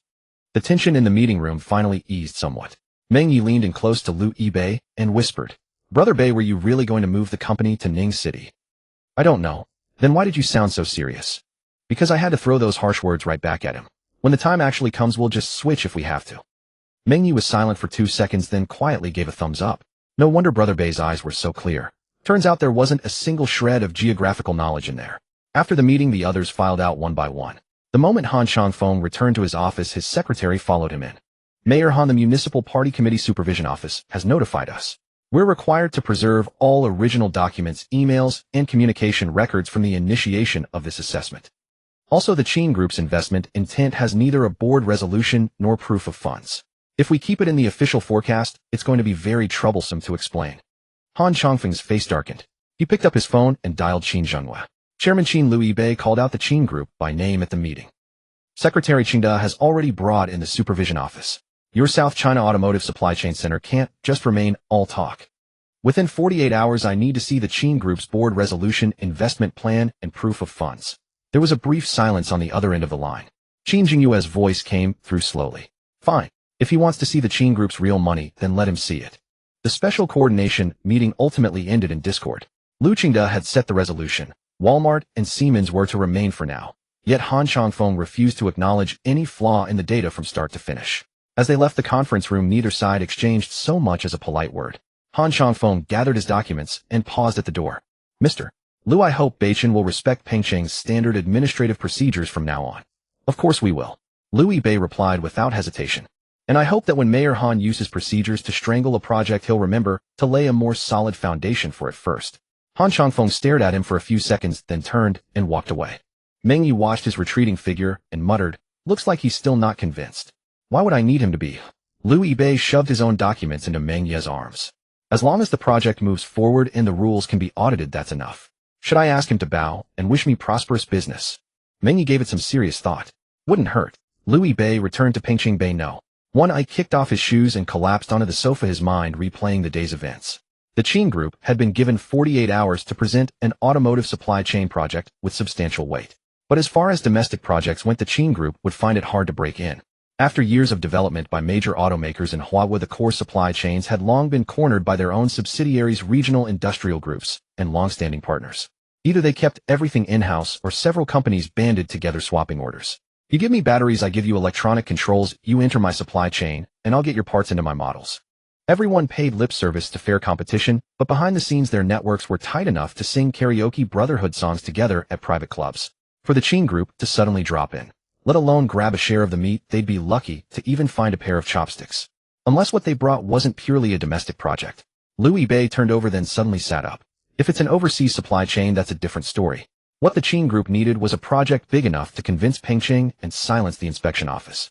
Simply relocating their own factory wouldn't cut it. The most compelling move would be to bring in an overseas automotive supplier for a joint landing. And for an overseas automotive supplier to survive, they couldn't escape the orders of vehicle manufacturing groups. At that thought, Liu Yibei directly called Marcus. The phone rang twice before being picked up. Chairman Liu, good evening. Marcus, have your people closely monitor the Qin Group's automotive supply chain project in Moda Huagua. If the suppliers they approach involve Volkswagen or Volkswagen's allies, get in touch with those allies and find a way to sabotage it. There was a brief silence on the other end. Chairman Liu, has the Qin Group provoked you again? They're using a project that doesn't even exist yet to stall one I'm pushing forward. Liu Yibei summarized the day's events. I don't care what they plan to present. As long as it involves orders from overseas vehicle groups, re-audit it at the highest risk level. Marcus quickly caught on. Okay, no problem. Volkswagen's global procurement department will keep an eye on the Qin Group and any joint venture they might establish. If it involves existing suppliers, we have the right to reevaluate our cooperation based on changes in equity structure, governance, and delivery risk. As for our allies, we won't make decisions for them, but we can share supplier risk information. Competing for market share is one thing, but when a supplier might threaten global deliveries, everyone's more than willing to give each other a heads up. Liu Yibei was satisfied. Professional matters should be left to professionals. He said the word sabotage and Marcus would handle the rest himself. It was the same act of causing trouble, yet the way Marcus phrased it made it sound like it could be bound into a binder. Truly worthy of someone who could be a CEO. After hanging up, Liu Yibei lay back down. Now all he had to do was wait and see where the Qin Group would pull this project from. Meanwhile, at the Qin Group headquarters in Modu, Qin Jingyue's impromptu meeting had already run for 2 hours. Dozens of project documents lay spread across the table, yet not a single one satisfied him. Moving an existing factory to Pengcheng isn't new investment. Repackaging orders already signed with domestic automakers won't hold up the name of a South China automotive supply chain hub either. What Han Changfeng wants is a real project that can withstand scrutiny from the inspection office, not some recycled PPT with a new title or some run-of-the-mill proposal that can't survive market scrutiny. No one in the conference room spoke up. The interests in the domestic automotive supply chain had long been carved up. The Qin Group had its place, but could only hold on to its own territory. Conjuring up a multi-billion yuan new project out of thin air was no easy feat. The vice president in charge of overseas operations hesitated for a moment, then pulled out a blue folder. Chairman Qin, the partnership with Hyman Automotive Systems Group can be moved up. The Deutsche Hyman Automotive Systems Group was an international supplier specializing in thermal management for new energy vehicles, electronic power steering, and chassis control systems. The Qin Group had been in talks with them for 9 months, originally planning to establish a joint venture in Huaguo with the location of the Asia-Pacific production base, to be decided based on order volumes. Under the current plan, the total investment in the base would be 6 billion yuan with an initial phase of 2 billion. The Qin Group would handle land local supply chains and market channels, while Hyman provided technology equipment and existing customer resources. The project was substantial and genuinely real.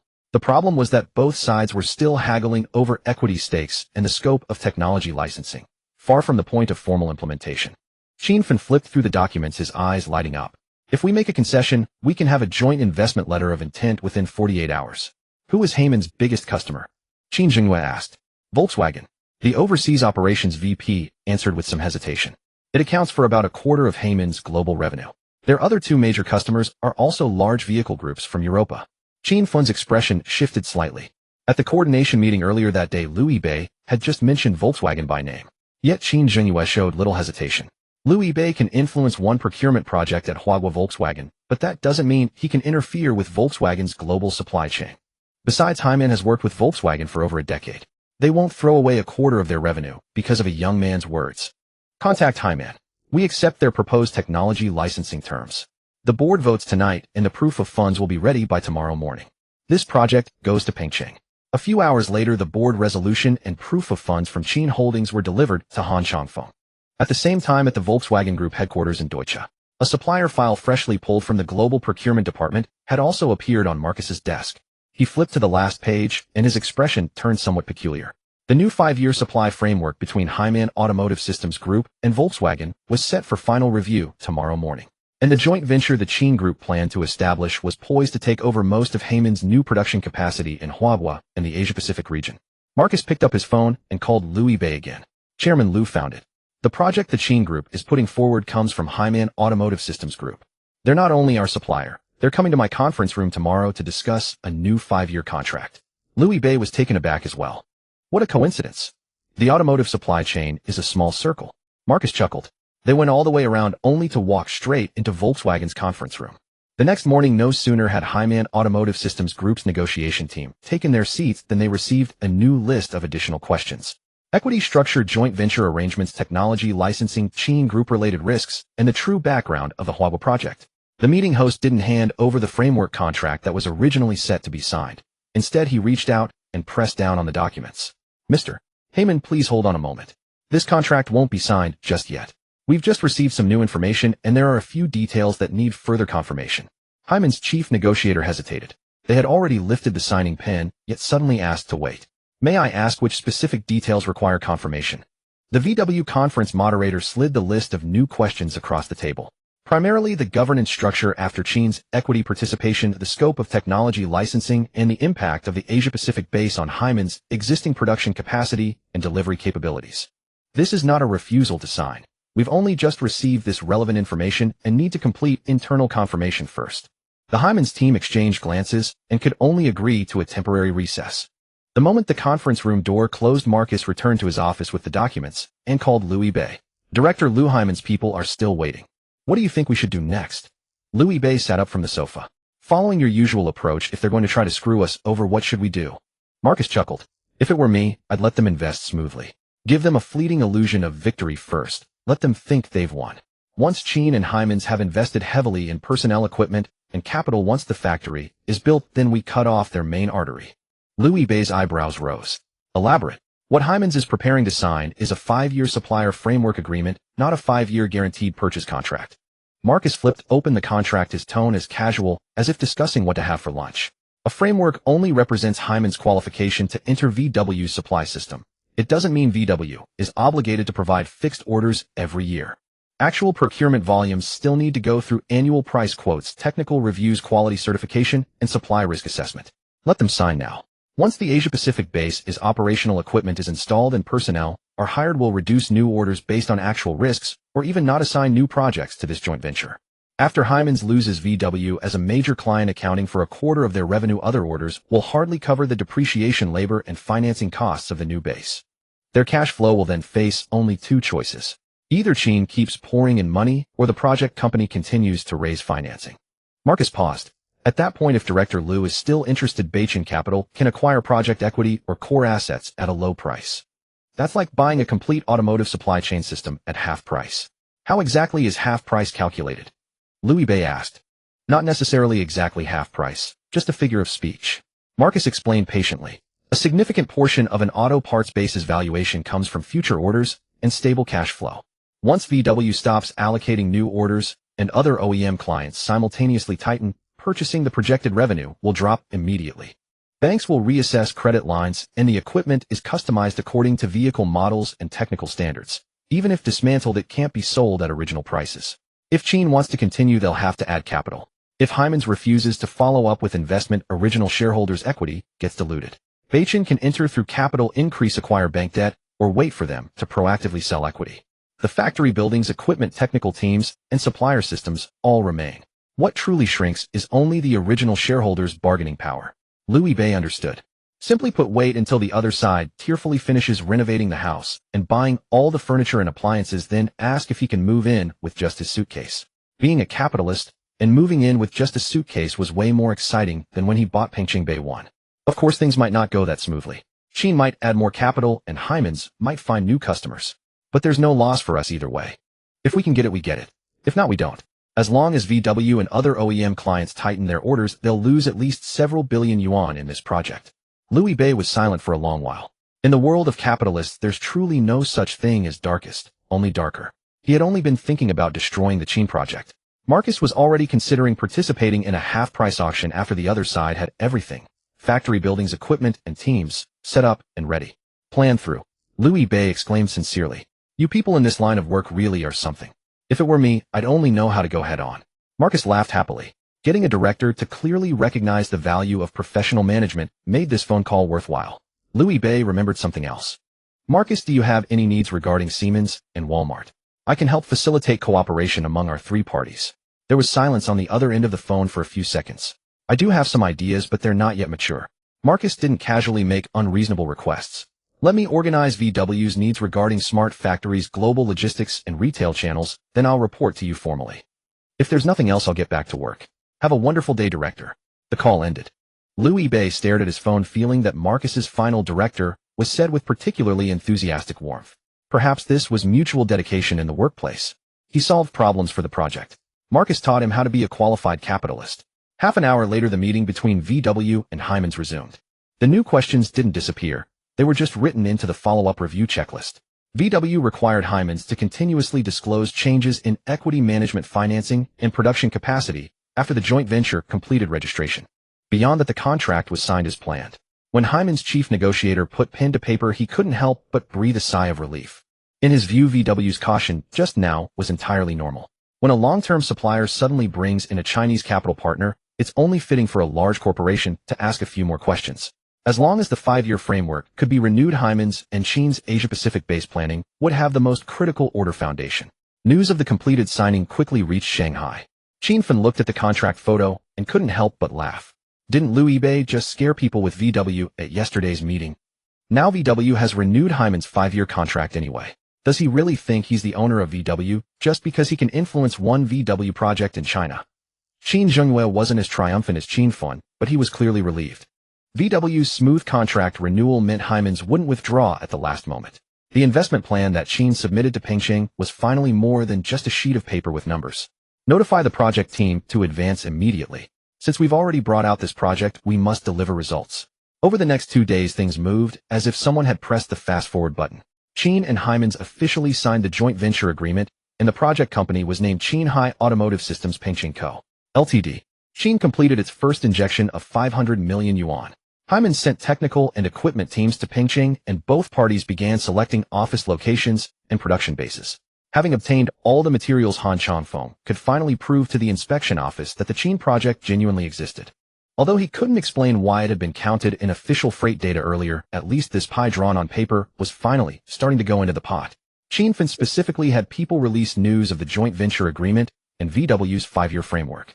Financial media quickly followed up.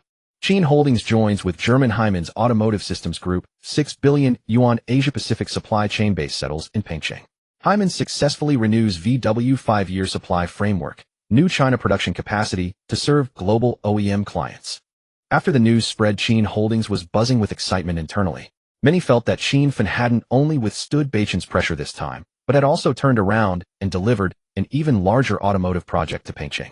In Pengcheng, Bei Wan Louis Bei was also scrolling through the news. The next moment Marcus sent him a message, "They've already started investing."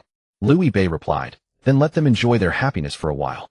Qin Corporation's formal entry into Pengcheng was faster than anyone had anticipated. The day after Qinghai Automotive Systems completed its registration, the Pengcheng municipal government convened a special meeting on the implementation of major industrial projects. The board resolution of Qin Corporation, the technical authorization from Hyman, the 5-year supplier framework with Volkswagen, and the proof of the initial 500 million yuan capital injection were all laid out on the table. The project was real. The money was real. The technical team sent by Hyman had even begun looking for long-term hotel rentals. Han Changfeng was full of confidence this time. The Qinghai project has a total planned investment of 6 billion yuan with an initial phase of 2 billion yuan. The submitted materials are complete, and the initial funds have already entered the project account. The company requests that a site be confirmed as soon as possible.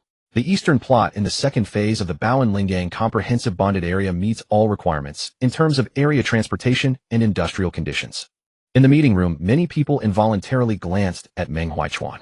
That plot had originally been the preferred site for Walmart's intelligent warehousing and cold chain project. The Siemens technical team had just finished testing the power supply and road data and was nearly done with the first version of the equipment plan. Luo Jingming was the first to raise an objection. Walmart has already submitted a letter of intent to invest, and the preliminary site inspections consumed considerable manpower. If we now assign the same plot to Qinghai, it will directly disrupt the project's progress. A letter of intent is not a land supply agreement. Han Changfeng pushed Qinghai's capital proof to the center of the table. One side is still evaluating while the other has already signed a contract and injected 500 million yuan. Industrial land is limited. We cannot let a mature project wait indefinitely. The words were blunt but precisely fit the rules. Walmart had only listed this site as its first choice and had never received a formal land commitment. Qinghai, however, had come with contracts, funds, and a construction plan, and indeed had taken a step ahead of Walmart. If Qinghai were forced to wait for Walmart's sake, that would be a different kind of special treatment. Meng Huichuan still made one more attempt. Walmart and Siemens have already completed preliminary calculations based on this plot, and Pengcheng has also promised to provide project services. Even if there is no formal land supply agreement, at least the project team should be given an adjustment period rather than holding a meeting in the morning and handing the land to another enterprise in the afternoon. Han Changfeng shook his head. Industrial projects are about implementation efficiency. Qinghai has already borne real capital costs. We cannot let a formally signed project wait around just because Walmart is still considering. Neither convinced the other. Lu Qingde finally tapped the table. The Qinghai project will proceed with the land supply procedure according to the current plan. The Baoan District and the Investment Promotion Department are to provide Walmart with a comparable alternative site within 3 days with transportation, power supply, and logistics data prepared simultaneously. The decision was made. That industrial land in the eastern part of the second phase of the Baoan-Lingang area, originally intended for Walmart, was now officially written into the site confirmation document for the Qinghai project. The afternoon signing ceremony was quite lively. Qin Jingyue, Qin Fun, and representatives from the Hyman Group attended together. Han Changfeng stood beside the signing table, the smile he had lost in the previous days finally restored. In the media cameras, several people shook hands and exchanged documents. Behind them, a large screen read, "The 6 billion yuan Asia-Pacific automotive supply chain base officially lands in Pengcheng." Qinfen spoke elegantly during the interview. Qin Corporation has always been optimistic about Pengcheng's business environment. We will work together with Hyman to build an automotive parts production base that serves China and the global market, bringing new industrial chains and job opportunities to Pengcheng. As for the fact that this plot had been under inspection for another party the day before, not a word was mentioned in the news. At the same time at Pengcheng, Bei Wan Louis Bei lounged on the sofa, watching the signing live broadcast on TV, humming a cheerful tune. The more happily Qinfen smiled, the happier Louis Bei was. After all, the initial 500 million yuan had already been invested. Next came land, factories, equipment, and personnel. This was not a rival's landing. This was a long-term meal ticket being loaded. The doorbell suddenly rang. Lu Yibei shuffled to the door in his slippers and found Meng Huichuan Shin Qinglan and their son Meng Yi standing outside. Brother Bei, I'm here. As soon as the door opened, Meng Yi squeezed past him. He familiarized himself with the place, changed into slippers, put the fruit he brought by the entrance, headed straight to the fridge for a drink, and then flopped onto the sofa. From entering to grabbing the remote control, his movements were as smooth as if he were at home. Shin Qinglan's eyelids twitched. You're not the least bit reserved. Brother Bei's home is my home. Meng Yi opened his drink. That's what brotherhood is about. Why don't you take the initiative to buy fruit at your own home? That's different. The supermarket downstairs from our place is too far. Meng Huichuan ignored his lively son, put down the gifts, and glanced at the signing scene on TV. Both he and Shin Qinglan looked somewhat uncomfortable. They hadn't come just for a casual visit. The Walmart project had been personally brought to Pengcheng by Lu Yibei, and Meng Huichuan had promised to do his best to push it forward. But just as the project began, its preferred site was snatched away by Qinghai. Regardless of whether it was procedurally justifiable on a personal level, it was hard to explain. Yet Lu Yibei was sitting there humming a tune. Shin Qinglan couldn't help asking, Yibei, the Walmart project is about to be squeezed out. Why are you still so happy? Lu Yibei turned down the TV volume a bit. I'm not like you folks in the civil service. When you do something, you plan 800 different contingencies, afraid that any step might go wrong. But for me, I have people backing me up. He pointed at himself. For the things I'm not good at handling, someone will handle them for me. I don't know if they're making a killing, but I never lose.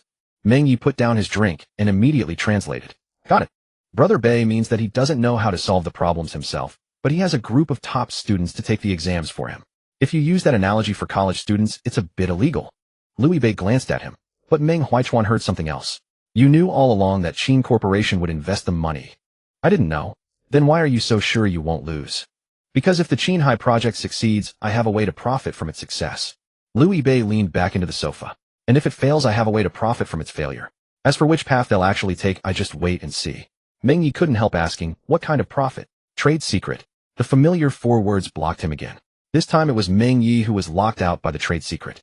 Shin Qinglan saw that Lu Yibei indeed didn't seem to be putting on a brave face, so her guilt eased a bit. Then what about Walmart? They'll change sites. Lu Yibei answered casually. If Pengcheng can find a suitable one, the project stays here. If not, Robert will go look at other cities. For me, wherever Walmart invests its money, it's still a Walmart project. But for Pengcheng, if the project leaves, it's gone. He looked at Meng Huichuan. This problem isn't for me to solve, Uncle Meng. Meng Huichuan gave a bitter smile. I knew this meal wouldn't be easy. Finding a comparable plot within 3 days is no simple task. There are 2 alternative sites, but one is too small, and the other needs new freight roads and power supply. Lu Yibei spread his hands. Then it's up to your abilities. As they were talking, Lu Yibei's phone lit up. The message was from Martin. Chairman Lu Hyman has just sent Siemens an inquiry for automated production lines for the Asia-Pacific base, with an initial equipment scale estimated at over 1.5 billion yuan. They want to schedule a technical meeting this week. After reading it, Lu Yibei couldn't help but laugh. Meng Yi immediately leaned in. What now? Lu Yibei placed his phone face down on the table. Nothing. Qin Corporation just snatched my land, and now they're sending me money again. Not long after the Meng family of 3 departed, Tang Zhangwo's message arrived. Young Master Lu, all professional team interviews have been completed. This batch of candidates all meet the requirements in terms of professional competence, background investigations, and non-compete status. The report has been compiled and sent to you. Attached was a substantial document.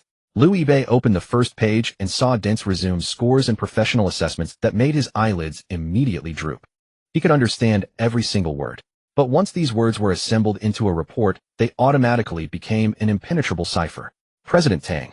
You sent it, but I can't make heads or tails of it. Tang Jingwo was silent on the other end for 2 seconds. Young Master Lu Guqinghe received the highest comprehensive evaluation. The others are each suited to finance, legal, compliance, and human resources respectively. Would you like me to arrange final interviews? You will coordinate with Meng Yi. Lu Yibei's reply was swift. For now, bring all of them in on 3-month preparatory contracts. Guqinghe will serve as head of the preparatory team, establishing the project finance, compliance, and human resources framework first. Meng Yi will handle liaison and daily reporting. Salaries, contracts, office expenses, and routine expenditures. You handle those according to compliance procedures. Major investments and formal core appointments remain for my final decision. My only requirement is that the company starts operating quickly. I shouldn't have to personally handle every detail, like buying a bottle of water, signing a contract, or hiring someone. I am the boss, not the sole customer service representative for Beichin Capital. Tang Jingwo understood immediately. Understood, young Master Lu. I will have Song Wenba and young Master Ming arrange the preparatory team and temporary office today. Gu Qinghe can start as early as tomorrow afternoon, and the probation assessment results for everyone will be sent to you without delay. The moment the call ended, Meng Ye's voice message came through immediately. Brother Bei, you're just handing me an entire company like this. Didn't you say you wanted to start from the grassroots level? This is the grassroots level now. Once Gu Qinghe and the others arrive, you can be promoted to senior grassroots. Meng Ye was silent for a few seconds. Why does this promotion path sound like beast of burden evolution? The capable should bear more labor. Then can I be less capable? No. That afternoon when Meng Ye arrived at Beijing Capital's temporary office, Song Wenba had already had the administrative staff set up workstations, computers, and conference rooms. Meng Ye, who had just been promoted from Brother Bei's gaming buddy to company grassroots backbone, stood before the glass door and suddenly felt somewhat intimidated. Inside, several sharply dressed candidates were seated at tables laden with employment contracts, non-disclosure agreements, and stacks of documents awaiting signatures. Who would have thought that just recently he was at an esports hotel yelling about clearing out the skin marketplace? Now, instead of clearing skins, his task list had been wiped clean first. From the video conference, Gu Qinghe's voice came through. Young Master Meng, the preparatory period is only 3 months. Beichen's projects can no longer rely on who knows whom. We must document all permissions, contracts, and fund workflows. Once I arrive in Pingqing tomorrow, I need the existing business materials, contact lists, and compliant access to company accounts. Your father's connections do not need to be written into the company plan. A company built on connections may move faster, but it cannot survive on connections alone. Meng Ye instinctively sat up straight. Understood. Then what should I do now? Gu Qinghe showed no courtesy whatsoever. Start by reading through the contracts on the table. Sign one page incorrectly, and you will have to explain to Mr. Liu why Beichen dug its own grave on its very first day. Meng Ye looked down at the file folder, nearly 2 centimeters thick, and felt as though his life had suddenly shifted from a power fantasy into a workplace survival documentary. He silently messaged Louis Bei. Brother Bei, Gu Qinghe seems to actually want to turn this into a real company. Louis Bei replied with 2 characters. Obviously, Louis Bei tossed his phone onto the sofa in a rather good mood. Beijing Capital was finally taking a step away from being a ragtag operation composed of himself, Meng Ye, and a bunch of chat groups, toward becoming a legitimate company. As for whether Gu Qinghe could shoulder the preparatory team, and whether the other candidates were truly suitable, that would become clear in 3 months. He was only responsible for making decisions when it mattered. The rest of his time he would spend enjoying life. Louis Bei turned and entered the walk-in closet, pulling out a suitcase. 2 t-shirts, 2 pairs of pants, a pair of sneakers, a charger, and his identification documents. Halfway through packing, he was already humming the tune of "Today is a Good Day." In the past, he had neither the opportunity nor the means.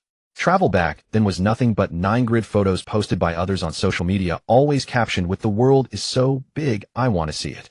The world was still just as vast. But now it was finally his turn to post his own 9-grid. Louis Bei opened a booking app and casually reserved a first-class flight to Rongqing for that afternoon, along with a premium suite at a top-tier hotel in a prime location. He had been poor before, but now that he was wealthy. If not this time, then when? It was just him. First stop, Rongqing. As he was heading out, Meng Ye was still frantically flooding the group chat with messages. Brother Bei, Gu Qinghe is asking what Beichen's most urgent work priority is right now. Louis Bei settled into the ride-hailing car and replied leisurely. Let her judge for herself. If she can't decide, we'll talk when I get back. Meng Ye immediately sent a string of question marks. Where are you going? Out traveling. You're traveling when the company just opened. Exactly, because the company just opened. That's why I'm going. It's to build your capabilities, all right. Brother Bei, you're being a hands-off boss. Louis Bei watched the cityscape blur past the window and fired back with unwavering confidence. And what else should I be? The company exists to make me money, not so I can move to a different location and keep grinding like a beast of burden. At the airport, he switched his phone to do not disturb mode, allowing only Tang Jiangwo, Meng Ye, and a few project contacts to reach him. No matter how enormous the crisis, it would have to wait until he had his fun first. A few hours later, the plane touched down in Rongqing. The moment the cabin door opened, humid air washed over him. Nothing like the sea breeze in Pingqing, carrying, instead, a leisurely, earthy warmth. Louis Bei pulled his suitcase through the arrivals hall when the ride-hailing driver promptly sent a message. Mr. Liu, hello. Would you like to go to the hotel first or head to the sites? Louis Bei stood at the airport exit and glanced up at the unfamiliar city. Not the hotel yet. Take me somewhere locals actually eat. The driver quickly sent back a voice message. Mr. Liu, first time in Rongqing. Then skip the tourist traps. I will take you to a small restaurant tucked away in an alley. I cannot claim it is the best in the city, but everyone in the neighborhood heads there after work. Sounds good. Louis Bei stowed his suitcase in the trunk and climbed into the car. As the car left the airport expressway, the skyscrapers outside gradually thinned, and more locals leisurely riding electric scooters appeared along the roadside. It was another megacity, yet Rongqing seemed to operate at half speed. Liu Yibei watched the constant notifications from the Beijing preparatory group on his phone, then decided to simply fold the chat away. Whether the company could function was a practical test for today. As the boss, he could not expect to hire people and then immediately drown them in chaos. That would render the hiring pointless. Over 20 minutes later, the car stopped at a modest old street intersection. The driver pointed ahead to a steaming small restaurant. "We're here, this is the place." A line of over a dozen tables waited at the entrance, and a server called out with a numbered ticket, "One person correct. There are 27 tables ahead of you." Liu Yibei took the ticket and glanced at the number. In the past, he would have felt queuing was a waste of time.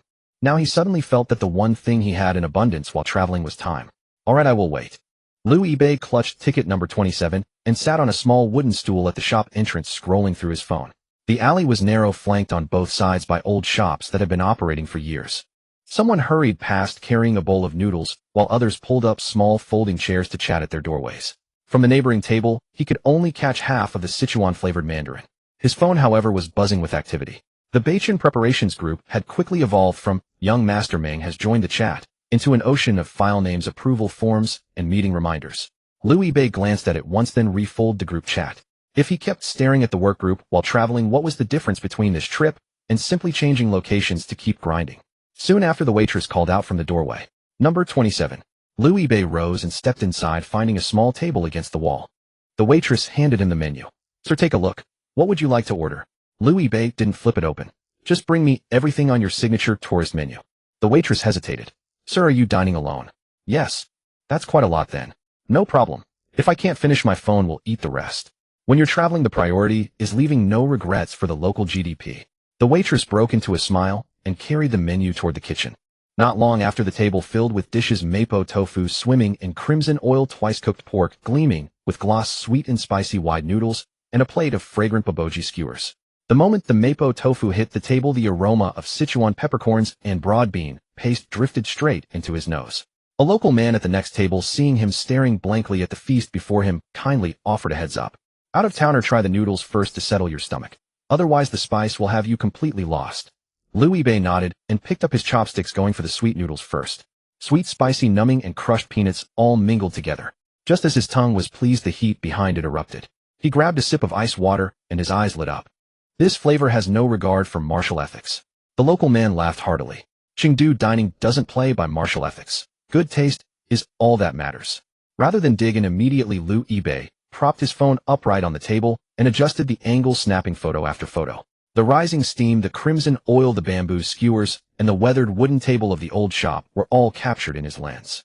He selected the 9 most pleasing shots and added only 2 characters as the caption. "Absolutely superb. 9 grid plus 1. His moments soon lit up with a string of likes. Zhang Zihan commented below, "Is young Master Liu on a business trip or skipping work?" Liu Yibei replied, "Traveling." Zhang Zihan shot back instantly, all right, when the boss says traveling, it's traveling." After posting to his moments, Liu Yibei finally began to eat. With the first bite, he tried to maintain a touch of restraint. By the third bite, all restraint had been swallowed along with the chili. He buried his head and devoured everything voraciously, a thin sheen of sweat forming on his forehead. In the end, barely any of the sweet noodle sauce was left. Satisfied, he leaned back in his chair and paused for a moment, then solemnly delivered his verdict. "Absolutely superb." This time it was directed at the restaurant itself. When the waitress came to clear the table, she found barely anything remaining but a few bamboo skewers, a look of genuine respect crossing her face. "Sir, you can really handle the spice." "Nothing special." Liu Yibei wiped the sweat from his forehead. "I mainly hate wasting food." With that, he tucked the last 2 pieces of twice-cooked pork from the to-go box and decided to let Chengdu's GDP have another contribution later that evening when hunger struck again. By the time he left the small restaurant, dusk had already fallen. Liu Yibei messaged his designated driver asking to be taken to the hotel to drop off his luggage. As the car pulled up to the hotel, he asked just before stepping out, "What's your surname, driver?" The driver turned around, smiling warmly. "My surname is Zhang." "Understood, driver Zhang." Liu Yibei held the car door as if suddenly remembering something. "How much do you charge per day? I'd like to hire you as a tour guide, including your car, to show me around, just the 2 of us." Driver Zhang was clearly taken aback. After years of driving ride-hail services, he'd seen every type of customer.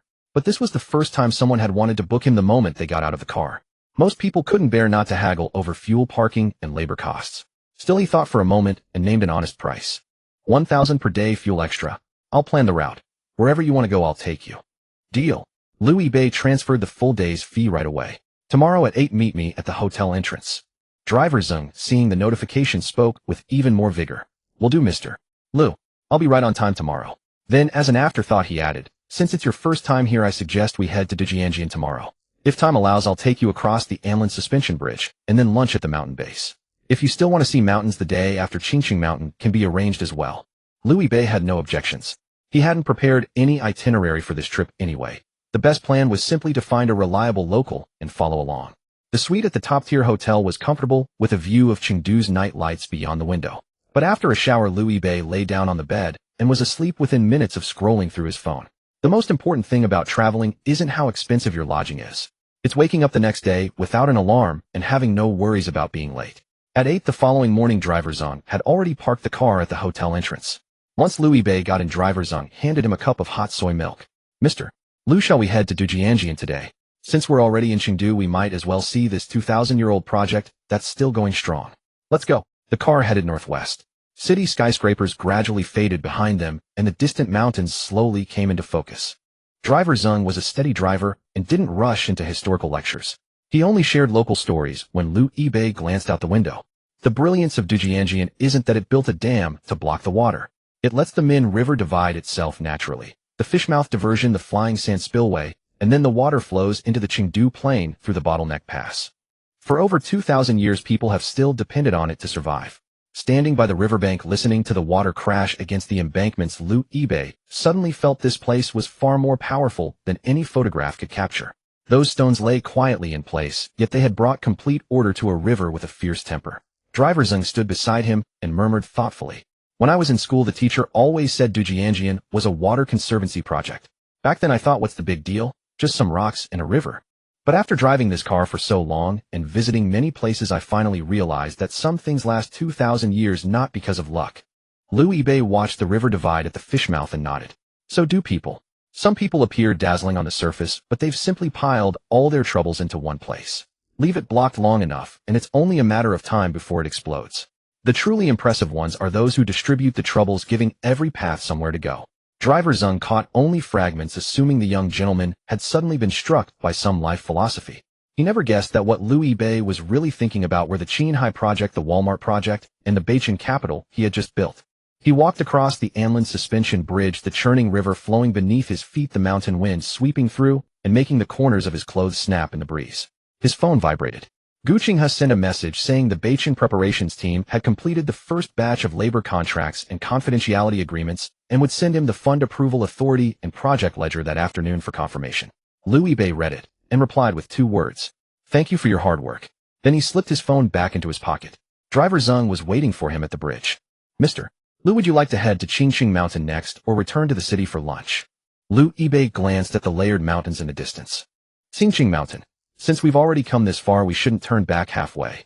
Master Zeng glanced at him in the rearview mirror and chuckled. Mr. Liu, I love hearing that. I knew you weren't the type to snap a photo at the scenic entrance and head straight back to the hotel to lie down. Liu Yibei raised an eyebrow. Master Zeng, that sounds like you're hinting at me. How could I? Zeng said, while turning the steering wheel, smiling. I'm saying it's just the right time to go now. We'll make it up the mountain before the mist clears. Hold on tight, let's go. Let's roll. The city gradually receded behind them, and the trees along the road grew denser. Liu Yibei leaned back in the rear seat, scrolling through his phone. He had just replied to a few comments on that Awesome Moments post when Master Zeng spoke up again. Mr. Liu, climbing Qingqing Mountain takes a lot of energy. You'd better bring some supplies to replenish your strength. You'll probably need them soon. Master Zeng, that sounds like you're implying I'm a weakling. I wouldn't dare, Zeng laughed. I just worry that once you start climbing, after a few steps you'll be craving sweet water noodles. Impossible. Liu Yibei put his phone down. I have strong willpower. Unless they sell them on the mountain. Pingqing. The first investment of 500 million yuan from Qinghai Auto Supply Chain was confirmed. The land east of Phase 2 of the Lingang Comprehensive Bonded Zone in Baoan District officially entered the land supply process for the Qinghai project. That land had originally been the location favored by the Walmart and Siemens teams. It was close to the port, had short logistics routes, ready bonded facilities, and ample space for warehousing and cold chain operations with comfortable room for future expansion. Now whoever puts in real money first gets the land. Qinghai genuinely secured the land. As for Walmart, all they got was a phrase, being coordinated. This made Han Changfeng walk with a spring in his step these past 2 days, living up to his name. Others thought he was pleased because he had brought in an auto supply chain project with a total investment of 6 billion yuan. Only he knew that whether the project could succeed remained to be seen. What truly pleased him was cutting off Meng Huichuan's Walmart project. In the same team, sometimes you don't need to run fast. If the person next to you suddenly stumbles, you appear exceptionally capable. At the morning special meeting on industrial projects, Lu Qingde flipped through the progress chart on the table, his brows furrowed. On the Qinghai supply chain side, procedures are moving quickly and funds are in place. He looked up at Meng Huichuan. Comrade Huichuan, we need to keep up with the Walmart project progress. We can't let a promising intention slip to another city after all this talk. Meng Huichuan gripped his pen, not answering immediately. Follow up. How am I supposed to follow up?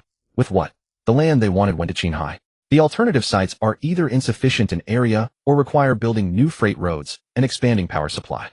Does Walmart or Beichen lack those 500 million?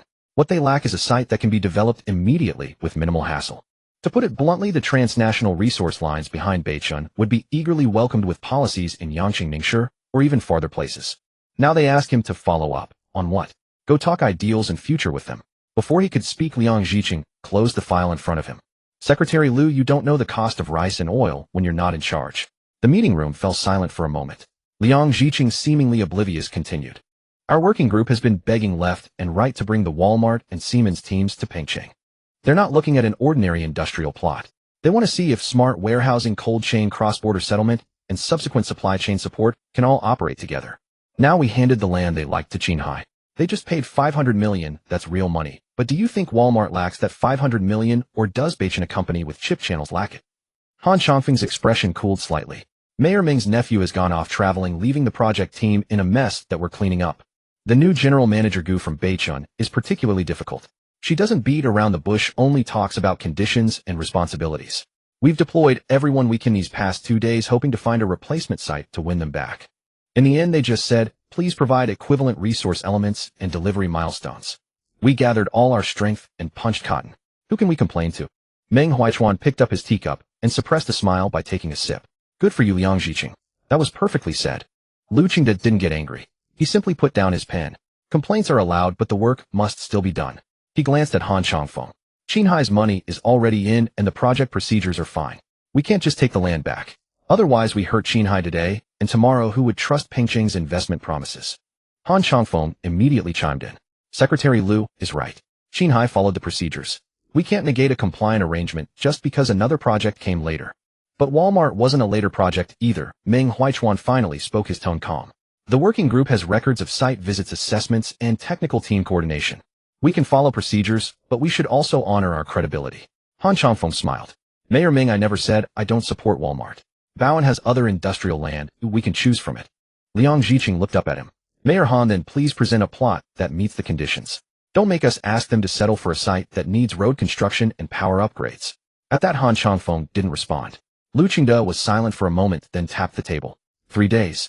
Bowen District Investment Promotion Planning, Transportation, and Power Supply must jointly provide at least 2 alternative plans of equal level. Specify area, logistics, power supply, and approval milestones clearly. Don't fob off companies with phrases like feasible in principle. Meng Huichuan will lead, Liang Zhiqing will be responsible for specifics. Han Chongfeng's side should cooperate and clarify the road network and municipal conditions involved. 3 days from now, give me something that can be seen, implemented, and signed. When the meeting ended, Han Chongfeng left first. Liang Zhiqing watched his back and whispered, Mayor Meng, this Mayor Han's cooperation is harder to get than a Qingqing mountain cable car ticket. Meng Huichuan glanced at him. Cut the jokes. Find the land first.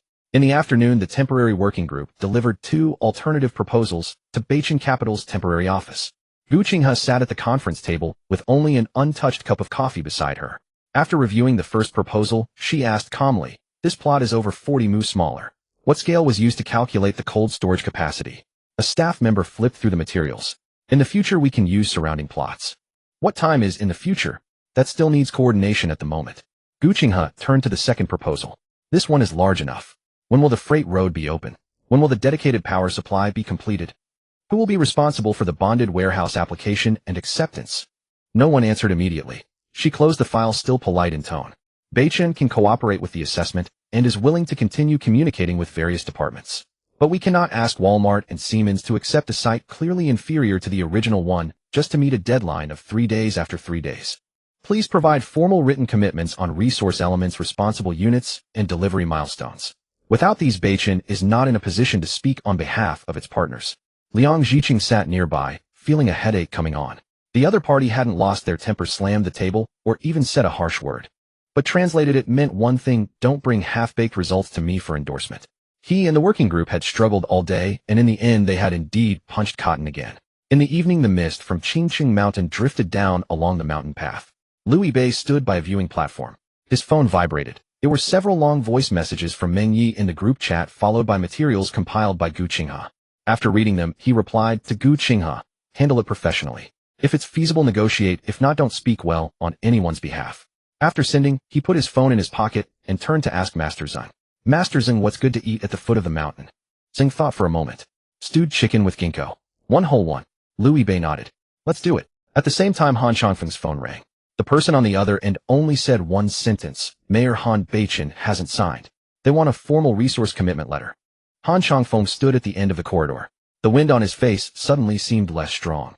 Han Changfeng stood at the end of the corridor in the municipal government building, staring at his phone screen for 2 seconds before sending a message to Qin Zhengyue. "The land for Qinghai has entered the supply procedure. Walmart's alternative plan isn't mature enough, and Beichin hasn't signed off." Not long after the message was sent, Qin Zhengyue's call came through. "Mayor Han, thank you for your hard work." Han Changfeng looked out the window, his tone indifferent. "The project's success relies on procedures and funding. Handle the rest solidly. Don't cause me any more trouble." "Don't worry," Qin Zhengyue chuckled. "That won't happen." The call ended. Han Changfeng put away his phone, and a hint of a smile finally appeared on his face. Qinghai landing was a tangible achievement, and Beichin being stuck in place was equally tangible. Back in the office, Liang Ziqing was still leading his team through the alternative site documents for Bowen. Meng Huichuan still had to find a way to bring the Walmart project back. Han Changfeng could even predict the looks on their faces at the special meeting in 3 days when they presented their incomplete plans. This wasn't about how much he had brought in. This was about him vetoing Meng Huichuan's biggest current bargaining chip. On the other side, in the tea room of the old Qin family residence in Moda, Qin Zhengyue put down his phone and leisurely refilled his teacup. Qinfen was nearby, scrolling through his phone. Seeing his father's good mood, he immediately leaned in. "Dad, is there news from Pengqing?" Qin Zhengyue picked up his teacup and blew on the tea leaves floating on the surface. "The outcome is decided. Beichin's Walmart project was pushed out by Han Changfeng. Han Changfeng is due for a promotion this time. We've won this round." Qin Fen's eyes lit up instantly. He had suffered a few setbacks at Liu Bei's hands recently, and several of his followers had also gone quiet. Though his family said nothing, the friends in his circle who used to call him young Master Qin now had a hint of schadenfreude in their tone. He had been holding in a breath of frustration.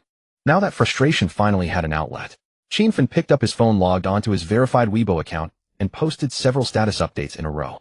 "In business, knowing a few foreigners doesn't mean you can touch the sky. Little Beichin, how ridiculous. A newly established small company dares to challenge us. This is the consequence. Some people think getting a bit of access makes them powerful, but they haven't even touched the threshold of the game." After posting, he wanted to Liu Bei in the last post to force him to come out and embarrass himself. But after typing Liu Bei in the search bar, a bunch of accounts with the same name popped up, yet none of them matched. Qinfen then searched for the name Beichin Capital, but there was no official account either. He stared at the screen for a few seconds, his face gradually darkening. "Damn it." Qin Zhengyue looked up. "What's wrong? That kid hasn't even registered for Weibo." Qinfen scrolled through the screen in frustration. "It's like I'm shouting into the void." Qin Zhengyue couldn't help but frown.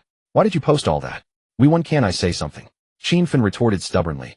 "I just want him to know the difference between us." Qin Zhengyue looked at him, but didn't continue to scold. The Qin family was indeed in a superior position now.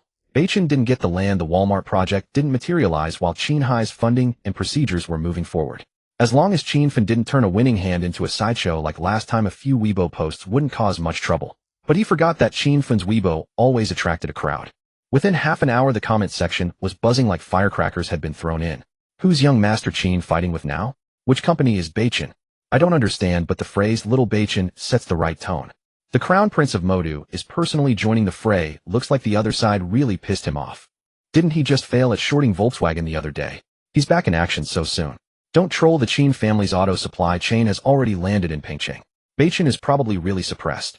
So is this a business competition or a rich kid's online spat? Can any expert explain? Soon local financial bloggers from Pengqing also caught wind and pieced together the news of Qinghai acquiring land and the unresolved status of the Walmart project. Some said Beijing was just hyping up concepts with overseas channels and would expose its weakness when it came to actual implementation. Others dug up Qin Fun's past public failures, and a comment was echoed across the board. Bro, I'd suggest popping the champagne only after the project actually breaks ground.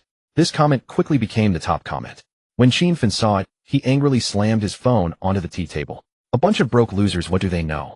Qin Zhengyue said calmly, since you've posted it, don't argue with the commenters now. What you need to do is make sure Qin Hai solidifies its project. Qin Fun didn't reply, but he wasn't convinced. He thought these people online were all Monday morning quarterbacks. Once Qin Hai's factory is really built, once Han Changfeng gets promoted based on this project, once Beijing slinks away from Pingqing, holding those so-called channels who will remember today's taunts. At the same time, at Beijing Capital's temporary office in Pingqing, Meng Yi was squatting at his workstation. When he scrolled to Qin Fun's Weibo post, he couldn't help but laugh. Brother Bei is enjoying himself in Rongqing while this guy is popping champagne online. He handed the phone to Gu Qinghe. CEO Gu, look at this guy. He's already assuming our project is dead. Gu Qinghe took the phone, glanced at it, and casually placed it back on the desk. Indeed, they hold the upper hand right now. Should we tell Brother Bei? What's the point of telling him? Gu Qinghe countered. Have him register a Weibo account on the mountain and engage in a typing war with Qin Fun. Meng Yi thought for a moment and shook his head. That mental image was indeed somewhat absurd. Until the project is finalized, everyone is entitled to believe they will win. Gu Qinghe looked at the projection screen in the meeting room. He got the land, but that doesn't mean Walmart will definitely stay in Pingqing. We didn't get the land, but that doesn't mean the project can only stay in Pingqing. Meng Yi's eyes lit up. So we don't respond. We do respond. Gu Qinghe stood up and pulled the document from the table. But not in the comment section. She turned off the projection in the meeting room. On the table lay the newly compiled Intelligent Warehousing and Cold Chain System Project Investment Coordination List. She paid no attention to the online uproar, nor was she interested in what Qin Fun had posted. A project is a project. No matter how loud someone shouts online, it won't add a single square meter to a cold storage facility, nor will it make a freight line spontaneously emerge from the ground. CEO Gu, should we wait for Pingqing's 3-day alternative proposal? Meng Yi asked from the doorway. We are waiting. Gu Qinghe looked up. But not just for them. She picked up a pen and added a line at the end of the coordination list. Initial investment, 3 billion yuan. Soliciting implementation proposals from eligible cities in Guangdong and Guangxi provinces simultaneously. Evaluating project land customs clearance facilities, cold chain logistics, power supply guarantees, and policy support. Meng Yi stared at the line for a moment, stunned. Isn't this putting Pingqing on the spot? No, Gu Qinghe said calmly. It's giving every city an equal opportunity.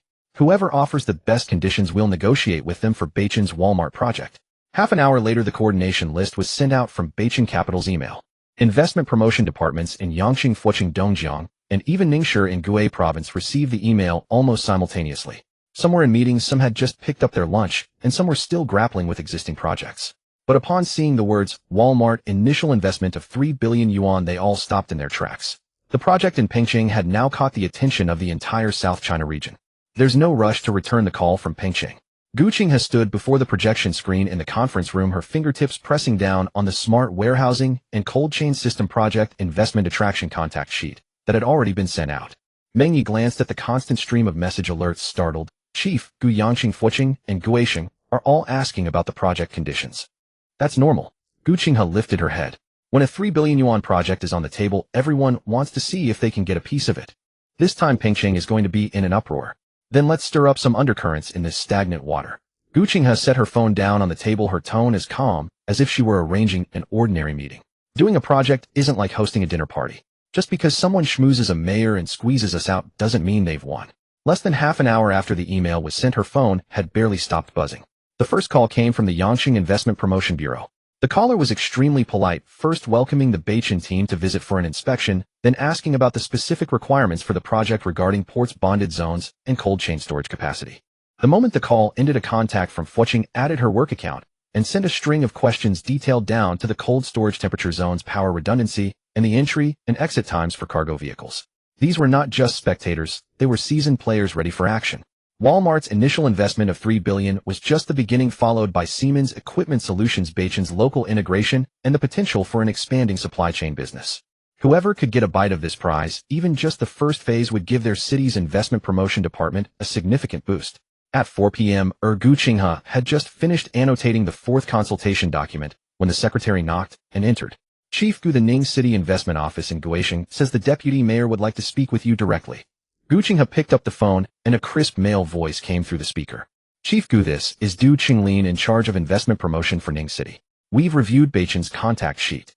We can prepare a formal proposal according to your standards for project land bonded connectivity, cold chain, warehousing, and power supply. Beichen's requirements are not low, Gu Qinghe reminded him. High requirements just mean the project is real, Du Qinglin chuckled. We're not afraid of high standards, we're afraid of a bunch of empty promises that don't even get us past the project's entry threshold. Gu Qinghe flipped through the documents on the table without immediately committing. We will conduct a unified evaluation. That's understandable, Du Qinglin paused.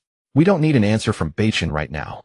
Ning City will clearly outline the 2 alternative land plots: port connectivity, power redundancy, and cold chain support. What we can commit to we'll stamp, what we can't we absolutely won't mislead you on. Also, we've confirmed that Chairman Liu is currently in Rongqing. Tomorrow afternoon, I can bring my team over to personally deliver the first version of the proposal to him. Gu Qinghe looked at the ended call, tapping her fingers lightly on the desk. As the call ended, Meng Yi poked his head in from the doorway. Chief Gu, who was that? Ning City. Wow, someone actually chased him all the way to Rongqing. Gu Qinghe glanced at him. Didn't you say Boss Liu was on vacation and shouldn't be disturbed? Meng Yi scratched his head. Guess this counts as a travel adventure. Most people just get hit on during a trip, but Brother Bei just runs into policy. At the same time, outside Taiku Li in Rongqing, Liu Yiba had just finished his meal of white fruit stewed chicken. Not in a hurry to return to the hotel, he asked Master Zhang to drive to the area near Chuanqi Road. The evening streets were bustling with people, the mall lights just flickering on, and the aroma of candied hawthorns and hot pot from the alleyways filled the air. Master Zhang didn't park far away, slowly driving along the roadside while introducing the area. Boss Liu, the best parts of Rongqing aren't always in the tourist spots. Over here it's for shopping during the day and eating at night. Take a couple of turns into the alleys and you'll find old tea houses where people sip covered bowl tea and chat away. Liu Yiba looked out the window. Sounds nice. So tell me, what are the people of Rongqing best at? Master Zhang answered without hesitation, enjoying life. Money can be earned slowly, but meals must be on time, and even if the sky falls, you finish your mahjong game first. Makes sense, Liu Yiba nodded. I need to learn that mindset. Meng Ye's call came in right then. Brother Bei, trouble. Liu Yiba leaned back in his seat. Did Qin Fan post another rant on Weibo about me? No bigger than that. Once Beichen's investment sheet went out, everyone outside got wind of it. Ning City is even planning to come to Rongqing to talk to you. Then let them talk, Liu Yiba said, watching the crowd outside the window. Tell Gu Qinghe to handle it by the standard. What about Pengcheng? Pengcheng gets no special treatment either. Especially don't you dare leak any insider info to your dad, Liu Yiba said.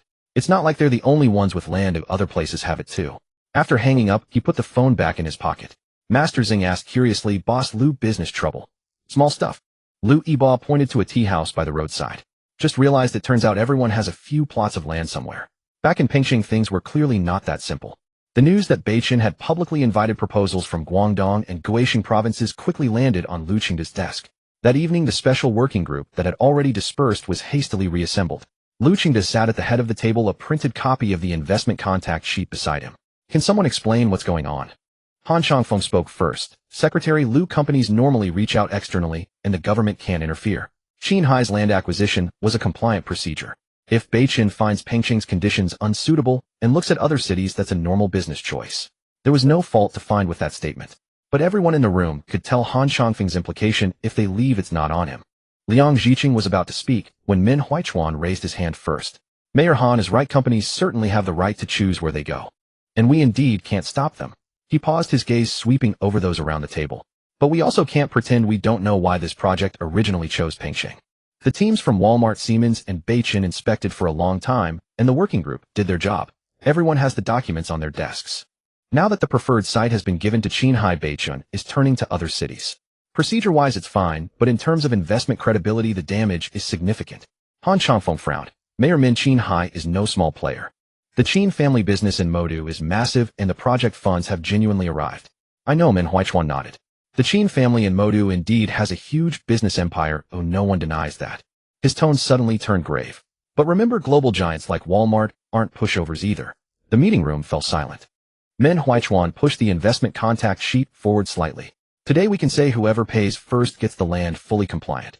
But if the inside story of this round leaks out, the outside world won't hear about procedural details. All they'll hear is that Pengcheng handed over a multinational project that was already well underway to a party with deeper local connections. By then I can't say how the international capital community will view Pengcheng's credibility. And when future big projects come asking, how do we explain it? Tell them welcome to Pengcheng for inspection, but it's best to come prepared to build good relations with the locals. Liang Zhiqing seized the opportunity to interject. Secretary Liu, companies compete for projects with conditions, cities compete for projects with credibility. If we can't even offer an equivalent piece of land and a few clear municipal support commitments, we can't fault Beijing for going elsewhere. They're not here to date us. They're here with real money to build projects. Han Chongfeng's expression finally soured. He had initially thought Qinghai taking the land and Beijing finding another path was the cleanest outcome. But Min Huichuan's move was clearly a desperate gambit. If you won't give Walmart equal conditions, then let everyone see that Beijing isn't begging Pingqing. Pingqing is the one competing with all of South China for Beijing. Lu Qingde remained silent for a long time. Comrade Huichuan, your working group needs to turn these verbal risks into actionable solutions. By noon tomorrow, put all available land options, supporting timelines, and responsible units on my desk. Han Chongfeng, your side needs to cooperate and stop giving me in principle yes. We must go talk to Beijing, and Pingqing must keep them. Whoever fails at their part, let them think hard about whether their own hands are clean. When the meeting ended, Han Chongfeng left quickly. Min Huichuan remained seated until Liang Zhiqing leaned in and whispered, Mayor Min, are we flipping the table here? Min Huichuan rose, picking up the investment sheet. Not yet. I just wanted to get under Han Chongfeng's skin. Actually, when you think about it, our hand isn't that bad. Meanwhile, the car from the Ning City Investment Promotion Bureau had already left the urban area, heading straight for the airport. Mayor Du found him. At the entrance of the Qingdu Construction Road night market, Luo Qiming, head of the Ning City Investment Promotion Bureau, put away his phone and pointed ahead. In the crowd, Lu Yibei sat at a low table with grilled pig brain, crispy potato cubes, sweet water noodles, iced jelly, and 2 freshly made guacamole in front of him, with a menu for additional orders pressed under the corner of the table. Du Chunglin followed his gaze, but didn't rush over. Yesterday, they had only confirmed from Gu Qinghe that Lu Yibei was in Qingdu. As for his exact location, Luo Qiming didn't touch hotel or travel platform data. Instead, he made a few calls using his local connections in Qingdu. In the end, a friend from the Culture and Tourism Department mentioned that a driver surnamed Zeng had recently been taking a young boss around, visiting Taiku Li during the day and small food stalls at night. So the Ning City Working Group found this place. The atmosphere at the table was lively. Driver Zeng was munching on guacamole while introducing the food to Lu Yibei. Boss Lu, you have to eat this crispy potato while it's hot. It won't be crunchy once it cools. And this sweet water noodle, don't judge by its plain looks, it's full of surprises when you taste it. Lu Yibei picked up a piece of potato and nodded. Driver Zeng chuckled. Today I'll take advantage of Boss Lu's treat and eat more. I don't usually have time for this. Though polite with words, his hand was honest, moving a portion of grilled sweet potato skin toward himself. Lu Yibei laughed. You definitely can't eat me bankrupt with your appetite. Eat as much as you like, order whatever you want. Then I won't stand on ceremony. Driver Zeng's eyes crinkled with joy. Tomorrow I'll take you to an even better place. Just then a few people stopped by the table. Du Chunglin glanced at the empty plastic stool and asked with a smile, is this seat taken? Mind if we join? Lu Yibei didn't look up, continuing to eat voraciously. No, sit down.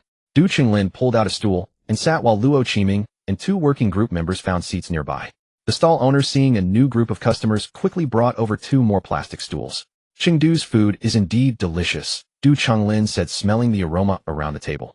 I wonder if Boss Lu would be interested in tasting the cuisine of our Ning City in Guangxi. It's also very good. Lu Yibei paused with his chopsticks midair. His brain, immersed in food, slowly came back online. Oh, he looked up. Really? Then I'll have to try it someday. Who are you? Du Chunglin extended his hand. I'm Du Qinglin from Ning City, Guangxi. I currently serve as deputy mayor in charge of investment promotion, commerce, and housing. This is Director Luo of our city's investment promotion bureau. We learned that Boss Lu is traveling in Qingdu these days, so we thought we wouldn't interrupt your trip, just take a little of your time to get acquainted. Lu Yibei looked at the group, then at the still steaming grilled pig brain.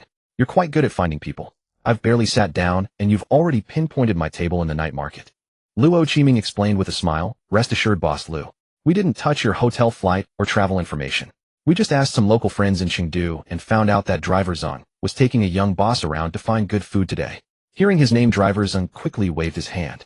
I wasn't paid to lead them here. I just casually bragged to a friend that Boss Lu orders food like a true boss. Lu Yibei's mouth twitched. Driver Zeng, your mouth is really something. Du Chunglin interjected. We were presumptuous. But rest assured, Boss Lu, this meal tonight. No photos, no recordings, and we won't hold a roadside meeting. If you're willing to hear about the project, we'll say a few words. If not, we'll just enjoy the meal with you. Driver Zeng stopped chewing his guacamole. Deputy Mayor. What the hell is this? He had thought Boss Lu was just a small boss with a bit of money who dared to order freely. Now the deputy mayor and the investment promotion bureau chief had chased him from Guangxi to Qingdu, sitting on plastic stools to share his table. This wasn't just a bit of money. This was clearly a big boss with a bit more than a bit of money. Driver Zheng quietly put down his guacamole, suddenly feeling that his earlier comment about ordering more had been a bit too bold. Liu Bei, however, acted as if he hadn't noticed his expression, shaking hands with Du Qinglin. Mayor, you've gone to great lengths. Crossing a province just for a meal. Chengdu's restaurant industry should give you an honorary citizenship. Du Qinglin laughed heartily. I genuinely want to eat, and I genuinely want to talk about the project. We saw the docking form sent by Beijing. Ning City doesn't claim to replace Pengcheng as the South China regional warehouse. That's their geographic advantage, and we don't brag about such things. But if the project's positioning is on smart warehousing and cross-border cold chain centers for China-ASEAN, and the Southwest region, Ning City is qualified to take it. As he spoke, he took a thin folder from his briefcase, but didn't immediately open it. 2 candidate sites, one near the comprehensive bonded zone and the airport logistics area, the other near the railway freight hub. Goods can be shipped in and out via Bibu Gulf Port and Qinzhou Port, then through cold chain lines into Ning City. ASEAN imported food, fruits, and local Guangxi agricultural products indeed need such a node. Regarding land, power supply, roads, and customs coordination, we won't say in principle no problem. What we can provide will be written into official documents. What we can't provide, we won't say a single word about. Liu Bei listened, picking up a bite of sweet water noodles. Mayor, I don't understand these professional details. The project isn't decided by me alone. Walmart and Siemens will evaluate it. I understand, Du Qinglin nodded. We're not here to pressure you into a decision. We just want you to know that Ning City isn't here to make up the numbers. Wherever the project goes, it should be based on conditions. Those words pleased Liu Bei. He hated the kind of approach that piled favors, connections, and face onto the table, then told you the project must stay in my city. Doing business isn't like a blind date. If your conditions aren't good enough, trying to keep someone with a phrase like, just for face's sake, isn't cooperation, it's moral blackmail. All right, Liu Bei nodded. Give the materials to Gu Qinghe and follow the normal process. If land needs to be inspected, inspect it. If calculations need to be done, do them. As long as the conditions are truly suitable, Beijing won't reject you just because it's a different city. Du Qinglin's smile became more genuine. That's enough for me. He put the folder back into his briefcase, not seizing the moment to shove a pile of blueprints at Liu Bei. Tonight we'll head back to the hotel and refine the formal proposal. When the Beijing team is willing to look, Ning City will welcome you anytime. For project talks, we can sit in a meeting room. Tonight here we only talk about food. Liu Bei nodded. This sense of restraint was far more comfortable than someone who immediately starts saying, you must support local development. Luo Qiming quickly added, Boss Lu, Ning City sour fruits, old friend noodles, and lemon duck are also impressive. Whenever you have time, we'll arrange it. No work talk, just a proper taste of the food. Driver Zheng finally couldn't help but interject, about my next plan to arrange something even better. Are we still doing it? The table fell silent for a second. Liu Bei slapped the table and laughed. Driver Zheng, let's do it. Eating is the biggest thing for me. Du Qinglin laughed too. Driver Zheng's face bloomed with joy. He felt that his service fee for the day suddenly didn't matter. From now on, his resume could say he had once hosted a deputy mayor and an entire prefecture-level city working group. Just then Liu Bei's phone buzzed. Meng Yi sent a message. Brother Bei Liang Jiqing is on a plane with Pengcheng's materials. He says he's not coming to talk business, just to have a meal with you. Liu Bei read it, then looked at the table that was almost finished. Mayor Du, looks like we might need an extra stool for our late-night snack. Du Qinglin put down his chopsticks, his smile unchanged. That's perfect. Sitting at the same table to talk is better than fighting from afar. Rongqing Airport. A flight from Pengcheng pierced through the thick cloud layers above the city and descended gently onto the runway. The cabin broadcast chimed. Ladies and gentlemen, this flight has safely arrived in Rongqing. The moment the cabin door opened, he grabbed his document bag and was the first to step out. 2 staff members who had traveled with him trailed behind with luggage. As they exited the jet bridge, Liang Jiqing turned back and asked, have you located where Director Liu is? One staff member quickly checked his phone. Director Liang, young Master Meng didn't specify where Director Liu is playing. We need to confirm the exact spot with the local contacts. Then confirm it right away. My left eyelid keeps twitching. Liang Jiqing didn't pause his steps. As he passed the arrivals hall, he asked again. Now? Found him yet? Still asking? It's not that fast, sir. Exiting the airport, Liang Jiqing walked toward the car with his suitcase, then stopped halfway. Forget it, head to the hotel first. 20 minutes later in the hotel lobby, Liang Jiqing pushed his luggage toward the front desk without even pocketing his room card. Send it to my room. A staff member was about to suggest he rest a bit when Liang's phone rang again. Director Liang, we've found Director Liu's location. Where? On Yulin Road. A small eatery serving zhigung and local dishes. Young Master Liu and his group just walked in. Liang Jiqing turned and headed out immediately. Bring the documents.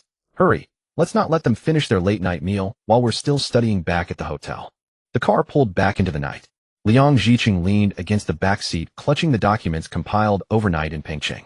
2 alternative site selections, port, bonded area, connection, road construction, milestones, power capacity, expansion plans, responsible units, and contacts. Everything was there. This time Ming Huichuan's requirements were strict. What can be implemented must be stated clearly, what cannot must be crossed out. Whoever dares to write, feasible in principle, again will face the principle itself. Half an hour later, Liang Jiqing pushed open the glass door of the eatery, and a burst of chili and Sichuan pepper aroma slapped his face. The place was small tables squeezed tightly together with a row of handwritten menus on the wall. Liu Yibei sat at a table in the back, a few stacked plates already before him. Master Zeng was carefully sipping a bowl of iced tofu pudding with a spoon. Du Chunglin sat across from Liu Yibei, lowering his head to pick up a piece of rabbit kidney. Hearing the commotion, he looked up. The two locked eyes for 2 seconds. Du Chunglin set down his chopsticks, a smile spreading across his face. Oh, isn't this our class monitor Liang? He gave Liang a once-over. What wind blows you here? The food here is quite spicy. You should head back, you can't handle it. Master Zeng bit his spoon, his gaze shifting between the two. Another acquaintance. Liang Jiqing was momentarily taken aback, then set his suitcase aside, and smiled warmly. Well, Du Chunglin. So it's you who's so resourceful, poaching projects all the way to Pengqing. So it's you, do ergo. Du Chunglin clicked his tongue. Years have passed, and our class monitor still has that sharp tongue. Back then you loved calling roll, now as a director you come to Rongqing to claim projects. Cut the nonsense. Liang Jiqing pulled out a plastic stool and sat down. In college you skipped class and had me cover for you, now you're pretty capable. Poaching right under my nose. Poaching? Du Chunglin objected. It's not like the project belongs to your family. If Pengqing can't offer good terms, why shouldn't others come and ask? Do ergo, you can eat all the spicy food you want here, but that doesn't prove Ning City can handle it. Class monitor, you flying overnight to Rongqing doesn't prove Pengqing can keep the project either. And you have the nerve to mention skipping class. Du Chunglin picked up a piece of rabbit kidney, ruthlessly dredging up the past. Remember when you as class monitor checked the dorms and even looked under my bed, eh? I had 2 packs of instant noodles hidden, and you wrote them down in the log. Liang Jiqing remained unfazed. That's because you were cooking snail noodles in a rice cooker in the dorm. The next room thought the septic tank had exploded. That's called passion for life. That's called a fire hazard. Liu Yibei found it amusing. What major were you two in anyway? So full of life. Economics and management, Du Chunglin and Liang Jiqing said in unison. Master Zeng nodded along, but secretly thought, so even leaders were just as unreliable before they took office. Their speech grew faster, yet the atmosphere at the table didn't stiffen. Liu Yibei picked up a piece of spicy chicken, chewed it slowly, then raised a hand to calm them. Hold on, you two. I'm here for a late-night snack, not to watch a live taping of Run Investment Promotion Bureau. If you keep arguing, the owner might think you're trying to take over his place. Master Zeng couldn't help but burst out laughing. He had assumed a figure like Mayor Du would carry an air of a meeting, even while sitting on a plastic stool. But the moment Director Liang arrived, the two instantly devolved from investment officers into dorm mates fighting over the water heater. This dinner was getting harder and harder to read. Liang Jiqing also dropped his smile and took the document bag from his staff. Young Master Liu, I'm not here to make excuses for Pengqing. Losing the original land to Qinghai put the project team in a tough spot. Mayor Meng and Secretary Liu both know that Amir, we're coordinating, won't hold any project. He placed the documents at the corner of the table, not pushing them toward Liu Yibei. Pengqing has prepared 2 new proposals. Land area, warehousing space, bonded logistics connection, cargo roads, and power expansion. All detailed, with specific responsible units and milestones. Anything we can't deliver was omitted. I came here for one thing, to ask the teams from Beijing, Walmart, and Siemens to give Pengqing one more full evaluation opportunity. Du Chunglin took a sip of his iced tofu pudding, then said slowly, Class monitor, you said the same thing before. Only after the land was taken by Qinghai did you remember to put commitments on paper. Liang Jiqing didn't look at him. Do ergo, your proposal isn't bad either. The China ASEAN and Southwest cold chain node, right direction. But whether it can be done doesn't depend on you blabbering here. Du Chunglin chuckled. Exactly. Projects are evaluated by the proposals, not by who shouts loudest. Liu Yibei wiped his hands with a tissue. I'll say it again, I don't understand your detailed calculations on freight bonded zones or cold chains, and I won't make professional decisions for Walmart or Siemens. Both Pengqing and Ning City should submit their materials to Guqinghai. Present whatever conditions you can offer. Whoever has the stronger proposal and can actually deliver will advance to the next round. Liang Jiqing nodded. Du Chunglin nodded too. This time they didn't undermine each other. Master Zeng flipped through the menu, staying out of their project talk. He was just a temporary private driver and guide hired by Liu Yibei to navigate, find scenic spots, and take people to good food. As for bonded zones, cold chains, power supplies, it sounded like a hodgepodge that had nothing to do with him. Once the three had more or less wrapped up their conversation, Master Zeng handed the menu to Liu Yibei. Boss Liu, the boiled beef here is worth another order. And this pickled pepper duck tongue. If you can handle it, I'd recommend it. Liu Bei glanced at it. Order it. No more project talk today. These two passers-by can't ruin my dinner plans. Otherwise, why would I have come? Master Zeng smiled and called the owner to add the dishes, silently planning where to take Boss Liu tomorrow. Just then Liang Jiqing's phone buzzed. He glanced at the caller ID, his expression turning slightly serious. Mayor Ming. The voice on the other end was low, but the table fell silent. After listening for a dozen seconds, Liang Jiqing replied, Understood. I'll head back early tomorrow morning. Hanging up, he looked at Du Qinglin. Secretary Liu has requested a final resource coordination meeting tomorrow morning, and Han Changfeng must be present. Du Qinglin raised an eyebrow. So Pengcheng is finally going to make things clear. Liang Jiqing pocketed his phone and smiled. Do ergo, starting tomorrow we'll have a real showdown. Rongqing Grand Courtyard Investment Promotion Department. Two groups of outside investors are looking for the same person. He Pingchuan, Deputy Director of Rongqing Municipal Investment Promotion Bureau, put down his teacup and looked up at the staff member standing before his desk. Yes. The staff member placed 2 reception registration forms on the desk. The day before yesterday, a work group from Ning City, Guangxi Province, and last night another from Pengcheng. A young man named Liu Bei. They didn't ask for private information. The staff member added, they all asked through the normal investment supervisor contact channels about where this person lives and where he is now. But 2 groups from different provinces came all the way to Rongqing and kept asking about the same person. Extremely unusual. He Pingchuan remained silent. In investment promotion, what people fear most is not others saying, there's a project, but not understanding why others suddenly make a move. He could understand why people from Ning City came. Guangxi Province wanted to take on the ASEAN and Southwest cold chain projects. The direction was clear. But when people from Pengcheng also came, the whole situation changed.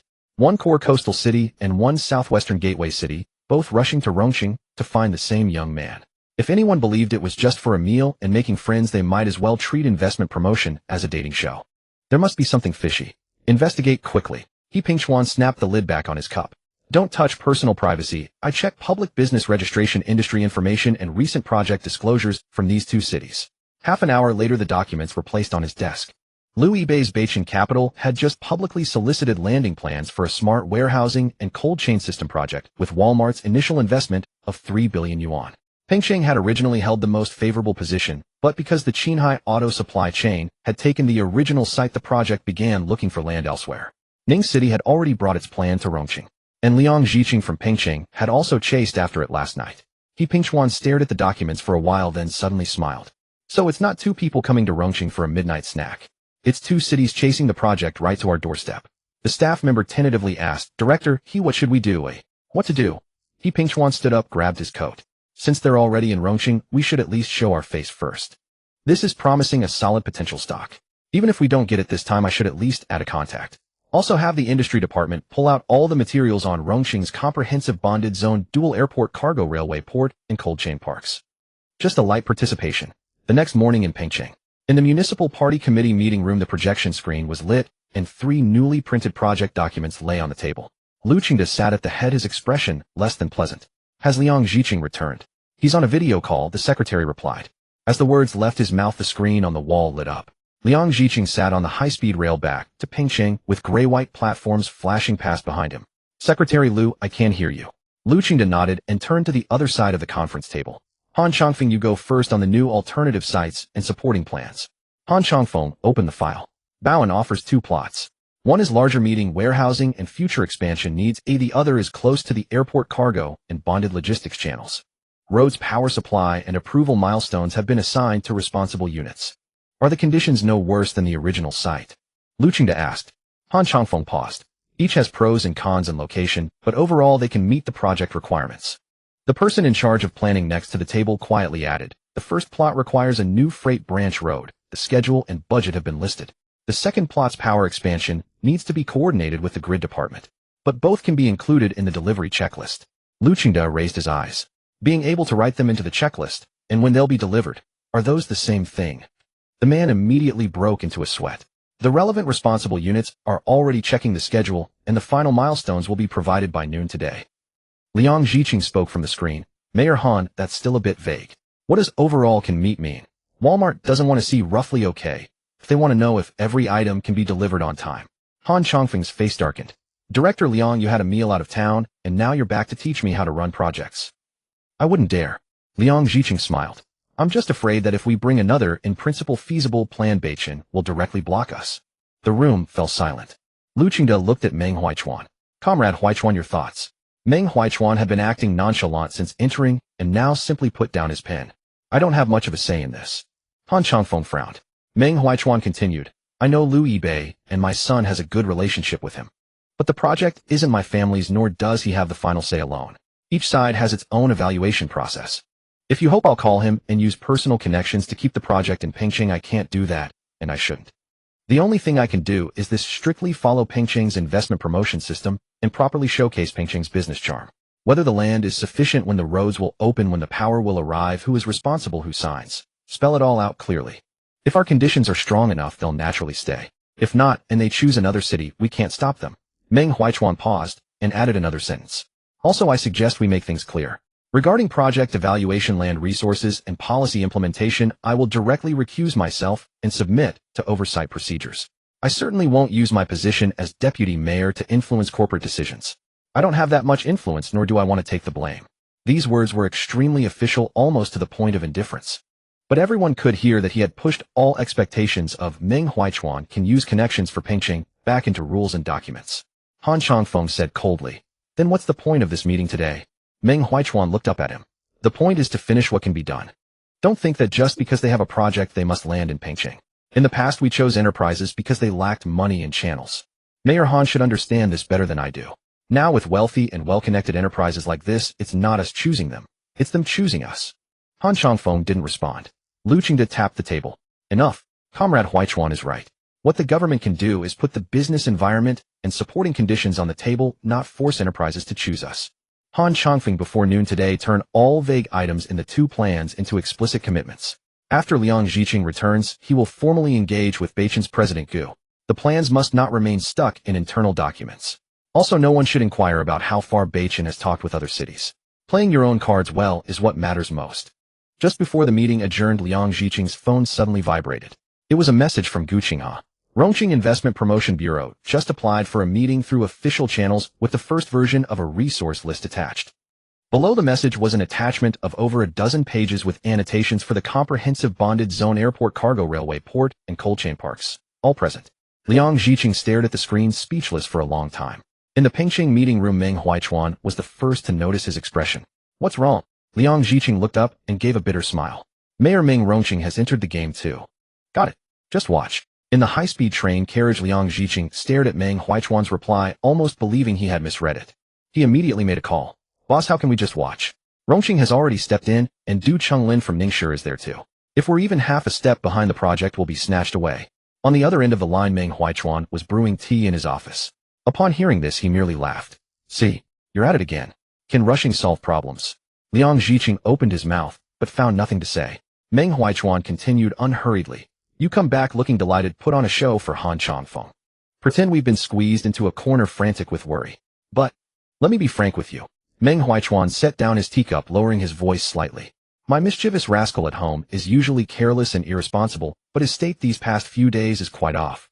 He was originally anxious to prove himself capable. eBay went traveling, but he didn't follow along running amok. 9 times out of 10 he's holed up in Beiqin's office playing games, monitoring group messages, and pretending to be busy. Liang Zhiqing felt somewhat confused. What does that prove? It proves he's not anxious. Meng Huaichuan said calmly. If Meng Yi truly believed the project was finished, he'd be tearing down my study door in frustration. Now that he's sitting in the company playing games, it shows he knows there's a backup plan. At the very least, he doesn't take the Qinghai project seriously. Leaning back in his seat, Liang Zhiqing couldn't help but ask, could young Master Meng simply be carefree? Absolutely. Meng Huaichuan smiled. But he's been posting his game stats in the group these past 2 days, claiming Beiqin is destined to win. Either he heard something from Lu Yibei, or he thinks his position is rock solid. I've raised him for over 20 years. I can tell the difference between when he's putting on a brave face and when he's just being foolish. Besides, think about it. When a normal person's project gets stolen, do they feel like traveling? Liang Zhiqing considered this. No, they wouldn't. See, Meng Huaichuan's tone steadied again. There's definitely something about Qinghai that we haven't figured out yet. Getting anxious won't help. Just keep watching. Liang Zhiqing was silent for a moment. There's more. Meng Huaichuan continued. Before eBay left, I went to visit him. He was humming, today is a good day at home, as happy as if he'd won the lottery. Why would he be so happy when Qinghai secured the land?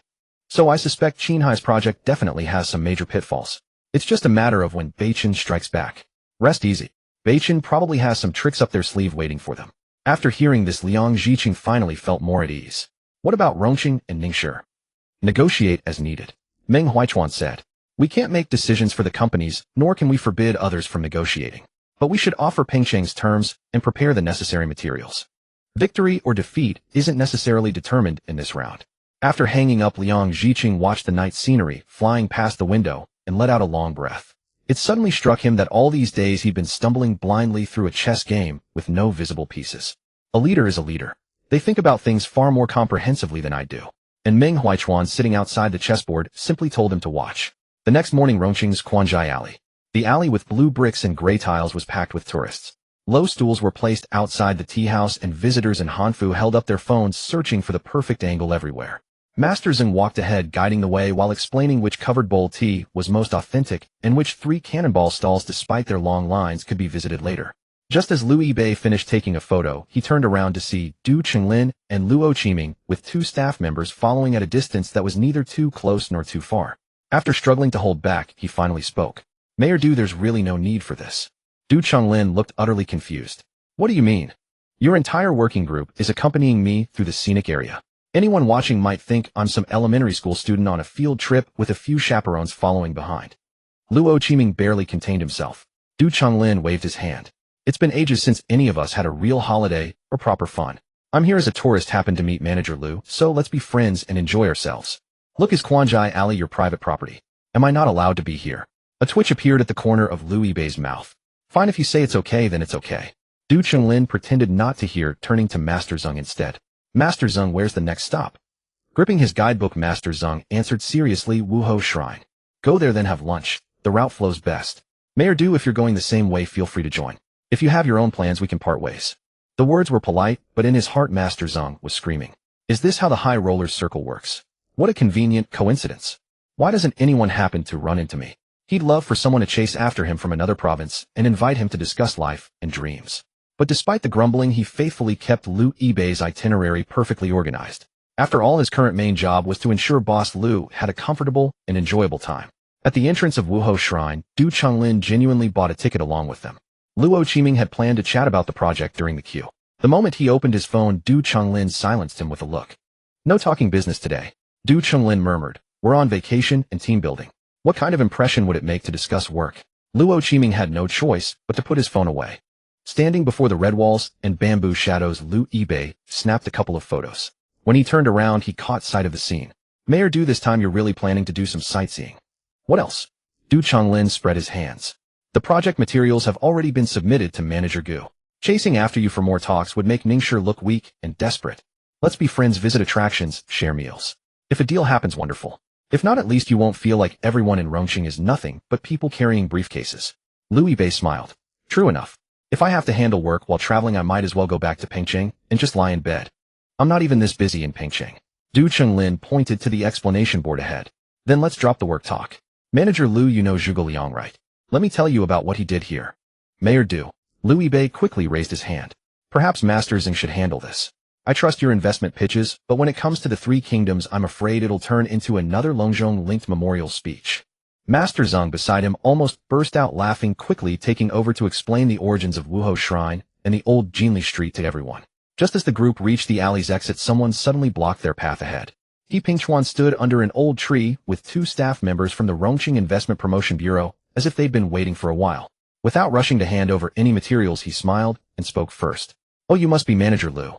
Liu Yibei stopped, glancing at Du Qinglin, then at the people before him. While the Quanzhai Alley coincidence event seems to have quite a lot of registrants today. He Pingchuan's smile didn't waver, extending his hand. Rongqing Investment Promotion Bureau, He Pingchuan. We don't have any hidden agenda. Just saw Manager Liu traveling in Rongqing and wanted to fulfill our duties as hosts. Also to formally introduce ourselves. He spoke politely, but the 2 staff members behind him held their document bags perfectly upright, clearly having done their homework overnight. Du Qinglin stood to the side, his eyes flickering slightly. Liu Yibei stared at the bulging document bag behind He Pingchuan and suddenly burst out laughing. Director He, your Rongqing hospitality is really something else. He Pingchuan's expression remained unchanged as he smiled naturally. Of course not. I simply saw the materials your company sent out. I asked them to study and do some homework. It's just that we happened to run into Director Liu here. Since the exam maker himself has come to Rongqing, shouldn't we young comrades bring our homework and let you see if we're on the right track? As he spoke, he stepped aside and pointed toward the tourists flowing in and out of the Wuho temple gates. As for the project, we'll submit the materials through proper channels to Director Gu. Today we're not discussing work. We're simply fulfilling our duties as hosts. Everything Director Liu spends during this trip to Rongqing, we Rongqing will cover. When friends come to visit, there's no reason to let them pay their own way, is there? Liu Bei was momentarily stunned. This director, he really knows how to play the game. Though he certainly wasn't short on money right now, as the saying goes, one doesn't strike a smiling face. Since he'd gone so far as to say all that continuing to hold back would make him seem ungracious. All right, Liu Bei nodded. But I should make this clear. Eating and drinking is fine, just don't bring up the project. Absolutely no slipping it in. He Pingchuan immediately responded. Contracts are Director Gu's business. Director Liu, today, you just enjoy yourself. If you're not satisfied, we'll consider it a failure of Rongqing's cultural tourism work. Behind him, a young man with glasses kept his head down, writing furiously in his notebook, his pen tip nearly catching fire. Liu Bei glanced over. A line was clearly written there: build trust through service, demonstrate professionalism through boundaries, and never turn investment negotiations into aggressive selling. He Pingchuan caught the young man's eye and cleared his throat softly. The young man's face flushed red, and he quickly flipped the page. Liu Bei laughed. Young comrade taking notes so diligently. Director Liu, I haven't been working long. The young man answered honestly. Director, he always says whether a project succeeds is one thing, but making people comfortable is another. I feel like I might never master this art of language in my lifetime. He Pingchuan waved his hand, pretending to be modest. Cut the flattery. Xiaochen, Director Liu rarely visits Rongqing, and we've just happened to come here. Why don't you tell Director Liu about our local history and culture? Yes, Director, he. Xiaochen immediately tucked his notebook under his arm and shifted into work mode. Director Liu, the Wuho Temple can be traced back to the Shuhan Jiaolai Temple, which later merged with the Zhuge Liang Shrine. The red-walled corridor you're standing on now is called a popular photo spot by many tourists, but actually, Du Chonglin rolled his eyes beside him. I'm not the only one good at acting here. He looked at He Pingchuan, his tone sour enough to season 3 bowls of ice jelly. If this year's best actor doesn't go to you, He Pingchuan, I won't bother watching the awards ceremony. Did you also prepare a cultural tourism guide for this coincidental encounter? He Pingchuan showed not a trace of embarrassment. Mayor, you shouldn't say it like that. Xiao Chan was originally rotating through the General Affairs Office of our investment bureau, and he's a local. Knowing some history and culture is perfectly reasonable, isn't it? Reasonable? Du Chonglin nodded. There's no one in the world who would dare say that's unreasonable. Xiao Chen opened his mouth, wanting to explain for his leader, but feeling it would only make things worse. Finally, he could only cast a helpless glance toward He Pingchuan. But He Pingchuan just smiled. This is called thorough work preparation. Mayor, you and your group flew from Ning City to accompany Director Liu on a tour of Quanzhai Alley. Wasn't that also to show Director Liu your sincerity? That was a coincidence. Du Qinglin's expression remained unchanged. Coincidence for us too. The 2 investment officials stood at the Wuho Temple entrance, treating the word coincidence with the gravity of a state secret. Luo Qiming and the other 2 staff members all lowered their heads, trying hard to keep the corners of their mouths from rising too obviously. Master Xing stood nearby, having completely given up on understanding any of it. He was just a tour guide paid by the day, whose original task was to make sure Boss Liu ate well and had fun. Now 3 different groups had turned their coincidental encounter into a municipal-level competition. He quietly flipped to the next page of his guide booklet. As long as he wasn't asked to lecture on investment policies, he was fine with anything. Liu Bei, having watched enough of the show, finally raised his hand to calm everyone down. All right, you few, stop fighting over best actor at the scenic spot entrance. Director, he, let me make something clear first. Rongqing's proposals are welcome, but submit the materials to Gu Qinghe, our person in charge of this sector. The Walmart and Siemens teams need to see them too. Whose conditions can actually be implemented, whose promises can actually be fulfilled. That decides who moves to the next round. I won't make decisions today nor tomorrow. I can't even decide what I'm eating this afternoon without asking Master Zeng. The project matters even less. I can't decide those on a whim. Master Zeng, having been addressed, immediately straightened his posture. Boss Liu, I can call the shots on what we eat this afternoon. But this project stuff, you really need to find the professionals for that. A glint of seriousness flashed in He Pingchuan's eyes, and he nodded crisp. That's exactly what we want. Rongqing doesn't compete for projects through friendship, and we won't ask Director Liu to make commitments now. We'll clearly write out our resource conditions, fulfillment timelines, and potential limitations. Then we'll put it all in a comparison table alongside other cities. Du Chonglin glanced at him, his expression sobering a bit. That's what I like to hear. Everyone, lay your cards on the table. Don't try to pull the wool over people's eyes with in-principle support. A project isn't won by whoever shouts loudest. It's won by whoever can actually deliver the roads, land, electricity, warehouses, and personnel. Exactly, said He Pingchuan. We've also clearly defined Rongqing's positioning. We won't compete with Pingqing for the South China Gateway, nor will we vie for Ning City's ASEAN corridor. If the project has space for a national multi-node layout, Rongqing can serve as the Western hub for intelligent warehousing and aviation cold chain logistics. How much we can handle is how much we'll commit to. We won't pad the numbers with empty promises. Liu Bei nodded. This was much easier on the ears than "we can do anything." His phone buzzed at that moment. It was a message from Gu Qinghe. The resource list from Rongqing has been received. They've proactively marked restrictions at 2 potential sites, not dodging the issues. The Walmart project team is asking if we can arrange an online presentation for the 3 city proposals. Liu Bei flipped his phone face down without immediately responding. He looked at He Pingchuan before him, then at Du Qinglin. Everyone stopped standing around. Rongqing's treating us right. He Pingchuan's eyes lit up. Of course. What would Director Liu like to eat? Liu Bei waved his hand. Ask Master Zeng. He said yesterday there was an even better place, and I'm trusting him today. Master Zeng immediately perked up, pointing toward Jinli. Let's go. I know a restaurant that's been open over 20 years. Tiny place, the environment so-so, but the flavors are absolutely top-notch. Du Qinglin glanced at He Pingchuan. Director, he is the host, can you handle spicy food? He Pingchuan laughed. For the project I can eat it.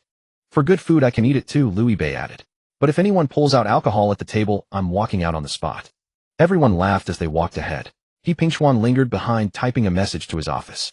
Notify the project team. Tonight complete the 3-city comparison table. Tomorrow's online meeting with Director Gu. We have an opportunity we must seize, even if the odds aren't in our favor. No sooner had he sent it than Gu Qinghe's second message appeared. The new proposal from Pingqing has a supporting metric that overlaps with the Qinghai project. It needs verification. He Pingchuan's footsteps faltered momentarily. He looked up at the laughing Liu Bei and Du Qinglin ahead, and his expression darkened. This coincidental encounter had probably only just begun. The alley outside Jinli was narrow, but turning into it revealed a hidden world. The restaurant Master Zeng mentioned had a modest facade, its sign yellowed by years of kitchen smoke, and the tables inside were packed as tightly as a subway car during rush hour. Before they even entered, the aroma of chili and Sichuan peppercorns burst forth, immediately summoning a makeshift committee of Liu Bei's cravings. This is the one, Master Zeng said, patting his chest. The ambience is simple, but the flavor is top-notch. Boss Liu, I told you yesterday it was special. Did I lie? Based on the smell, you didn't lie, Liu Bei nodded. As soon as they sat down, Xiao Chun had already grabbed the menu as if he'd just been handed his annual performance targets. Boss Liu, the must-order here is the sizzling kidney flowers. But if you don't do awful, swap it for the young ginger rabbit. The twice-cooked pork has its own finesse. They use the second-cut pork belly with just the right ratio of fat to lean. Add a portion of charred pepper, preserved eggs, and chicken shreds with cold noodles. And, he paused, flipping to the edge of the menu. Tang yuan fruit can be a sweet ending, it won't fill you up. Don't overorder the staples. These dishes are rich, and it'd be a shame to get stuffed too early. Xiao Chun added earnestly, we can dial the spice down to mild. But what they call mild here in Rongqing might be medium spicy anywhere else. Liu Bei looked up at him. Xiao Chun, are you really from the Investment Promotion Bureau, or are you sent out by this restaurant to rope in customers? Xiao Chun's ears turned red. No, it's just that being a local, it's only natural I know a thing or two right. He Pingchuan held his teacup, his tone calm and measured. It's rare for Boss Liu to visit Rongqing. He shouldn't have to worry about hitting a bad spot when he eats. Beside him, Master Zeng's mouth twitched slightly. Just yesterday, he'd been telling Boss Liu about which places had long lines and which were local favorites. Now in comparison, he felt like a wild player navigating by gut feeling, while Xiao Chun was the pro gamer with the official strategy guide. Indeed, some things are best left to the experts. But Master Zeng wasn't one to back down, quickly adding, Xiao Chun's ordering is certainly professional, but once the food arrives, you'll have to take my advice on how to eat it. Take these cold noodles, for instance. Mix them well first, but don't just flip them with your chopsticks right away, or you'll splatter chili oil all over your clothes. Liu Bei glanced at him, then at Xiao Chun. All right, today's table is quite the setup. One handles the preliminary research, the other handles the on-site delivery. Everyone laughed. The dishes arrived quickly. The sizzling kidney flowers were crisp and clean. The young ginger rabbit was so spicy it made your scalp tingle, and as he stuffed a roll of twice-cooked pork with garlic sprouts into his mouth, Liu Bei felt that everything he'd eaten before could take a back seat. He ate while snapping photos. This place works. Got fresh material for my 9-grid post. Du Qinglin picked up a piece of rabbit meat with his chopsticks, a genuine smile finally appearing on his face. Boss Liu, this is how a trip should be. Don't turn every meal into a project pitch. It wears everyone out. He Pingchuan raised his teacup. Are you trying to call me out, you old fox? No project talk today. If we've treated Boss Liu well, that's already half the mission for Rongqing. And the other half? Liu Bei asked. That half depends on whether Boss Liu is satisfied, doesn't it? He Pingchuan answered without hesitation. As the meal progressed, the atmosphere at the table completely relaxed. Du Qinglin and He Pingchuan bickered over who could handle more spice, which spiraled into who got the worst of it from the locals during their days working grassroots. Luo Qiming listened from the side, thoroughly entertained. No one pulled documents from their bags, and no one raised a glass shouting about the depth of their bond. Liu Yibei was rather pleased with this sense of restraint. When they were full and satisfied, he wiped his hands, picked up his phone, and stood. What a coincidence, everyone's here today. Du Qinglin and He Pingchuan exchanged a glance, grinning, but saying nothing about the coincidence. Liu Yibei smiled and continued. Then let's take a group photo and contribute a shot to my 9 grid. Today's the last day of my Rongqing trip. Tomorrow I'm heading back to Pengqing to crash. Great. He Pingchuan immediately rose. Xiaoqin, find a spot with good lighting. Xiaoqin instinctively pulled out his phone, then caught himself, and hastily handed it to Master Zeng. Master Zeng, if you would. Master Zeng took the phone and instantly reclaimed his professional territory. Everyone squeeze in a bit closer. Don't let that neon sign block your face. Mayor, do stop being so stiff. Smile, like you've already got it in the bag. You little, watch your mouth. Du Qinglin laughed and cursed. Click, the photo was captured. Liu Yibei glanced down at it, nodded with satisfaction, then put away his phone, his smile fading slightly. Since we're all here so coincidentally, let me be straight with you. The table fell silent. Beichen's projects won't be won just because someone's closer to me. Pengqing Ningshi, same for Rongqing. Beichen has always cared about only one thing: capability, real delivery, and whether services and policies can be put down on paper. Whoever has the better terms and can honor their promises. That's who Director Gu and the project team will talk to. Don't let me end up seeing a pile of in-principle support and active coordination. No matter how prettily those are written, they can't serve as a warehouse, and they sure can't power the cold chain equipment. Luo Qiming instinctively glanced at the document bag beside him, then quietly pushed it further under his chair. Fortunately, the proposal from Ningshi was solid enough. If they had to go through it line by line, at least he wouldn't need to find a hole to crawl into on the spot. He Pingchuan's expression turned serious. Understood. What Rongqing can offer will spell out clearly. What we can't will also write down. If we don't get the project, it's because our terms aren't good enough. If we get it and fail to deliver, that's us tarnishing our own reputation. We won't let Boss Lu shoulder any risks. Du Qinglin nodded as well. Same goes for Ningshi. Let's all honestly compare our work. Whoever cheats ends up at the bottom. Liu Yibei raised his teacup. Then that's settled. Let everyone rely on their own merits. No underhanded tricks. After the meal broke up, He Pingchuan and Du Qinglin each left with their teams. Master Zeng drove Liu Yibei back to the hotel to collect his luggage. When the car pulled up at the hotel entrance, Liu Yibei transferred the fare and fuel costs for the past few days, plus an extra tip. Master Zeng looked at his phone and quickly waved his hands. Boss Liu, the agreed amount is enough. I can't accept anything more. Then consider it a deposit. Liu Yibei dragged his suitcase inside. Next time I'm in Rongqing, I'll still be looking for you as my guide. Master Zeng froze for a moment, then broke into a grin that showed all his teeth. You got it. Next time I'll upgrade my food map for you. Guaranteed professional. Liu Yibei had just finished checking out when Gu Qing's call came through. Boss Liu, there's a new development in Pengqing. What is it? Let's hear it. Mayor Han Changfeng is demanding the working group form an internal record, with the gist being that Beichen's failure to finalize a landing plan is delaying the project's progress. He also said that if Beichen can't provide an investment intent soon, there's no reason to keep reserving the supporting resources long-term. Liu Yibei's hand paused on his suitcase handle. Aren't those supporting resources overlapping with Qin Hai's? That's exactly why he's trying to define the narrative first. Gu Qing has said, her voice calm. He's framing the resource conflict as Beichen's delay. Standing by the floor-to-ceiling window in the hotel lobby, watching the sky darken outside, Liu Yibei suddenly smiled. All right, my trip's over. Book me the earliest flight back to Pengqing. There was a brief silence on the other end. Understood. I'll flag these issues and wait for your decision. Liu Yibei picked up his suitcase. Then let's go back and see how Mayor Han plans to spin black into white. Early the next morning, Master Zeng parked the car punctually at the hotel entrance. After getting out, he walked around to the trunk and with practiced ease helped Liu Yibei lift out his suitcase. Mr. Liu, did you rest well last night? Liu Yibei stifled a yawn. The phone call from Gu Qinghe the previous night had left his mind buzzing with thoughts of Han Changfeng and supporting indicators, so he hadn't slept early, though the hotel bed was indeed soft enough. Very comfortable. He patted the suitcase handle. Let's get going. Master Zeng stepped on the accelerator and pulled out of the hotel, seizing the last chance to play tour guide. He gestured out the window, pointing out which elevated road tended to jam in the morning and which breakfast joint was worth a detour. Liu Yibei leaned back in the rear seat and smiled as he listened. Master Zeng, you really know your service. Next time I'm here, I'll follow your lead on where to eat in Rongqing. Absolutely, Master Zeng chuckled. Next time I'll prepare a full guide a month in advance. No one can outdo me, let alone someone from another industry. The car stopped at the airport departure level. Master Zhang placed the luggage on a trolley and stepped back 2 paces. Mr. Liu, safe travels. Thanks, Liu Bei waved. See you next time. He pushed the trolley into the VIP passage and the whole process, security check boarding waiting, went as smoothly as if the system had a speed boost. Before long the plane pierced through the clouds, leaving behind Rongqing's lingering spicy memories. A few hours later, Pingcheng Airport. Meng Yi had been lurking at the arrival gate for ages, his hair looking like it had just had a fierce brawl with a pillow, and he was holding 2 iced Americanos. When he spotted Liu Bei emerging, he jogged over. Brother Bei, you're finally back. While you were on your trip, I was cooped up in the office, practically suffocating. Sister Gu's been holding 3 meetings a day. I haven't even dared to open my game. Liu Bei took the coffee and sipped it. Oh, really? I'm not so sure. Let me see your League of Legends match history. Forget it, let's not go there. Haven't you always wanted to lead on your own? Meng Yi was taken aback. Huh, I won't be at the meeting later. Liu Bei walked toward the parking lot. I'm going back to catch up on sleep. You and Gu Qinghe handle it. Meng Yi's steps faltered for a beat. Brother Bei, this is such a big deal, and you're sending me. Why not? Keep hiding at home as some keyboard warrior. Liu Bei opened the car door, his tone casual.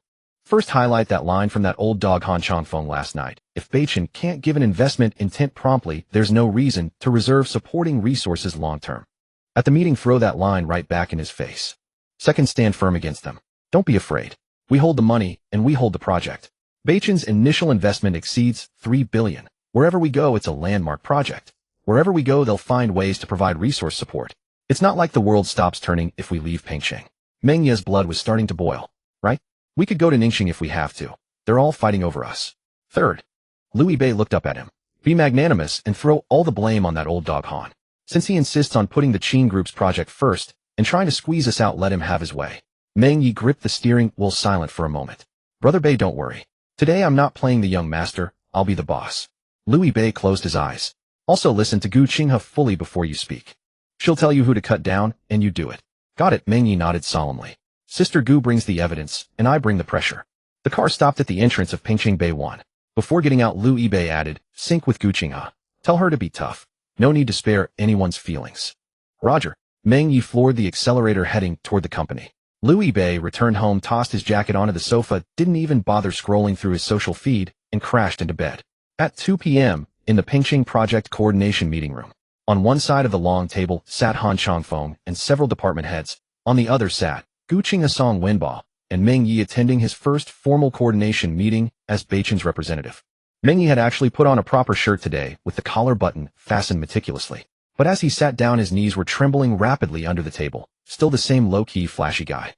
Gu Qinghe leaned in and whispered, don't be nervous. Just do what Mr. Liu said. Meng Yi took a deep breath. I'm not nervous. Then stop your legs shaking. Meng Yi immediately pressed his legs down. I'm not shaking because I'm nervous. Han Changfeng opened the file in front of him, his tone calm. We've always valued Beichen's project. But resources are limited, and there's a time window for project progress. Qinghai has already completed its initial capital injection. Beichen has yet to confirm its implementation plan, so it's hard for the government to keep resources idle indefinitely, waiting for an uncertain commitment. He spoke flawlessly, as if merely discussing procedures. But Meng Yi suddenly smiled. Mayor Han, that's quite a reasonable point you've made. Han Changfeng looked up at him. So what does Beichen propose? Meng Yi slid a printed record of the phone conversation to the center of the table. What we mean is, you said the same thing yesterday. If Beichen can't provide an investment intent promptly, there's no reason to reserve supporting resources long-term, right? The room fell silent. Han Changfeng's smile faded a bit. Meng Yi continued, but the problem is, it's not that we won't sign, it's that we can't. In Pengcheng's new proposal to Beichen, the bonded warehouse support, cold chain capacity, and power expansion quotas overlap, with some resources reserved for the Qinghai project. You can't allocate one set of resources to 2 companies. What are you asking Beichen to sign? Thin air. A department head nearby frowned. Mr. Meng, watch your wording. My wording is already quite careful. Meng Yi leaned back. Should I call it a resource-sharing virtual industrial park? Doesn't that sound more high-end? Gu Qinghe took over, and the projection screen lit up. Beichen has commissioned a professional team to cross-check public filing information and the written materials provided by the working group. This shows that the power expansion node for the Qinghai project is marked as Q3 2027, while in Beichen's proposal it's written as can be guaranteed simultaneously. She turned to the next slide. In other words, the so-called simultaneous guarantee doesn't actually exist at present. What Walmart and Siemens require are verifiable, operable infrastructure conditions, not verbal promises that might come true 2 years later. If Beichen signs an intent on this basis, it would be irresponsible to our partners and investors. Han Changfeng tapped his fingers on the table. Project construction can be phased in stages. The government will coordinate. Then put it in a formal commitment, Gu Qinghe said, looking at him. Responsible unit completion date, breach liability. Not one can be missing. Han Changfeng didn't answer immediately. Meng Yi seized the opening and drove the point home. Mayor Han, you just said you shouldn't keep resources idle for an uncertain intent. Then Beichen shouldn't risk over 3 billion in initial investment on uncertain support either. If Pengqing really thinks Qinghai is a better fit, we'll gracefully step aside. Give them the land and resources. Beichen will take its money and project elsewhere. Rongqing and Ningxing are both waiting for us. It'll save everyone the hassle. At those words, the faces of several department heads who had been mere bystanders changed. Han Changfeng stared at Meng Yi, his gaze finally turning cold. Young man, investment promotion isn't a game of spite. Beichen isn't here to play games either, Gu Qinghe replied calmly, but without backing down. We're only asking for facts and written conditions today. If Pengqing can't provide them at the moment, Beichen will honestly include this in the project assessment report. As for any internal records that shift the blame for delays on Beichen, we will demand corrections and reserve the right to submit complete materials. Meng Yi felt that Gu Qinghe's words were even more ruthless than his own part. When a professional unleashes their full power, even the health bar gets deducted in segments. The meeting fell into a brief standoff. Han Changfeng closed the file and regained his calm tone. Since Beichen's stance is so clear, the working group will double-check. However, I hope your side will be prudent. Opportunities in Pengqing don't come around all the time. Meng Yi stood up and helped Gu Qinghe gather the documents. I'll return that sentiment to you, Mayor Han. Beichen's opportunities don't come around all the time either. Gu Qinghe nodded to everyone. Please record today's meeting minutes verbatim. Beichen will discuss the next steps only after receiving written conditions that can be fulfilled. As the two walked out of the meeting room, Meng Yi's back was already soaked with sweat. He was about to text Lu Yibei, "Brother Bei, I held the line," when his phone buzzed first. Gu Qinghe glanced at the screen, her expression darkening. What's wrong? Meng Yi asked. A local finance account just posted an article. Gu Qinghe handed him the phone. The headline was bold: Beichen Capital's project yet to land. Pengqing's 3 billion supply chain project may face new uncertainties. Meng Yi stared at the words, his excitement gradually fading. That old dog Han is going to play the media game with us. Mr. Meng Yi turned around. Gu Qinghe hugged her folder, her tone still calm. I've been working at Beichen for quite a while now. I should at least meet the boss and report in person, right? Meng Yi blinked, thinking for a moment. True. He slapped his forehead. Brother Bei is probably home catching up on sleep. I'll take you there. Gu Qinghe nodded.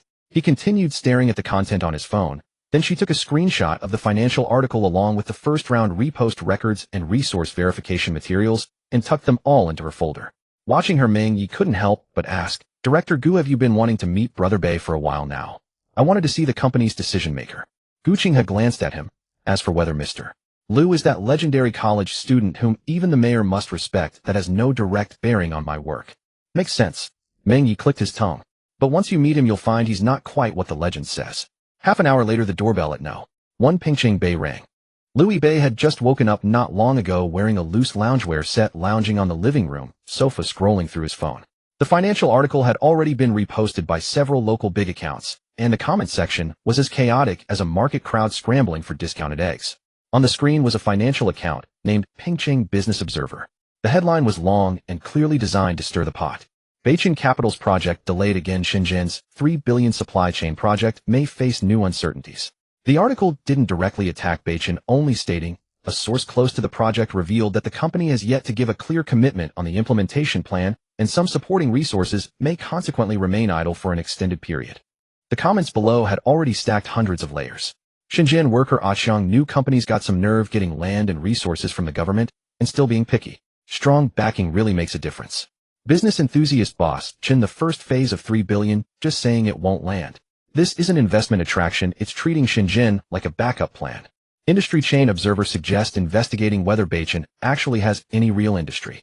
Don't let it just be a scam to extract policy benefits while everyone else plays along. Lu Yibei looked at it for 2 minutes, swiped his finger, and exited directly. Couldn't understand it. Didn't bother to. When the door opened, Meng Yi entered first, followed by Gu Qinghe. Gu Qinghe was dressed in her usual sharp professional suit today, folder and hand hair perfectly in place. She scanned the living room upon entering, then fixed her gaze on Lu Yibei, her expression even more solemn than it had been in the meeting room. This was the first time she had seen Beichen's true boss this closely outside the company. Hello, Mr. Lu. I'm Gu Qinghe. Liu Bei didn't look up, just shifted to a more comfortable position, crossed his legs, and continued looking at his phone. I know. He gestured toward the sofa across from him. Sit. Gu Qinghe paused for half a second, then walked over and sat down. Meng Yi meanwhile deftly grabbed 2 bottles of water from the fridge, handed one to Gu Qinghe, and started chugging the other himself. Brother Bei, how did I do at today's meeting? Not bad. Liu Bei didn't raise his head. A lot calmer than when you're gaming and get ambushed in the bushes. Meng Yi was about to retort, but Gu Qinghe had already opened her folder. Mr. Liu, let me report on the situation. At today's coordination meeting, Han Changfeng insisted that Beichen must issue an investment intent as soon as possible, otherwise he couldn't continue to reserve the relevant resources for the project. We've made it clear that the current plan has substantial resource overlap and Beichen will not sign for conditions that cannot be fulfilled. The meeting minutes are being finalized. Song Wenba has backed up the materials and recordings, and the verification documents for the power supply, bonded warehouse allocation, and cold chain capacity will also be archived concurrently. Also, the original account that posted the financial article hasn't been registered long, but the first round of reposts was very concentrated. We can't prove the source, but it's clear they want to establish the impression that Beichen is stalling the project. Liu Bei finally put down his phone after hearing this. Based on the current situation, we definitely can outplay them at this game of public opinion. Meng Yi frowned. So we just let it go? They're good at this, we're not. Liu Bei shrugged. I don't even have a Weibo account. Gu Qinghe almost lost her composure, but quickly regained her professional expression. Should Beichen release a clarification then? No rush. Liu Bei looked at her. Director Gu, you don't need to worry about any of this. I only need to tell you one thing. The Qin family and Old Han's project is doomed. That you can be certain of. The living room was silent for 2 seconds. Gu Qinghe didn't ask why. She just tightened her grip on the folder and nodded. Understood. Just do your job as usual. Liu Bei continued. Fulfill our duties as the client. Handle the requirements from Walmart and the technical specifications from Siemens exactly as they should be handled. Go on the inspection trip to Ning City as planned. Don't let them think we're just treating them as a backup. Rongqing is too far, I can't spare the time recently. Have he Ping Xuan and his team come to Pingqing to talk with you. Materials, data, conditions, all through proper channels. Whoever performs well gets the opportunity. Whoever doesn't gets replaced. Gu Qinghe's gaze gradually steadied. Before joining Beichen, her biggest worry was that the boss would be young, wealthy, and full of whims, constantly changing directions and treating the professional team as errand runners. But now, apart from his casual way of speaking, Liu Bei at least knew what should be left to the professionals. All right, Mr. Liu. She closed her folder. I'll proceed according to the evaluation criteria. For the public opinion part, we'll only preserve evidence, not engage in futile confrontation. Right? That would just be a waste of your time. Liu Bei nodded. Director Gu, just do your job normally. He paused, then added another line. Public opinion is a fickle thing.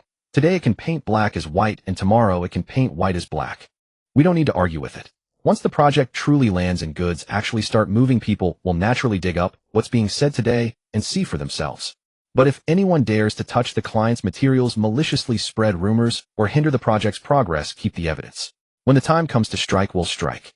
Gu Qinghe responded, understood. I'll make sure all communications between the project team and external parties are documented so no one can exploit information asymmetry. After saying that, he turned to Meng Yi. Meng Yi, drive me to the university. Got some things to do. Now, Meng Yi was taken aback. You just woke up, don't you want to rest a bit more? Any more lying around, and I'll go soft. Liu Bei got up and went into the room to change. Let's go. Gu Qinghe took the hint and excused herself, taking the meeting minutes and materials with her, planning to head back to the office and keep an eye on the next steps. Half an hour later, Meng Yi's car stopped in front of the administrative building at Pingqing University. Brother Bei, what are you here for? Liu Bei got out of the car, straightening his collar. I promised Vice President Su that once Beichen really got going, I'd give priority to this year's graduating class from Pengda. Meng Yi blinked. You actually remembered that. I'm not you. Liu Bei glanced at him.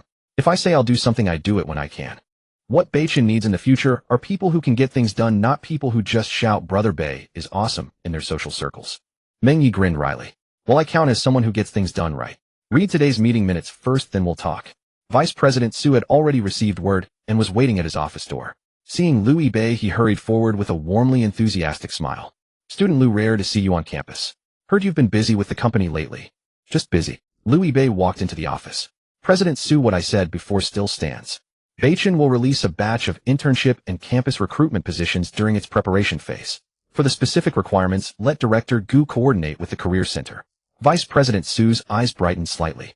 He didn't know how substantial Beichen's foundations were, but a project with an initial investment of 3 billion courted by several cities would be attractive enough to students even if it only released a few positions. No problem. he said immediately. The school's career center will fully cooperate. We won't do any backdoor deals.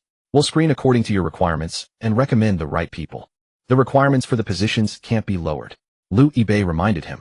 Work isn't a dinner party. Those who come in need to actually contribute.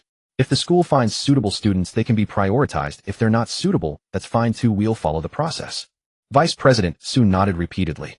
That's how it should be. What we fear most is the company giving face and the student not having the skills, leaving both sides embarrassed. The Career Center will do preliminary screening, and we will never push students with quality issues to Beichin. Let's do it that way. Liu Yibei nodded. With business done, he didn't stay long.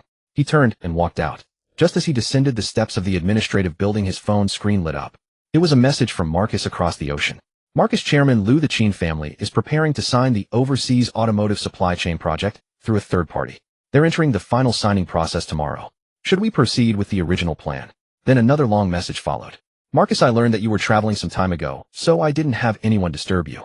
And a small gift. Of Volkswagen brand has a long-aged vehicle in stock, and coincidentally, a friend of mine's company also has a similar model sitting idle. I took the liberty of arranging both cars to be shipped to China as a gift, as a token of thanks for your help in resolving the chip issue for Volkswagen earlier. By my estimate, they should be arriving at port soon and delivered to Pingcheng within 2 to 3 days at the latest. You don't mind, dear director. He said they were long-aged cars, but Liu Yibei saw right through it. Marcus, sitting where he was, wouldn't use 2 inventory cars as a favor. What he was sending was his goodwill and a way to lock the relationship between them. What Volkswagen lacked most wasn't 2 more cars to sell, but a channel that could stably connect with the SJI group and ensure the chip supply could no longer be strangled. And Liu Yibei happened to be that key. Liu Yibei stopped, a slow smile creeping onto his face. He looked up at the sky above the distant teaching building and replied, Well then, thank you, Marcus. Across the ocean, Volkswagen Group headquarters in Deutschland. The sky outside Marcus's office window was overcast, with several office buildings standing quietly in the distance like a row of dutiful employees waiting for their year-end reviews. The secretary holding the confirmed shipping documents stood before the desk. After hesitating for a long moment, he finally spoke. Chairman, is it really necessary for us to send such an extravagant gift? Marcus didn't look up, still flipping through a set of delivery data from the Chinese market. The secretary gritted his teeth and continued. Those are Lamborghini Venenos and an Apollo Sun God. Countless people would pay a fortune just for the chance to own one, and we're simply giving them away. Besides, Chairman Liu is himself a shareholder of Volkswagen. By helping the company solve the chip crisis, isn't he also helping his own investment? Silence hung in the office for 2 seconds. The next moment, Marcus slammed the table hard. Shut up, you fool. The secretary flinched, the documents in his hands nearly falling to the floor. Marcus stood up, pointing at the delivery report on the desk. His expression was as grim as if the board had just grilled him for 3 hours straight on why profits hadn't risen. That's the extent of your vision. Volkswagen has plenty of shareholders. Why haven't any of them stepped up to solve the problem? All they do is support you in their hearts, cheer you on in spirit. When real trouble hits, they sit in board meetings, pound the table, and say management needs to come up with a plan, then they just wait for their year-end dividends. The secretary lowered his head, not daring to utter a single word. Marcus continued coldly. Who actually steps in to help you? Who came through when we were choked by the chip shortage and our Chinese market deliveries were about to collapse? No one. At the end of the year, all they'll do is demand to know why we made so much less money. They won't care why you couldn't get the chips, why you lost the Chinese market, or why consumers had money in hand but couldn't buy a car. He picked up the 2 vehicle transport orders from the desk, his voice dropping slightly but gaining weight. These 2 cars aren't gifts. They're goodwill. It's the personal bond between me, Marcus, and Chairman Liu. As long as I hold this position, Chairman Liu will recognize me. When Volkswagen faces real difficulties in the future, he'll at least look upon this favor and use his network to pull me out of trouble. The secretary finally raised his head and asked cautiously, but are 2 cars really worth it? Marcus looked at him and suddenly smiled. Do you know how many orders a stable automotive-grade chip supply line can secure for Volkswagen in China? The secretary shook his head. Exactly. You don't know. Marcus slid the transport orders back into the folder. That's why you only see 2 cars. What we're sending out are 2 collector cars. What we get in return could be supply chain security for years to come, or even a director genuinely willing to work for the group's interests. Even my elementary school son could do this math, you fool. The secretary swallowed hard. But Chairman Liu might not keep helping us just because of 2 cars. Of course he won't. Marcus replied quickly. That's where you've misunderstood from the start. I'm not buying his connections with cars. People of real value are the ones most annoyed by those who come asking for this, and that right away. Do you think Chairman Liu can't afford these 2 cars himself?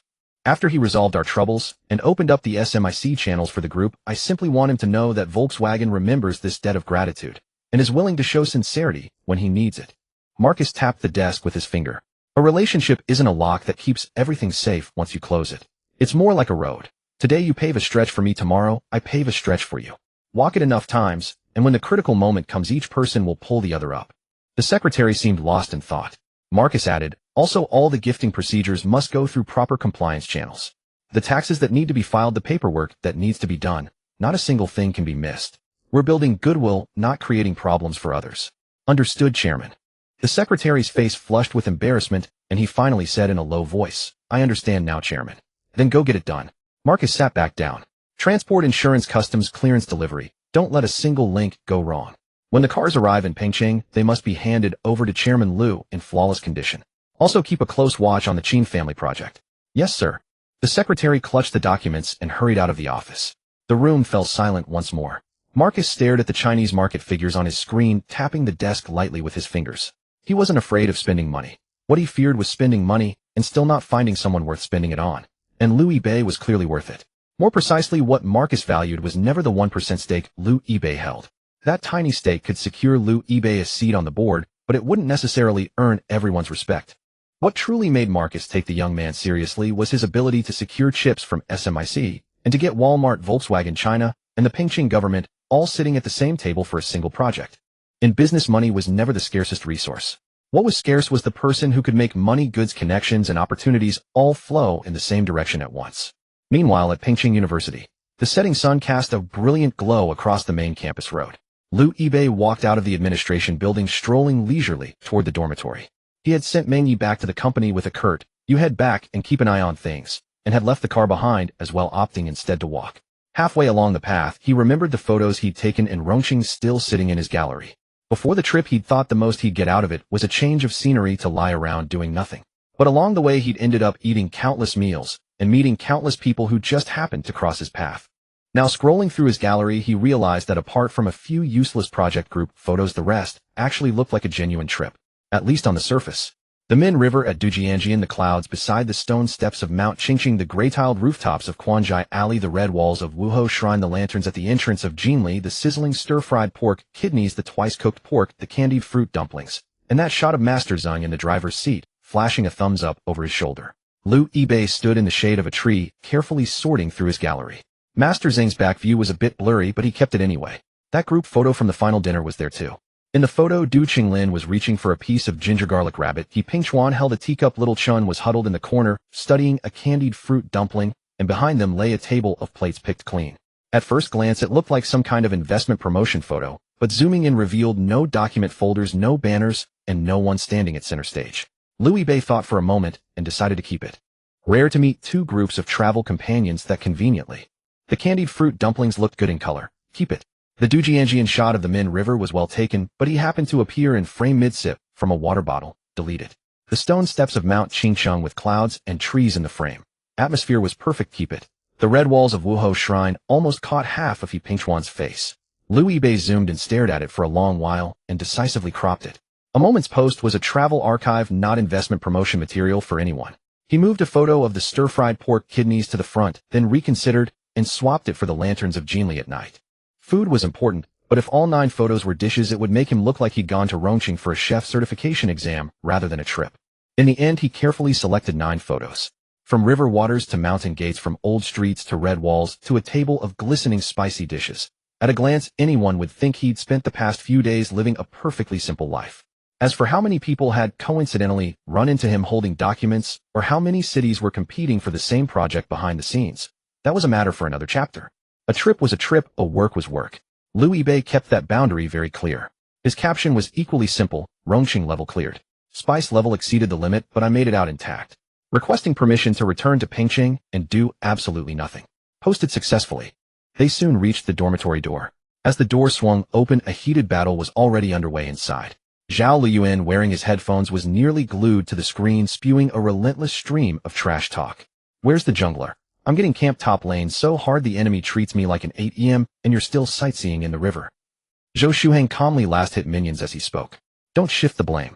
When you were 0-5, I warned you the enemy top laner was a one-trick. So what if I'm 0-5? Once I farm up 1 Q, and I'll smash him. Zhao Liyuan refused to back down. Chun Jiashu, sitting in the farthest corner, was typing furiously when he suddenly yelled, "Stop arguing. Let's group for a team fight. We can win this. The noise of the door opening finally drew the attention of all three. Liu Bei leaned against the doorframe, first raised a hand to straighten his collar, then gave a flashy toss of his fringe, and finally spread his arms wide like he was returning triumphant from some red carpet. Long time no see, my sons. Your daddy is back. The dorm fell silent for barely a second. Get lost.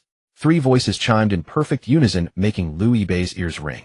Zhao Liyuan ripped off his headphones and slapped the table in frustration. You finally remembered to come back. While you were living the high life in Rongqing, I was here getting my Dao heart shattered by Zhou Shuhang's trash talk. Zhou Shuhang didn't even turn around. I'm just stating the objective fact that you're bad. Chen Jiashu also took off his headphones, but his gaze had already locked onto the empty suitcase in Liu Bei's hand. Where's the local specialty food? Didn't bring any. Then what did you come back for? Chen Jiashu's face turned instantly. The door's behind you. Goodbye. Liu Bei laughed and shoved his suitcase toward his bed. You three really treat me like a mobile food delivery cabinet. What else would we treat you as? Zhao Lian said with full confidence. Your moments had 9 photos. 8 were food, and the last one was also food. Did you go to Rongqing for sightseeing, or to participate in a Southwest stomach capacity test? Can you even talk? Liu Bei pulled out a chair and sat down. That's called experiencing the local food culture. Zhou Shuhang shot him a glance. Quite the comprehensive experience. Dujianjian Qingqing Mountain Quanzhai Ali Wuho Shrine, Jinli plus a group of people who clearly aren't ordinary tourists. You could tell that. Obviously, Zhou Shuhang said. Who sits that straight while eating with travel companions? Their chopsticks looked like they were holding fountain pens. Liu Bei didn't respond. Instead, he pulled a charging cable from a drawer and plugged in his phone. Stop analyzing my moments. Are you guys playing this round or not? Zhao Liyuan immediately put his headphones back on. We're playing. Since Brother Bei is back, sit down and give me some live coaching. If we don't win this round, I'll write my surname Zhao upside down. Writing it upside down is still Zhao, Chen Jiashu added with a deadpan. The dorm erupted into chaos again. Liu Bei watched for 2 minutes and quickly understood the trio's gaming ecosystem. Zhao Lian was shouting, I can carry. Yet his last hit count was lower than the enemy supports. Zhou Shuhang looked the calmest, but his fingers were pounding the keyboard as if trying to break the keycaps. Chen Jiashu was the only one seriously studying tactics, but every time he was about to engage, Zhao Liyuan would charge in first and soak up all the enemy's abilities. Zhao Li and Liu Bei couldn't help but say, can you wait for your team before starting a fight? Not a single second of waiting. Zhao Liyuan said with righteous conviction. I'm engaging for my brothers. That's not engaging. That's serving yourself as a feast. Zhou Shuhang shot back instantly. They're treating you as the first course. Chen Jiashu let out a long sigh as he stared at his grayed-out screen. Brother Bei, how about you come and lead us to a win? The 4 of us are finally together. Liu Bei placed his charging phone on the desk and put on his headphones. Alright, let me show you what a max-level performance looks like after a trip to Rongqing. Zhao Liyuan's eyes lit up. What are you playing? Support. A big boss like you plays support. This is resource allocation, Liu Bei said as he entered the game. You guys carry, you all handle the support duties. Clear division of labor. Meanwhile, in the girls' dormitory, Zhang Zihan was scrolling through her moments from bed when she refreshed and saw Liu Bei's 9-grid post. She tapped on the first photo of the Min River, then flipped through Qingqing Mountain red walls and a screen full of delicacies, clicking her tongue twice. This guy really knows how to enjoy life.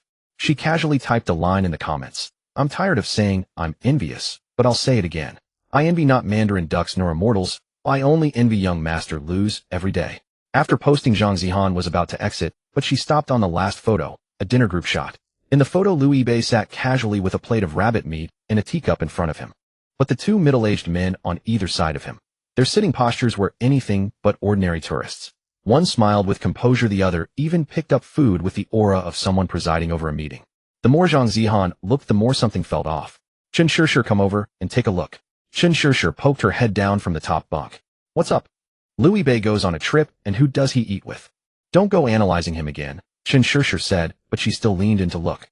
The 2 stared at the photo for a long while, then Chen Shishir adjusted her glasses. That guy on the left? I think I've seen him in the news. I think so too. Zhang Zihan's eyes lit up. She immediately cropped the photo and opened Baidu's image search. The loading circle spun for 2 seconds, then a string of similar images and public information popped up. Deputy Director of Rongqing Investment Promotion Bureau, He Pingchuan. Deputy Mayor of Ning City, Gui Province, Du Chenglin. Zhang Zihan's expression slowly froze. Chen Shishir fell silent too. She looked at the photo again and lowered her voice. Zihan, don't spread this around in the class group. Public records show their titles, but that doesn't mean they were discussing business with Liu Bei. If you shout it out, the next thing will be Deputy Mayor dines with Liu Bei, and it'll become another campus hot topic. Zhang Zihan pouted. I didn't say they were dining with him. I just said Liu Yibei's travel entourage is ridiculous. It's about the same meaning. Don't worry. Zhang Zihan waved her phone. I'll only put it in the comments on moments. The shock within my circle of friends can't be kept bottled up. After a few seconds, Zhang Zihan took a deep breath, switched back to moments, and typed another comment in a flurry. Master Liu, you go on a trip, and even have cadres tagging along. I thought I was overestimating you, but it turns out I was still underestimating you. Chen Shishir looked at her. You're really going to post that? Why not? Zhang Zihan said with confidence. This is my way of reasonably expressing shock. At the same time, Cheng Xiu was revising her resume in a coffee shop off campus. She too saw Liu Yibei's moments post. First she felt a bit hungry from the food photos, then she clicked on the last group shot. Zhang Zihan's comment was already hanging below, especially conspicuous. Following her hint, Cheng Xiu searched and saw the public records, then her finger paused on the screen. Deputy Director of Rongqing Investment Promotion Bureau, Deputy Mayor of Ning City. She suddenly recalled the Liu Yibei on the yacht, relaxed without a trace of arrogance, and then remembered the scene when Qin Xiaohui had personally come to find him. So she hadn't misjudged him before. She just hadn't seen the whole picture. Did I stumble into the imperial court? Cheng Xiu murmured softly. She closed her laptop and stared at the dinner photo of Liu Yibei, her gaze gradually growing more thoughtful. On the yacht that day, she had thought she was proactive enough and had enough tact. Offering a bottle of sparkling water, chatting about internships, and adding him on social media after a group photo. None of it seemed too deliberate, and it left room for both sides. Looking back now, those little schemes felt like setting up a stall at the entrance of a max-level player's novice village. But the more that was the case, the less Cheng Xiu wanted to give up easily. She would have to find an opportunity to get closer to this young Master Liu again. As night deepened at the Meng residence, Meng Yi returned home, and for once he didn't rush to his room with his phone. As soon as he walked in, he saw Meng Huaichuan sitting on the living room sofa holding a newspaper, but his gaze wasn't on it. Dad, you're still awake.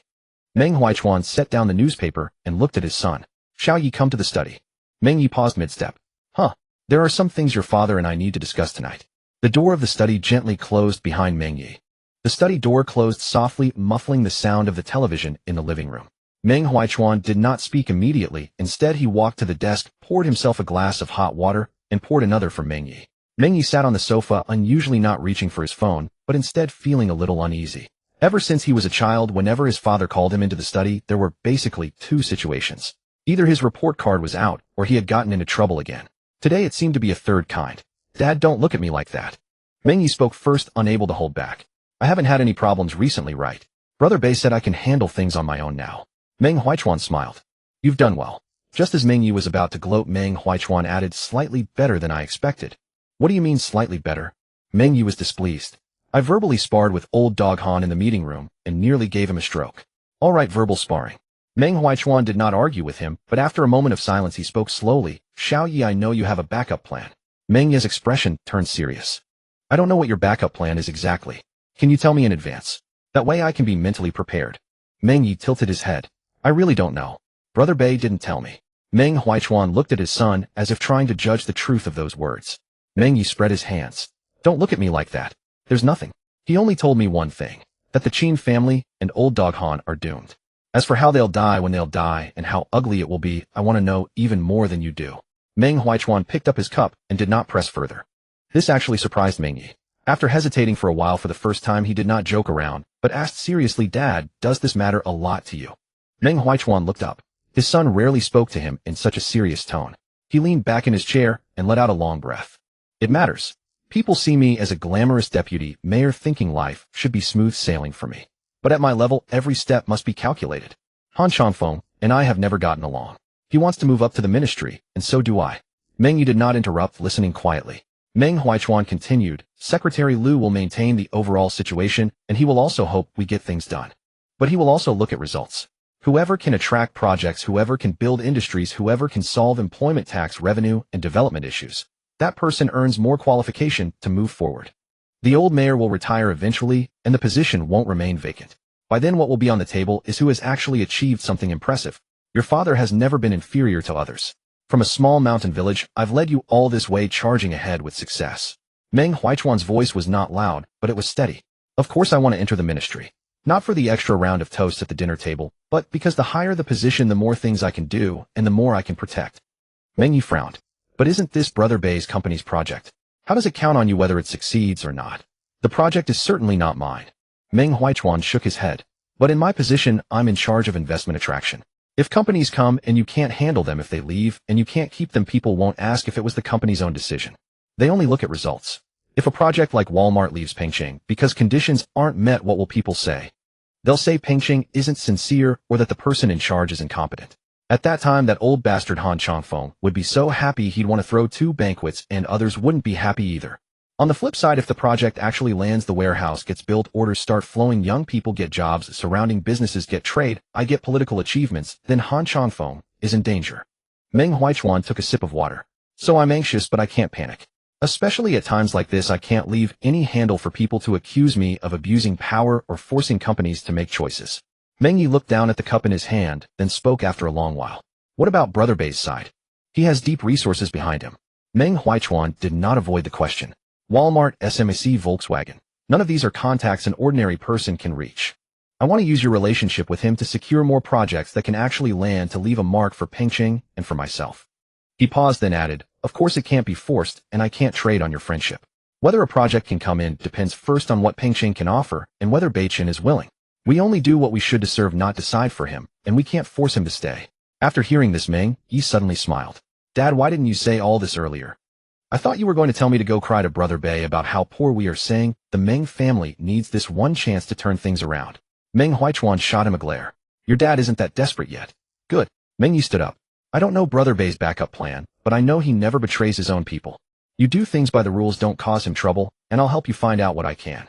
Meng Huichuan looked at his son, was silent for 2 seconds, then scolded with a laugh. First, get your own work straight. Of course. Meng Yi patted his chest. I'm now President Meng of Beichen Capital, certified by Brother Bei. First, change that habit of nervously shaking your leg. That's tactical leg shaking. The father and son looked at each other and both laughed. A few days later at Pengcheng University dormitory, Louis Bei packed his backpack, ready to return to Pengcheng Bei No. 1. Recently things at Beichen have been coming one after another, and he couldn't be bothered to shuttle back and forth between 2 places every day, so he decided to move back.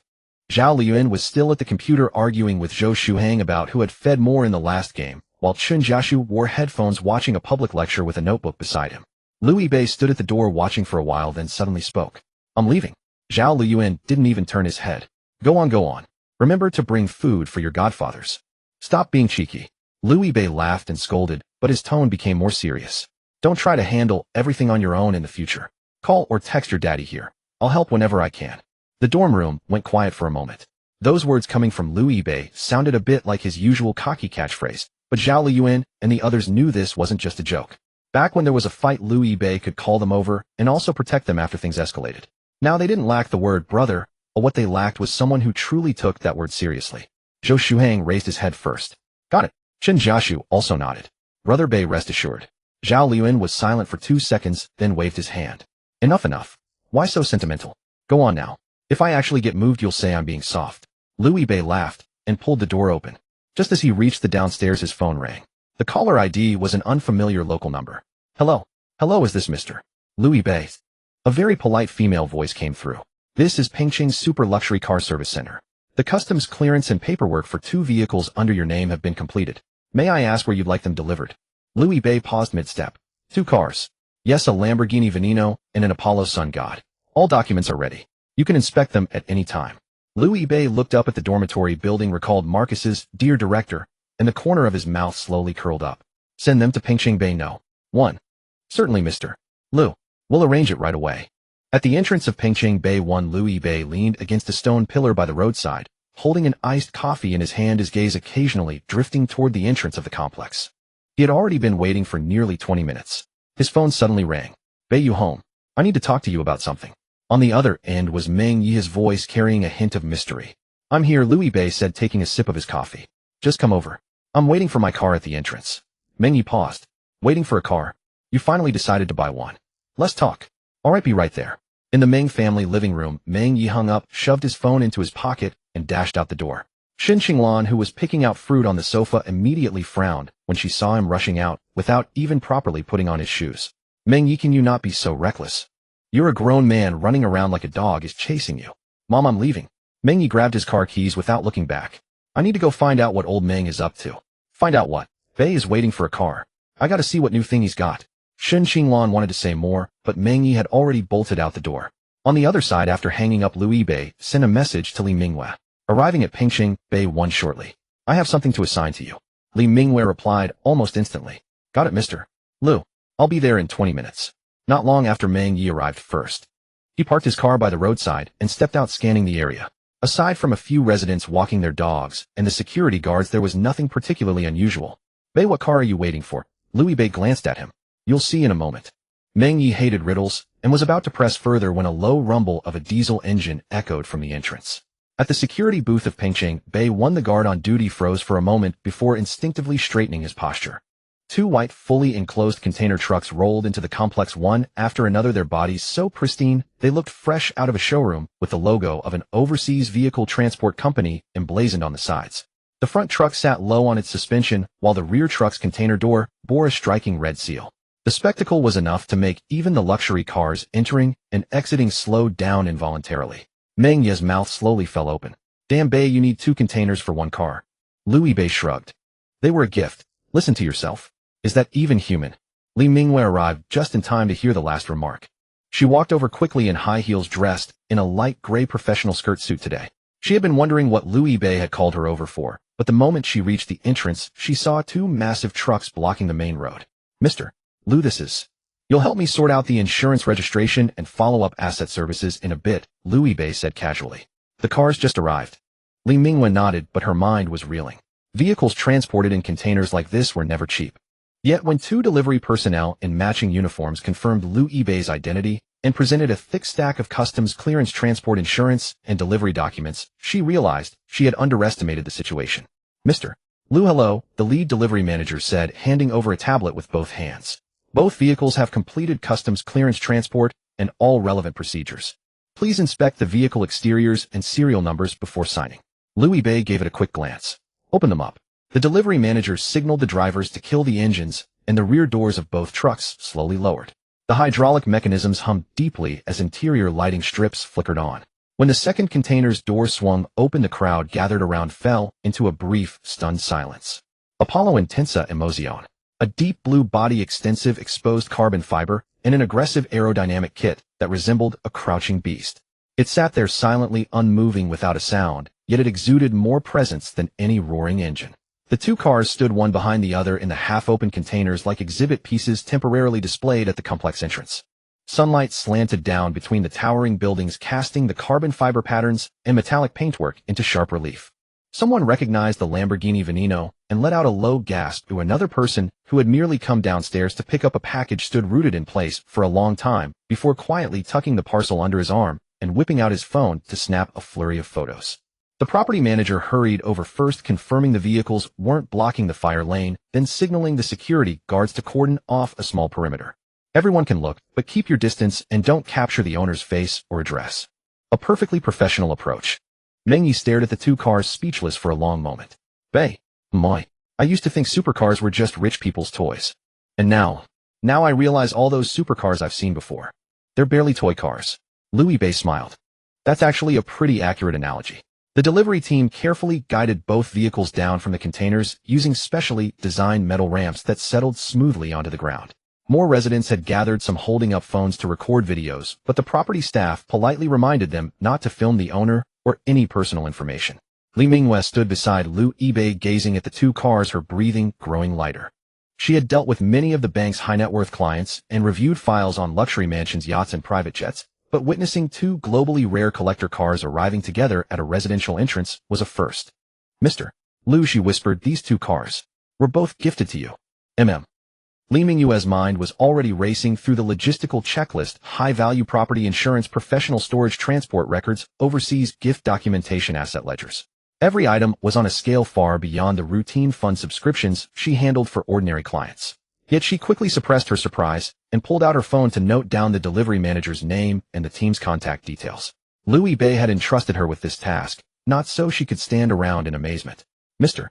Lu, I'll verify every document item by item.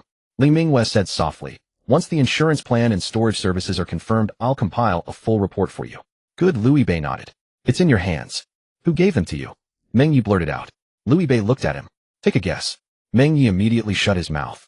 He had learned by now, when Bei didn't want to say something pressing further, just made you look like a walking question mark. After confirming the exterior's mileage and accessories, the delivery manager respectfully handed over 2 custom-made keys to Liu Bei. Mr. Liu will have a dedicated specialist coordinate with your advisor on future maintenance, insurance, and storage arrangements. Mr. Liu, congratulations on becoming the proud owner of a Lamborghini Veneno and an Apollo Intensa Emozione. It's been a pleasure to serve you. Li Mingwei immediately stepped in. I'll be the single point of contact for all follow-up documents. Please coordinate the insurance and asset registration with me. The delivery manager nodded. Liu Bei weighed the 2 keys in his hand, thinking that Marcus really knew how to make an impression. A Lamborghini Veneno and an Apollo Intensa Emozione. This wasn't just a gift. This was practically stuffing 2 mobile trending topics into his garage. Meng Yi circled the Lamborghini Veneno once before stopping beside Liu Bei and whispering, "Bei, can I sit inside for a bit?" Liu Bei dangled one of the keys in front of him. "Call me Dad." Meng Yi took a deep breath. "Daddy, daddy, your majesty." Liu Bei nodded with satisfaction and handed over the key. "You have absolutely no dignity." Meng Yi took the key, grinning like a child. Meng Yi trembled as he opened the car door and slid inside. He sat frozen for 2 seconds, then whipped out his phone and began snapping photos frantically. A shot of the steering wheel. A shot of the dashboard. After opening the door, he deliberately leaned his head against the frame, making sure the logo and his profile were both in frame, wearing an expression as smug as if he'd just found this car in a bike-sharing app. "Master Ming, lower your head a bit," Liu Bei reminded from beside the Apollo Intensa Emozione. "The logo isn't visible enough." "Brother Bei, you don't get it." Meng Yi didn't look up. Moment posting is an art. If the angle is wrong, people will think I'm just posing with someone else's car. After switching angles 3 times and snapping a few shots from the front of the Apollo, he finally completed his 9-grid post. He reviewed his work and was so pleased he nearly levitated on the spot. Li Mingwei was far more restrained. She took only a few shots, exterior views, the VIN, and a panoramic of both cars together, for insurance, asset registration, and storage documentation. Afterward, she put away her phone, returned to stand beside Liu Bei, and her expression reverted to that polished professional demeanor. The delivery team slowly parked both cars into their designated spots in the underground garage, replaced the protective covers, and completed the handover of all paperwork. Once the last delivery person left, Liu Bei led Meng Yi and Li Mingwei back inside. Meng Yi spent the entire walk with his head down, posting to his moments the like notifications pinging endlessly like an auto-refresh on crack. The grin on his face was impossible to suppress, as if he'd just claimed the #1 ranking on his server. Liu Bei settled onto the sofa and poured himself a glass of water. "Mingwei." "Yes, Mr. Liu." Li Mingwei looked over immediately. "Find me a standalone house." Meng Yi finally looked up from the likes. "Buying another one." "I'm selling this one," Liu Bei said, glancing at the sea view outside the window. "A slight loss is fine. The garage is too cramped for 2 cars, and it's no fun living here anyway. Find something quiet with high privacy and a big enough garage. None of that thing where the whole neighborhood knows when you leave the house." Li Mingwei quickly jotted down notes. "I'll shortlist a few areas and properties, prioritizing private garages, security, waterfront access, and commute convenience. We can also list the current property under a confidential mandate to protect your privacy." "Good," Liu Bei nodded, then added as if a thought struck him, "Also tell President Tang I need an offshore company." Li Mingwei looked up, her expression growing serious. "Mr. Liu, are you planning to set up overseas asset holdings and a cross-border investment structure?" "Something like that," Liu Bei said. "North Star will continue operating domestically, but the holding structure needs to move offshore. As for where and how to structure it, have your lawyers, tax experts, and compliance team put together a plan. All filings, taxes, and disclosures must be done by the book. No shady business. The level of sophistication you can deliver will determine how much business I give Huashang going forward." Li Mingwei felt a jolt. This man was about to feed his future overseas assets, cross-border settlements, financing, and investment channels bit by bit into Huashang's service system. "Understood," she said solemnly. "I'll report to President Tang immediately and organize the legal, tax, and cross-border teams to develop a compliance plan. We'll get your approval at every step." "Good," Liu Bei said with a wave. "Get to it. Drive safe." After Li Mingwei left, Meng Yi was still grinning at his phone. Liu Bei glanced at him. "Didn't you say you had some hellish problem to talk to me about?" Meng Yi's smile slowly faded as if he'd just been yanked back from a gotcha draw screen. "Huh. All right." He put his phone aside and scratched his head. "It's my dad. He can't sleep. That old dog Han set a trap for him, and he's so mad he's got a stomachache. I can't stand watching him suffer, so I came to ask, what's our actual plan?" Liu Bei grinned at this. "That's it." He sank back into the sofa and paused for a moment. Giving Meng Huichuan a little hint ahead of time wouldn't hurt. Meng Yi was a blabbermouth, but he knew when to keep things close to his chest. The biggest client for that project between Old Dog Han and the Qin family is Volkswagen Group. Liu Bei began. "These 2 cars. They were a gift from the CEO of Volkswagen." Meng Yi blinked. Gifted to you. No payment, Louis Bay said flatly. He told me they had a surplus of inventory that wouldn't sell, so he just gave them to me. Li Mingyue, who was about to leave, froze mid-step and shot him a look of disbelief. Surplus inventory, my ass. Lamborghini Veneno and Apollo Intensa Emozione. If there were ever actual surplus stock of those, the moment word got out, people all over the world would be fighting to buy them. Can't sell them. Only Louis Bay could hear that with a straight face. She suddenly realized she wasn't dealing with a rich young client who simply knew how to spend money, but with someone who could get the head of a multinational corporation to curry favor by gifting 2 collector cars. Louis Bay, oblivious to her reaction, continued. I've already spoken with the Volkswagen side. Once Qin and Hyman actually sink their funds into the project, capital, factories, equipment, manpower, Volkswagen will pull their contract outright. Meng Yi frowned. They'll cut the contract just like that. Not as a breach, Louis Bay shook his head. What they have now is a supplier framework agreement, not fixed purchase quantities. But after years of working with Volkswagen, they've gotten used to this. Without orders, a framework signed for 10 years is worthless. Hyman Group, the major shareholder behind Qin Hai, gets about 20% of its group revenue from Volkswagen. Most of what this new project was going to produce was meant for Volkswagen orders anyway. Once Volkswagen tightens the tap, the project loses its lifeline. Factories need depreciation, equipment needs loan payments, workers need salaries, and land and infrastructure demand continuous investment. Money goes in, orders don't come out. How do they break even? Meng Yi's mouth slowly fell open. Holy shit. He fell silent for a moment, then shuddered. Brother Bay, this plan of yours is way too vicious. Vicious? Louis Bay raised an eyebrow. It's just business. When the Qin family tried to squeeze out the Walmart project through connections, they didn't ask if we could survive. The market is a battlefield. If they make the first move, we have to counter. But keep this under wraps for now. Meng Yi nodded immediately. Got it. I'll only give my dad the general idea, so he can stop losing sleep over it. The details he doesn't need to know. Louis Bay picked up the car keys from the table and tossed them casually. Tell Uncle Meng to keep competing for projects in Pingcheng by the book. As for Qin Hai, let them dig their own hole. Meng Yi stared at those 2 keys and suddenly felt that the likes on his Moments post weren't so satisfying anymore. Meng Yi rose to head home, but only at the door did he realize he was still clutching the keys to the Lamborghini Veneno. Glancing down at them, a flicker of reluctance crossed his face, yet in the end, he tossed them back to Louis Bay. Forget it, Brother Bay, he said. I'm not taking this car home. It's too flashy. The moment my old man sees it, he'll threaten to break my legs again. Louis Bay caught the keys and chuckled. That's not the attitude you had when you were snapping those 9-grid photos. Ideals are grand, but reality is harsh, Meng Yi replied. Pulling open the door, he added, moments on social media are just a little flex, fleeting and immensely satisfying. He headed downstairs, got into his own car, and drove straight home. Upon entering, he was surprised to find Meng Huichuan still sitting in the living room sipping tea, not changed, not off to the office. Meng Yi slipped off his shoes and deliberately dragged out his words. Oh, Mayor Meng hasn't gone to work yet. I'm simply astonished. Meng Huichuan shot him a look. Cut the sarcasm. Your mother told me you went to ask eBay about something. How did it go? Any good news? Meng Yi didn't answer right away. He sauntered over to the tea table, sat down, and poured himself a cup. The moment the hot liquid touched his lips, his brows jumped from the burn. Yet he stubbornly maintained an air of inscrutable mystery. Meng Huichuan watched him with speechless exasperation. If you have something to say, just say it. Drop the act. No rush, Meng Yi said, setting down the cup. Right now, the biggest client in Old Han's project is the Volkswagen Group. Meng Huichuan's hand holding his teacup paused. Volkswagen.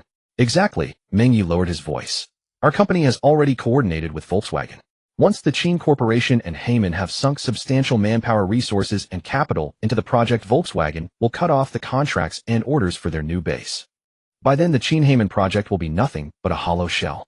Factories, equipment, personnel, all stuck there with massive investments going down the drain. Meng Huichuan showed no delight. Instead, his brows furrowed. Volkswagen would outright breach the contract. Not exactly, Meng Yi said. He quickly relayed Louis Bay's explanation. They signed a supplier framework agreement without a fixed purchasing volume, so it doesn't count as a breach. Hyman gets about 20% of its annual revenue from Volkswagen, and most of the Qin-Hyman project's products were meant for them. Once the orders stop, their cash flow will hit a wall. Meng Huichuan leaned back into the sofa, finally understanding why Louis Bay had been humming, "Today is a good day at home," even after losing the land bid to the Qin Corporation. It wasn't carelessness. It was that from the very start he had seen through the Qin family's fallback. How did eBay get Volkswagen to cooperate? Meng Huichuan asked. I can't say, Meng Yi shook his head. I don't know either. But those 2 new cars he got, the Lamborghini Veneno and the Apollo Sun God, were gifts from Volkswagen CEO. Not a penny paid. The Volkswagen CEO personally gave him cars. Yes, Meng Yi nodded. So you don't need to worry about Brother Bay bluffing. When he says the Qin Corporation is doomed, at least the Volkswagen angle is solid.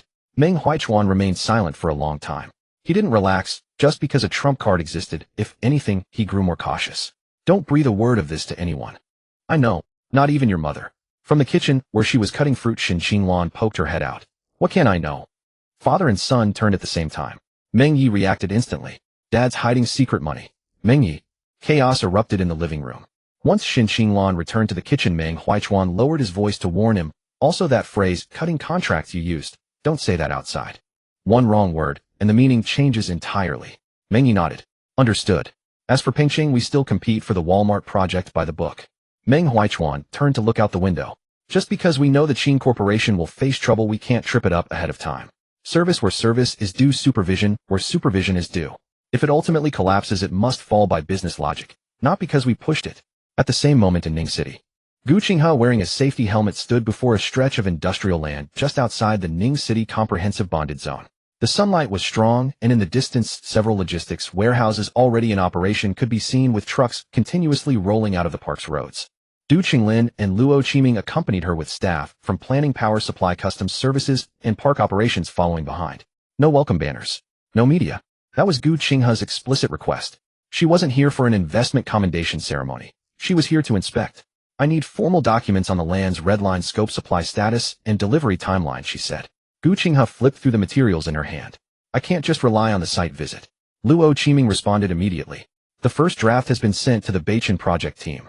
For the portions concerning power capacity expansion and road nodes, the stamped pages from the responsible units will be completed this afternoon. Gu Qinghe looked up toward the substation facilities in the distance. The electrical load for cold chain warehousing is nothing like a typical logistics park. If the first phase is built to Walmart's and Siemens projections, the current capacity can only support part of the equipment. The power supply department head nodded in acknowledgement. That's correct. The current capacity can't handle the full load at once. We'll need to add a dedicated line. Du Qinglin didn't sugarcoat things and asked directly, what's the fastest timeline? Factoring in design approvals and construction, conservatively speaking, 8 months. Gu Qinghe wrote down 8 months in her documents. Put 8 months. Don't tell people 6. Finishing early is a capability. Promising early and failing to deliver is a loss of credibility. Du Qinglin nodded at the official. Write 8 months. Don't water it down just to look good. The group continued walking deeper into the park. Ning City's advantages were clear: the comprehensive bonded zone, the international railway port, the airport logistics hub, and the cross-border corridors to ASEAN could all be linked together, and both land and labor costs were far lower than Pengqing's. But the problems were just as evident. This location couldn't support same-day delivery to the Pearl River Delta core consumer market. The seaport connection would still depend on the Bibu Gulf direction, and the existing scale of aviation cold chain capacity would also need expansion. Gu Qinghe never concealed the city's shortcomings. Mayor, do let me state my conclusion first. The group stopped. Ning City is not suitable to replace Pengqing as the full-scale South China Central warehouse. Luo Qiming's expression tensed slightly. Du Qinglin, however, maintained his easygoing smile. Very objective. Continue. But Ning City is suitable as an ASEAN cross-border cold chain and Southwest regional warehousing and distribution node. Gu Qinghe closed her folder. If Walmart accepts a multi-node layout, Ning City has the conditions to enter the next round.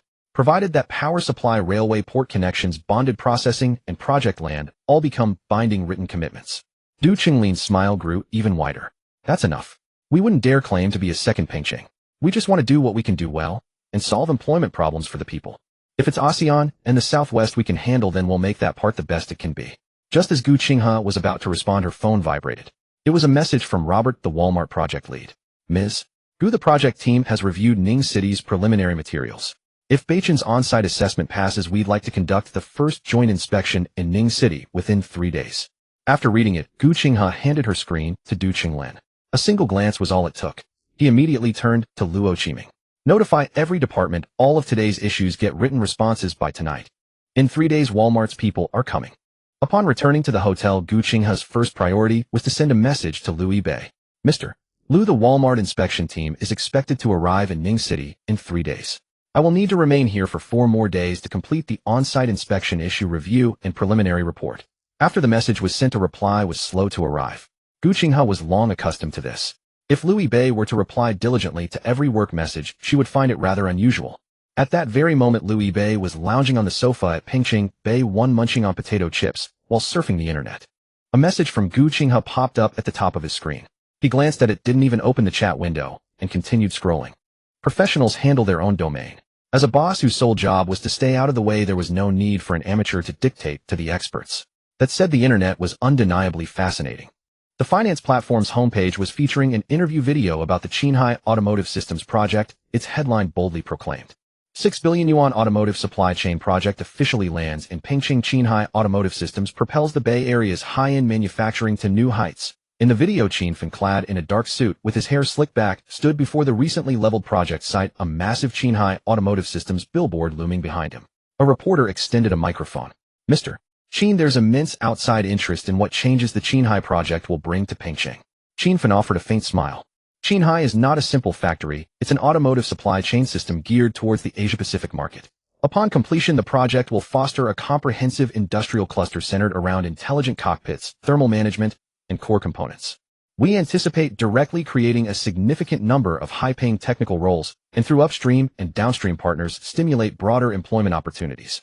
He spoke with such fervor that one might assume the factory was already built. Assembly lines were humming, and hundreds of thousands were queuing up for their paychecks. The camera soon cut to Han Changfeng. Standing before the project blueprint, he maintained a composed demeanor. Pingqing welcomes enterprises with genuine technology capital and long-term vision. The Qinghai project's rapid contract signing and initial capital injection demonstrate the company's execution capability and underscore the appeal of Pingqing's business environment. The relevant authorities will continue to provide services in accordance with laws and regulations, facilitating the project's swift construction, swift production, and swift results. On the surface, these words were impeccable. Yet paired with the reporter's enthusiastic narration, they conjured an image of Qinghai having already secured employment for hundreds of thousands and completed a high-wage reform on the side. A meticulously crafted infographic was displayed on the right side of the video. Total investment 6 billion yuan. Projected to drive upstream and downstream output value by tens of billions. Projected to support tens of thousands of jobs, bringing happiness to at least 100,000 or even several 100,000 families. Each figure was accompanied by a subtle, projected printed so lightly it nearly blended into the background. The numbers preceding them, however, were rendered in bold, vibrant red, seemingly eager to leap off the screen and toast the audience. Liu Yibei dragged the progress bar back twice, but never saw the reporter inquire about firm orders, the initial construction timeline, or how the 60 billion yuan would be invested over the years. For an interview, it was enough to just be festive. Liu Yibei found it hilarious. He grabbed a chip, tossed it into his mouth, and muttered indistinctly, "Laugh, keep laughing. The louder you laugh now, the harder you'll fall later." The comment section below was equally animated. Now this is what we call real industry. Billions in investment upon landing. Some capital firms just go around demanding policy perks for their projects, a completely different league. Young Master Qin may be flashy, but he's putting real money on the table. What about Beijing? Support Pingqing's manufacturing. Stop listening to those overseas capital fairy tales. Liu Yibei continued scrolling casually until he stumbled upon a post with a distinctly different style. The poster's username was Myanmar, a escape guide. Their profile picture was a green leek trimmed down to just its root. The post itself was brief, yet remarkably audacious. Good news for all the friends still losing money in Myanmar. Use double leverage to short the Qin family hold for a few months, and you might just win back all your losses. No need to wait for a miracle stock rebound. I'm rock solid bearish on the Qinghai project. The reason is simple: a 500 million initial investment is being spun into a story of tens of billions in output. The leverage is higher than my ever-renewable credit line. Also, the Qin family couldn't even build a supply chain this impressive in their own Shanghai stronghold, so why come to Pingqing? Is it supposed to be better than their home turf?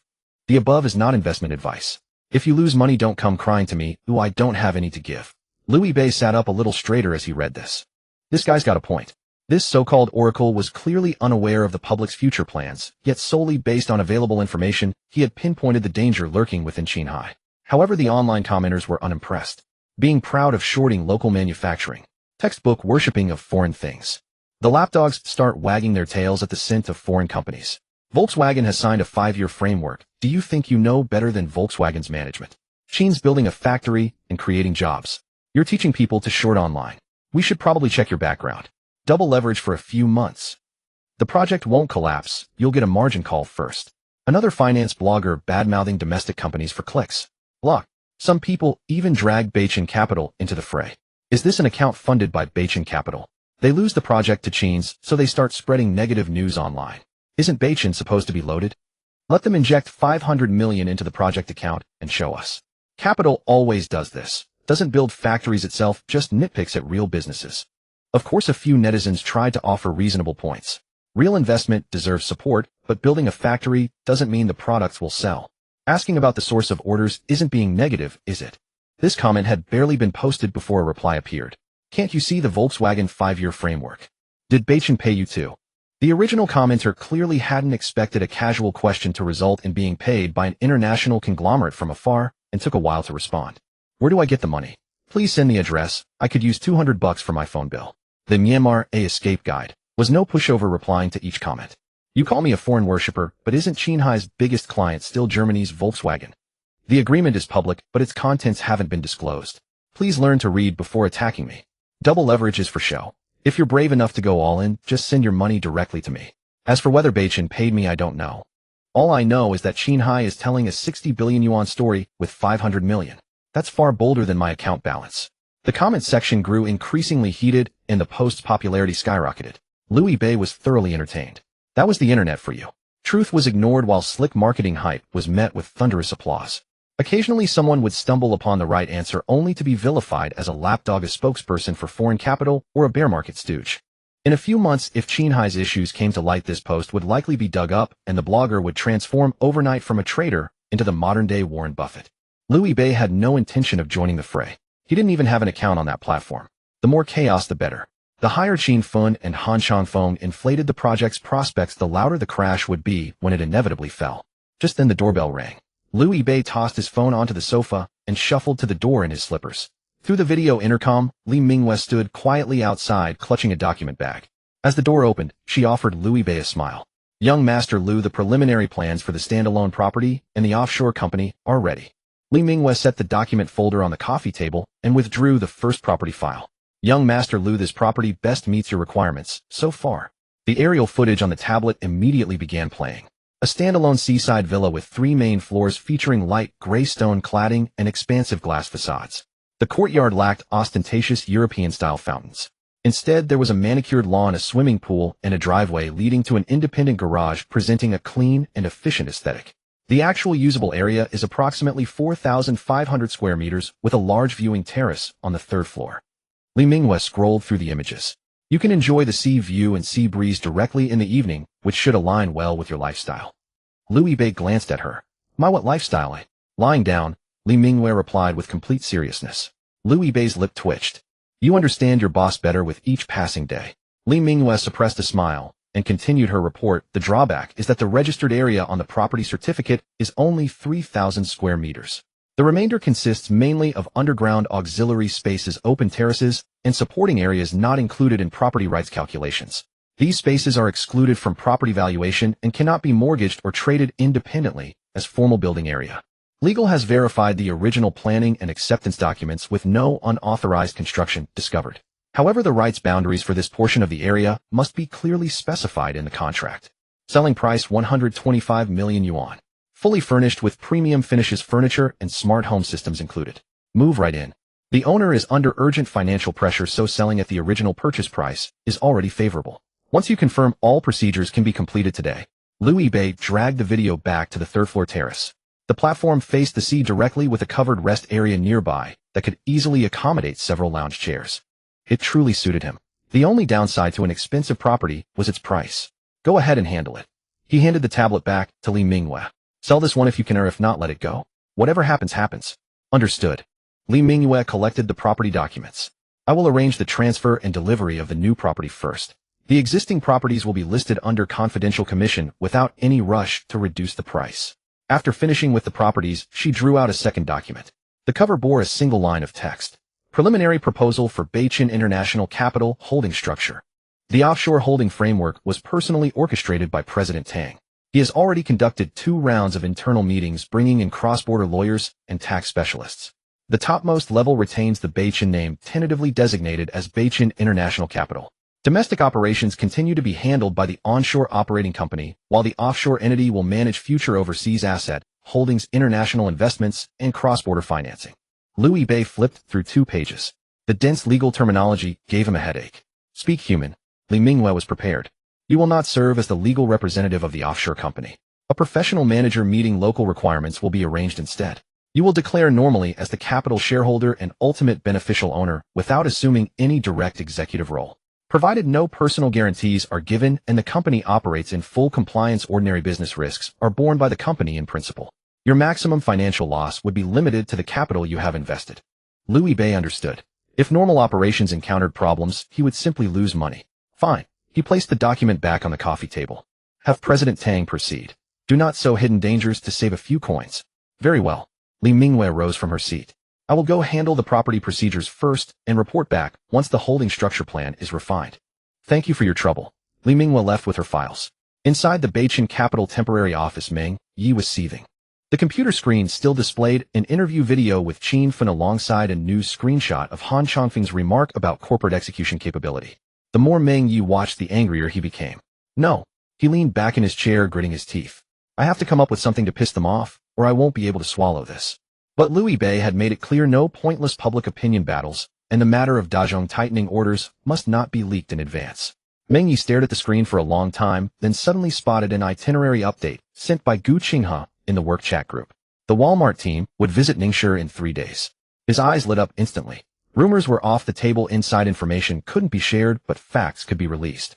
Sometimes the truth cut deeper than any insult. Meng Yi directly dialed Gu Qinghe's number. President Gu, can the fact that Walmart is visiting Ningshi for inspection be made public? What are you trying to do? Gu Qinghe asked warily. Nothing suspicious. Meng Yi's tone was utterly sincere.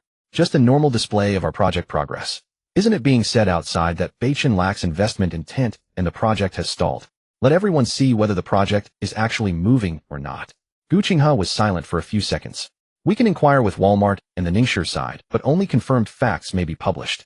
You cannot claim the project has landed nor imply that Ningshi has secured the full 3 billion yuan investment. No problem. An hour later, the Walmart project team confirmed that the inspection itinerary could be made public. Ningshi had even less reason to refuse, and Luo Qiming overnight had staff prepare a concise project update. The Ningshi Investment Promotion Department's official account published the news first. The joint project teams from Walmart, Beichin Capital, and Siemens will travel to Ningshi in 3 days to conduct on-site inspections of the China-ASEAN intelligent warehousing and distribution and cross-border cold chain node construction conditions. Ningshi has now entered the on-site evaluation phase for candidate cities for its initial 3 billion yuan supply chain project. Beichin Capital's official account reposted shortly after, accompanied by only a brief caption. Everything is proceeding. Stay tuned. Less than half an hour after the post went live, the comment section beneath Qin Hai's interview began to shift. Didn't they say Beichin had no clear investment intent? How come Walmart is already heading to Ningshi for an inspection? Maybe the project hasn't stopped. It's just not moving in Pengcheng anymore. First they refuse to reserve long-term resources for Beichin, then they go elsewhere with Walmart. Pretty absurd move. Qin Hai took the original land plot, Ningshi got the inspection opportunity. What exactly did Pengcheng win? Meng Yi read through the comments and finally felt satisfied. He hadn't cursed Qin Fen, hadn't mentioned Han Chongfeng, and hadn't revealed a single detail of the Dazhong contingency plan. He had simply laid a genuine project update before everyone. The same news was soon forwarded into the Pengcheng project working group chat. Lu Qingde sent only one sentence, requesting relevant responsible comrades to explain why was it previously reported that Beichin's investment intent was unclear, yet now the Walmart team has confirmed their visit to Ningshi. Liang Zhiqing saw the message typed. Because they don't lack investment intent, they lack intent toward Pengcheng's proposal, into the input box, thought for a moment, and deleted it all. In the end, he only submitted a resource verification report previously provided. Secretary, the working group has already documented in writing that Beichin's alternative proposal contains supporting facility overlaps and uncertain delivery timelines. The Ningshi inspection constitutes a routine assessment conducted by the enterprise according to public standards. Meng Huichuan said nothing from start to finish. His relationship with Liu Yibei and Meng Yi was delicate. Staying silent was the wisest course of action. Yet upon reading, visiting Ningshi for inspection, he raised his teacup and took a leisurely sip. This time little Yi had acted like someone beyond a childish gaming-obsessed brat. Han Chongfeng stared at the news for a long time without responding. The next morning at the temporary office of Beichin Capital. No way, why is he picking vain for top lane? Have you never heard that there are 3 forms of filial impiety? Playing vain top is one of them. Meng Yi stared at his poppy with barely a sliver of health remaining, the veins on his forehead throbbing. Across from him, the enemy Vayne hugged the edge of the tower, weaving in and out, poking him with auto attacks whenever he tried to last hit. The 3-stack W exploded, and the poppy crumpled to the ground. The screen faded to gray. Before dying, Meng Yi even caught the enemy player emoting FF at him. This is outrageous. A range top laner emoting FF. Is there no law and order anymore? He hurled his headset onto the desk, his frustration mounting with each passing second. He couldn't punch someone through the internet, but Han Changfeng in the real world could still add fuel to the fire. Damn it, I need to keep putting pressure on old dog Han. Meng Ye's eyes flickered with mischief as he suddenly sat up straight. He pulled out his phone and tapped on the Pingcheng Idol Buddies support group. Over 100 people in the group, all friends he'd made through dining, drinking, offshore trips, and gaming sessions. Some ran media companies, others had local influencers under their wing, and a few were auto bloggers with millions of followers. Meng Ye fired off several messages in rapid succession. Who has media resources? Influencers work, big V accounts work, finance accounts, auto accounts, MCNs, throw whatever you got at me. Today I want everyone posting positive news about the Qinghai project. Do it enthusiastically, push it hard. Those who deliver will be generously rewarded. Let's organize a gathering in a few days. Master Meng will pick up the entire bill. The group went dead silent for a full 5 seconds. Someone with a sports car avatar was the first to break the ice. Hold on, didn't Qinghai steal that land from Beichin? Are you planning to defect after getting tilted? I have 3 finance accounts that can post, but I genuinely don't understand this play. Did Vane break Master Meng's brain? Should we send him to the hospital? Meng Ye's face darkened as his fingers flew across the keyboard. Do you people even understand what a grand vision looks like? Qinghai is a key industry project for Pingcheng. As a local Pingcheng enterprise, what's wrong with Beichin showing some support for urban development? Stop asking questions. Just post what you're told. Though they still didn't quite grasp it, the group quickly got to work. The deputy mayor's son might seem like a reckless playboy on the surface, but when it came to mobilizing local media circles, one word from him accomplished more than an ordinary company could manage in half a month of PR efforts. Friends reached out to their own friends' connections, breeding more connections. In less than 20 minutes, over a dozen articles with varying perspectives arrived on Meng Ye's phone. Meng Ye skimmed through several submissions and added one crucial instruction. Stick strictly to what's in the public documents. 60 billion in total investment, first phase at 22 billion. The first 5 billion already transferred. Hyman, securing Volkswagen's 5-year supplier framework. Frame all of this in a positive light. We can be enthusiastic, we can be optimistic, but we absolutely cannot fabricate anything. Understood? The chat immediately flooded with messages like, Master Meng is brilliant. Soon the narrative shifted. Local finance accounts were the first to publish in-depth analyses dubbing Qinghai a crucial piece in Pingcheng's automotive supply chain upgrade, and highlighting how the 60 billion planned investment would attract upstream and downstream enterprises. Auto bloggers spoke confidently before the camera, explaining how Hyman renewing the 5-year supplier framework with Volkswagen already proved its technical prowess and delivery capabilities. Once Qinghai goes operational, Pingcheng would fill a critical gap in the high-end automotive component sector. Recruitment accounts went even further with headlines like 22 billion yuan in Phase 1. What high-salary positions will the Qinghai project bring? Even influencers who usually only posted about luxury cars and exclusive clubs forced themselves to share. I didn't understand most of it, but I understood that 5 billion already in the account. That's what strength looks like. That's what real strength is. It started with accounts from Meng Ye's group, but once the momentum built, other self-media outlets sensed the traffic opportunity and rushed to join in. In less than 2 hours, Qinghai automotive supply chain base climbed to the top of the local trending list. The comments section exploded with activity. 60 billion isn't just empty promises. The first 5 billion is already deposited. They've got land, capital, overseas technology, and a 5-year Volkswagen framework. How can this project possibly lose? Hey, where's that blogger who told everyone to short Qinghai at 2x leverage? Come out and face us. Escape guide for Burmese A-stocks teacher. I've already reversed my position. When do I get to buy a yacht in Pingcheng Bay? This is hilarious. Others are still analyzing, but Qinghai is already throwing money at equipment. The blogger who had publicly shorted Qinghai was quickly swarmed in the comments, his feed filled with netizens coming to mock him. When Qinfen stumbled upon the trending topic, he read it 3 times over. Yesterday, people were still comparing Mingdi with Qinghai online. Today, the discourse had swung almost entirely in Qinghai's favor. He didn't know who had lit this fire. All he knew was that the public's eyes had finally been opened. I always said it. What can a puny Beichin possibly offer against the Qin family? Qinfen shared an analysis piece with a retweet and added his own comment. True industry is never built on empty talk. Thank you all for your attention. Qinghai will not disappoint Pingcheng. This comment pushed the trending status even higher. In Han Changfeng's office, when his secretary placed the public sentiment briefing on his desk, the tension that had gripped his features for days finally eased. This is what proper market judgment looks like. He flipped through page after page of positive coverage, his finger tapping on the words, landmark manufacturing project. The publicity department can follow up appropriately, but no exaggeration. Also, we need to accelerate construction equipment installation and personnel deployment on Qinghai's end. The whole city is watching now. We can't let the momentum fizzle out. The secretary nodded and left.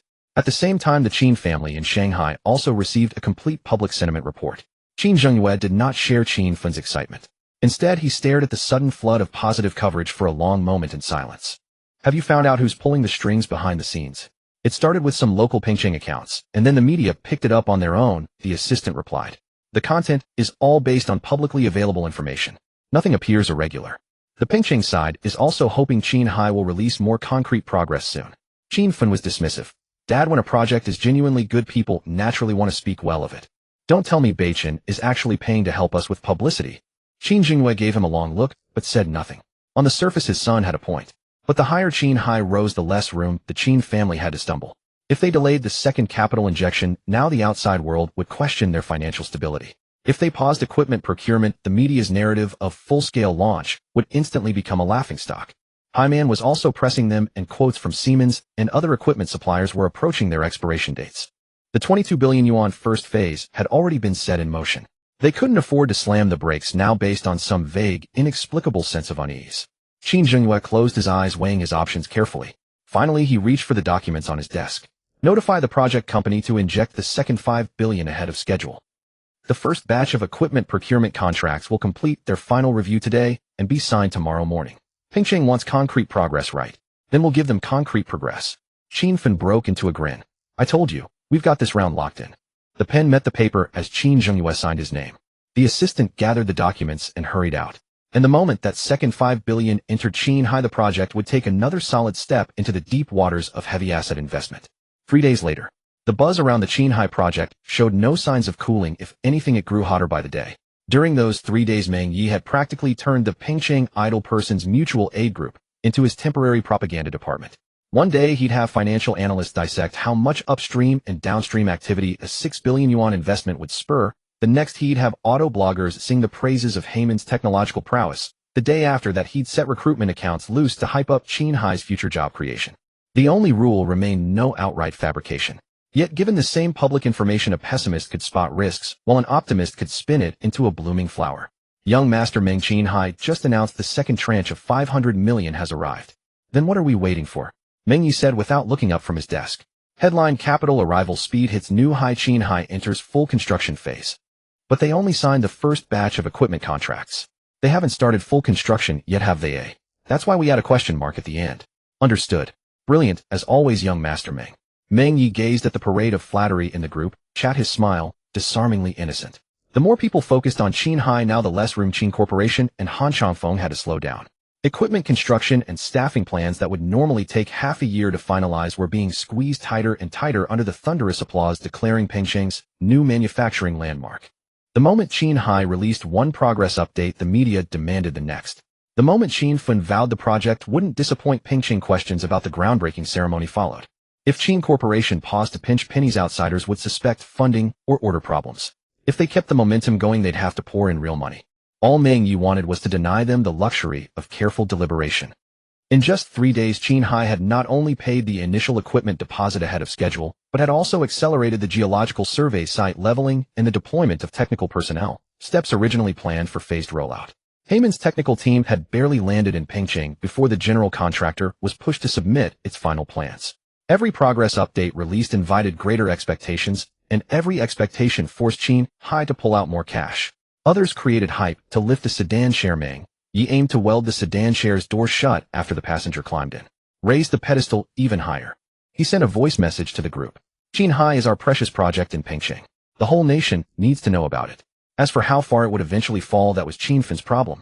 Meanwhile, the joint inspection in Ning City was also drawing to a close that day. Inside the meeting room of the comprehensive bonded zone, a transportation map of Ning City and surrounding areas hung on the wall. The table was piled with 3 days' worth of assessment reports. Several candidate sites, rail freight nodes, airport routes, and cold chain distribution ranges were all marked with lines in different colors. Du Qinglin and Luo Qiming were not the only ones present this time. Yan Qishan, secretary of the Ning City Municipal Party Committee, had personally arrived along with heads of transportation, commerce planning, and municipal industrial platforms. They had been listening since morning. Closing the final report, Robert offered a fairly positive assessment. Ning City's land costs, ASEAN-facing location, rail links, and bonded zone conditions are all excellent, and your execution efficiency over the past few days has been impressive. Du Qinglin's face had just begun to brighten when Robert continued. But issues remain. This city has no coastline. For bulk cargo and certain imported cold chain goods, if everything has to be transferred by road, some of the advantages of this project won't be fully realized. The room fell silent. It wasn't the first time someone had pointed out Ning City's lack of a coastline, but coming from the mouth of the Walmart project lead, the words carried an entirely different weight. Yan Shishan stared at the map on the wall, pausing briefly before speaking. Mr. Robert, if we solve the coastline problem, could Ning City's overall conditions fully replace Pengcheng? Gu Qinghe didn't rush to promise anything, instead turning to Robert. Robert walked to the map, his finger tracing from the Bibu Gulf coast toward Ning City. Sir, if you had a stable maritime prepositioning node looking at this map, taking the sea route, and then entering Ning City, the distance wouldn't be unacceptable. If the port shortfall can be addressed, Ning City's advantages in land operating costs and ASEAN access would become even more pronounced.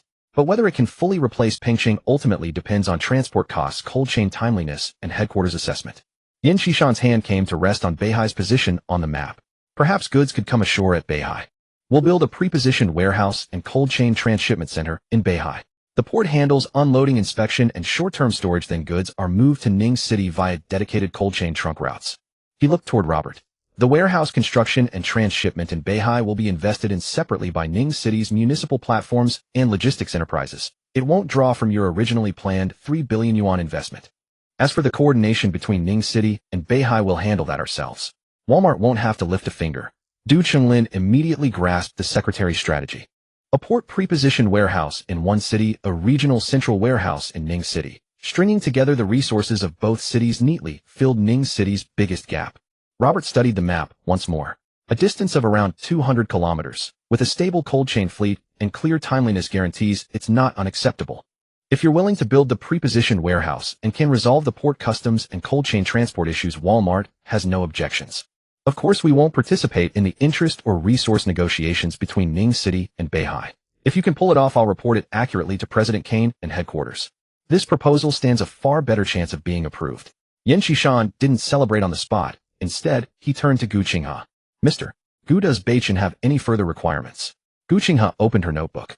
The available berths at Beihai Port land for the prepositioned warehouse, customs clearance plans, funding sources for construction, operating entities, and for the 200-kilometer cold chain corridor, the size of the vehicle fleet, temperature control standards, and alternate routes for extreme weather conditions. All of these need to be submitted to us as formal written documents. Additionally, the Beihai node is an extra investment. It must be clearly stated that no funds will be diverted from Ning City's main project. No robbing Peter to pay Paul. Luo Qiming's scalp tingled. He murmured under his breath. Director Gu really leaves us no room for verbal maneuvering. Gu Qinghe looked up at him. Once the project is operational, verbal promises can't power the cold storage units, and they can't drive the refrigerated trucks on the highway. Yan Shishan, on the other hand, smiled. She's right. At this stage of negotiations, the real worry isn't the other side making demands. It's when they can't be bothered to make any at all. He immediately pulled out his phone and dialed Beihai. Lao Liang, I'm at the Ning City Comprehensive Bonded Zone. We have a 3 billion yuan intelligent warehousing and cold chain project, and we need to use Beihai's port to set up a preposition node. Whatever was said on the other end, Yan Shishan glanced at his watch and rose to his feet decisively. No need to wait until tomorrow. Both working groups meet online in 2 hours. Robert and Gu Qinghe exchanged a glance, but said nothing. Yet the logistics route map on the table, which had once stopped at Ning City, was already being extended toward Beihai Port with a red marker. Beihai Municipal Government Building. We have only 20 minutes left. No more questions, just run. Beneath the Beihai Administrative Center, Liang Zhongxing tucked a folder under his arm and dove into the car. Before he even settled into his seat, he urged the driver to rush toward the high-speed rail station. Chen Shengwen had been dragged away from a port coordination meeting. Throughout the journey, he hadn't even grasped what was happening. As soon as the car pulled up at the station entrance, he chased after Liang Zhongxing, sprinting inside. Director Liang, what's actually going on? You're negotiating investment projects for the Bureau. Why drag me, someone who manages the port, into this? You're not using me as a scapegoat, are you? We're old comrades in arms. Don't you dare throw me under the bus. Liang Zhongxing was running breathless, yet he shot back without breaking stride. When have I ever thrown you under the bus? I'm giving you a hand here. Our old leader has brought in a project. The initial investment alone exceeds 3 billion. If it's done well, cumulative follow-up investment could reach over 10 billion. Moreover, it's a genuine industrial project, one that can drive intelligent warehousing, automated equipment, and cutting-edge industries. The old leader has included Beihai in this too. They plan to use Taizhan Port as a forward warehouse and cold chain transit hub. Chen Shengwen stumbled mid-step, nearly colliding with a passerby behind him. 3 billion. Initial phase. Liang Zhongxing grabbed his arm. The original plan was for an online meeting, but if we actually hide behind screens for this, it makes us look inattentive. I checked. There are still 20 minutes before departure. The journey takes 1 hour and 10 minutes to Ning City. We'll make it. Chen Shengwen immediately perked up. Where are the tickets? Standing room only. Liang Zhongxing shot him a glance. Well, haven't lost your touch at standing at attention from your military days, have you? Don't tell me your age has caught up with your legs. That's nothing. Chen Shengwen thumped his chest. As long as the project is real, I'll stand for a full 10 hours. Don't need to tell me twice. The two rushed through security. With just 2 minutes to spare before the doors closed, they squeezed into the carriage. There truly were no seats available. Liang Zhongxing leaned against the carriage coupling and opened his phone, passing Yin Shishan's requirement list to Chen Shengwen. 2 bureau chiefs in their 40s each gripped a handrail, swaying gently with the train's motion. They reviewed the port cold storage customs clearance and transportation routes while standing the entire time. The existing cold storage can't handle this scale. Chen Shengwen furrowed his brow. It's feasible, but we'll need new construction. The berths at Taizhan Port, the rear land, and the access roads all need recalculation. We can't just make promises in meetings without substance. Liang Zhongxing nodded. That's exactly why I pulled you along. Having difficulties is fine. What worries me is not even knowing where the difficulties lie. 1 hour and 10 minutes later, the two burst out of Ning City East Station, folders tucked under their arms. When they pushed open the door to the comprehensive bonded zone conference room, the large screen displaying the Beihai subvenue had just finished its test run. Yin Shishan stared, momentarily stunned by the two men drenched in sweat. Didn't we agree to meet online? Why did you two come in person? Liang Zhongxing steadied himself against the doorframe, then smiled. Secretary Yin, Ning City isn't far from Beihai. A project worth over 3 billion is on the table, and we're hiding behind screens to discuss it. What would that look like? Standing room on the high-speed rail is just 1 hour. We can manage that. Chen Shengwen nodded in agreement beside him. Port affairs are hard to explain through a screen. I'll answer questions in person. At these words, Robert's gaze toward the two men shifted to something considerably more respectful. After brief introductions on both sides, the meeting resumed. Chen Shengwen refrained from making grand promises. Instead, he laid out the current infrastructure and supporting facilities as they were. Taizhan Port has the foundation to undertake this project. The entry-exit shipping channels, deep water berths, and port access roads can be coordinated accordingly. But I must be frank, the existing specialized cold storage and cold chain container turnover capacity cannot support the full scale of your plans. To make this work, we'll need to build new forward warehouses and expand cold chain stacking areas and dispatch systems. Customs inspection procedures, short-haul port transfers, and contingency stacking plans for extreme weather will all need to be sorted out from scratch. Robert asked, how long until you can provide a realistic assessment? 48 hours for preliminary data. Chen Shengwen answered promptly. I can't give you an accurate construction timeline right now. After I take you to inspect the port, the land parcels, and the roads tomorrow, I'll have the design unit calculate based on actual conditions. What I can guarantee is this: honest facts, realistic planning, quality execution, and task completion. Gu Qinghe wrote a note in her notebook. Compared to promises of completion in half a year made without foundation, she preferred answers that acknowledged clear boundaries. Liang Zhongxing picked up the conversation. Regarding funding, Ning City has proposed separate investment from municipal platforms and logistics enterprises. Beihai can organize the port operator, industrial platforms, and social capital to participate, with specific ratios to be negotiated between the two cities. We won't ask Walmart to coordinate for us, nor will we draw from the original 3 billion yuan project investment. Here he did not hold back. However, since Beihai is responsible for the port land and forward warehouses, we can't end up with nothing but a few trucks passing through. The port throughput, employment, and reasonable industrial support brought by the forward node must also be shared with Beihai. Yin Shishan glanced at him. Whatever functions belong where shall remain where they belong. Ning City won't take the whole pie, but let's get things done first. Don't start fighting over the cake before it's even in the oven. With the old leader's word, I'm at ease. Liang Zhongxing smiled broadly. Gu Qinghe then tapped the table. How the two cities divide the benefits, North Star and Walmart will not participate in that discussion. But there must be only one unified coordination window for the project. When port issues arise, we shouldn't have to go to Beihai. And when trunkline problems surface, we shouldn't have to return to Ning City. Du Qinglin immediately responded. Ning City will take the lead in establishing a joint task force, with Beihai sending personnel to join. For enterprises, there will be only one window. Internal issues, we coordinate ourselves. Liang Zhongxing did not vie for the leading role. Agreed.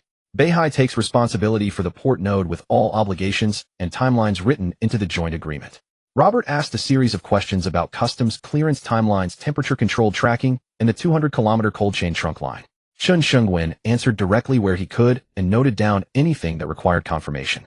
Not once did he say, in principle, no problem. The Siemens technical lead on the video call spoke up at this moment. There are no technical obstacles for the dual-node setup. The Beihai Forward Warehouse and Ning City's regional distribution hub can share one unified warehouse management cargo tracking and temperature control warning system. Once cargo completes inspection at the port, the data can synchronize directly into Ning City's dispatch center. However, this will add some equipment and system maintenance costs, which must be recalculated. Robert pressed on immediately. The forward warehouse can be built by local platforms, but who bears the long-term operational costs? Walmart does not accept low bids that rely on short-term subsidies to stay afloat. Liang Zhongxing's expression grew serious. During the construction phase, industrial platforms and enterprises can jointly invest. During the operational phase, we'll calculate costs at market-based prices. Port loading and unloading storage cold chain trunk lines. We'll list the actual costs transparently. No manipulating prices artificially low with 1 or 2 years of subsidies only to raise them once the project is locked in. If the numbers don't work, we keep optimizing. If they do work, then we ask for your decision. Gu Qinghe looked up at Liang Zhongxing and drew a checkmark next to operational sustainability. Over an hour later, the map that originally had only a single red line was now covered with the names of responsible parties from both cities and a list of pending tasks. Robert studied it for a long while before suddenly turning to his assistant. Our original itinerary had us returning to Pingqing tomorrow afternoon, correct? Yes. Change the booking. He closed the folder and turned to face Liang Zhongxing and Chen Xingwen. Tomorrow morning, I want to personally visit Taishan Port. Chen Xingwen's eyes lit up instantly. He immediately pulled out his phone and called the port duty supervisor. Don't punch out tonight. Pull together all the original data on berths, cold storage, stacking areas, and rear land parcels. No promotional brochures. No overnight polish on the PowerPoint. Tomorrow, what we show this foreign corporate group must be the genuine capability that Beihai actually possesses. The next morning, Louis Bei had just crawled out of bed when he received a message from Gu Qinghe. Mr. Lu, the Beihai team arrived in Ning City overnight. I need to postpone my return to Pingqing once again. Today we'll first go to Taishan Port to verify the berths, pre-warehouse land, cold chain turnaround, and port access transportation. After the full inspection is complete, I'll return to Pingqing and report to you in person. Louis Bei scanned the message and deftly exited the chat window. Read no reply. Cup in hand, he stood in the living room once again, confirming that hiring a professional manager like Gu Qinghe had been a wise decision. If Beichen didn't have her, he'd be the one running around between Ning City and Beihai in a hard hat, wrangling with port's cold storage power suppliers and construction crews. And with his limited expertise, after someone explained cold chain logistics for ages, he'd probably just ask one question. So, is this fridge big enough? Louis Bei shuddered. That was no life for a boss. A boss should stay home and leave professional matters to the professionals. The doorbell rang at that moment. Louis Bei opened the door in his slippers and first saw Li Mingyue clutching a folder. Behind her, a dozen staff members in uniform stood in the hallway. Some wheeled in packing boxes, others carried cushioning materials, and 2 had already begun checking door numbers and inventory lists. Louis Bei froze. What's going on? Li Mingyue sidestepped into the room, her tone as casual as if she were announcing lunch plans. Mr. Lu, the property transfer for the new house is complete. Property registration, security access, internet, water, electricity, air conditioning, and smart home systems have all been configured. Deep cleaning and bedding replacement were finished last night. You can move in today. She gestured toward the door. So, I called a professional moving company. We're moving now. Louis Bei glanced at the living room, then at the staff already checking their lists. All right, fine. What followed once again proved that professionals truly deliver. Louis Bei had expected the move to take a full day, but everything, clothes, computers, documents, and miscellaneous items, was sorted, categorized, and numbered. Shock-sensitive items were individually wrapped, valuables were double-checked by 2 people, and the 2 vehicles were enclosed transport trucks arranged to deliver everything into the new house's private garage. The only thing he did was sit on the sofa and confirm which items to take. 3 hours later, every trace of his old life had been relocated. By the time the last truck rolled into the seaside standalone villa and the staff began resetting items by number, Louis Bei was already standing on the 3rd floor terrace. The sea view here was closer than at Pingqing Bay 1. The courtyard walls and landscaping blocked outside sightlines, and a breeze drifted in from the ocean carrying a hint of moisture. The terrace was absurdly spacious. After arranging tables and chairs, there was still more than enough room for Meng Yi to bring a whole crowd over and make a mess. The furniture inside was newer than the last place, clean and streamlined without those decorative pieces that looked expensive but dug into your back when you sat down. Li Mingyue walked up from behind and leaned on the terrace railing for a long moment. for 1,500 square meters. Mr. Liu, moving around alone here at night. Aren't you afraid of getting lost? Liu Yibei turned and headed back into the living room. A house isn't about size, it's about comfort. And I used to be poor as hell. So now the bigger it is, the more comfortable I feel. With that, he flopped onto the sofa, turned on the air conditioning, and savored the first gust of cool air in his new home. Li Mingyue followed him into the living room and picked up the remote. The floor-to-ceiling curtains slowly drew shut, sealing off the ocean and sunlight bit by bit. She turned back to Liu Yibei, a hint of a smile in her eyes. Oh, really? Is a bigger house the only thing that feels good? As her words trailed off, she slowly knelt down in front of the sofa. The air conditioner hummed quietly, and only a thin sliver of light remained beyond the curtains. For the next 20 minutes, no one discussed the house's square footage. The moving company's inventory confirmation sheet was casually pressed under the coffee table. When Li Mingyue rose to her feet again, a flush had crept across her cheeks. She smoothed her slightly tousled hair and glanced toward the upstairs. How about we go test whether the new bed is comfortable? See if this house truly suits you. Liu Yibei naturally didn't decline such professional acceptance testing. An hour later, leaning against the headboard of the master bedroom, he delivered his first review after moving in. Indeed, the fire safety here is really something. And I've realized it's not just the big house that's comfortable. Life has many more meaningful and enjoyable things worth exploring slowly. Li Mingyue, wrapped in a thin blanket, shot him a sidelong glare. Just then the phone on the nightstand rang.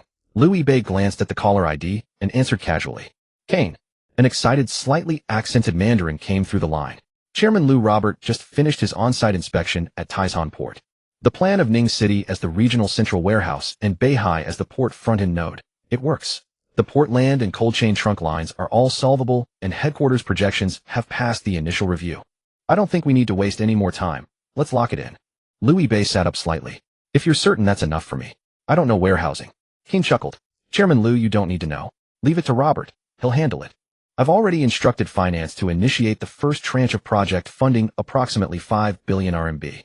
Once the formal agreements and compliance documents are confirmed, the funds will quickly flow into the escrow account Beichin has opened for the project. You can arrange the media announcement. Release it however you see fit. No need for a big show and no celebration ceremony for me. Got it.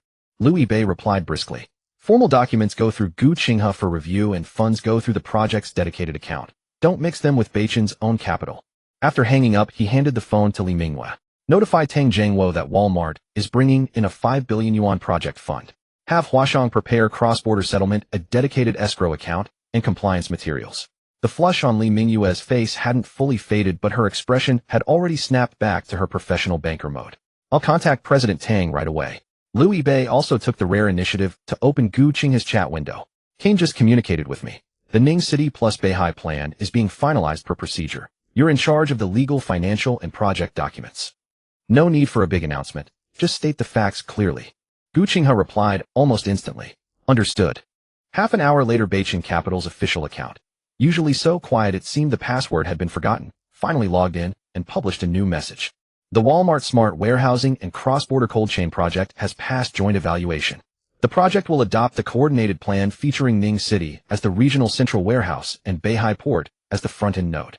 The first tranche of approximately 5 billion RMB in dedicated funds has entered the disbursement process. We thank the Ning City and Beihai governments and all working teams for their professional cooperation. Thereafter, the official accounts of Ning City and Beihai City sprang into action one after another. Ning City released 6 photos taken at the scene. In the photos, Yan Qishan led the team personally. Du Qinglin, Luo Qiming, along with cadres from the relevant departments of both cities, all wearing safety helmets, accompanied Gu Qinghe, Robert, and their delegation standing on the land behind Taishan Port. Some crouched on the ground examining pipeline diagrams, others stood by the storage yard verifying turnover data of cold chain containers. Yan Qishan's trouser legs were still dust-stained, looking nothing like a pose struck temporarily for the news. The announcement was equally direct. Live up to expectations, all for the people's employment. Serving enterprises well and building a favorable business environment is a pursuit we have never changed now or in the future. The first phase of the Walmart and Pingqing Beichin Capital Intelligent Warehousing and Cross-Border Cold Chain project has officially been confirmed to land in Ning City, jointly building a port preposition node with Beihai City.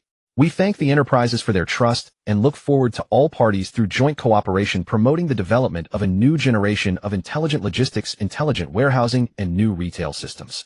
Beihai City followed suit and reposted, adding photos of Liang Zhongxing and Chun Shun when leading teams to inspect berths, cold storage, and port access roads. Ning City is responsible for the regional central warehouse, and Beihai is responsible for the port preposition node. The two cities work in tandem, complementing each other's advantages and serve enterprise development with real conditions and delivery capabilities. The simultaneous confirmation by the official accounts of both cities changed the nature of the matter completely. The tide of internet opinion exploded instantly.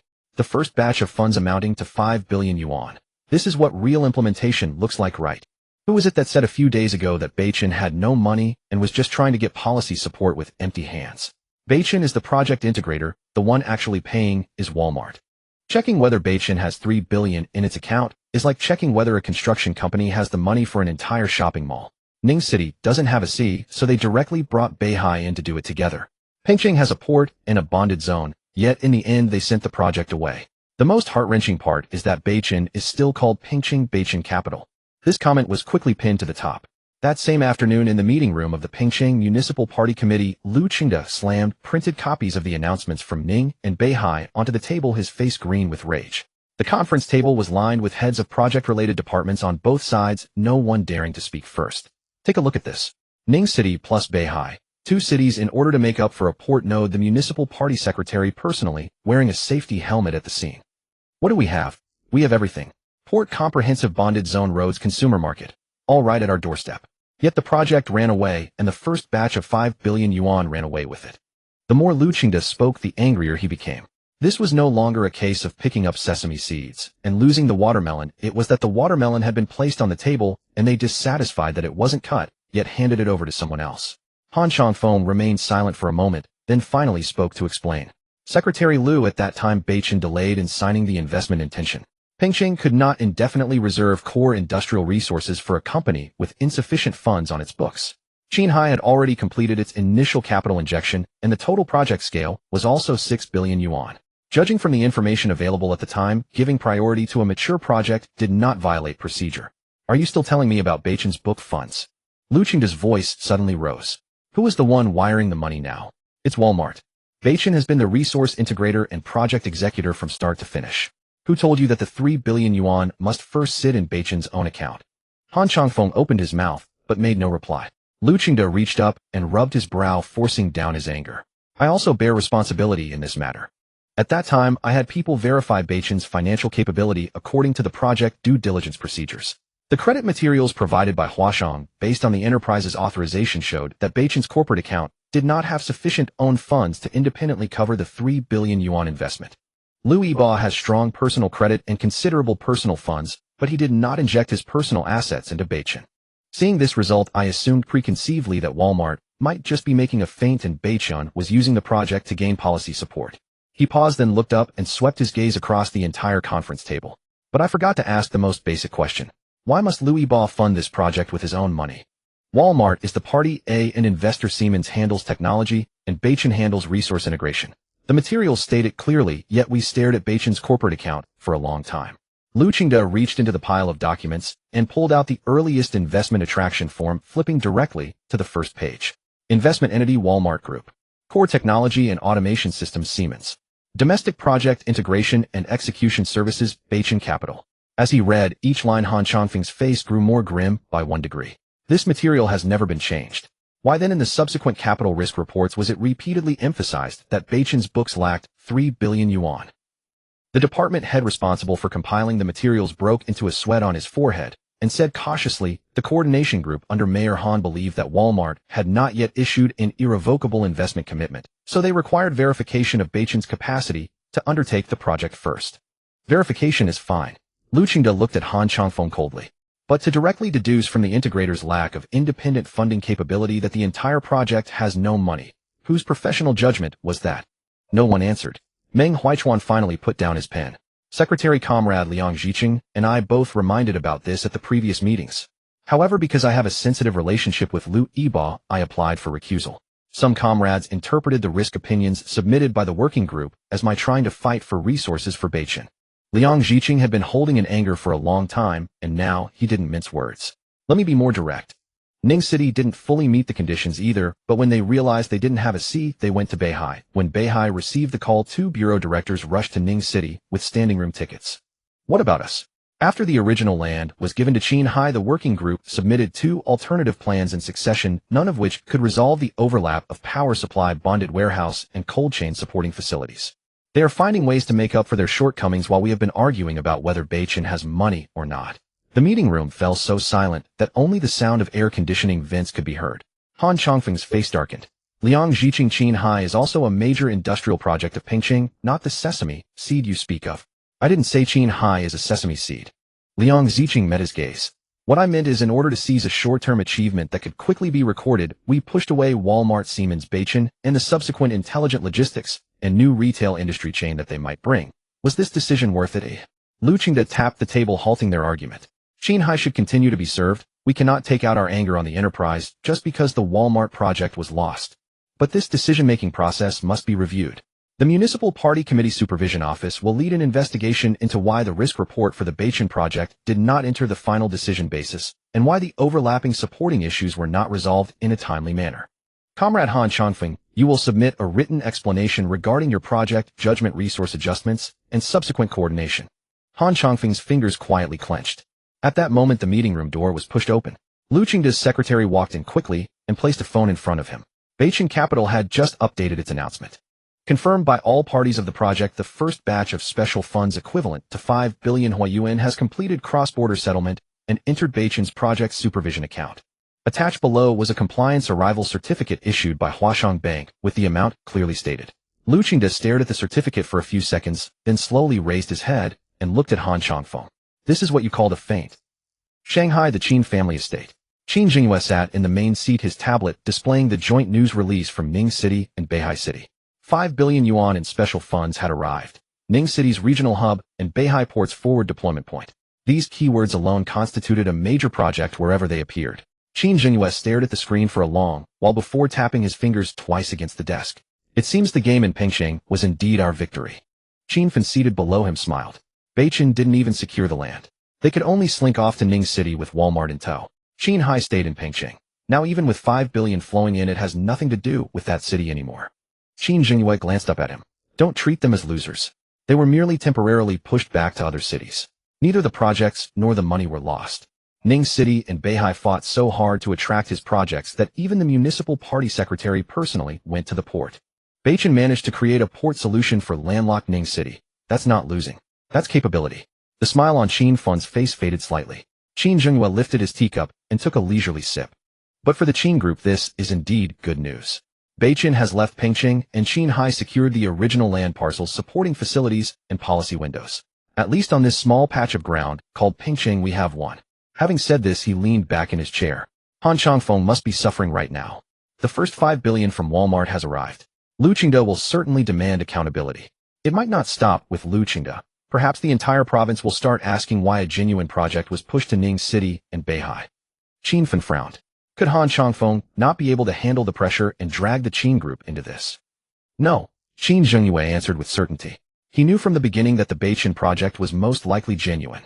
The problem is that project was brought in by Meng Huichuan. If Walmart had stayed in Pingqing, the greatest credit would go to Meng Huichuan, not Han Chongfeng. If Han Chongfeng wants to climb higher, he must have his own industrial projects.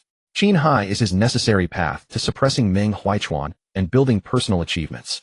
It would be best if he could reach the mayor's seat himself. Even if it doesn't end up being him, as long as that chair doesn't fall into Meng Huichuan's hands, he could accept it. Qin Fan nodded thoughtfully. But if Han Chongfeng gets sidelined because of this review, will Qin Hai's resources in Pingqing be affected? That's why I've always insisted on following every procedure to the letter. Qin Jingyue looked at him. As long as the land parcels, funds, equipment, and government agreements are legally valid, they cannot be completely overturned just because a different leadership official is in charge. The Qin group can leverage Han Chongfeng's power, but we cannot bind a 6 billion yuan project to a single person. Otherwise, when he falls, Qin Hai goes down with him. Qin Fan felt a chill run through him.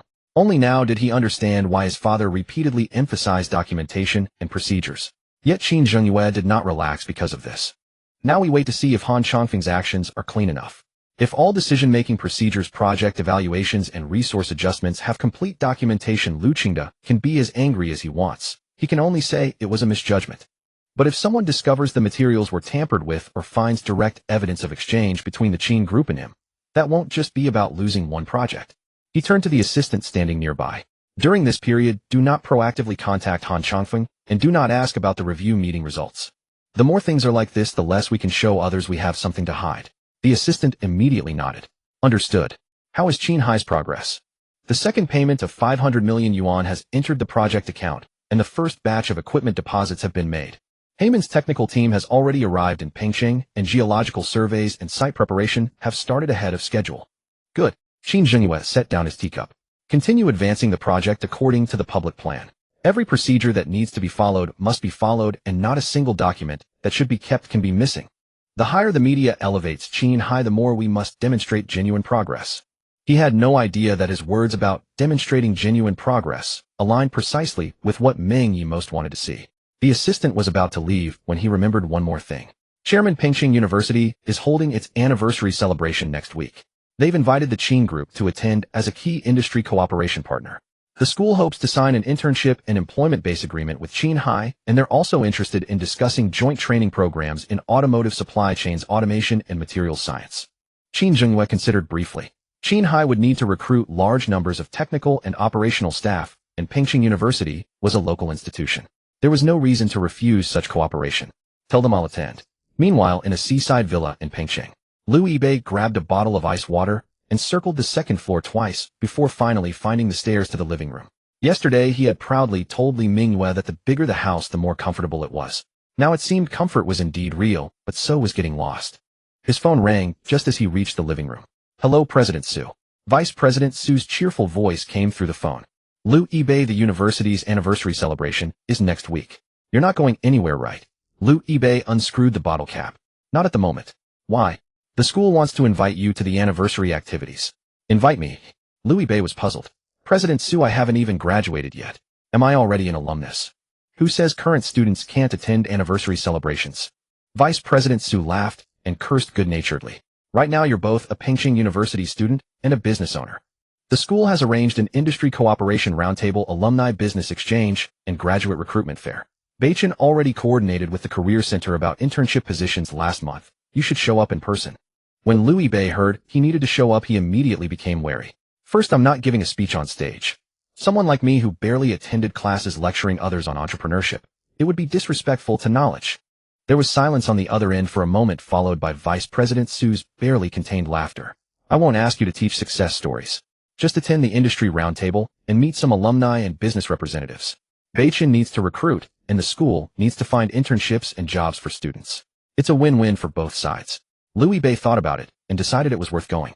When he originally went to college, besides getting a diploma to make job hunting easier, he had also intended to make some friends and build connections. Now the diploma wasn't that important to him anymore, but connections could never be too many. Such networking opportunities dropped right in his lap. Even if it was troublesome, he had to show up. Sure, Liu Yibei agreed readily. For specific positions and cooperation documents, talk to Gu Qingha. She understands these things. Just show up. That's all we need. After Vice President Su finished speaking, he casually added one more line. The school won't force companies to donate. You don't need to feel pressured. Liu Yibei paused mid-action. President Su, if you hadn't specifically explained that, it wouldn't have crossed my mind. Haha, how could that be? Everything is voluntary. Stop, don't set me up. I'll attend, but don't mention donating a building. I'll take things as they come. They exchanged a few more words before hanging up. Shortly after, the school's administrative office sent over the electronic invitation and preliminary event schedule. Liu Yibei was just scrolling through casually when his eyes suddenly stopped. Founder and chairman of the board, Penguin Technology, Ma Teng. Co-founder and chief technology advisor, Penguin Technology, Zhang Qido. Vice chairman and rotating chairman, Huaxin Communications, Meng Qingzhou. Founder, Edan Public Welfare Foundation, Chen Dan. Although the school had marked all names as tentative attendance to avoid premature publicity, these prominent alumni who had graduated from Pengcheng University were enough to demonstrate the prestige of this anniversary celebration. Liu Yibei stroked his chin. No wonder President Su insisted I attend. He continued scrolling until he reached the corporate guests section of the Industry Cooperation Roundtable, where an even more familiar name appeared. Chairman of Qin Holdings, Qin Zhengyue, followed by a line of smaller text. Intending to sign an internship and employment-based cooperation agreement with Pengcheng University on behalf of Qinghai Automotive Systems. Liu Yibei stared at those two lines for several seconds before a cunning grin spread across his face. This anniversary celebration seems actually quite interesting. Liu Yibei declined the school anniversary invitation when suddenly a question popped into his mind. Had Beichen Capital not yet officially opened for business? The The company had been registered and Walmart's 5 billion yuan had entered the project's supervision account, yet in his memory Beichin was still that temporary office lined with rows of computers. If he attended the school anniversary in a few days and Vice President Su really introduced him as the owner of Beichin Capital, what would he say when someone casually asked how many employees the company had or where the headquarters was? He couldn't exactly answer that everything was being prepared and the address was still pending. Liu Bei thought it over and called Meng Yi first. The moment the call connected, sounds of moving items came through from the other end. Xiao Yi, shouldn't our company start recruiting and find a proper office? There was silence on the other end for 2 seconds. Beiji, did you finally remember you actually have a company? Meng Yi's voice was full of grievance. President Gu returned to Pingcheng last night. Recruitment has already started and the office is almost completely moved. I'm here slaving away right now. Liu Bei was stunned. Wait, how did the boss not know about this? President Gu sent you messages. The office plan, recruitment proposal, and relocation application. She sent all of them. You read every single one, but never replied. Liu Bei scrolled up through the chat history. Gu Qinghe had indeed sent him the office plan, recruitment proposal, and relocation application. Each message showed as read, but there were no replies below them. Read but no response. Liu Bei was silent for a moment, then stated with complete confidence, "This is me placing full trust in the management team." If you say so. Meng Yi clearly didn't believe him.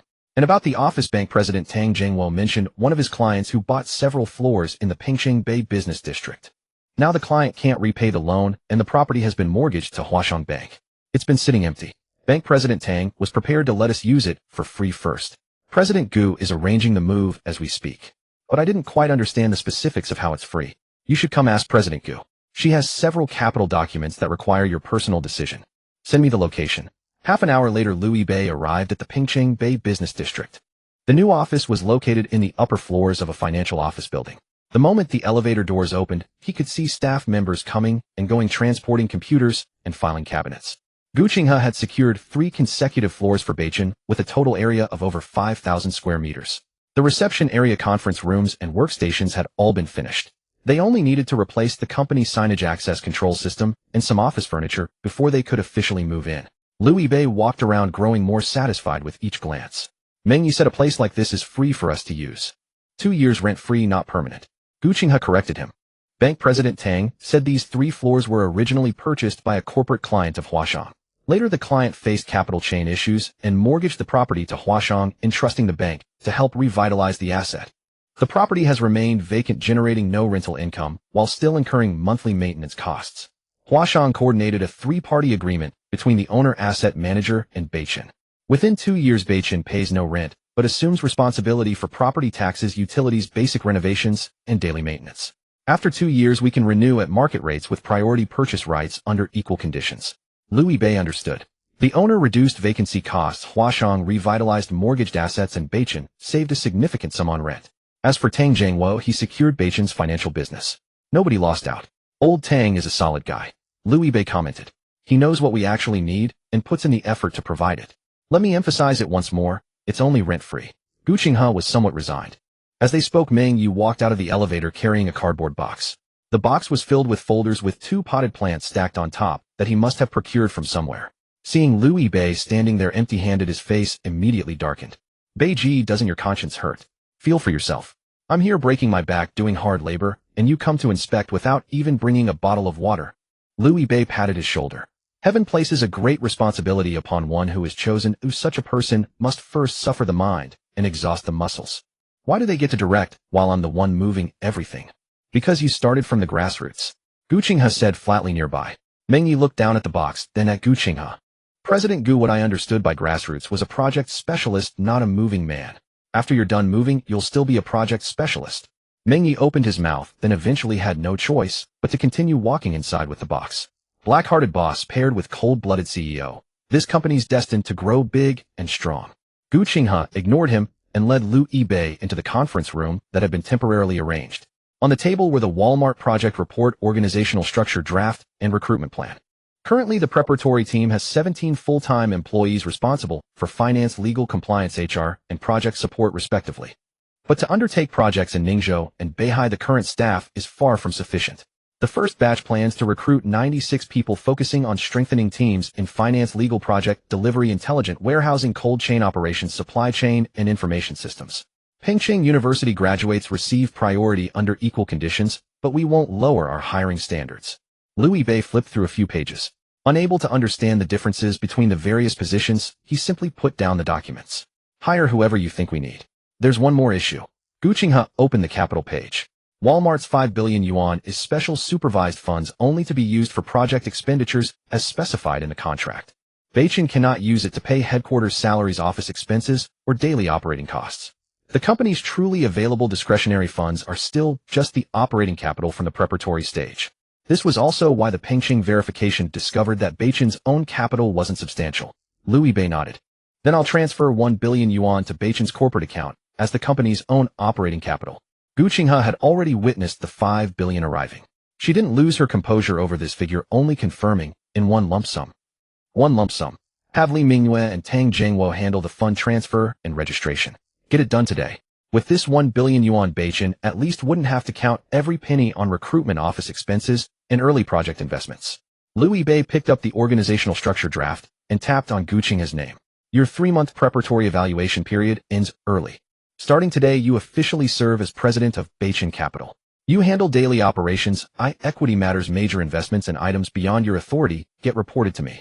Annual salary of 5 million. For projects you are responsible for and successfully land in the future, you also receive 2% of the project's net profit as a dividend. Gu Qinghe was stunned for 2 seconds. Her eyes clearly brightened, and she couldn't help but let a smile curve her lips. She was only 28 this year. Few people at this age held a company president's position. Even fewer earned a 5 million annual salary.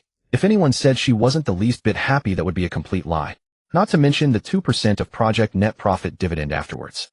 Based on the scale of projects Beichin was currently handling, if she actually completed just one, the bonus she received might surpass her annual salary.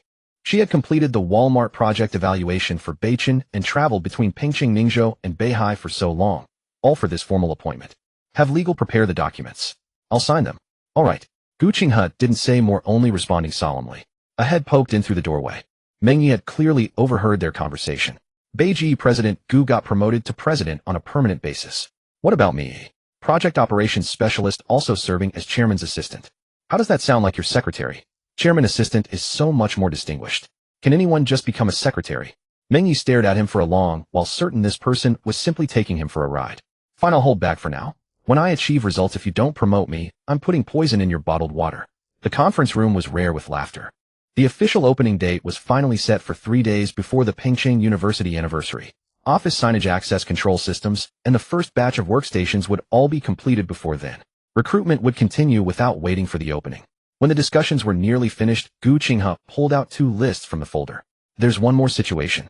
Qinghai is also recruiting on a large scale. The automation supply chain project delivery and operations talent they need has a very high overlap with Beichin's requirements. Some headhunters have reported that several candidates who received Beichin's second-round interview notices have simultaneously received higher offers from Qinghai. It seems they are specifically monitoring our recruitment list. Liu Yibei picked up the list and glanced at it. They really like grabbing things. Gu Qinghe nodded. As far as we can tell, yes. Beside them, Meng Ye's eyes immediately lit up. Beiji, let them have it. Let them have it all. Liu Yibei and Gu Qinghe both turned their heads to look at him at the same time. Meng Yi was clearly energized by his own suggestion. Let them have it. Give them everything. Gu Qinghe genuinely didn't understand. Wait, what does that mean? She glanced at Meng Yi, then at Liu Yibei, the smile of her recent promotion and rays fading from her face. We need talent too.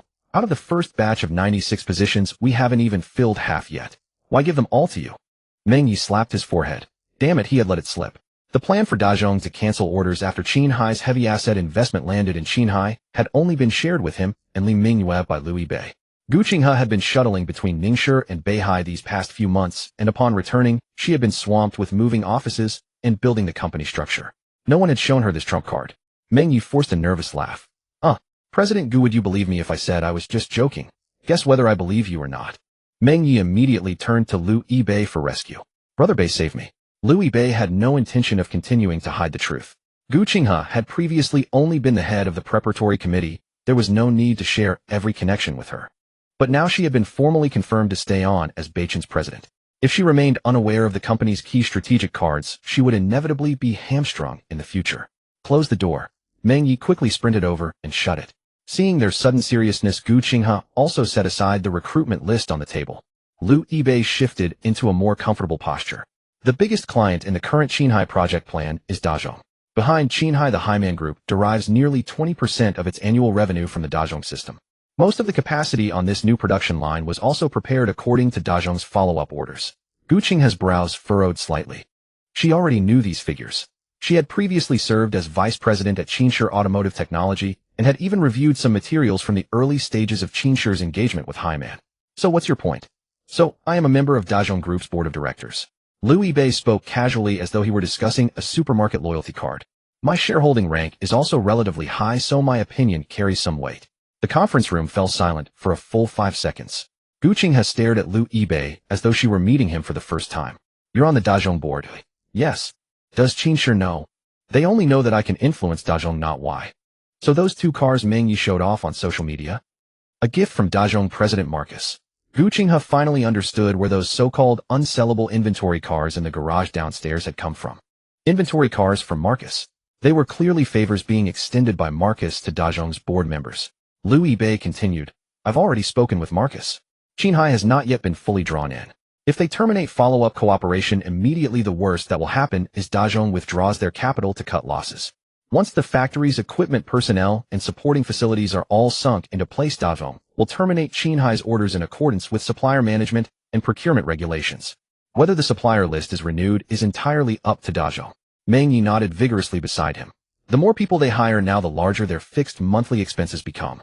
They should fill every seat in the office staff, production, operations, procurement, and finance completely, and then recruit another few hundred people for 3 shifts.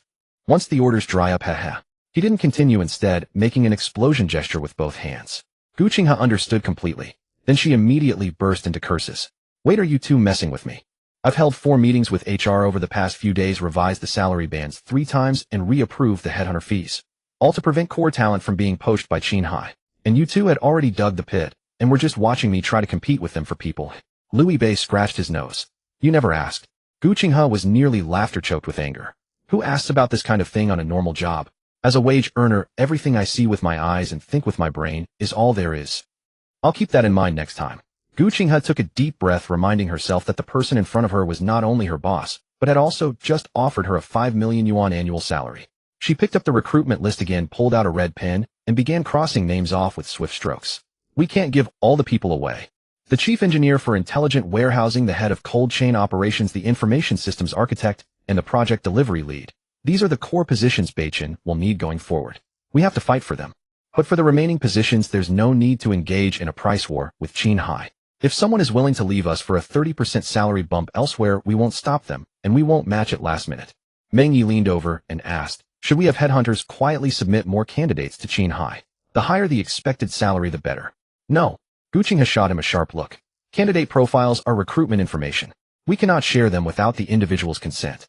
We can choose not to compete, but we cannot treat job seekers as bait.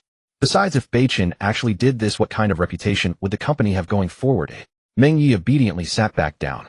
All right, you're the president, you're the professional. Guqinghe then turned to Liu Yibei. There's one more thing. From now on, I must be informed of any strategic cards that will affect the company's direction. I don't need to know how much money you have, and I won't pry into your personal connections.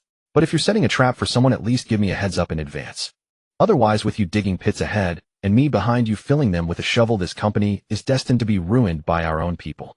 Liu Yibei nodded. Agreed. However, my shareholding and board position at Dazhong cannot be disclosed. That part is not intended to be public. Understood. Guqinghe agreed without hesitation. She understood better than anyone the weight of this information. Once it reached Qinshe's ears, they would immediately deduce that there was a problem with the Dazhong orders, and Qinghai's current heavy asset investment would hit the brakes. In that case, everything done so far would have been for nothing. That evening, the Beichin HR team uniformly adjusted their recruitment approach. Core positions would continue to be pursued with salaries negotiated normally based on ability. Ordinary positions would no longer chase Qinghai's bids, nor would they keep raising offers out of spite. The change quickly reached Qinghai. President Qin, another 6 candidates have accepted our offers. In the temporary Qinghai project office, the head of HR placed the latest list before Qin Fun. Beichin hasn't continued matching prices. 2 of them have even voluntarily dropped out of Beichin's second-round interviews. Qin Fun leaned back in his boss's chair, a growing smile spreading across his face. I thought Beichin had some backbone. The 5 billion yuan project funds just arrived in Ningshi, and they're already reluctant to hire in Pengcheng. The HR head reminded him, the salaries we're offering are generally 30% above market rate. If we continue expanding, recruitment labor costs will exceed the original budget. Let it exceed. Qinfen didn't even lift his eyelids. What matters most right now is getting Qinghai operational as quickly as possible. The faster the team is in place, the easier it will be for Mayor Han to showcase project progress externally. Notify the headhunters as long as a candidate has received a second-round interview notice from Beichin and meets the competency requirements. Qinghai will give them priority. For the same position, offer 30% more than Beichin. For truly core talent, that can go up to 50%. The HR head hesitated briefly, then nodded and noted it down. Qinfen picked up the opening preparation plan from the desk and added one more thing. Beichin plans to officially open 3 days before the Pengda anniversary, doesn't it? Schedule Qinghai Phase 1's team move-in and talent signing ceremony on the same day. They want to compete with us for people, eh? Qinfen tossed his pen onto the table, his smile broad and triumphant. Then let all of Pengcheng see who really knows how to keep people. Qinfen wanted the entire Pengcheng to see, and Pengcheng indeed took notice. Within just 3 days, Qinghai had plastered advertisements for the Phase 1 team induction and talent signing ceremony across local financial media. Dozens of high-salaried talents signing en masse. Han Changfeng personally attending Qin's key investment projects for the next 5 years. Various headlines were published almost 8 times a day. So on the morning 3 days later, 2 welcome boards were erected simultaneously in Pengcheng. One at the temporary headquarters of Qinghai's project in Baoan District. The other stood in front of the Beichin Capital Building in the Pengcheng Bay Business District. When Louis Ba got out of the car, Meng Yi was standing at the entrance in a suit welcoming guests. He looked impeccably dressed, even sporting a work badge that read Assistant to the Chairman on his chest. Brother Bei, you're finally here. Meng Yi pulled him aside and handed over his phone. Qinghai has already started, 46 people signing collectively. That bastard Qinfen also had the media single out 6 individuals claiming they all abandoned Beichin to choose the more promising Qinghai. Louis Ba glanced at the live stream. Red carpet signing wall, Champagne Tower, all present. Han Changfeng and Qinfen sat in the front row grinning ear to ear. Nice, huh? Send them a flower basket. He returned the phone. Right on it. Beichin Capital wishes Qinghai a broad recruitment of talents and abundant financial resources. Meng Yi's lips slowly curled. Brother Bei, you're wicked. It's called goodwill among peers. Beichin had no red carpet, nor dozens of people queuing to sign contracts. The 3 floors of offices had been fully prepared. Red cloth covered the wall behind the front desk. The first batch of new employees and candidates still processing paperwork sat in the reception area. Their numbers were fewer than Qinghai's, yet no one seemed flustered. Tang Jingwo arrived earliest, carrying a red gift box. Inside was a small sailboat ornament with plain sailing engraved on its base. Young Master Liu, a prosperous opening. Tang Jingwo handed it over with a smile. I didn't know what you young folks like, so I picked this after much thought. It's not expensive, mainly for good luck. Thoughtful of you. Louis Ba glanced at it twice, then passed it to Meng Yi. Put it in my office, don't drop it. Meng Yi held the sailboat and looked down at his own badge. So this is what the chairman's assistant does. Young people need more practice. Liang Zhiqing then accompanied Meng Huichuan as they arrived. As soon as they entered, Liang Zhiqing took the guest list from the staff and helped confirm who hadn't arrived yet, handling it as smoothly as if he were the one organizing the event. Vice Principal Su brought people from Pengda University's Career Center to inspect the campus recruitment booths prepared for Pengda's fresh graduates. Robert from Walmart and Martin from Siemens also came bearing gifts. The former with the latest joint progress schedule for the Ning City and Beihai projects, the latter with the first version of the equipment layout from Siemens' technical team. Ning City and Beihai sent no representatives, only congratulatory videos and 2 flower baskets. At 9:58 in the morning, Gu Qinghe checked the time and pushed Liu Yiba to the front. Mr. Liu, it's your turn to speak. There's such a segment. You're the boss. Liu Yiba took the microphone, faced dozens of pairs of eyes, and prepared for 2 seconds. I'm not one to paint rosy pictures, nor do I intend to talk about listing in 3 years or Fortune 505. At Beichin, do your work properly and salaries will be paid on time. When projects go well, promotions and bonuses will follow. Our motto is outlast our competitors and will be number 1. As for the more detailed corporate vision, he turned to Gu Qinghe. Ms. Gu will paint that for you shortly. The audience burst into laughter. Gu Qinghe, holding the next speech draft, barely kept her smile. Mr. Liu, you sure know how to talk. Thanks. The simple opening ceremony concluded and Liu Yiba and Gu Qinghe pulled the red cloth together. The metallic characters, Beichin Capital, appeared before the crowd, followed by applause. At that very moment, a familiar chime echoed in Liu Yiba's mind. Detected that the host's first enterprise has officially commenced operations. Enterprise Achievement Reward issued. Congratulations, host 5 shares in Blackwater International Security Group. The group is currently valued at approximately 3 billion, making the shares worth about 150 million. The reward is stored in the system space. Please claim it yourself. Liu Yiba froze amidst the applause. Blackwater. When other business owners open their companies, they receive gold toads or money trees. For him, the system directly sent a private security group. Seemed a bit inauspicious, yet oddly practical. After the opening ceremony, the media and guests were led by Gu Qinghe to tour the project exhibition area. Liu Yiba excused himself to change clothes and entered the chairman's office alone. Once the door shut, he mentally called out, "System claimed the Blackwater shares. Claim successful. The relevant equity has been transferred through the offshore entity under the host's control, Beichin International Capital. Huashang Bank will receive the complete equity certificates and compliance documents within a reasonable time." Liu Yiba had just sat in the executive chair when his phone rang. An unfamiliar overseas number. "Mr. Liu, hello." The Mandarin on the other end was stiff, but each word was articulated clearly. "I'm Jonathan Reed, president of Blackwater International Security Group. The group just completed a significant share transfer. You now hold 5 of Blackwater, making you a major shareholder." Liu Yiba was already accustomed to the system's efficiency. "Mr. Reed, your call is just in time. I now need a long-term personal security solution covering myself, my residence, my vehicles, and the company headquarters." Jonathan didn't make reckless promises just because Liu was a shareholder. "No problem. But since you're currently in China, we'll need to provide services through licensed local partners. Our personnel can handle risk assessment, training, solution design, and overseas travel protection. All actions within China must comply with local laws." "Agreed. Costs will follow the normal contract terms. I won't ask for free work just because I hold shares. As for any future needs Blackwater might have, vehicles, industrial equipment, logistics, or financial services, we can discuss those normally." Jonathan paused. "Mr. Liu, do you have channels in those areas?" "A little." Liu Yiba didn't elaborate. "If you have genuine needs, send me a list. If I can help coordinate, I will. If not, I'll tell you directly." Jonathan was silent for an even longer moment.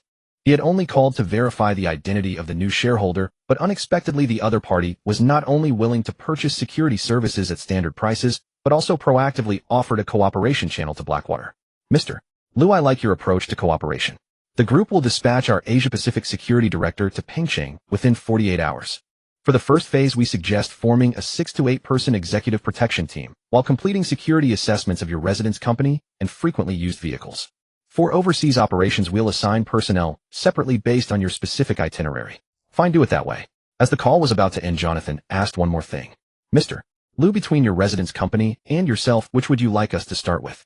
Liu Yiba walked to the floor-to-ceiling window and glanced down. The opening event wasn't over yet. Several streamers were blocking the entrance of the office building to film, while property security tried to stop them from following employees into the work area. "Start with me personally." The call ended. Standing in the Beichin chairman's office, Liu Yiba suddenly felt the system had been quite considerate this time. The first multinational enterprise he received after the opening wasn't meant to help him make money, but to ensure he lived to spend it. His phone buzzed with a message from Jonathan. "Mr. Liu, our Asia-Pacific Security Director Owen Cross and the advanced team have booked flights and will arrive in Pengcheng tomorrow evening." Liu Yiba replied with 4 words. "Contact me upon arrival." Just as Liu Yiba finished replying with, "Let me know when you arrive," a knock came at his office door. "Mr. Liu," Gu Qinghe's voice sounded from outside. "Are you done with your call?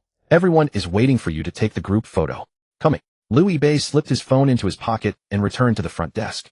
The formal congratulations had been delivered, and the ribbon-cutting ceremony concluded without delay. The first batch of Beichin employees stood at the center with Liu Yiba and Gu Qinghe flanking them on either side. Meng Yi tried to squeeze his way next to Liu Yiba, but was promptly pulled back to the second row by the head of HR. "Hey, I'm the chairman's assistant. Why should I stand in the back?" "Because the first row is full. Then have Brother Bei scoot over a bit." "Meng Yi, keep it up, and you'll be in the third row." One word from Gu Qinghe was enough to make Meng Yi behave. The photographer clicked the shutter, repeatedly capturing the first full company photo, marking the official opening of Beichin Capital. Once the photos were taken, the opening ceremony formally came to a close. Robert still had a video conference for the Walmart project in the afternoon, so he took his team and left first. Martin departed alongside him, reminding Gu Qinghe before leaving that Siemens' first version of the equipment list needed confirmation as soon as possible. Vice Principal Su reached the elevator, then turned back with one final word. "Don't be late for the school anniversary in 3 days. You're a roundtable guest now, not a student dozing off in the audience." "Understood, Principal Su." Vice Principal Su clearly didn't quite believe him. Tang Jiangwo didn't linger either. "Young Master Liu, with so many people around today, I won't take up your time. I'll come by for a proper visit another day." "Sure, thank you for showing up today, Director Tang. No need for such formalities with me." Tang Jiangwo waved his hand with a smile and left with his team from Huashang. Guest after guest was escorted to the elevators, and the once bustling reception area soon fell quiet. Once most of the guests had gone, Liang Zhiqing suddenly sidled up to Lu Yibei with a grin. Young Master Lu, now that the company's open, any business opportunities you can throw toward Pengqing? I'm in a tough spot over here. Give me a hand, just a hand. Meng Huichuan, standing nearby, put on a stern face. Xiao Liang, how can you pressure someone like that? If eBay has suitable business, he'll naturally think of Pengqing. His company just opened and you're already here asking for projects. What does that look like? Liang Zhiqing's eyes lit up at the words. Opportunity. The leader's statement sounded like a reprimand, but it had already made clear that business should be directed toward Pengqing. If he couldn't read between those lines, he'd have wasted all those years working in the office. Young Master Lu, don't mind Mayor Meng's words. He's got his own difficulties.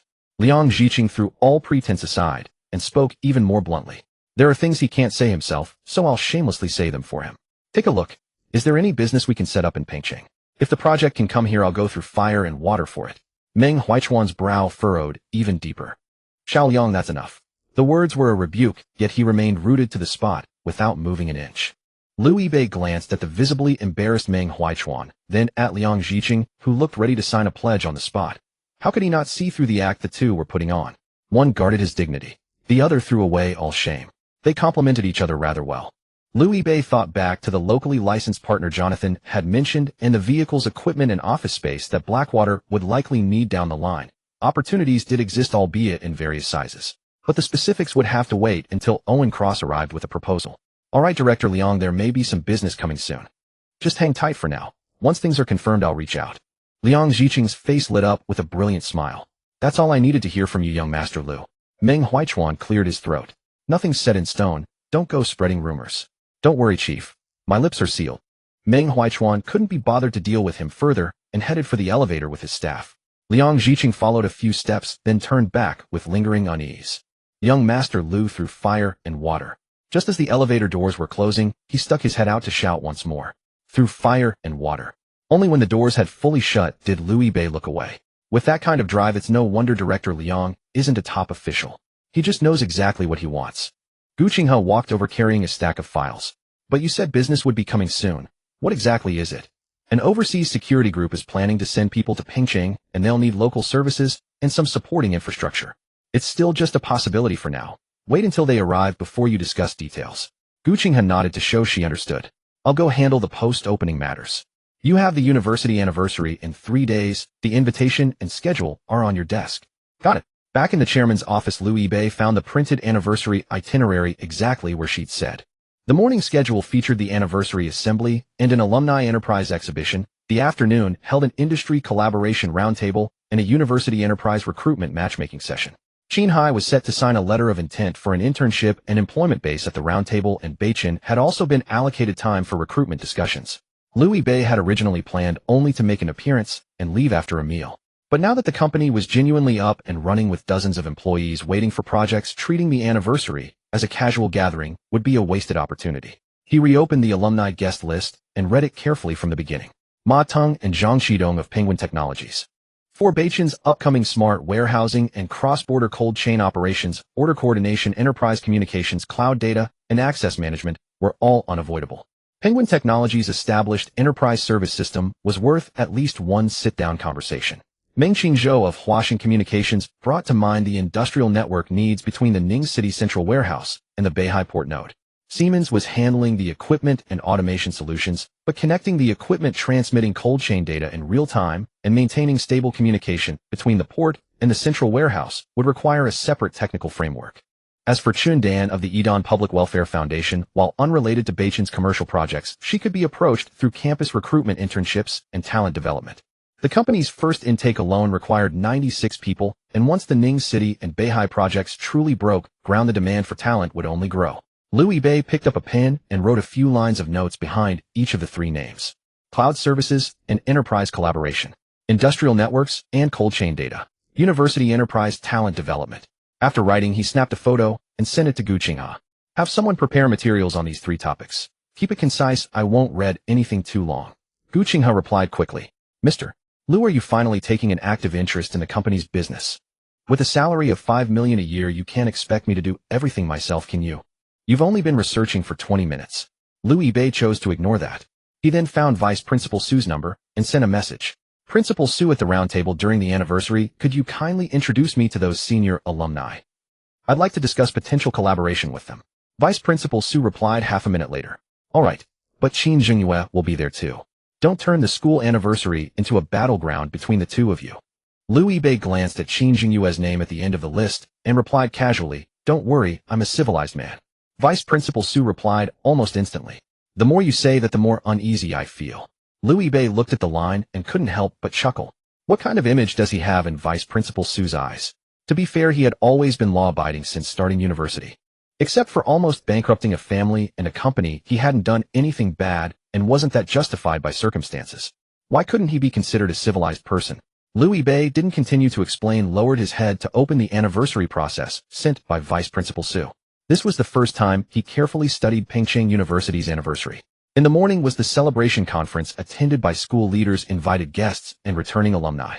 In the afternoon, it was divided into several different venues, including an industry cooperation roundtable, school enterprise talent exchange, and alumni entrepreneurship sharing.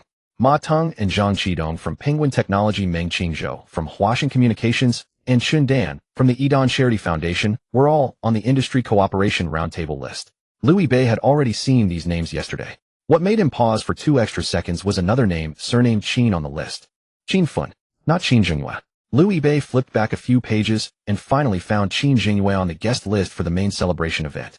Qin Jingyue would indeed attend the Pengcheng University anniversary, but only as the chairman of the Qin Holdings and a representative of an important alumni enterprise, attending the main event to meet school leaders and old friends, not entering the afternoon industry roundtable speeches. The one truly representing Qin Hai to participate in the roundtable and sign the internship and employment-based intention was Qin Fun. What was even more coincidental was that their speaking order was adjacent. 4th, Liu Yibei, chairman of Beichen Capital. 5th, Qin Fun, head of Qin Hai Automotive Systems. Liu Yibei looked at it twice and muttered to himself, is it really this coincidental? But he didn't take it too seriously. The roundtable speeches were only 5 minutes, essentially everyone taking turns introducing their companies and what positions or cooperation directions they could offer the school. To him, this was just a formality. What was truly meaningful was using the anniversary to get to know people like Ma Teng, Zhang Qidong, Meng Qingzhou, and Chun Dan. Whether the cooperation could be achieved aside, at least they could exchange contact information, first giving Beichen a direct communication channel for suitable business opportunities in the future. Liu Yibei picked up a pen and circled a few names on the roundtable list. Cloud services, enterprise collaboration, industrial networks, cold chain data, and school enterprise talent training. These were the things he planned to discuss at the anniversary. As for what Qin Fun wanted to say, as long as he didn't cause trouble, it was fine. He was about to continue reviewing some alumni information when a local news notification suddenly popped up in the bottom right corner of his computer. Same day, opening 2 different scenes. Qin Hai Automotive Base makes a grand debut, Beichen Capital quietly unveils. Liu Yibei clicked and took a look. The article started with photos of the Qin Hai project base. Red carpet was laid from the office building to the outside, with dozens of new employees sitting neatly in the audience. Signing walls, project boards, and a public roadshow area were all present. Han Changfeng stood in the center, surrounded by Qin Fun, Qin Hai management, and reporters from several media outlets. Facing the camera, Han Changfeng explained the Qin Hai project from funding land and industrial planning to future employment, speaking flawlessly. The Qin Hai project is an important part of Pengcheng's automotive supply chain reinforcement and strengthening. At present, the first batch of funds and personnel have arrived. The project will steadily advance according to the established plan, creating more high-quality job opportunities for Pengcheng. After the interview, Qin Fun personally took the stage for a public roadshow. On the big screen was Qin Hai's 5-year development plan with overseas supply chains, intelligent automotive components, and South China production bases, each word sounding more impressive than the last. The applause at the scene was continuous, and the news photos looked even more lively. When it came to Beichen Capital, the style instantly changed. No red carpet, no roadshow, and no reporters invited. Only a few ordinary flower baskets were placed at the door. The public photos were just a company plaque and a group photo of the first batch of employees. The number wasn't large, not even half of Qin Hai's signing event. Beichen only posted a simple update on its company account, officially open, work hard. When the two were deliberately placed together, the contrast naturally stood out. The comments section quickly piled up. Pengcheng old leak, isn't Beichen supposed to have strong backing? Only these few people at the opening. Shanghai finance worker, the Qin family is a local snake wherever they go. Nanshan brick carrier being popular in Shanghai and having the deputy mayor personally appear in Pengcheng, that's real strength. Don't want to work today after Beichen's Walmart project went to Ningshi. The headquarters opening feels so cold and deserted. Industry chain observer, one builds bases with real money, the other is more like a project middleman. They're not in the same weight class. Just passing by, so the nouveau riche can't compare to established families. The Qin family's decades of foundation are right there. Occasionally some mentioned that Beichin had just undertaken Walmart's 5 billion yuan project, and whether there were reporters at the opening had no direct relation to the company's strength. But in front of a row of Qinghai project photos, these explanations seemed unconvincing and were quickly buried under more comments. The office door was pushed open from outside. Meng Yi walked in holding his phone, clearly having seen the article. Brother Bei, are these people blind? Robert Martin, old Ming director Tang. Who among them isn't more influential than the reporters they found? We just didn't make it public, and they really think no one came. Liu Bei continued flipping through the alumni information without looking up. What are you in a hurry about? I'll post the opening photos and show them what real value is. Don't. Liu Bei closed the materials in his hand. It's good that they're helping Qinghai promote. The more attention now, the faster Qinghai has to progress, or how can Han Changfeng and Qin Fen explain to the outside? They're pressing Qin Fen's head for us, making him hurry up and invest money. Meng Yi blinked, and the anger on his face gradually faded. So they're allies then, at least for now. Should I like the comment, a local snake is a local snake wherever they go. Use your own account, don't act crazy with the Beichin chairman's assistant verification. I don't have verification. Then don't remind others to add it for you. Meng Yi thought about it, found it reasonable, and obediently put his phone away. Liu Bei reopened the roundtable process and casually circled Qin Fen's name. Same day opening, same roundtable, and their speaking order was back-to-back. It was indeed quite coincidental. But that was it. Rather than competing with Qin Fen for those 5 minutes on stage, he cared more about whether the alumni would be willing to sit down and discuss practical cooperation with Beichin. Just then Tang Zhengwo's call came in. Young Master Liu Huashang received a batch of equity documents sent from the United States. It says Blackwater International Security Group, 5%. Yes, that's correct. Liu Bei leaned back in his chair, answering with remarkable ease. My family gave them to me. Just process them through the normal procedures. There was a brief silence on the other end of the line. Tang Zhengwo seemed to want to confirm something further, but in the end he slowly uttered a single word. Okay. The call ended. Liu Bei casually set his phone back on the desk and resumed scrolling through short videos, occasionally chuckling to himself. Meanwhile, Tang Zhengwo remained frozen in the posture of holding the phone, sitting motionless in his office for a long while. On his desk, several documents, just delivered by the cross-border business department, lay neatly spread out. Equity transfer agreements, declarations of ultimate beneficial owners, shareholding certificates for offshore entities, legal opinions issued by a U.S. law firm, and the latest shareholder register of Blackwater International Security Group. 5%. That percentage might not seem substantial, but in the context of a company like Blackwater, its significance was entirely different. He had initially assumed that Liu Bei's family was likely a major overseas commercial dynasty, gradually transferring shares to the protagonist for inheritance.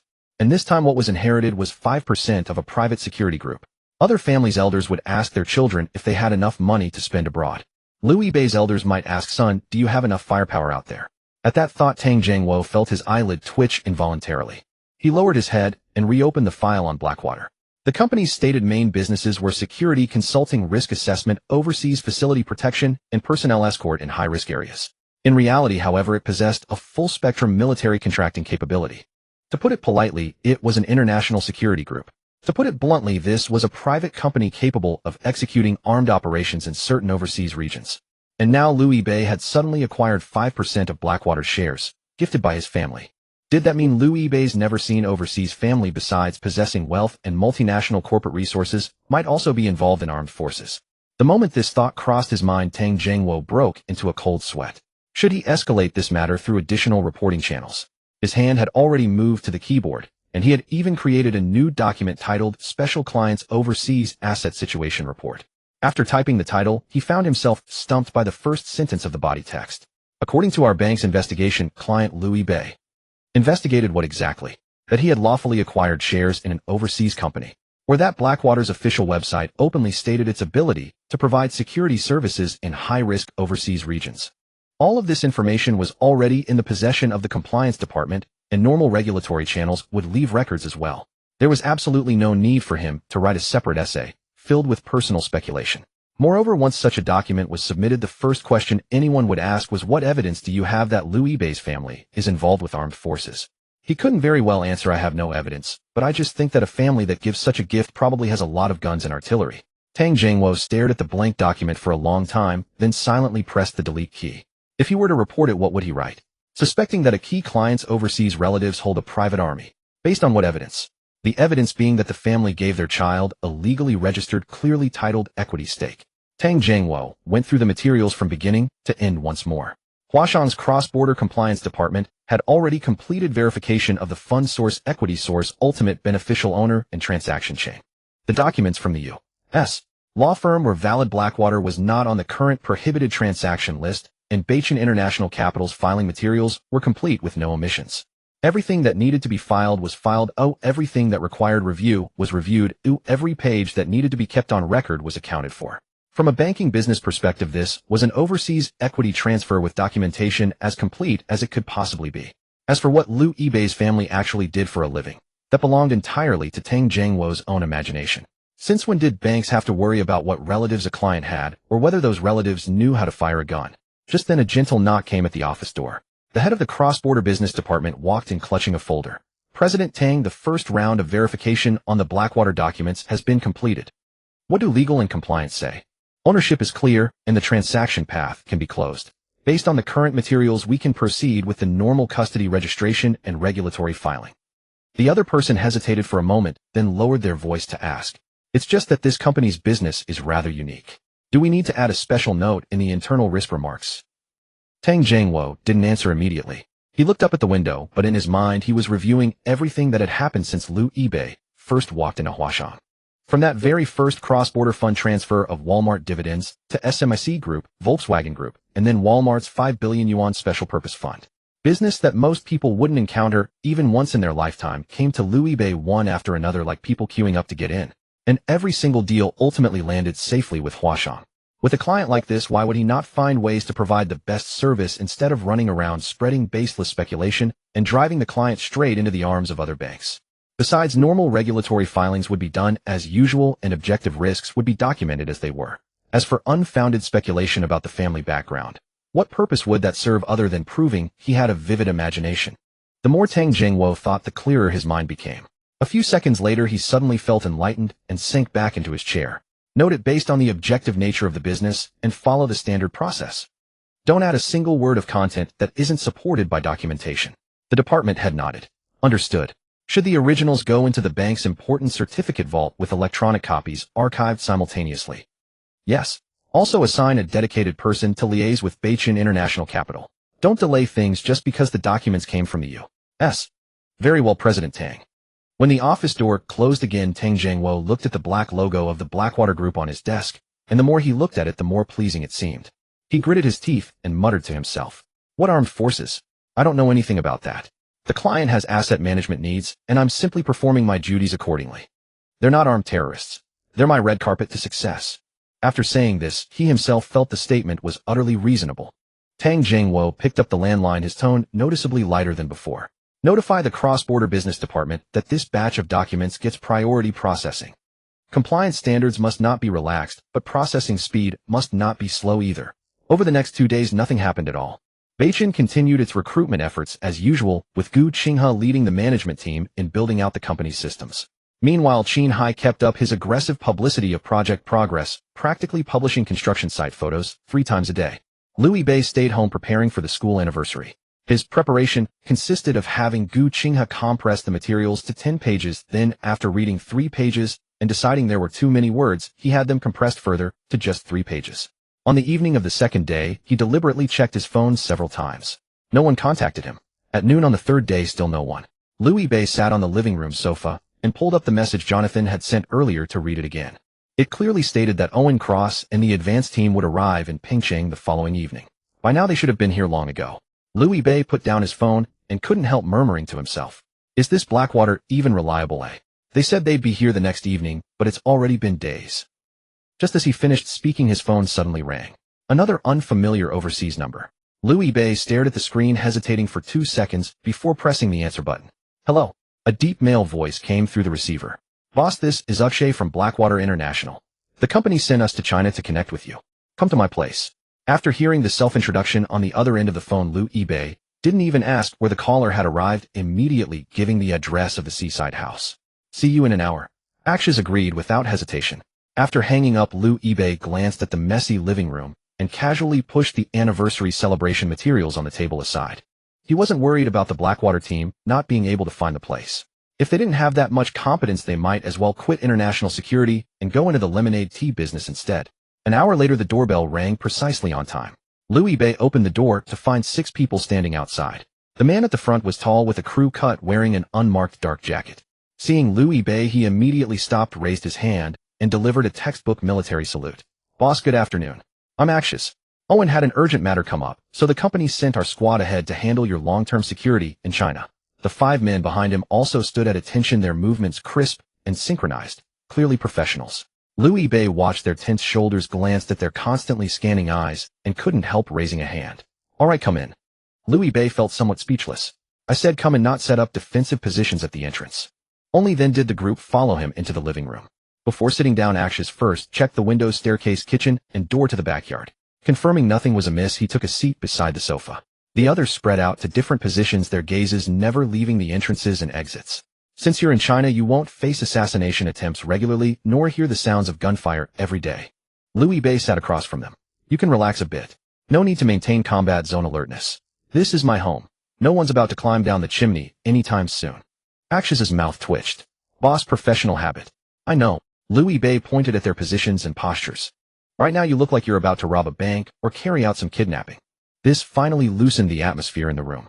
Within China's borders, we'll operate according to local laws.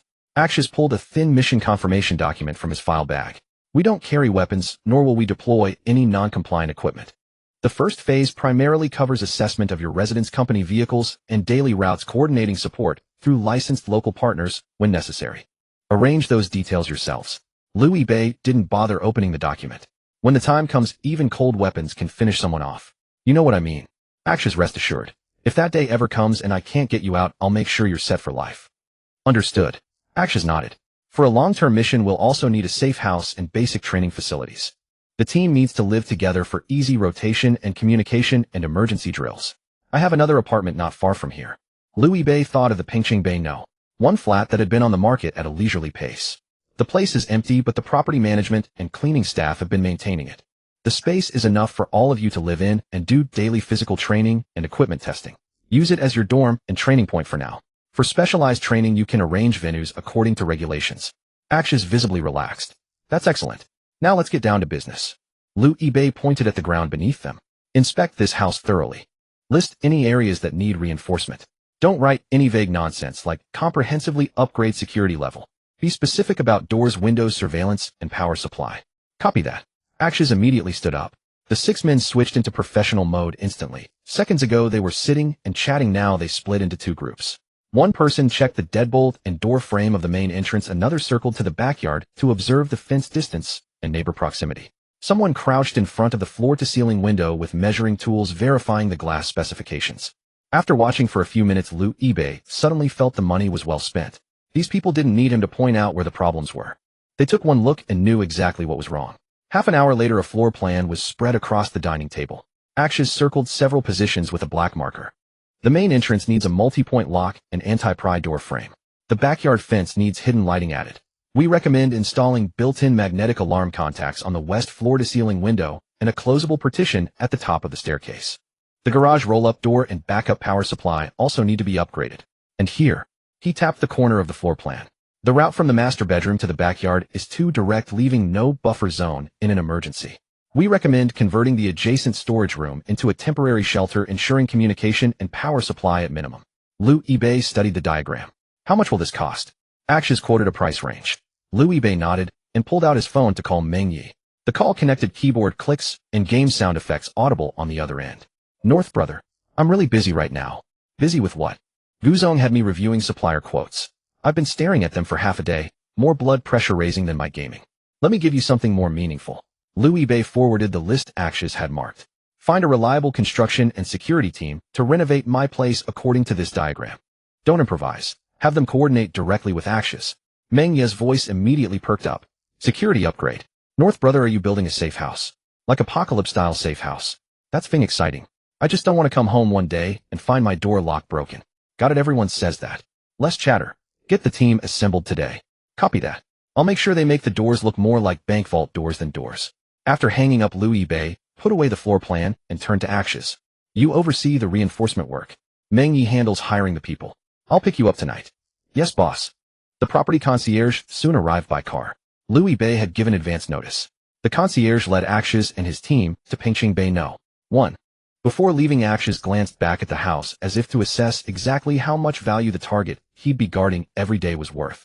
The car slowly drove into the underground parking of Pingqing Bay No. 1. The property had already opened the elevator access in advance. The door opened to reveal a sea-view flat, so clean it looked uninhabited. Beyond, the floor-to-ceiling windows stretched the entire bay. The sofa, dining table, and lounge area in the living room remained in their original positions. Even the cups in the kitchen were neatly arranged. Akshay stood frozen at the entrance. OSHD. He turned to look at the property concierge. This is where boss is letting us stay. Yes. The concierge smiled and nodded. Young Master Liu has already given instructions. This will serve as your dormitory from now on. For daily cleaning, maintenance, and access control, you can contact the property office directly. Akshay walked back into the living room, first checking the floor-to-ceiling windows, then the kitchen, finally looking down at the carpet beneath his feet. Boss is letting us stay in a place this luxurious. The concierge confirmed once more. Indeed, it's young Master Liu's arrangement. Akshay set his documents aside and looked up, swearing. FCKU Owen. The team members nearby were startled. Boss, why are you cussing out Owen? He said these past years he'd given me the good life. Akshay pointed at the ocean view beyond the window. What was I living in before? Was that a dormitory? That was a pigsty. I actually believed his bullshit. He pulled out his phone and took several photos of the living room, ocean view, and master bedroom, immediately sending them to Owen. I want him to see what actual living conditions look like. Thank God I finally escaped from hell. After reviewing the photos, one team member seriously reminded him. Boss, thanking God won't help. This place doesn't belong to God. It belongs to our new boss. Akshay paused for 2 seconds, then immediately changed his tune. Thank the new boss. May the boss live forever. That's not how it goes. It's stay healthy and safe. FCKU. Are you here to oppose me? The property concierge stood at the entrance, struggling to suppress a smile. Akshay clapped his hands and resumed his team leader demeanor. All right, settle in and get comfortable. Set up the duty roster, vehicle arrangements, and communication equipment. We still need to pick up boss tonight. Before he finished speaking, his phone rang first. On the screen was a message from Owen. Just one sentence. Don't break my dormitory. After reading it, Akshay's expression darkened incrementally. This apartment is ours now. He gritted his teeth as he stared out the window. When boss gets back, I'm filing a request to move Owen's bed to the balcony. Boss, it's time to leave. Akshay stood at Louis Bay's doorstep, raising his hand to knock twice. When the door opened, Louis Bay paused at the sight of 6 perfectly aligned figures outside. Yesterday, they had been in dark jackets, entering like they were on an overseas mission. Today, all 6 had switched to sharply tailored black suits, white shirts, polished leather shoes, and nearly invisible communication devices tucked in their ears. Finally looking like proper bodyguards. Not bad, Louis Bay scanned them, very spirited. This is the correct way to dress. Akshay remained expressionless. This is standard attire for formal occasions. Then what were you wearing yesterday? Working from home. Louis Bay chuckled at his response, grabbed his phone and invitation, and headed downstairs. 2 black sedans were already waiting outside the courtyard gate. A black Maybach in front, followed by a Mercedes business van. The vehicles were spotless windows tinted with dark, heat-resistant film. The driver and property staff stood nearby. The property manager approached. Mr. Liu, these are the 2 vehicles you applied to use. All paperwork is complete. If you encounter any issues during the temporary use, just contact the property office directly. Louis Bay examined the 2 vehicles, a thought crossing his mind. It was time to get a couple of everyday cars. He couldn't drive the Lamborghini Veneno or Apollo Intensa Emozione every day. Those 2 were for occasional showboating, mainly for collection purposes. Akshay had already walked around to the front and slipped into the passenger seat. He buckled his seatbelt, then frowned as he inspected the doors and seat surroundings. Boss, this car's safety level doesn't meet our standards. Louis Bay settled into the driver's seat. Do you have another option? Akshay shook his head. Not at the moment. I have a Lamborghini Veneno and an Apollo Intensa Emozione. Louis Bay started the engine. Which one would you prefer? Akshay's hand immediately pressed on the door handle. I think this one is fine. Didn't you just say it didn't meet standards, eh? Standards are standards, reality is reality. Akshay looked ahead. At least it won't get trapped by a crowd of onlookers. In the business van behind, a team member couldn't help but laugh at that remark. Akshay turned back and glared. What's so funny? The first principle of protecting the boss is ensuring the boss reaches the destination smoothly. Captain is the second principle, to keep you out of a Lamborghini. Shut up. The convoy exited the neighborhood. Throughout the ride, Akshay didn't nitpick the vehicle again, but continuously monitored the distance between cars through his earpiece. Louis Bay glanced at him several times, then finally asked, do you always stay this tense when protecting someone? Depends on the target. What type am I? Akshay thought seriously. High value, low alertness, and a distinguished boss. Well summarized. Liu Yibei nodded. I'll add a year-end bonus for you. Akshay's expression finally shifted. Boss, when you say year-end bonus, is it per Chinese customs or Blackwater headquarters standards? Finish today's mission first. Understood. Looks like the bonus still needs to be earned. As the vehicles entered Pingqing University, the security guard at the gate visibly froze. Liu Yibei didn't roll down the window. Akshay took out the anniversary guest invitation from the file folder and handed it to the guard. After reading the name on the invitation, the guard glanced at the Mercedes van neatly following behind and quickly made a phone call to confirm. Within half a minute, a member of the anniversary working group hurried over. Mr. Liu, President Su has already arranged it. Vehicles can be driven directly to the guest parking area. Thank you for your trouble. The two vehicles slowly advanced along the main campus road. Before the car had even fully stopped, people around were already turning to look. Liu Yibei stepped out first. Akshay quickly opened his door, and the other 5 bodyguards got out from the rear vehicle, dispersing to stand on both sides and behind him. The 6 made no exaggerated movements, yet naturally created a buffer space around him. This scene drew more attention than the cars themselves. Isn't that Liu Yibei? You're not wrong, it's him. That's quite the entourage, bringing 6 bodyguards to a school anniversary. Of course, he's the one who sent Zhao Yuxuan to prison not long ago, right? It was the entire Zhao family, father and son, not just one person. That's still impressive. Zhao Yuxuan used to strut around campus, and now the Zhao family is gone. If I had his strength, I'd be even flashier. I'd bring 12, not just 6. Nearby students whispered among themselves, though their eyes kept drifting toward Liu Yibei. Liu Yibei heard them, but didn't look back. He just found it amusing. He'd been trying to keep a low profile, yet the Blackwater team had torn that concept away from him on their very first day. As he entered the main venue, Vice Principal Su was already waiting at the entrance. He first looked at Liu Yibei, then at the 6 suit-clad bodyguards, and his mouth visibly twitched. Are you here for the anniversary, or to take over the school? Standard security company service. Liu Yibei patted Akshay's shoulder. It's their first mission in China, they might be a bit excited. Akshay corrected him earnestly. Boss, we are not excited. With 6 of you standing at the door, the campus security looks redundant. Vice Principal Su rubbed his temples. Forget it since you're here. I'll have a seat added for you. Don't worry, I'm civilized today. The look Vice Principal Su gave him was exactly the same as when he received that reply yesterday. The more you say that, the less I trust you. The main venue was packed with faculty, students, and returning alumni. Stage lights came on. The host introduced the anniversary program and performances. Chorus dance and instrumental pieces followed one after another. Liu Yibei had been watching attentively until the final dance ended, and the host announced the cultural segment was complete. Applause erupted. Liu Yibei set down his water bottle, looking left and right. That's it. Vice Principal Su closed his eyes. What else? I wasn't done enjoying it yet. Liu Yibei slapped the table twice. Play more music, keep dancing. Several school leaders in the front row turned around simultaneously. Vice Principal Su wished he could slam the program booklet right onto Liu Yibei's face.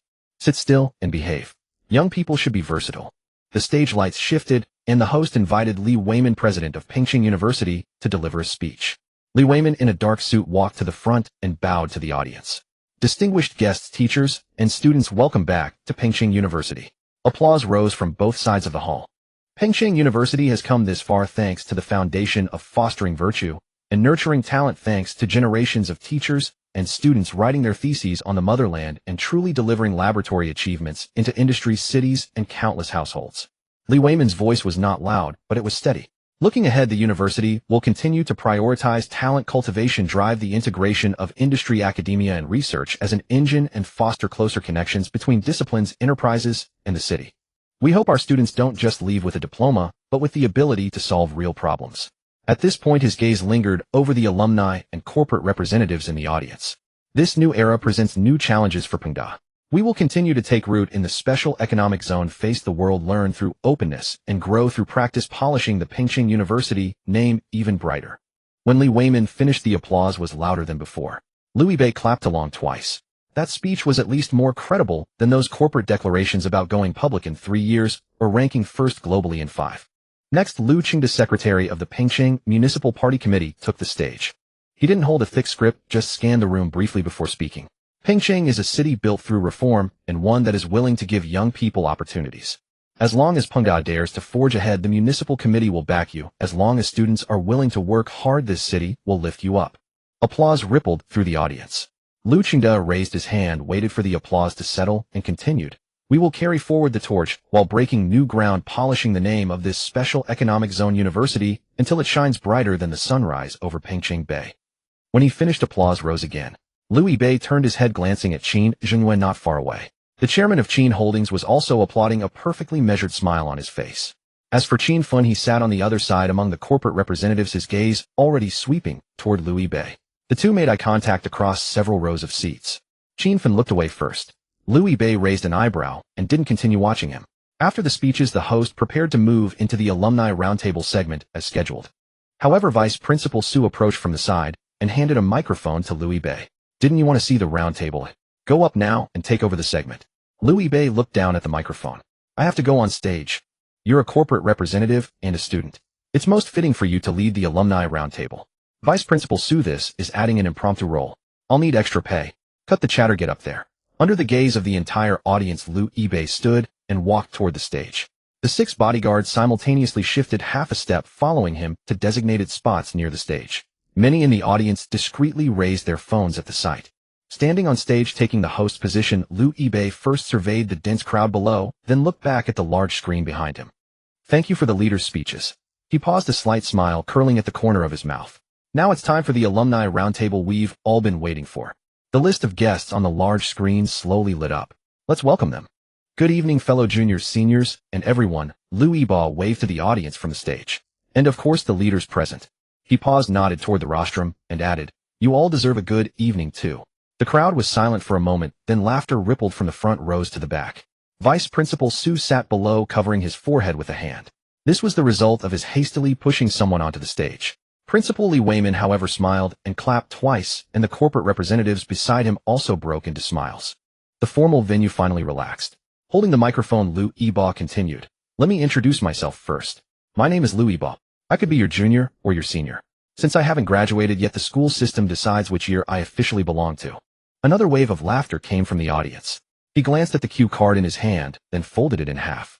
"Today I'm a roundtable guest, but also a stand-in who was pushed onto the stage. I don't have a prepared speech. I'm just an ordinary student running a company. My company matters are handled by other school affairs by the teachers, and my main job is to not be late. A lazy bum." Someone in the crowd shouted, "Mr. Liu, you call that ordinary?" The voice wasn't loud, but the venue's sound system clearly amplified it. Liu Bei looked toward the voice. "Classmate, you can say that in private, but not in front of the school leaders." Principal Li Weimin's smile deepened, while Vice Principal Su had already started flipping through the program booklet, as if searching for a segment to invite him off the stage immediately. Liu Bei handed the microphone back to the host. "That's all I have to say. Let's leave it to the host. Let the professionals handle what they're good at." The host quickly took the microphone, fearing he might improvise further. "Thank you, Mr. Liu." "Wait, thank you, Senior Liu, for your wonderful speech." "I didn't say anything," Liu Bei replied. "But your opening has already made an impression," the host smoothly continued. "Now let's officially begin the Alumni Industry Cooperation Roundtable. Please invite all roundtable guests onto the stage." The side lights of the stage illuminated simultaneously. On the big screen, the guests' names appeared line by line. Ma Tung, founder of Penguin Tech. Zhang Qidong, head of enterprise services at Penguin Tech. Meng Qingzhou, director of Huaxin Communications. Liu Bei, chairman of Beichin Capital. Qin Fen, head of the Qinghai Automotive Systems Division. Chen Dan, founder of the Edan Public Welfare Foundation. Each name drew a round of applause of varying intensity. When the names Liu Bei and Qin Fen appeared, the applause was noticeably mixed with murmurs. Why are they sitting next to each other? Is the program team doing this on purpose? One is the recently hot Qinghai, the other is Beichin that brought the Walmart project to Ning City. Won't they clash? It's a school anniversary, don't treat this as a business arena. As Liu Bei walked from the audience toward the roundtable, Akshay and his 5 other bodyguards stopped at the edge of the stage, not following him up. They formed 2 fan-like formations covering the front and rear passages of the stage with restrained movements, yet the on-site security instinctively adjusted their positions accordingly. Liu Bei reached his seat and noticed a glass of warm water beside the name card. He sat down and casually pushed the cup aside. Qin Fen took his seat right after. Their name cards were separated by only a short distance within arm's reach of each other's materials. Qin Fen turned his head and lowered his voice. "Mr. Liu, I didn't expect our first official joint appearance to be at Peng University." "Neither did I. It seems the school thinks there's plenty of room for cooperation between our 2 companies." Liu Bei glanced at the 2 name cards. "Or maybe there just weren't enough seats." Qin Fen's smile froze for a moment, then quickly returned. The host stood at the center of the round table and first explained the rules of the event.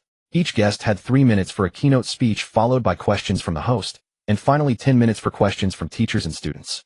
The topics could cover corporate development, school enterprise cooperation, or how young people can apply what they learn to real industries. "Then let's start with alumnus Ma Tung." Ma Tung stood up and nodded to the audience. Without a script, he first talked about his own experiences as a student, then shifted to enterprise services and technical talent development. What companies need most is never just people who can code, but those who understand business and are willing to truly solve problems. Schools provide methods, companies provide the battlefield. If we connect the gap in between, talent won't just stay on paper. His speech was brief but specific. Zhang Shidong then took over, talking about cloud services, enterprise collaboration, and data security. He didn't make technology sound mystical, but cited a few small issues companies face in order management, permission allocation, and cross-department communication. Many companies don't lack data. It's scattered across departments, no one sees the full picture, and no one dares to take responsibility. Future enterprise services should allow information to flow while ensuring every permission is traceable. Hearing this, Lu Yiba lowered his head and wrote 2 characters on the material's cloud end. When Meng Qingzhou from Huaxin Communications spoke, the topic shifted from cloud services to industrial networks and basic communications. Smart warehousing isn't just about buying equipment. If the communication between ports, warehouses, vehicles, and back-end systems is unstable, the more advanced the equipment, the harder it is to troubleshoot problems. Meng Qingzhou spoke slowly, but every sentence landed on practical operations. So we are willing to conduct long-term tests together with universities and enterprises. Get the data running smoothly first, then talk about scaling. The host glanced at the cue card and smiled. The 3 predecessors have spoken very professionally. Next, it's our turn for Lu Yiba Jr., or should I say Senior Lu? Just call me Xiao Lu. Alright, please share Beichin Capital's views on school enterprise cooperation. Xiao Lu. Lu Yiba picked up the microphone without rushing to look at his notes. What they said is all correct, so I won't repeat it. Some laughter came from the audience. Beichin is indeed a new company now with a small team and an office that just opened. We're not qualified to stand here and talk about a century-long vision, nor will we say that joining Beichin after graduation will change the world. He paused, scanning the students who were listening intently. But we can guarantee one thing: the positions are real, the projects are real, and if you perform well, you can move up. As for what you'll actually do, it's not about painting a big dream and starting PUA after joining. It's about directly facing real clients, real equipment, and real delivery deadlines. The venue gradually quieted. Beichin welcomes Peng University graduates, but we won't lower our standards just because you're from Peng University. If you have ability, we give you a position, or if you're willing to learn, we give you time. If you just want to coast, then let's not waste each other's time. These words were not polished, but they sounded more like a real recruitment pitch than many pretty promises. Some students began taking notes, while a few career center teachers exchanged glances. The host pressed on, so what type of talent does Beichin currently need the most? People who can finish things, Lu Yiba replied quickly. The specific field can be discussed, and education isn't the only criterion. We work on projects, and projects don't deliver themselves just because your resume looks good.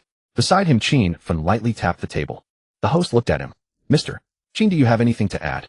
Qin Fan picked up the microphone, his smile even more polished than before. Qin Hai also values talent and welcomes all juniors and seniors to join. But I'd like to add that automotive supply chain projects involve equipment processes, certifications, and long-term customer orders. They can't be completed by a few people renting an office. Industry requires time and stable capital investment. He spoke politely, but his gaze lingered on Lu Yiba for a second. Some in the audience understood. Is he talking about Beichin? Seems like it. He didn't name names. Why are you getting excited? Qin Fan continued. Qin Hai has completed the first phase of team signings and equipment planning, and we will establish internship and employment bases with the school so students can experience the industry on real production lines. The applause grew more intense. Lu Yiba leaned back in his chair, fingers tapping lightly on the table, expressionless. The host took the opportunity to ask Xiao Lu, Mr. Qin mentioned stable investment. As a newly established capital holding group, will Beichin also continue to invest in Pengqing? The microphone was handed back to Lu Yiba. The entire venue fell silent. Lu Yiba glanced at Qin Fan, then at the 2 company names on the big screen, and slowly took the microphone. Lu Yiba took the microphone and glanced at the audience below. The students who had